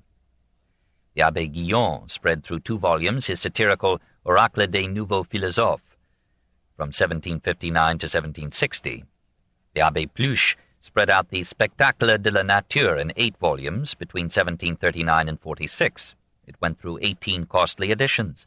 It displayed the wonders of science and the evidences of design in nature to manifest the existence of a deity supreme in intelligence and power. If the human mind finds some puzzles in the immense scene, let it be modest. We must not reject God because we cannot understand him. Meanwhile, let us be grateful for the splendor and glory of his works. The Abbé Gauchat, in 15 volumes of Lettres critiques from 1755 to 63, attacked the evolutionary hypotheses of Buffon, Diderot, and others with a reckless argument. If men were once fishes, one of 2 things followed. Either man does not have a spiritual and immortal soul, or fishes also have such a soul, 2 equally impious suppositions. The philosophe gladly agreed. The Abbé Sigorgne, in La Philosophie chrétienne from 1765, stressed the necessity of religion as a support for morality. Purely secular restraints merely sharpen the wits of criminals who no longer believe in the all-seeing eye of God. In 1767, the Abbé Mailleul Chandon published a Dictionnaire anti-philosophique, which went through 7 editions. In 1770, Père Nonot, an ex-Jesuit with the vast erudition of the members of this order, issued his massive Erreurs de Voltaire. This book sold out 4 editions in its first year, 6 in 8 years. As late as 1857, Flaubert listed it as part of the reading of Emma Bovary. The Abbé Guéné defended the Bible with spirit, taste, urbanity, and learning in Lettres de quelques Juifs from 1776, letters purporting to come from the learned Jews. Voltaire admitted that Guéné bites to the blood. Catholic apologists, lay and clerical, directed a monthly barrage against the philosophe in La Religion vengée, and in 1771 they began to publish an Encyclopédie méthodique, vaster even than Diderot's, and attacking every weak point in that citadel of doubt. The materialists encountered an able opponent in Nicolas Sylvestre Bergier, a parish priest in the diocese of Besançon. His Déisme réfuté par lui-même, from 1765, was the answer of a real curé to the Savoyard vicar of Rousseau's imagination. For his Certitude des preuves du christianisme in 1767, he received a letter of praise from the Pope. At the age of 51 in 1769, he was elevated to a canonry in Notre-Dame de Paris and became confessor to the daughters of Louis XV. In that year, he published an Apologie de la religion chrétienne contre l'auteur du christianisme dévoilé, a blast against D'Holbach. Pleased, the Assembly of the Clergy voted him in 1770 an annual pension of 2,000 livres to give him more leisure to defend the faith. Within a year, he issued a 2-volume Examen du matérialisme, a reply to D'Holbach's Système de la Nature. He pointed out again that mind is the only reality immediately known to us. Why should it be reduced to something else known only through mind? He charged D'Holbach with several inconsistencies. 1. The Baron pronounced God to be unknowable, but then applied to matter those qualities of infinity and eternity which he had found unintelligible in our concept of the deity. 2. He accepted determinism and yet exhorted men to reform their conduct. 3. He attributed religion, A, to the ignorance of primitive man, B, to the chicanery of priests, C, to the cunning of lawmakers. Let him make up his mind. The abbé put aside the criticism of the Old Testament by explaining that the human amanuenses of God had used Oriental metaphors. Therefore, the Bible must not always be taken literally. The New Testament is the essence of Christianity. The divinity of the religion is proved by the life and miracles of Christ. However, the authority of the Church rests not on the Bible only, but on the apostolic succession of her bishops and their traditions of the faith. In Examen de la religion chrétienne, from 1771, Bergier stressed the argument that atheism, despite the exceptional individuality signalized by Bayle, would ruin morality. The finest figure among the clerical defenders of Catholicism in 18th century France was Guillaume-François Berthier. Entering at the age of 12 in 1714 the Jesuit college at Bourges, he distinguished himself by a keenness of mind that did no visible harm to his piety. At 17 he expressed to his parents his desire to join the Society of Jesus. They bade him think it over for a year. He did and persisted. In his novitiate at Paris he read, studied, and prayed so assiduously that he seldom gave more than 5 hours a day to sleep. He developed so rapidly that at 19 he was appointed to teach the humanities at the Collège de Blois. After 7 years there and another year of novitiate, he was sent to Rennes, then to Rouen as professor of philosophy. In 1745 the Jesuits made him editor of their Journal de Trévoux, which was then published in Paris. Under his leadership, this periodical became one of the most respected voices of educated France. He wrote most of the Journal himself. He lived in a small cell, never heated, and worked every hour of the waking day. His door was open to all who came. His mind was open on every subject but the faith that warmed his life. La Harpe, a pupil of Voltaire, described Berthier as that man universally admired by scholars for his vast knowledge and by all Europe for his modest virtues. He had the charm of French courtesy even in controversy. He attacked ideas, not characters, and praised the talents of his opponents. Nevertheless, he defended religious intolerance.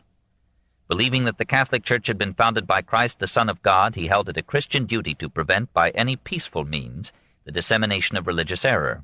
In a Christian nation, anti-Christian propaganda should be banned as injurious to moral conduct and the stability of the state. He thought it would be wrong to confound Catholic intolerance with zeal for persecution, but he offered no promise that persecution would not be resumed. In 1759 he retorted the charge of intolerance upon the Philosophes. "Unbelievers, you accuse us of a fanaticism which we do not have a semblance of possessing, while the hatred which animates you against our religion inspires in you a fanaticism whose 2 apparent excesses are inconceivable." He did not admit the universal finality of reason. Even on Locke's sensationist terms, reason can reach only as far as the senses. Beyond these limits there are realities that must forever remain mysteries to finite minds. Therefore the true philosopher limits his search where he cannot reasonably penetrate. To seek to subject the universe or the traditional and general beliefs of mankind to the test of individual reason is a form of intellectual pride. A modest man will accept the creed of his fellow men, even if he cannot understand it. In a rare mean moment, Berthier suggested that many unbelievers reject religion because it interferes with their pleasures. If such libertin should prevail, he predicted, the moral code would collapse, passion would be loosed, and civilization would disappear in a morass of self-seeking, sensualism, deceit, and crime. If there is no free will, there is no moral responsibility. Since it, determinism, does not admit any law binding the conscience, the only guilty person will be the one who does not succeed. Morality would then be merely a calculus of expediency. No sense of justice would restrain the clever minority from abusing the simplicity of the majority. No ruler would feel any other obligation to his people than to keep his exploitation of them this side of revolution. Berthier, as we have seen, welcomed and commended the first volume of the Encyclopédie. He exposed its inaccuracies and plagiarisms with incontestable scholarship. So he showed that the article agir, to act, by the Abbé Yvon, extending to 3 columns in folio, was taken completely and word for word from Father Bouffier's Traité de Vérité Première. He praised the article on Arab philosophy, but expressed dismay at finding in the article athée the arguments for atheism laid out at the same length and with the same force as those against it, leaving the existence of God in serious doubt. When in Volume 2 the anti-Christian bent became more evident, he attacked it with verve and skill.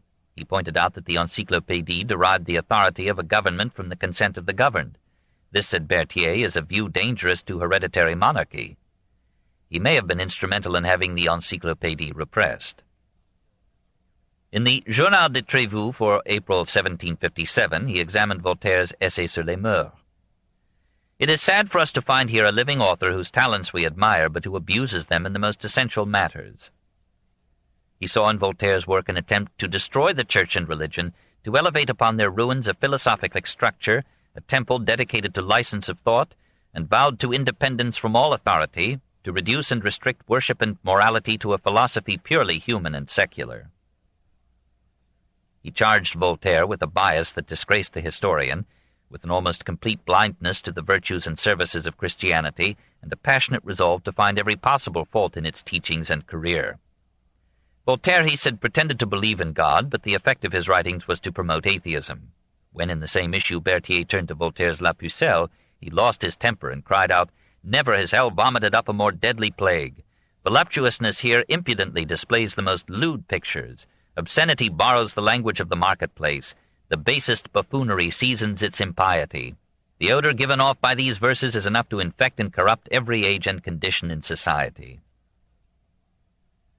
Voltaire did not hurry to reply. He still entertained an affectionate remembrance of his Jesuit teachers, still had on the walls of his study at Ferney a portrait of the kindly and devoted Father Poré. But when the French government suppressed the Encyclopédie, he yielded to d'Alembert's urging and took up arms against Berthier.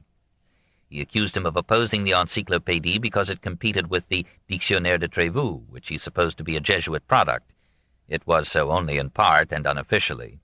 And he invited the Society of Jesus to dissociate itself from this gazetteer of Trévoux. What an employment for a priest, to sell every month from a bookstore an anthology of slander and rash judgments! Berthier answered in July 1759 that the editors of the Journal de Trévoux had no connection with the editors of the Dictionnaire de Trévoux. He confessed that being a gazetteer was neither beautiful nor agreeable, but he upheld the right of a priest to use a periodical to praise good works and censure bad. He regretted that Voltaire had stooped to personalities and charges of venality, and he ended by expressing the hope that this man of fine talents would, in the remaining moments which Providence is allowing him, return to that holy religion, not only the natural but the Christian and the Catholic, in which he was born. In November, Voltaire, doubtless remembering Swift's imaginary burial of John Partridge, issued a solemn Relation de la maladie, la confession, la mort et l'apparition du Jésuite Berthier, telling how the editor had died of a fit of yawning over the Journal de Trévoux. He excused his method of controversy in a letter to Madame d'Épinay. "We must render l'infâme and its defenders ridiculous." In 1762, the Parlements of France ordered the suppression of the Jesuits. Glad to end his travail as editor, Berthier went to a Trappist monastery for a silent and meditative retreat. He asked to be admitted to that order, but the general of the Jesuits refused to release him. He was engaged by Louis XV to tutor the royal children, but when the king in 1764 signed the decree expelling all Jesuits from France, Berthier emigrated to Germany. In 1776 he was allowed to return. He lived in retirement with his brother in Bourges and died there, aged 78, in 1782. He was a good man. 2. The Anti-Philosophe. The war became bloodier when cassocks and courtesies were discarded and the journalists set their sights on the philosophe. Now all the wit and vocabulary of Paris were brought to bear and to kill. We have seen how Voltaire in 1725 went to some trouble to save Pierre Desfontaines from the statutory punishment for homosexual acts, which was death. Desfontaines never forgave him. In 1735 he began a periodical publication, Observations sur les écrits modernes, which continued till 1743. In its pages he made himself the defender of all the virtues, chastity in particular. He attacked with indignation any sign of lax morality or of imperfect orthodoxy in the literature of the day. He became the bitterest enemy of Voltaire. When he died in 1745, he bequeathed his crusade to his friend Fréron.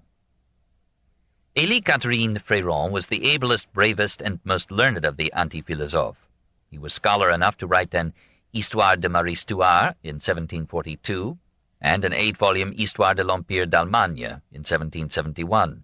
He was poet enough to compose an Ode sur la bataille de Fontenoy in 1745, which Voltaire must have viewed as insolent competition with his own ode as royal historiographer. He founded in 1745 a periodical, Lettres sur quelques écrits de cet âge, which more than once drew blood from Voltaire.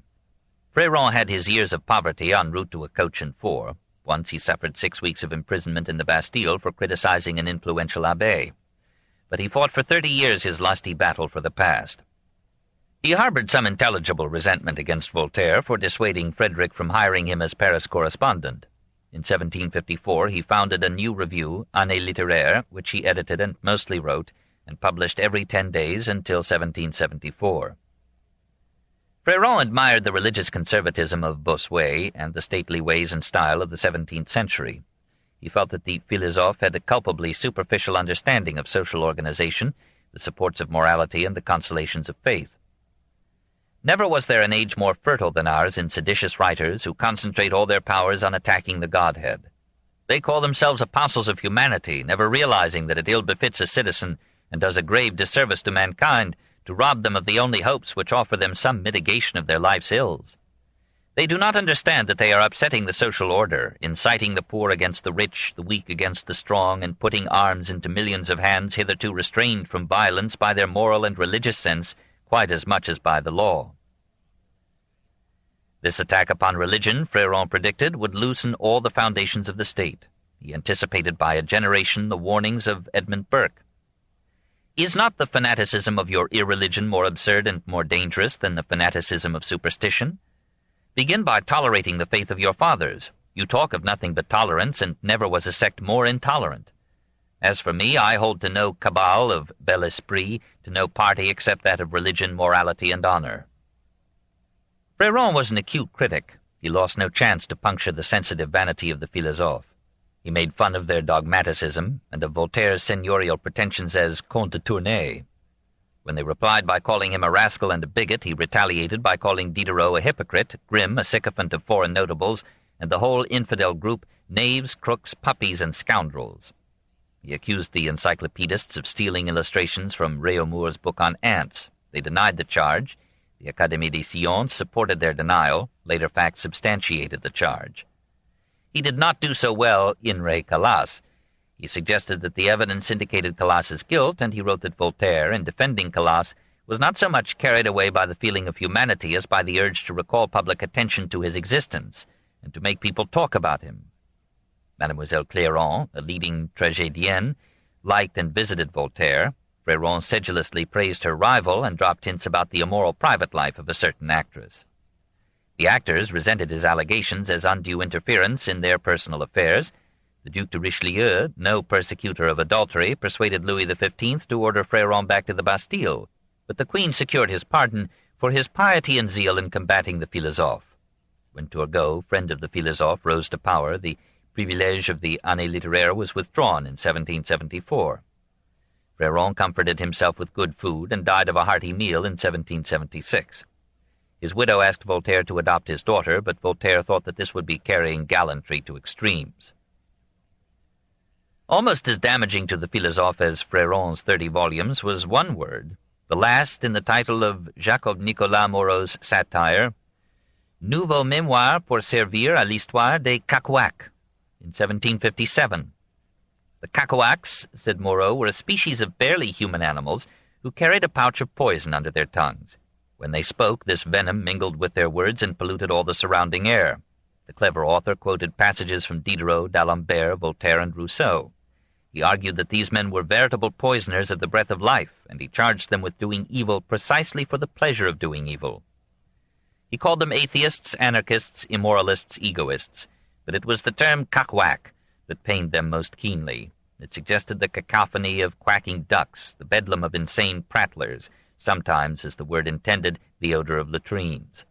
Voltaire struggled to reply, but who can refute a smell?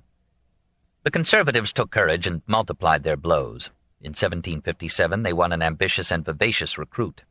Charles Palissot de Montenay had visited Voltaire at Les Délices in 1754 with an introduction by Thierriot as a disciple formed by your works. A year later he staged at Nancy a comedy genially satirizing Rousseau. In Paris he cultivated the young and devout Princesse de Robec, who was at least the friend of the Duc de Choiseul. Diderot, adept in faux pas, had censured her morals in the preface to his Vie naturelle. Perhaps to placate her, Palissot published in 1757 Petites Lettres sur des grands philosophes, severely criticizing Diderot but praising Voltaire. And on May 2, 1760, under the patronage of Mademoiselle de Robec, he offered at the Théâtre Français the outstanding comedy of the season, Les Philosophes. This was to Helvétius, Diderot, and Rousseau what the clouds of Aristophanes had been to Socrates 2,183 years before. Helvétius was portrayed as the philosopher pedant Valère, who explains the altruism of egoism to the blue-stocking Cydalise. The audience at once recognized in this lady Madame Geoffrin, whose salon was frequented by the philosophes. Diderot was portrayed as Dortidius. In the servant Crispin, who moved across the stage on all fours, munching lettuce, the Parisians saw a caricature of Jean-Jacques Rousseau, who had in 1750 denounced civilization and idealized a state of nature. It was crude but legitimate satire, and everyone but the victims enjoyed it. Mademoiselle de Robec had packed the house with her friends, other dévots, and several members of the hierarchy. The princess herself, though dying of tuberculosis, insisted on gracing the premiere with her feverish beauty. At the end of the second act she had Palissot summoned to her box and publicly embraced him. Then, coughing blood, she was carried home. In 29 days, Les Philosophes was played 14 times. Meanwhile, a loftier figure had joined in the attack upon the unbelievers. Jean-Jacques Lefranc, Marquis de Pompignan, a provincial magistrate, wrote poems and plays significant enough to win him election to the Academy. In his speech of acceptance, he denounced this deceptive philosophy, which calls itself the organ of truth and serves as an instrument of calumny. It vaunts its own moderation and modesty, and swells with importance and pride. Its followers, bold and haughty with the pen, tremble basely in their lives. There is nothing sure in their principles, no consolation in their ethics, no rule for the present, no goal for the future. Louis XV praised the speech. Voltaire made fun of it in an anonymous 7-page pamphlet entitled Les Quand, each paragraph beginning with the word quand, when. For example, when one has the honor to be received into an honorable society of men of letters, it is not necessary that his reception speech be a satire on men of letters. This is to insult the society and the public. When one is scarcely a man of letters at all, and not in the least a philosopher, it does not become him to say that our nation has only a false literature and a vain philosophy. And so forth, not very brilliantly. But then Morlaix followed with a broadsheet of ifs, les si, and soon afterward one of wherefores, les pourquoi, and Voltaire added successive sheets of tos, whats, whos, yeses, nos, and whys. Pompignan fled from this hurricane to his native Montauban and never appeared in the Academy again. But in 1772 he returned to the conflict with La religion vengée de l'incrédulité par l'incrédulité même. Materialism, he urged, left no sanction for morality. If there is no God, everything is permitted. All we need do is elude the police. And if there is no heaven, how, asked the Marquis, will you persuade men that they should be satisfied with the position of subordination that the Republic allots them? The Abbé Galliani, coming from Naples to Paris in 1761, and for 8 years shining in the salons, told the philosophes, who loved him, that the plea of some of them to follow nature was a counsel of madness that would reduce civilized men to brutality and savagery, that the evidences of design in the universe were overwhelming, and that the skepticism led to intellectual emptiness and spiritual despair. By dint of enlightening ourselves, we have found more void than fullness. This void, persisting in our souls and our imagination, is the true cause of our melancholy. After all is said and done, incredulity is the greatest effort the spirit of man may make against his own instincts and tastes. Men need certainty. The majority of men, and especially of women, whose imagination is double ours, could not be agnostic, and those capable of agnosticism would be able to sustain the effort only at the height of their soul's youth and strength. If the soul grows old, some belief reappears. Agnosticism is a reasoned despair. Against the brilliant Gallieni, the learned Bergier, the courteous Berthier, the industrious Fréron, the titled Pompignan, the tantalizing Palissot, and the cackling Moreau, the philosophe used every weapon of intellectual war, from reason and ridicule to censorship and vituperation. Voltaire gave up his peace, risked his security, to answer, often with more wit than argument, every assailant of philosophie and raison. "Send me the names of these miserable fellows," he wrote to Diderot, "and I will treat them as they deserve." It was difficult to get at Moreau, for he was librarian and historiographer to the Queen. But Pompignan could be pilloried with particles, and Palissot could be punctured with puns. So Marmontel wrote, which we translate only with difficulty, "This man had once the name Pallis. At first they called him Pallis Dull, then Pallis Low and Pallis Fool, Pallis Vain and Pallis Cool. To top all the tirade, and end the pasquinade, the fit word came at once. They named him Pallis Dunce. To come down to your level, I with the word must revel. Reflect if you can use that tool, but write not. Rather read, you fool." Diderot postponed his revenge till he retailed Palissot's debauchery in Le Neveu de Rameau. It was hardly worthy of a philosopher, but he had the decency not to publish it, and it did not see French print till after its victim's death. Morlaix, however, sent forth at once a stinging satire, lampooning not only Palissot, but his protectrice, Mademoiselle de Robec. Her friends at court had Morlaix committed to the Bastille on June 11, 1760, and she made matters worse for him by dying on June 26th. Rousseau secured his release, but henceforth dissociated himself from the philosophe. Palissot tarnished his triumph with dissipation. In 1774 he turned with the Voltairian tide and rejoined the philosophe. Their heaviest blows fell upon Fréron. Diderot described him in Le Neveu as one of a group of literary hacks who lived by eating at the table of the millionaire Bertin. Voltaire devoted one of his cleverest quips to Fréron. "The other day, down in a valley, a serpent stung Jean Fréron. What do you think happened then? It was the serpent that died." Typical of the grossness that often interrupted the good manners of Voltaire in the 18th century was his description of Fréron as the worm that came out of Desfontaine's behind. But the grand attack came in Voltaire's play L'Écossaise, The Lady from Scotland, which opened at the Théâtre Français on July 26, 1760. It burlesqued Palissot's Les Philosophes with obvious exaggerations by ascribing to his victims the responsibility for the defeats of the French armies in war and the collapse of the state finances. Fréron was pictured as a Grub Street scribbler who manufactured infamy at 1 pistole per paragraph. Among the terms applied to him in Voltaire's play were scoundrel, toad, hound, spy, lizard, snake, and heart of filth.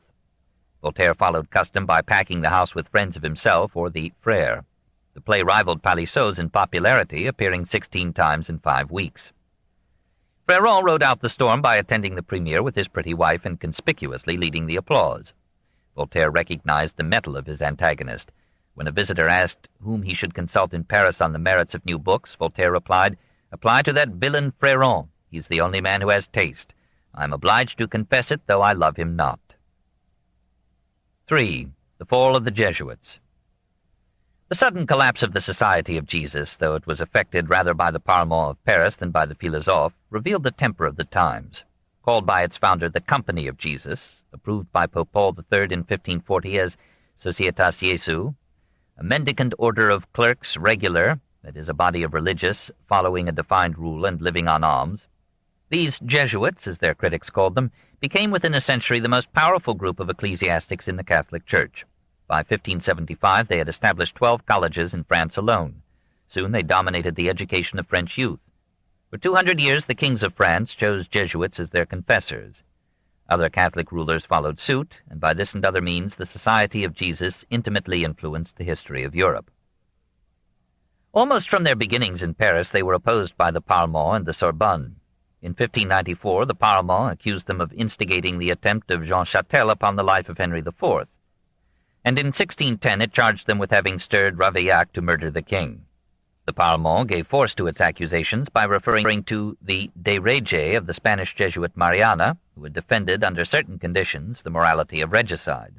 But the society grew in number and power. It dominated the religious policies of Louis XIV and led him to attack the Jansenists of Port-Royal as Calvinists in a Catholic disguise. The provincial letters, then written by Pascal from 1656 on, were still remembered by the educated minority in France. Nevertheless, in 1749 the society had 3,350 members in France, of whom 1,763 were priests. They stood out among the French clergy as the best scholars, the subtlest theologians, the most eloquent preachers, the most devoted, industrious, and successful defenders of the Church. They contributed to a score of sciences and influenced the forms of art. They were, by general consent, the best educators in Europe. They were distinguished by the austerity of their morals, and yet they used every device of casuistry to lighten the demands of Christian ethics upon common men. Even so, they never condoned the adulteries of the nobles or the kings. By their arduous preparation and their patient persistence, they made themselves a power over the policies of sovereigns and the minds of men. At times it seemed that all Europe would yield to the tenacity of their united and disciplined will. This book is continued on Cassette 13, Side 1.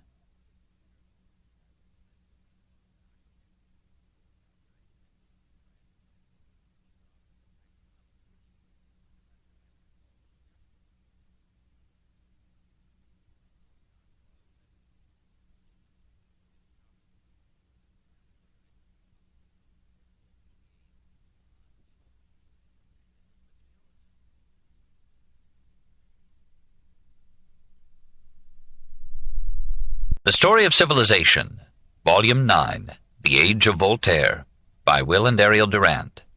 Part 2, continued. Cassette 13, Side 1. By their arduous preparation and their patient persistence, they made themselves a power over the policies of sovereigns and the minds of men. At times it seemed that all Europe would yield to the tenacity of their united and disciplined will. Their power almost ruined them. It became too evident to the kings that the ultramontanism of the Jesuits, if unchecked, would make all secular rulers the vassals of the popes and would restore the authority of imperial Rome. Though closer than any other group to royal ears, they defended the right of the people to overthrow the king. Though they were relatively liberal in theology and morals and strove to reconcile science and the Church, they cultivated popular piety by supporting the claim of Marguerite Marie Alacoque that Christ had revealed to her his sacred heart burning with love for mankind. They trained the intellects of Descartes, Molière, Voltaire, and Diderot, only to see these brilliant men turn against them and the whole system of Jesuit education. It was charged that the curriculum of their schools clung too long to Latin, that it discouraged the growth of knowledge by excluding any but traditional ideas, that it appealed too much to memory and to passive obedience, that the unchanging ratio studiorum had lost touch with the needs of the time for a greater utilization of science and a more realistic view of human life. So d'Alembert, in the article Collège in the Encyclopédie, deplored the 6 years spent by Jesuit pupils in acquiring a dead language. He recommended more attention to English and Italian, to history and science, and modern philosophy. He appealed to the government to take control of education and establish a new curriculum in new schools. In 1762, Rousseau published his Emile, announcing a revolution in education. The Philosophes, however, were a minor factor in the decline of the Jesuits in France. A kind of mutual truce dulled the mutual hostility. The unbelievers respected the learning and character of the Jesuits, and these, by patient handling, hoped to bring errant skeptics back into the orthodox fold. Voltaire found it hard to make war against his former teachers.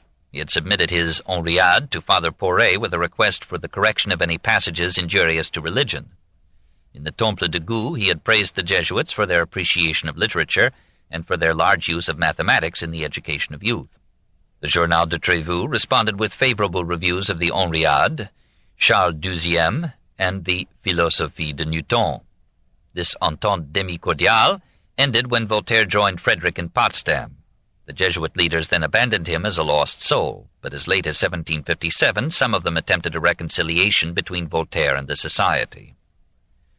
At Ferney from 1758 on, Voltaire maintained friendly relations with the local Jesuits. Several of them enjoyed his hospitality. Meanwhile, he had attacked the Church on 100 pages of the Essai sur les Mœurs, and he was writing anti-Christian articles for the Dictionnaire philosophique. When he heard of the attack upon the Jesuits of Portugal, from 1757 on by the chief minister, Carvalho, and the burning of the Jesuit Malagrida in 1764, he denounced Carvalho's charges as unjust and condemned the execution as an atrocity. But all through these years he himself was at war with the Church, and the writings of his brethren, Diderot, d'Alembert, and Morlaix, were contributing to the weakening of the Jesuits in France. Perhaps the Masonic lodges, generally dedicated to deism, shared in the sapping operation, but the strongest influences in the tragedy were personal and class antagonisms.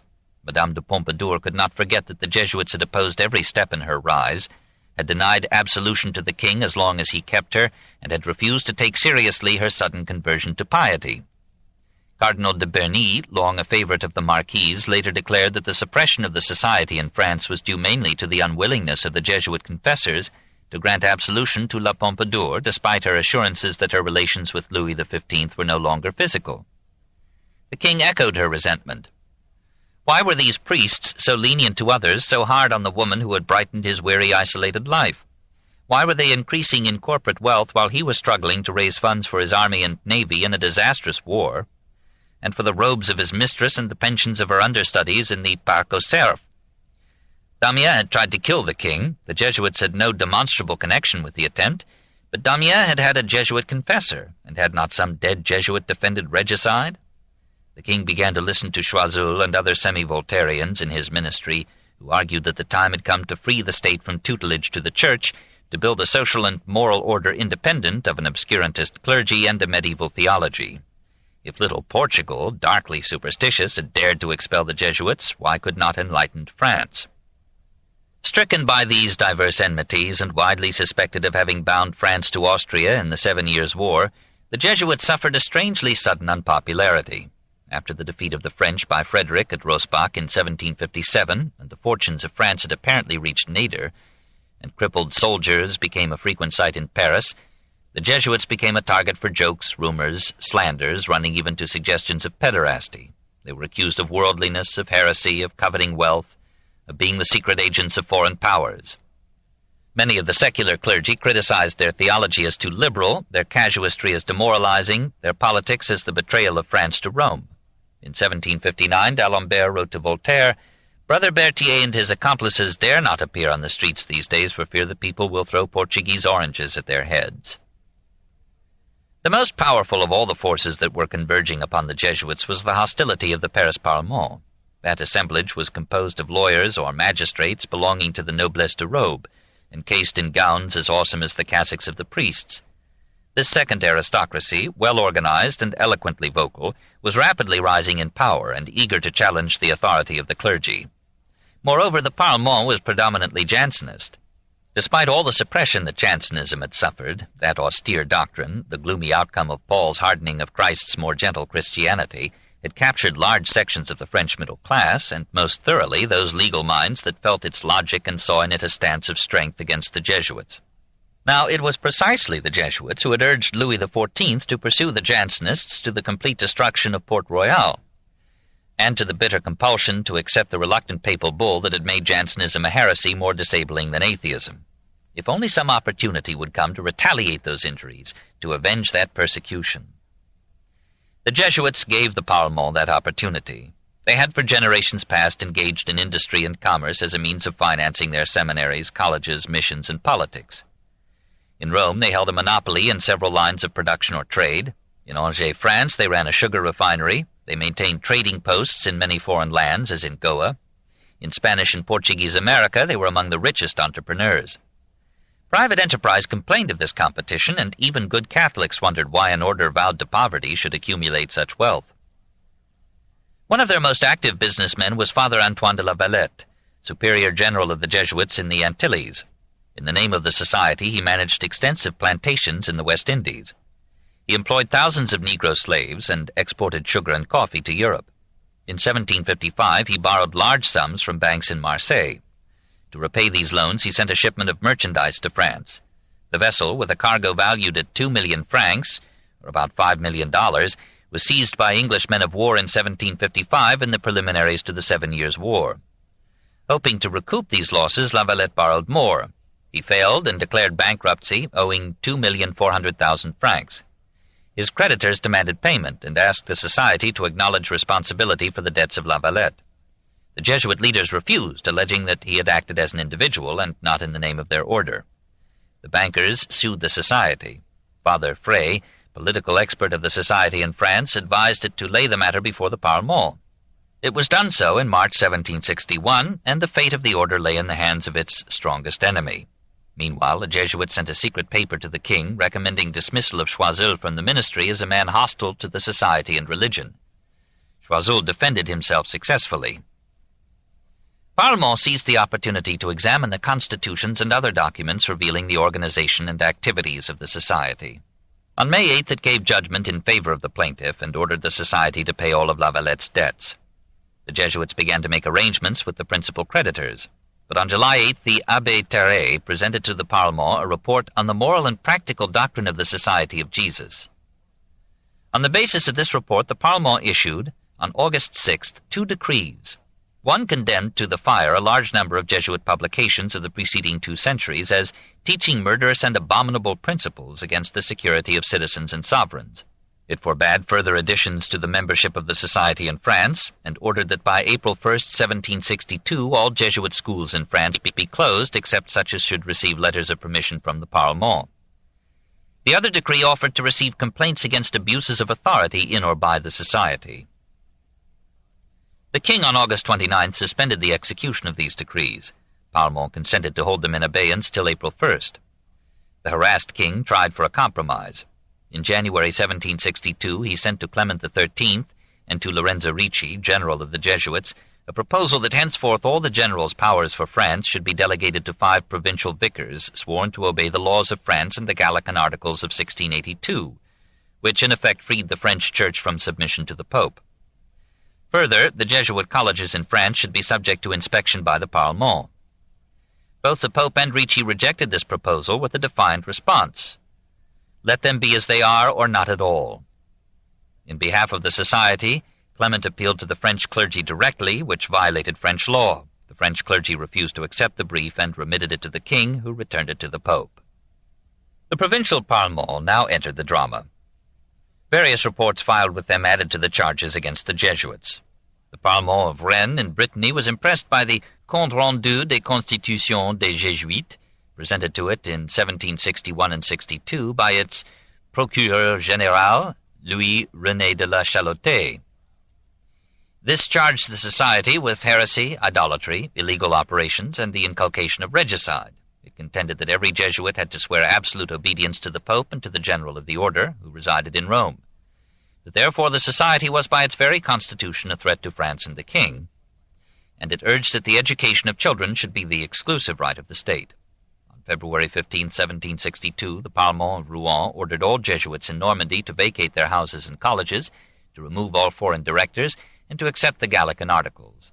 Similar decrees were issued by the Parlements of Rennes, Aix-en-Provence, Pau, Toulouse, Perpignan, and Bordeaux. On April 1st, the Parlement of Paris ordered the enforcement of its decrees and transferred to other administrators the Jesuit schools within its jurisdiction. The secular clergy, though traditionally jealous of the Jesuits, tried to save them. An assembly of French bishops on May 1st appealed to the king in behalf of the order as an institution useful to the state, a society of religious who were so praiseworthy for the integrity of their morals, the austerity of their discipline, the vastness of their labors and their erudition, and for the countless services they have rendered to the Church. Everything, sire, pleads with you in favor of the Jesuits. Religion claims them as its defenders, the Church as her ministers, Christians as the guardians of their conscience. A great number of your subjects who have been their pupils intercede with you for their old masters. All the youth of the kingdom pray for those who are to form their minds and their hearts. Do not, sire, turn a deaf ear to our united supplication. The Queen, her daughters, the Dauphin, and the others of the Dévot party at the court added their pleas for the Jesuits, but Choiseul and Pompadour now definitely advised the king to yield to the Parlement and close the Jesuit schools. Louis was reminded that he must soon raise new taxes, and that these would require the assent of the Parlement. While he vacillated between opposed councils, the Parlement took decisive steps. On August 6, 1762, it declared that the Society of Jesus was inconsistent with the laws of France, that the oaths of the members overrode their loyalty to the king, and that the subjection of the society to an alien authority made it a foreign body within a supposedly sovereign state. Therefore the Parlement ordered the society dissolved in France and bade the Jesuits vacate within 8 days all their French property, which was declared forfeited to the king. The king delayed by 8 months the full execution of this decree. 2 Parlements, Besançon and Douai, refused to obey the decrees. 3, Dijon, Grenoble, Metz, temporized. But the Paris Parlement insisted, and finally in November 1764 Louis ordered the complete suppression of the Society of Jesus in France. The confiscated property amounted to 58 million francs and may have helped to reconcile the king to the dissolution. A small pension was allowed to the ex-Jesuits, and for a time they were permitted to stay in France. But in 1767 the Paris Parlement decreed that all former Jesuits must leave France. Only a few renounced their order and remained. The expulsion was agreeable to the nobility, the middle class, the literati, and the Jansenists, but was unpopular with the rest of the population. Christophe de Beaumont, Archbishop of Paris, vigorously condemned the actions of the Parlement. An assembly of French clergy in 1765 unanimously expressed grief over the dissolution of the society and pleaded for its restoration. Pope Clement XIII, in the bull Apostolicum, proclaimed the innocence of the Jesuits. The bull was burned in the streets of several cities by the public executioner on the ground that the popes had no legal right to interfere with French affairs. The Philosophes at first hailed the expulsion as an inspiring victory for liberal thought, and d'Alembert noted with pleasure the comment of the biblical scholar Jean Astruc that it was not the Jansenists but the Encyclopédie that killed the Jesuits. The number of free-thought publications now rapidly increased. It was in the decade after the expulsion that D'Holbach and his aides carried the anti-Christian campaign to the point of atheism. On second thought, however, the Philosophes perceived that the victory belonged less to them than to the Jansenists and the Parlements, and that it left free thought facing an enemy far more intolerant than the Jesuits. In his Histoire de la destruction des Jésuites, in 1765, d'Alembert expressed only a tempered elation over their fate.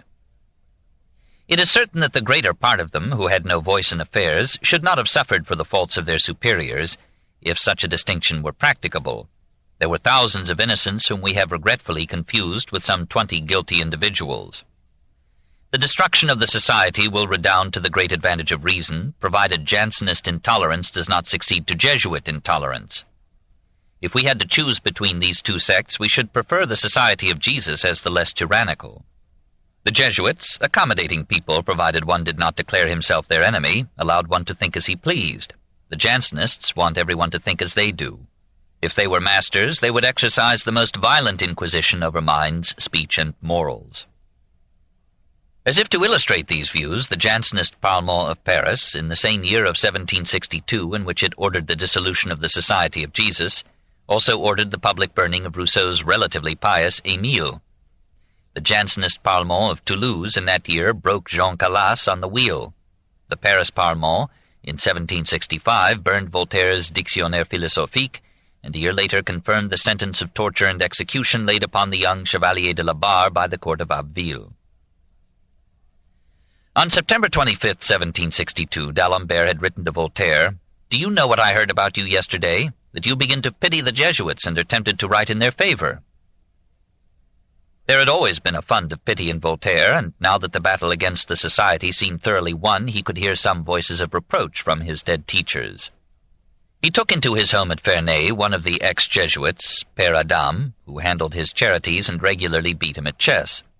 Voltaire warned La Chalotais, "Beware lest one day Jansenism do as much harm as the Jesuits have done. What will it serve me to be delivered from the foxes if they deliver me to the wolves?" He feared that the Jansenists, like the Puritans in 17th century England, would close the theatres, and the theatre was almost his favorite passion. So he wrote to d'Alembert, "The Jesuits were necessary. They were a diversion. We made fun of them, and we are going to be crushed by pedants." He was ready to pardon the Jesuits if only because they had loved the classics and the drama. His friend and enemy, Frederick the Great, joined in these sentiments. Why, Frederick asked the Prince de Ligne in 1764, why have they destroyed those repositories of the graces of Athens and Rome, those excellent professors of the humanities, and perhaps of humanity, the Jesuits? Education will suffer, but as my brothers the kings, most Catholic, most Christian, most faithful and apostolic, have tumbled them out, I, most heretical, gather as many as I can. I preserve the breed. When D'Alembert warned Frederick that he would regret this amiability, and reminded him that the Jesuits had opposed his conquest of Silesia, the king reproved the philosopher. You need not be alarmed for my safety. I have nothing to fear from the Jesuits. They can teach the youth of the country, and they are better able to do that than anyone else. It is true that they were on the other side during the war, but as a philosopher you ought not to reproach one for being kind and humane to every one of the human species, no matter what religion or society he belongs to. Try to be more of a philosopher and less of a metaphysician. When Pope Clement XIV dissolved the entire Society of Jesus in 1773, Frederick refused to allow the publication of the papal bull in his realm. The Jesuits were maintained in their property and functions in Prussia and Silesia. Catherine II left undisturbed the Jesuits whom she found in that part of Poland, which she appropriated in 1772, and she protected those who later entered Russia. There they labored patiently until their restoration in 1814. 4. Education and progress. But who would educate French youth now that the Jesuits were gone? Here was chaos, but also an opening for the pedagogical revolution. Le Chalotais, still warm with his indictment of the Jesuits, seized the opportunity and offered to France an Essai d'éducation nationale in 1763, which the Philosophes crowned with acclaim. His present plea was that the schools of France should not pass from one religious fraternity to another, for example, to the Christian Brothers or to the Oratorians. He was no atheist, at least he welcomed the support of religion for morality. He would have it taught and honored, but he would not have the clergy control education. He admitted that many ecclesiastics were excellent teachers, unrivaled in patience and devotion, but sooner or later, he argued, their domination of the classroom closed the mind to original thought and indoctrinated pupils with loyalty to a foreign power. The rules of morality should be taught independently of any religious creed. The laws of ethics take precedence over all laws, both divine and human, and would subsist even if these laws had never been declared. Le Chalotais, too, wanted indoctrination, but with nationalist ideals. Nationalism was to be the new religion. I demand for the nation an education that will depend upon the state alone. The teachers should be laymen, or if priests, they should belong to the secular clergy, not to a religious order. The aim of education should be to prepare the individual not for heaven but for life, and not for blind obedience but for competent service in the professions, in administration, and in the industrial arts. French, not Latin, should be the language of instruction. Latin should receive less time, English and German more. The curriculum should include plenty of science, and from the lowest grades.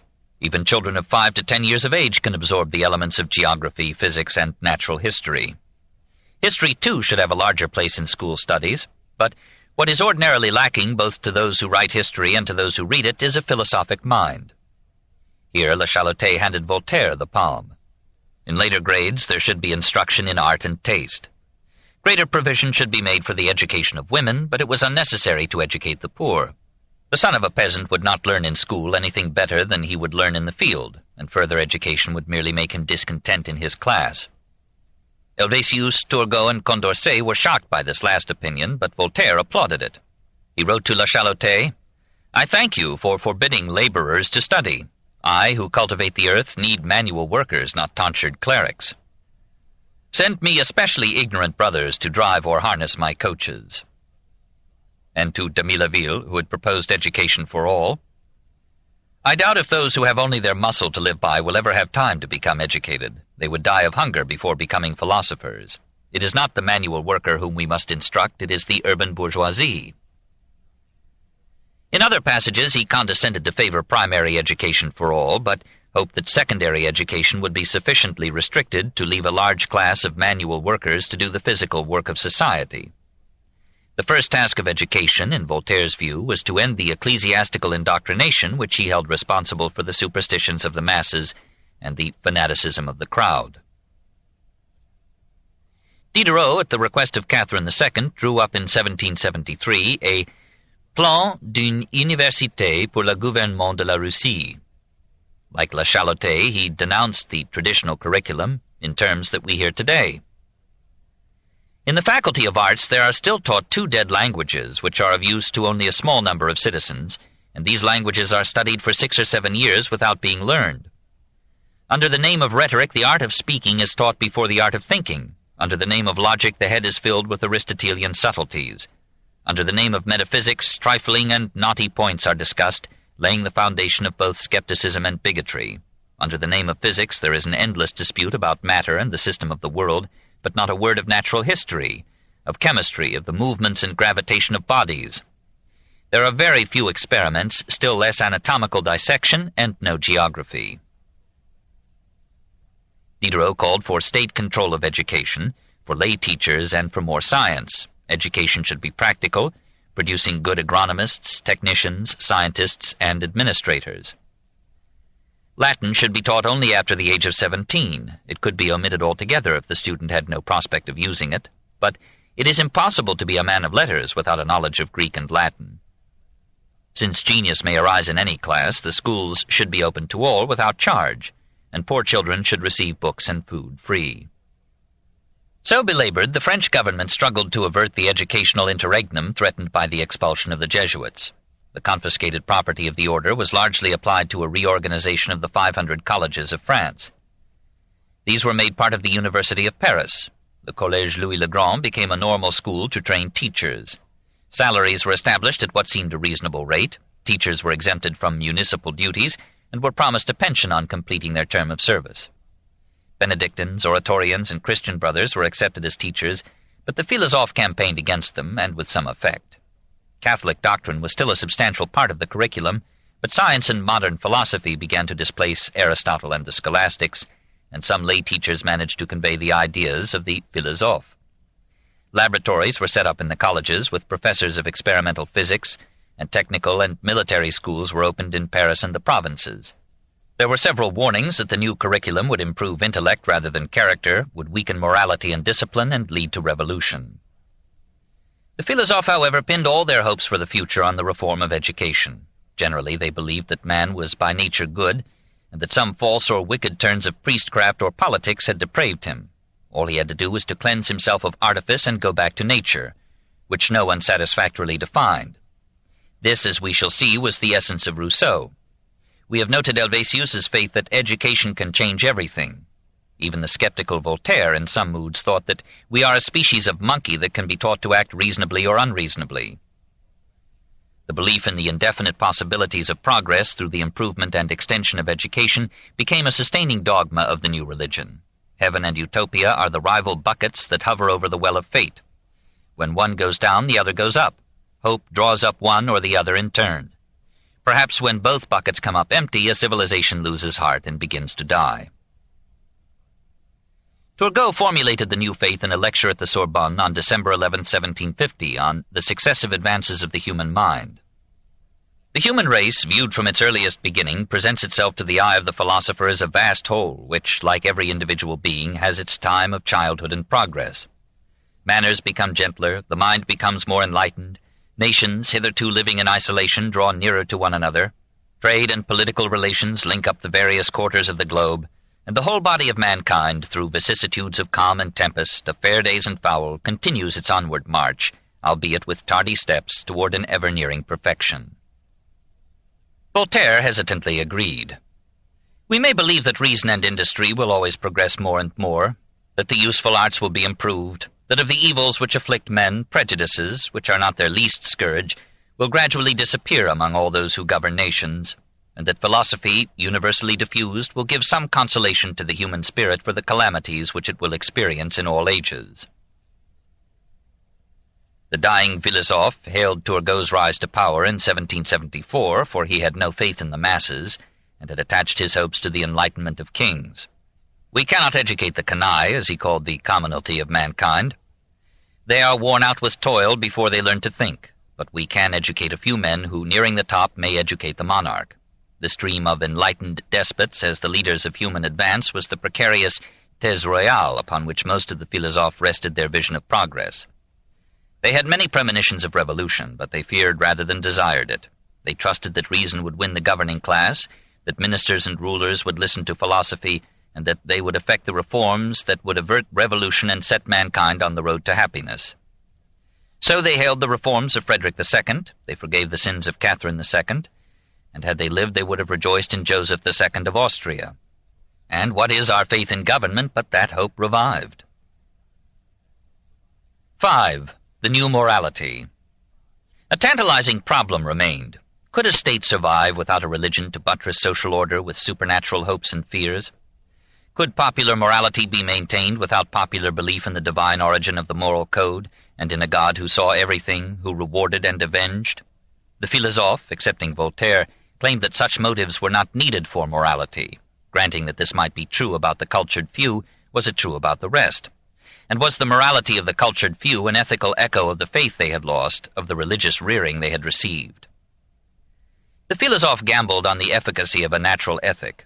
Voltaire had his doubts about it, but Diderot, D'Alembert, Helvétius, Stolbach, Meslier, Turgot, and others argued for a morality that would be independent of theology, and therefore strong enough to survive the vicissitudes of belief. Bayle had led the way by arguing that atheists would be just as moral as believers. But he had defined morality as the habit of conformity with reason. He had assumed that man is a rational animal, and he had left reason undefined. Should society or the individual be judged of what was reasonable? If society and the individual disagreed, what but force could decide between them? Would social order be merely a contest between the enforcement and the evasion of the law, and would morality merely calculate the chances of detection? F. V. Toussaint had expounded a natural ethic in Les Mœurs in 1748. He too had defined virtue as fidelity in fulfilling the obligations imposed by reason. But how many men could reason, or did reason if they could? And was not character, which determined action, formed before reason developed?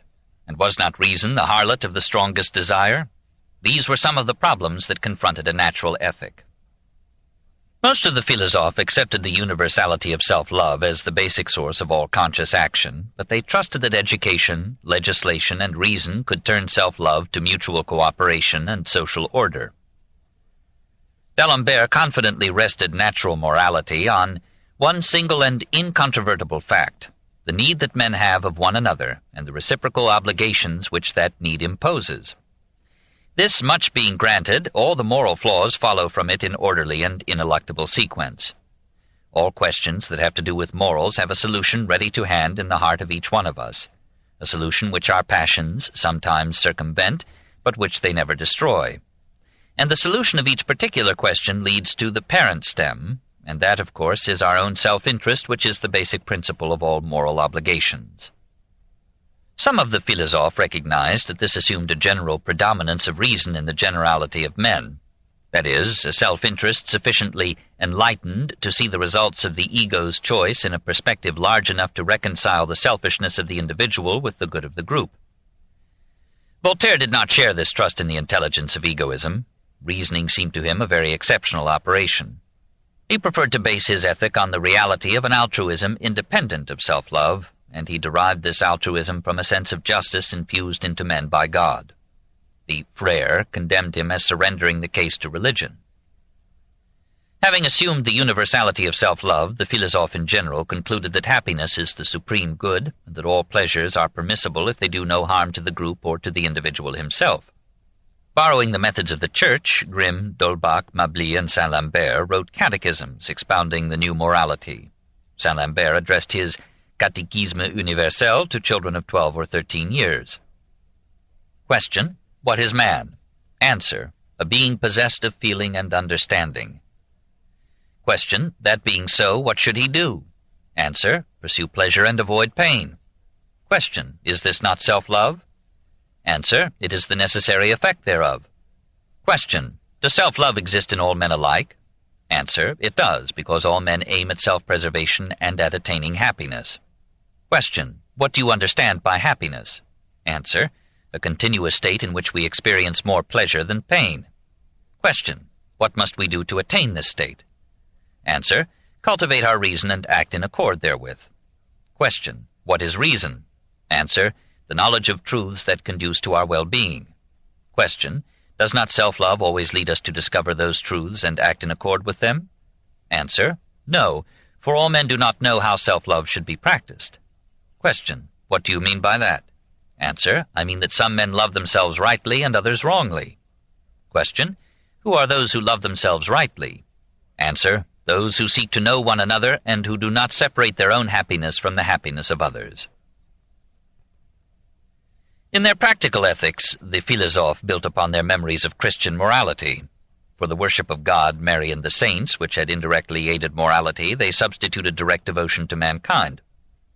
The Abbé de Saint-Pierre had proposed a new word for an old virtue, bienfaisance, which we weakly translate as beneficence, but which meant active mutual aid and cooperation with others in common beneficent tasks. Along with this, the Philosophes stressed humanité, which meant humaneness, humanitarianism. This had its roots in the second of the two commandments enunciated by Christ. Raynal, when he branded as inhuman the cruelty of Europeans to Negroes and Indians, East and West, must have known that a Spanish bishop, Las Casas, had led the way in such condemnation in 1539. But the fresh enthusiasm for helping the poor, the sick, and the oppressed was due chiefly to the Philosophes, and above all to Voltaire. To his persistent campaigns was due the reform of law in France. The French clergy had been noted for their charity, but they now had the experience of seeing the practical ethics of Christianity preached with remarkable success by the Philosophes. Morality grew more independent of religion. In the fields of humaneness, sympathy, toleration, philanthropy, and peace, it passed from a theological to a secular basis and influenced society as seldom before. Faced with the moral problems generated by war, the Philosophes avoided pacifism while counseling peace.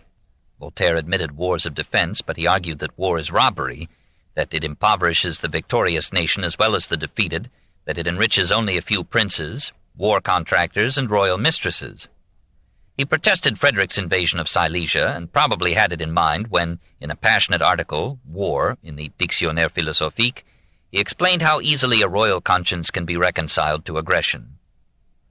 A genealogist proves to a prince that he descends in a direct line from a count, whose parents made a family compact 3 or 4 centuries ago with a house, the memory of which does not even exist. That house had distant pretensions to a province. The prince and his council see his right at once. This province, which is some 100 leagues distant from him, in vain protests that it knows him not, that it has no desire to be governed by him, that to give laws to its people he must at least have their consent. He immediately assembles a great number of men who have nothing to lose, dresses them in coarse blue cloth, and makes them turn to the right and left, and marches to glory. Nevertheless, Voltaire advised Catherine II to take up arms and drive the Turks from Europe. He wrote a patriotic elegy for the officers who had died for France in 1741, and he blessed the army of France in its victory at Fontenoy. The Philosophes rejected nationalism and patriotism on the ground that these emotions narrowed the conceptions of humanity and moral obligation, and made it easier for kings to lead their people into war. The article patrie in the Dictionnaire philosophique condemned patriotism as incorporated egotism. Voltaire begged the French to moderate their boasting of superiority in language, literature, art, and war, and reminded them of their faults, crimes, and defects. Montesquieu, Voltaire, Diderot, and D'Alembert in France, like Lessing, Kant, Herder, Goethe, and Schiller in Germany, were good Europeans, and Frenchmen or Germans afterward. As one religion and one language had promoted cosmopolitanism in Western Europe in the Middle Ages, so cosmopolitanism developed on the continent as a result of the spread of the French language and culture. Rousseau in 1755 spoke of those great cosmopolitan minds that make light of the barriers designed to sunder nation from nation, and who, like the sovereign power that created them, embrace all mankind within the scope of their benevolence. Elsewhere he wrote, with characteristic exaggeration, "There are no longer Frenchmen or Germans, there are only Europeans." This was true only of the nobility and the intelligentsia, but in those strata the cosmopolitan spirit extended from Paris to Naples and St. Petersburg. Even in wartime, aristocrats and literati mingled with others of their class across frontiers. Hume, Horace Walpole, Gibbon, and Adam Smith were welcomed in Parisian society while England and France were at war, and the Prince de Ligne felt at home in almost any European capital. Soldiers, too, had a bit of this internationalism. "Every German officer," said Duke Ferdinand of Brunswick, "should feel honored to serve under the French flag." An entire regiment in the French army, the Allemands Royaux, was composed of Germans. The Revolution put an end to this cosmopolitan camaraderie of manners and minds. The ascendancy of France faded, and nationalism advanced. So the intellectual revolt, which in part had risen out of a moral revulsion against the cruelties of gods and priests, passed from a rejection of the old theology to an ethic of universal brotherhood that was derived from the finest aspect of the superseded faith. But the question whether a moral code unsupported by religion could maintain social order remained unsolved. It is still with us.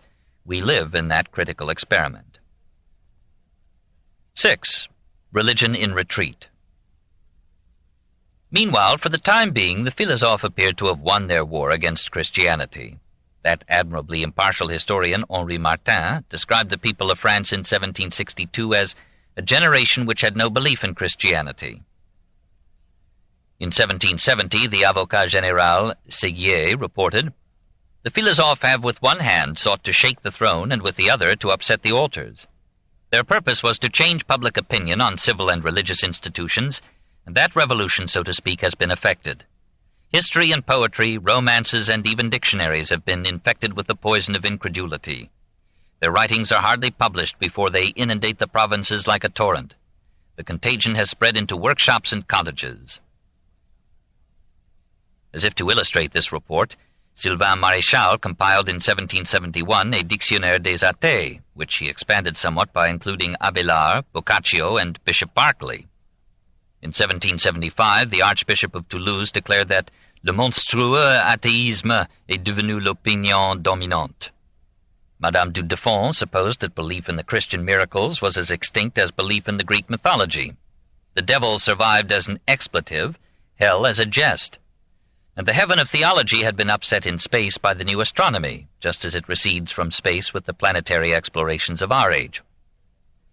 De Tocqueville spoke in 1856 of the universal discredit into which all religious belief fell at the end of the 18th century. All these statements were exaggerated and were probably made with Paris and the upper and literate classes in mind. Lecky's judgment was more discriminating.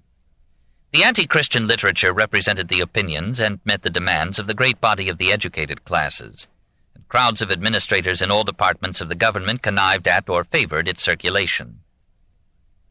The French masses still cherished the medieval faith as the prop and poetry of their toilsome lives. They accepted not only old miracles, but new ones. Peddlers found a profitable market for miracle-working statuettes of the Virgin. Statues and relics were carried in processions to avert or end some public calamity. The churches, even in Paris, were filled on the great festivals of the religious year, and the church bells caroled through the city their reverberating invitations. Religious confraternities numbered many members, at least in the provincial towns. Frère Servan, writing from Grenoble to d'Alembert in 1767, assured him, "You would be astonished at the progress of philosophy in these barbarous regions." And at Dijon there were 60 sets of the Encyclopédie. But these cases were exceptional. By and large, the provincial bourgeoisie remained faithful to the church. In Paris, the new movement reached every class. The workers were increasingly anti-clerical. The cafes had long since dismissed God. A nobleman told how his hairdresser said to him while powdering his hair, "You see, sir, though I am a miserable scrub, I have no more religion than anyone else." The women of the proletariat carried on the old worship and fondly fingered their rosaries. Fashionable women, however, followed the philosophic mode, dispensing with religion until they reached desiccation. Nearly all of them sent for the priest when they were sure of imminent death. Most of the major salons belonged to the Philosophes. Madame du Deffand despised these men, but Madame Geoffrin let them dominate her dinners. D'Alembert, Turgot, and Condorcet reigned around Mademoiselle de l'Épinasse, and Grimm presided for Madame d'Épinay. Horace Walpole described the intellectual atmosphere of the salons in 1765. "There is God and the king to be pulled down. Men and women are devoutly employed in the demolition. They think me quite profane for having any belief left. The Philosophes are insupportable, superficial, overbearing, and fanatic. They preach incessantly, and their avowed doctrine is atheism. You would not believe how openly. Don't wonder, therefore, if I should return a Jesuit." Nevertheless, the Academy chose 9 Philosophes to its membership in the 14 elections between 1760 and 1770, and in 1772 it made d'Alembert its permanent secretary. The nobles consumed with anti-clerical delight the offerings of the Esprit Fort. Atheism was universal in high society, reported Lamotte-Longon. To believe in God was an invitation to ridicule. After 1771, irreligion prevailed in the aristocracy. The Duchesse d'Anville and the Duchesses de Choiseul, Gramont, Montesson, and Tessé were deists. Men high in the government, Choiseul, Rohan, Maurepas, Beauvau, Chauvelin, mingled amiably with d'Alembert, Turgot, Condorcet. Meanwhile, the Philosophes explained to France that feudalism had outlived its usefulness, that hereditary privileges were injustice fossilized, that a good shoemaker is better than a wastrel lord, and that all power stems from the people. Even the clergy took the contagion. Chamfort in 1769 measured the degree of sacerdotal unbelief with the grades of the hierarchy. The priest must believe a little, the vicar can smile at a proposition against religion, the bishop laughs outright, the cardinal adds his own quip. Diderot and D'Holbach numbered several skeptical abbés among their friends. The abbés Tournay, Fauché, Maury, de Beauvais, and de Boulogne were among the most outspoken of the philosophes. We hear of a Société des Prêtres Beaux Esprits. Some of these witty priests were deists, some were atheists. Meslier's come to life. Priestley, dining with Turgot in 1774, was informed by the Marquis de Chastellux that the two gentlemen opposite were the Bishop of Aix and the Archbishop of Toulouse, but they are no more believers than you or I. I assured him that I was a believer, and Monsieur Leroy, the philosopher, told me that I was the only man of sense he knew that was a Christian. Even in the monasteries, atheism had some friends. Dom Collignon, to avoid scandal, had his two mistresses at his table only when his other guests were trusted friends. He did not allow the Apostles' Creed to interfere with his pleasures, but he considered religion an admirable institution for maintaining morals among commoners. Diderot told in 1769 of a day he had passed with two monks. One of them read the first draft of a very fresh and very vigorous treatise on atheism, full of new and bold ideas. I learned with edification that this was the current doctrine in their cloisters. For the rest, these two monks were the big bonnets of their monasteries. They had intellect, gaiety, good feeling, knowledge. A fervent Catholic historian tells us that toward the end of the 18th century, a sentiment of contempt, exaggerated but universal, had replaced everywhere the profound veneration which the great monasteries had so long inspired in the Catholic world. This book is continued at this point on the other side of this cassette. Please reverse or turn the cassette over now. The Story of Civilization, Volume 9, The Age of Voltaire, by Will and Ariel Durant, Part 2, concluded. A fervent Catholic historian tells us that toward the end of the 18th century, a sentiment of contempt, exaggerated but universal, had replaced everywhere the profound veneration which the great monasteries had so long inspired in the Catholic world. The growth of toleration resulted chiefly from the decline of religious belief. It is easier to be tolerant when we are indifferent.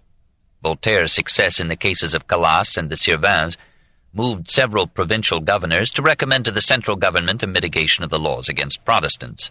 This was done. The edicts against heresy were not repealed, but they were only mildly enforced. The Huguenots were left in peace, as Voltaire had proposed. The Parlement of Toulouse showed its repentance by extending toleration to a degree that alarmed the king. Some prelates, for example Bishop Fitzjames of Soissons in 1757, issued a pastoral letter calling upon all Christians to regard all men as brothers. Voltaire gave philosophy the credit for this victory. It seems to me, he wrote to d'Alembert in 1764, that only the philosophers have in some measure softened the manners of men, and that without them we would have 2 or 3 St. Bartholomew massacres in every century. We must note again that the philosophes themselves were sometimes intolerant. D'Alembert and Marmontel exhorted Malesherbes to suppress Fréron in 1757, and d'Alembert asked him to prosecute some critics of the Encyclopédie in 1758. Madame Helvétius urged him to silence a journal that had vilified her husband's de l'Esprit in 1758. Voltaire on several occasions begged the authorities to suppress parodies and libels against the philosophic group, and so far as these were real libels, injurious falsehoods, he was justified. There were other factors besides philosophy in promoting toleration. The Reformation, though it sanctioned intolerance, generated so many sects several of them strong enough to defend themselves, that intolerance seldom dared go beyond words.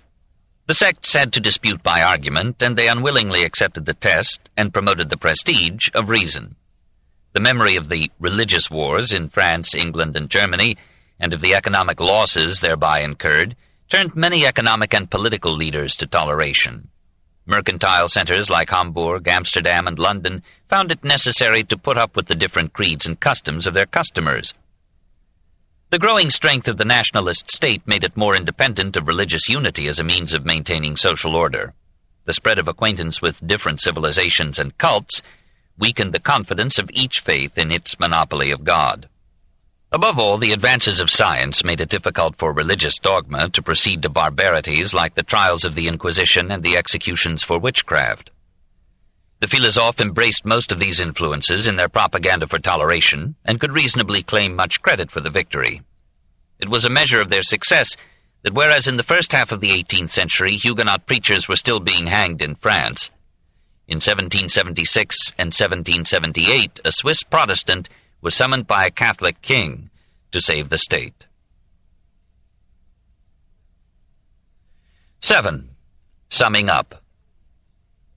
So we end as we began, by perceiving that it was the philosophers and the theologians, not the warriors and diplomats, who were fighting the crucial battle of the 18th century, and that we were justified in calling that period the age of Voltaire.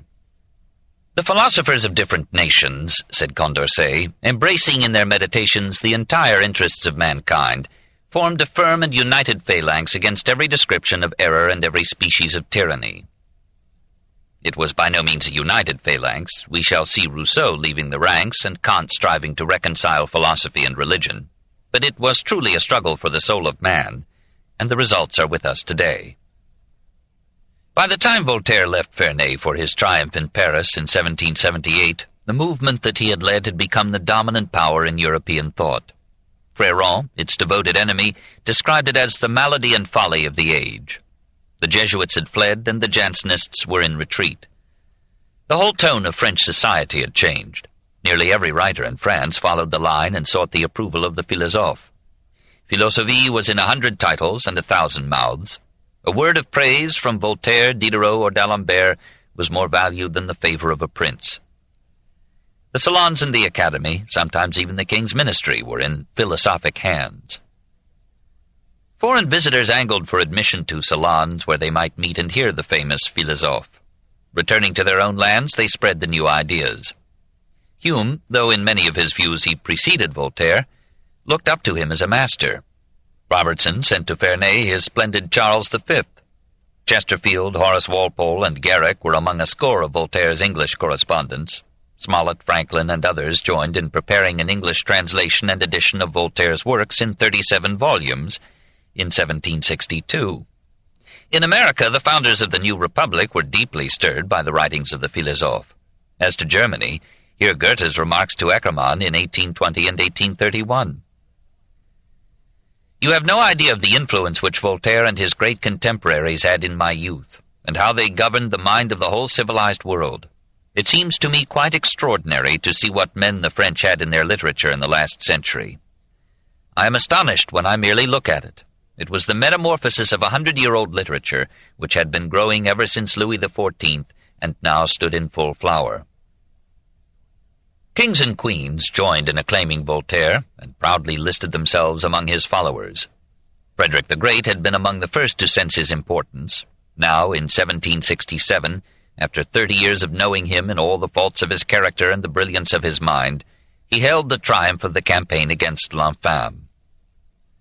The edifice of superstition is sapped to its foundations, and the nations will write in their annals that Voltaire was the promoter of this revolution that is taking place in the 18th century in the human spirit. Catherine II of Russia and Gustavus III of Sweden joined in this adulation, and though the Emperor Joseph II could not so openly declare himself, he unquestionably owed to the Philosophe the spirit of his reforms. Admirers of Voltaire rose to power in Catholic Milan, Parma, Naples, even Madrid. Grimm summed up the situation in 1767. It gives me pleasure to note that an immense republic of cultivated spirits is being formed in Europe. Enlightenment is spreading on all sides. Voltaire himself, overcoming the natural pessimism of old age, sounded a note of victory in 1771. Well-constituted minds are now very numerous.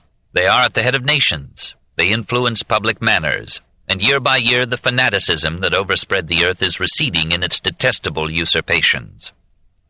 If religion no longer gives birth to civil wars, it is to philosophy alone that we are indebted. Theological disputes begin to be regarded in much the same manner as the quarrels of Punch and Judy at the fair. A usurpation odious and injurious, founded upon fraud on one side and stupidity on the other, is being at every instant undermined by reason, which is establishing its reign. Let us give him his due. We may admit, with our hindsight knowledge of the Revolution's excesses and of the reaction that followed, that the philosophes, excepting Voltaire, had too sanguine a confidence in human nature, that they underestimated the force of instincts generated in thousands of years of insecurity, savagery, and barbarism, that they exaggerated the power of education to develop reason as a sufficient controller of those instincts, that they were blind to the demands of imagination and sentiment, and deaf to the cry of the defeated for the consolations of belief. They gave too little weight to traditions and institutions produced by centuries of trial and error, and too great weight to the individual intellect that, at best, is the product of a brief and narrow life. But if these were serious misjudgments, they were rooted not merely in intellectual pride, but also in a generous aspiration for human betterment. To the 18th century thinkers, and to the perhaps profounder philosophers of the 17th, we owe the relative freedom that we enjoy in our thought and speech and creeds. We owe the multiplication of schools, libraries, and universities. We owe 100 humane reforms in law and government, in the treatment of crime, sickness, and insanity. To them and to the followers of Rousseau we owe the immense stimulation of mind that produced the literature, science, philosophy, and statesmanship of the 19th century. Because of them, our religions can free themselves more and more from a dulling superstition and a sadistic theology, can turn their backs upon obscurantism and persecution, and can recognize the need for mutual sympathy in the diverse tentatives of our ignorance and our hope. Because of those men, we, here and now, can write without fear, though not without reproach. When we cease to honor Voltaire, we shall be unworthy of freedom. Epilogue in Elysium. Persons of the dialogue: Pope Benedict XIV and Voltaire. Scene: a place in the grateful memory of mankind. Benedict: I am happy to see you here, monsieur, for though you did much damage to the Church which I was allowed to head for 18 years, you did much good in chastising the sins and errors of the Church and the injustices that shamed all of us in your time. Voltaire: You are now, as you were in life, the most gracious and forgiving of the popes. If every servant of the servants of God had been like you, I would have recognized the sins of the Church as the natural property of men, and I would have continued to honor a great institution. You will remember how, for over 50 years, I respected the Jesuits. Benedict: I remember, but I am sorry that you joined in the attack upon them just when they had moderated their political intrigues and were standing up bravely against the licentiousness of the king. Voltaire: I should have known better than to side with the Jansenists in that argument. Benedict: Well, you see that you too can make mistakes, just like a pope. And now that I have found you in a modest mood, will you let me tell you why I remained faithful to the Church that you abandoned? Voltaire: That would be most interesting. Benedict: I'm afraid I shall tire you, for I shall have to do most of the talking, but remember how many volumes you wrote. Voltaire: I often longed to see Rome, and I should have been happy to have you talk to me. Benedict: And I often wished that I might speak with you. I must confess that I enjoyed your wit and your artistry, but it was your brilliance that led you astray. It is difficult to be brilliant and conservative. There is little charm for active minds in standing for tradition and authority. It is tempting to be critical, for then you can feel the pleasure of individuality and novelty. But in philosophy it is almost impossible to be original without being wrong. And I should like to talk to you not as a priest or a theologian, but as one philosopher to another. Voltaire: Thank you. There has been considerable doubt as to my being a philosopher. Benedict: You had the good sense not to fabricate a new system, but you made a fundamental and grievous mistake. Voltaire: What was that one? Benedict: You thought it possible for one mind, in one lifetime, to acquire such scope of knowledge and depth of understanding as to be fit to sit in judgment upon the wisdom of the race, upon traditions and institutions that have taken form out of the experience of centuries.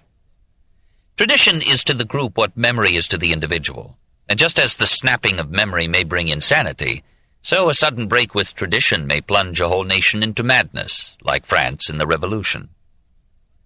Voltaire. France did not go mad. It concentrated into a decade the resentment accumulated during centuries of oppression. Besides, the race you speak of is not a mind. It is a collection and succession of fallible individuals, and the wisdom of the race is only the composite of the errors and insights of individuals. What has determined which elements in that flotsam of ideas shall be transmitted to posterity and acquire the aura and moss of time? Benedict. The success or failure of ideas in the experiments of communities and nations has determined the survival of some ideas and the loss of the rest. Voltaire. I am not so sure. Perhaps prejudice robed in authority determined in many cases what ideas should be preserved, and censorship may have prevented 1,000 good ideas from entering into the traditions of the race. Benedict. I suppose my predecessors thought of censorship as a means of preventing the spread of ideas that would destroy the moral basis of social order, and the inspiring beliefs that help humanity to bear the burdens of life. I will admit that our censors made some grave mistakes, as in the case of Galileo, though I think we were more gentle with him than your followers have led many people to believe. Voltaire. Tradition, then, is capable of being wrong and oppressive, and an impediment to the advancement of understanding. How can man progress if he is forbidden to question tradition? Benedict. Perhaps we should question progress, too, but let us put that problem aside for the present. I believe that we should be allowed to question traditions and institutions, but with care that we do not destroy more than we can build, and with caution that the stone that we dislodge shall not prove to be a necessary support to what we wish to preserve, and always with a modest consciousness that the experience of generations may be wiser than the reason of a transitory individual. Voltaire. And yet reason is the noblest gift that God has given us. Benedict. No, love is. I do not wish to belittle reason, but it should be the servant of love, not of pride. Voltaire. I often admitted the frailty of reason. I know that it tends to prove anything suggested by our desires, and my distant friend Diderot wrote somewhere that the truths of feeling are more unshakable than the truths of logical demonstration. The true skeptic will doubt reason, too. Perhaps I exaggerated reason because that madman Rousseau exaggerated feeling. To subordinate reason to feeling is, to my mind, more disastrous than to subordinate feeling to reason. Benedict. The whole man needs both in their interplay. But now I wonder, will you accompany me in a further step? Won't you agree that the clearest and most direct knowledge that we have is the knowledge that we exist, and that we think? Voltaire. Well? Benedict. So we know thought more immediately than we know anything else? Voltaire. I wonder. I believe that we know things long before we turn into ourselves and realize that we are thinking. Benedict. But confess that when you look within, you perceive a reality entirely different from the matter to which you were sometimes inclined to reduce everything. Voltaire. I had my doubts about it, but proceed. Benedict. Confess, too, that what you perceive when you look within is some reality of choice, some freedom of will. Voltaire. You go too fast, Father. I once believed that I enjoyed a moderate degree of freedom, but logic forced me to accept determinism. Benedict. That is, you surrendered what you immediately perceived to what you concluded from a long and precarious process of reasoning. Voltaire. I can't refute that tough little lens grinder Spinoza. Have you read Spinoza? Benedict. Of course, a pope is not bound by the Index Expurgatorius. Voltaire. You know that we considered him an atheist. Benedict. We mustn't throw epithets at one another. He was a lovable fellow, but unbearably gloomy. He saw God so universally that he left no room for human personality. He was as religious as Augustine and as great a saint. Voltaire. I love you, Benedict. You are kinder to him than I was. Benedict. Let's get on. I ask you to agree that thought, consciousness, and the sense of personality are the realities most directly known to us. Voltaire. Very well, granted. Benedict. So I feel justified in rejecting materialism, atheism, and determinism. Each of us is a soul. Religion builds on that fact. Voltaire. Suppose all that. How does it warrant the mass of absurdities that were added century after century to the creed of the Church? Benedict. There were many absurdities, I know, many incredibilities. But the people cry out for them, and in several instances the Church, in accepting such marvels into her creed, yielded to persistent and widespread popular demand. If you take from the people the beliefs we allow them to hold, they will adopt legends and superstitions beyond control. Organized religion does not invent superstition, it checks it. Destroy an organized faith, and it will be replaced by that wilderness of disorderly superstitions that are now arising like maggots in the wounds of Christianity. And even so, there are more incredibilities in science than in religion. Is there anything more incredible than the belief that the condition of some primeval nebula determined and compelled every line in your plays? Voltaire. But those stories about asbestos saints who couldn't be burned, and a decapitated saint walking with his head in his hand, and Mary lifted up into heaven, I just couldn't stomach them. Benedict. You always had a weak stomach. The people make no difficulty about them, for these stories are part of a creed that gives support and consolation to their lives. That is why they will never listen to you for long, since the breath of their life depends upon not hearing you. So, in the struggle between faith and unbelief, faith always wins. See how Catholicism is winning Western Germany, regaining your infidel France, holding Latin America, and rising to power in North America, even in the land of the Pilgrims and the Puritans. Voltaire.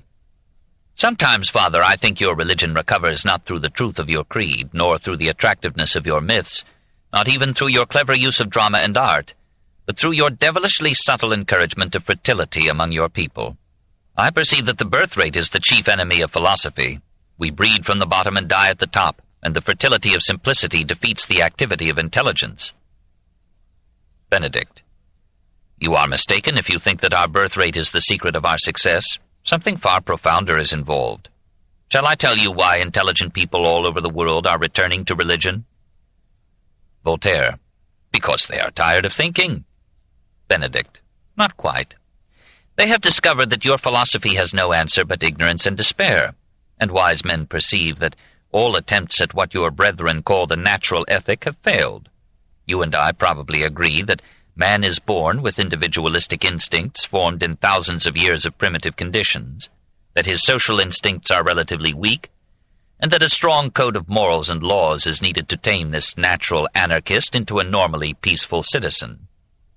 Our theologians called those individualistic instincts original sin, inherited from our first parents, that is, from those harassed, lawless men, ever-endangered hunters, who had always to be ready to fight and kill for food or mates, who had to be violently acquisitive and pugnacious and cruel, because whatever social organization they had was still weak, and they had to depend upon themselves for security in their lives and possessions. Voltaire. You are not talking like a pope. Benedict. I told you we should talk like philosophers. A pope, too, can be a philosopher, but he has to express the conclusions of philosophy in terms not only intelligible to the people, but capable of influencing their emotions and conduct. We are convinced, and the world is returning to us because it is learning, that no moral code of confessedly human origin will be sufficiently impressive to control the unsocial impulses of the natural man. Our people are held up in their moral life, though this is uncongenial to the flesh, by a moral code taught to them in their formative childhood as part of their religion, and as the word not of man but of God. You wish to keep the morality and discard the theology, but it is the theology that makes the morality sink into the soul. We must make the moral code an inseparable part of that religious belief which is man's most precious possession. For only through such belief does life acquire a meaning and a dignity that can support and ennoble our existence. Voltaire. So Moses invented those conversations with God? Benedict. No mature mind asks such a question. Voltaire. You are quite right. Benedict. I forgive your immature sarcasm. Certainly Hammurabi, Lycurgus, and Numa Pompilius were wise in recognizing that morality must be given a religious foundation if it is not to crumble under the persistent attacks of our strongest instincts. You too accepted this when you talked about a rewarding and punishing God. You wanted your servants to have religion, but you thought your friends could get along without it. Voltaire. I still think that philosophers can dispense with it. Benedict. How naive you are. Are children capable of philosophy? Can children reason? Society is based upon morality. Morality is based upon character. Character is formed in childhood and youth long before reason can be a guide. We must infuse morality into the individual when he is young and malleable. Then it may be strong enough to withstand his individualistic impulses, even his individualistic reasoning. I'm afraid you began to think too soon. The intellect is a constitutional individualist, and when it is uncontrolled by morality, it can tear a society to pieces. Voltaire. Some of the finest men of my time found reason a sufficient morality. Benedict. That was before the individualistic intellect had time to overcome the effects of religion. A few men, like Spinoza and Bayle, D'Holbach and Helvétius, may have led good lives after abandoning the religion of their fathers. But how do we know that their virtues were not the result of their religious education? Voltaire. There were hundreds of people among my contemporaries who were contemptible profligates despite religious educations and Catholic orthodoxy, like Cardinal Dubois and Louis XV. Benedict. Of whom you wrote a fulsome eulogy. Voltaire. Alas, yes. I was like some of your monks. I used pious frauds to obtain what I felt were good ends. Benedict. However, there is no doubt that thousands of people, orthodox in faith, even people who attend to all the observances of religion, can become great sinners and passionate criminals. Religion is no infallible cure for crime. It is only a help in the great task of civilizing mankind. We believe that without it men would be far worse than they are. Voltaire. But that awful doctrine of hell turned God into an ogre more cruel than any despot in history. Benedict. You resent that doctrine, but if you knew men better, you would understand that they must be frightened with fears as well as encouraged with hopes. The fear of God is the beginning of wisdom. When your followers lost that fear, they began to deteriorate. You were relatively decent in your immorality. There was something beautiful in your long association with Madame du Châtelet, but your relations with your niece were disgraceful. You found nothing to reproach in the conduct of your lecherous friend the Duc de Richelieu. Voltaire. How could I reproach him? I would have endangered my loans. Benedict. You did not live long enough to see how atheism came close to making man the most despicable of beasts. Have you read the Marquis de Sade? During the ecstasy of the French Revolution, he published 3 novels in which he explained that if there is no God, everything is permitted except detection by the agents of the law. He pointed out that many wicked people prosper on earth and many good people suffer. Therefore, since there is no heaven or hell, there is no sense in being good to the detriment of our pleasures. He concluded that if the will is not free, there is no moral responsibility. There is no right or wrong. There are only weak and strong. Goodness is weakness, and weakness is evil. Even the pleasure of the strong in exploiting the weak is justifiable. Cruelty, he argued, is natural and often pleasurable. So he approved every form of pleasure, including the most disgusting and degenerate perversions, until at last the summum bonum seemed to lie in inflicting or receiving pain as a mode of sexual delight. Voltaire. That man should have been flogged to within an inch of his life. Benedict. Yes, if you could catch him, but if you couldn't, think of the countless crimes that are committed every day and are never detected or never punished. You have to have a moral code that will deter a man from crime even when he feels secure from detection. Is it any wonder that the age of Voltaire was one of the most immoral in history? I will not say anything about your own Pucelle, but think of the king's Parc aux Cerfs and the licentious literature that was printed in great quantity, widely sold and eagerly bought even by women. This reckless provision of erotic excitement becomes an obscene flood in times and lands of unbelief. Voltaire. You must know, Your Holiness, that the sexual instinct is very strong, even in some popes, and that it will find expression despite every law. Benedict. Because of its strength, it needs special controls, and certainly no encouragement. That is why we tried to channel it within orderly marriage, and did all we could to make early marriage possible. In your modern societies, you make marriage impossible for all but reckless and improvident men until long after they reach sexual maturity. Yet you make continence difficult for them by stimulating their sexual imagination and desire at every turn by literature and the theatre, under the shibboleth of freedom for the press and the stage. Voltaire. Our young people take no lasting harm from their freedom. Benedict. I think you are wrong. A man accustomed to promiscuity before marriage will seldom prove a faithful husband, and a woman who gives herself freely before marriage will only exceptionally make a faithful wife. So you are driven to allow divorce on ever easier conditions. We make marriage a solemn sacrament, a vow of lifelong patience and fidelity.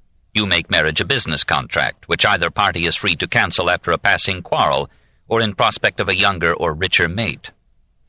Every home now has all its doors open, inviting flight, and the institution of marriage falls into a chaos of temporary and experimental unions, tragic for women and fatal to moral order. Voltaire. But, my dear father, monogamy is unnatural and unbearable. Benedict.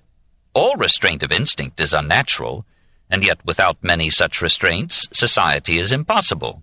And I believe that a man or woman with one mate and several children is happier than a man or woman with several mates and one child. How can a man be long happy who, excited by a new face and a pretty form, has divorced the wife who has lost her beauty in bearing and rearing his children? Voltaire. But by forbidding divorce you have had to tolerate the adultery that is so widespread in Catholic countries. Benedict. Yes, there we are weak and guilty, weak through the growth of unbelief. Perhaps because it allows an apparently united home for the children, adultery is better than divorce and involves a less lasting derangement of the family. But I am ashamed that we have found no better solution. Voltaire. You are an honest man, father.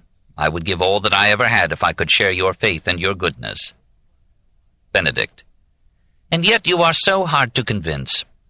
Sometimes I despair of winning back brilliant men like you, whose pens move a million souls for evil or for good. But some of your followers are opening their eyes to the awful reality.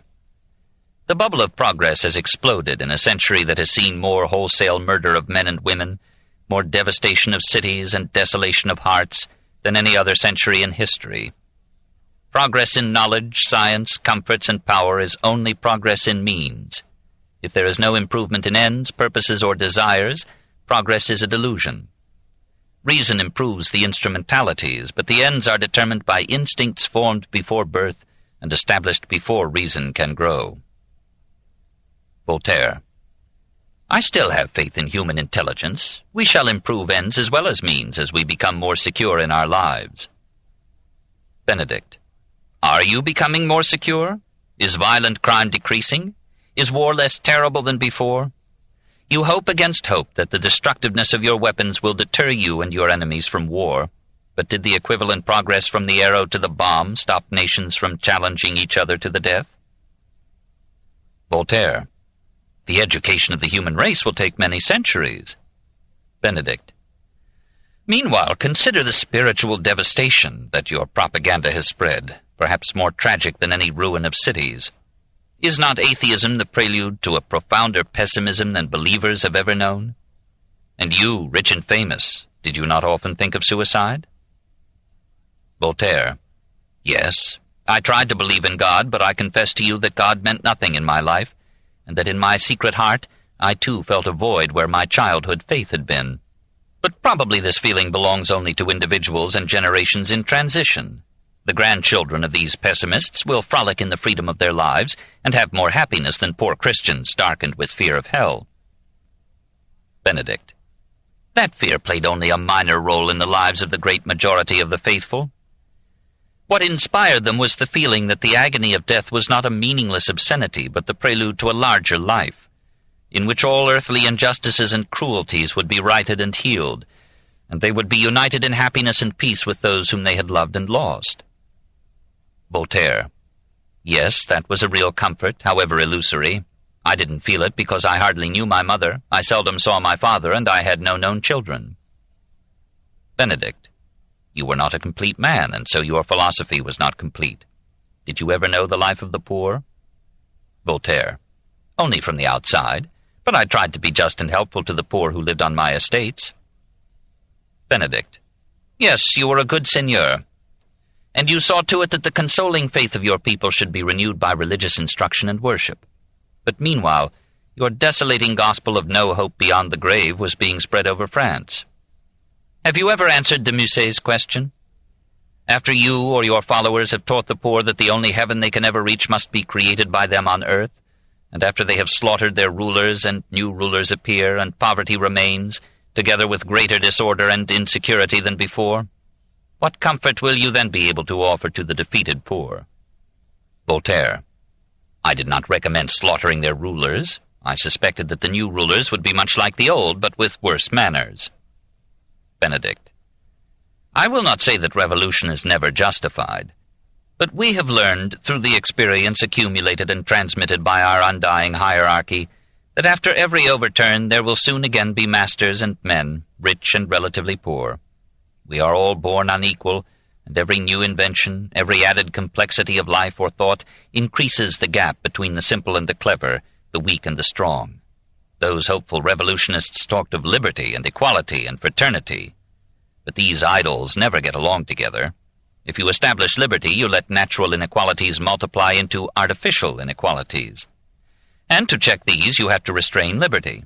So your utopias of freedom sometimes become straitjackets of despotism, and in the turmoil, fraternity becomes only a phrase. Voltaire. Yes, it is so. Benedict. Well then, which of us offers the greater consolation to the inevitably defeated majority? Do you think you will be doing a favor to the toilers of France and Italy if you convince them that their wayside shrines, their crosses, religious images, and devout offerings are meaningless mummeries, and that their prayers are addressed to an empty sky? Could there be any greater tragedy than that men should have to believe that there is nothing in life but the struggle for existence, and nothing certain in it but death? Voltaire. I sympathize with your feeling, Father. I was touched and disturbed by a letter that came to me from Madame de Talmont. I remember it well. I think, sir, that a philosopher should never write but to endeavor to render mankind less wicked and unhappy than they are. Now you do quite the contrary. You are always writing against that religion which alone is able to restrain wickedness and to afford consolation in misfortune. But I have my faith, too, that in the long run truth will be a blessing even to the poor. Benedict. Truth is not truth unless it remains true through generations. The past generations belie you, future generations will reproach you. Even the victors in the struggle of life will reprove you for taking from the poor the hopes that reconciled them to their humble place in the inevitable stratification of any society. Voltaire. I would not lend myself to such a double deception of the poor. Benedict. We do not deceive them. We teach them faith, hope, and charity, and all three are real boons to human life. You made miserable jokes about the Trinity, but have you any notion of the comfort brought to millions and millions of souls by the thought that God himself had come down to this earth to share their sufferings and atone for their sins? You laughed at the virgin birth, but is there in all literature a more lovable and inspiring symbol of womanly modesty and maternal love? Voltaire. It is a beautiful story. If you had read all my 99 volumes, you would have noted that I acknowledged the value of consolatory myths. Benedict. We do not admit that they are myths. They are among the profoundest truths. Their effects are among the most certain facts of history. I will not speak of the art and music they have engendered, which are among the richest portions of man's heritage. Voltaire. The art was excellent, but your Gregorian chant is a gloomy bore. Benedict. If you were profounder, you would appreciate the value of our rituals and our sacraments. Our ceremonies bring the worshippers together in a living drama and a unifying brotherhood. Our sacraments are really what we call them, outward signs of an inward grace. It is a comfort to parents to see their child, through baptism and confirmation, accepted into the community and into the inheritance of the ancient faith. So the generations are united into a timeless family, and the individual need not feel alone. It is a boon to the sinner to confess his sins and receive absolution. You say that this merely permits him to sin again. We say that it encourages him to begin a better life, unburdened with the weight of guilt. Are not your psychiatrists struggling to find a substitute for the confessional? And do they create as many neurotics as they cure? Is it not beautiful that in the sacrament of the Eucharist, weak man is strengthened and inspired by union with God? Have you ever seen anything lovelier than children going to their first communion? Voltaire. I'm still shocked by the idea of eating God. It's a remnant of savage customs. Benedict. Again, you confuse the outward sign with the inward grace.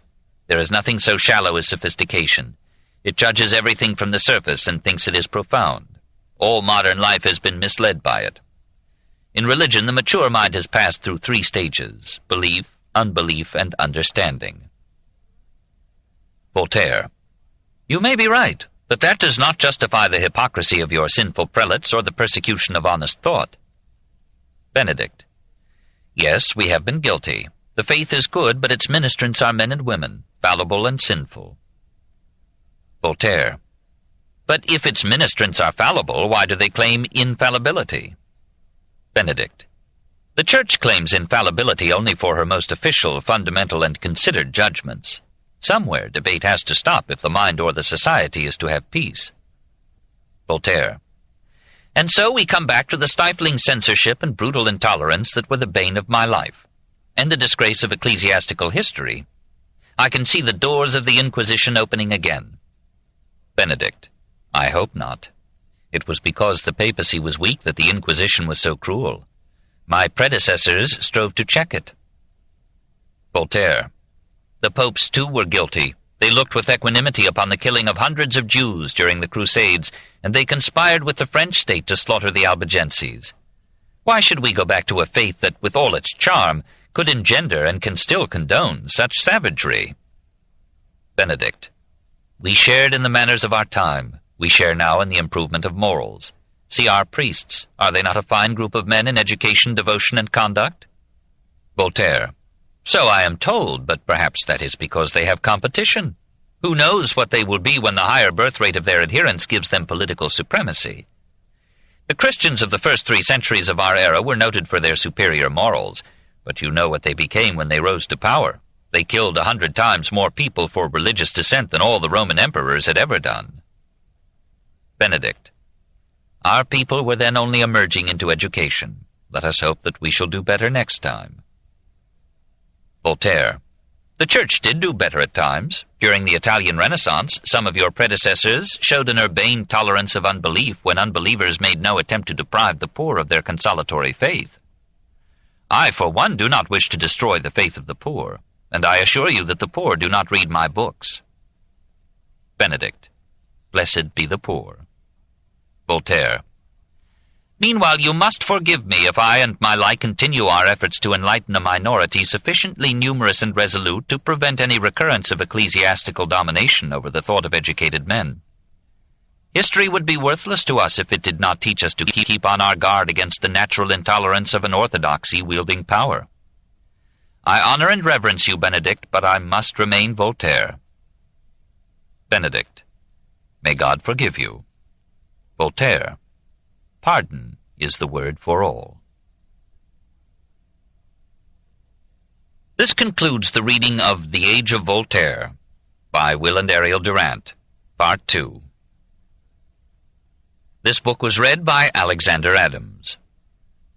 Additional titles by Will and Ariel Durant in the Books on Tape library include The Age of Faith and Caesar and Christ.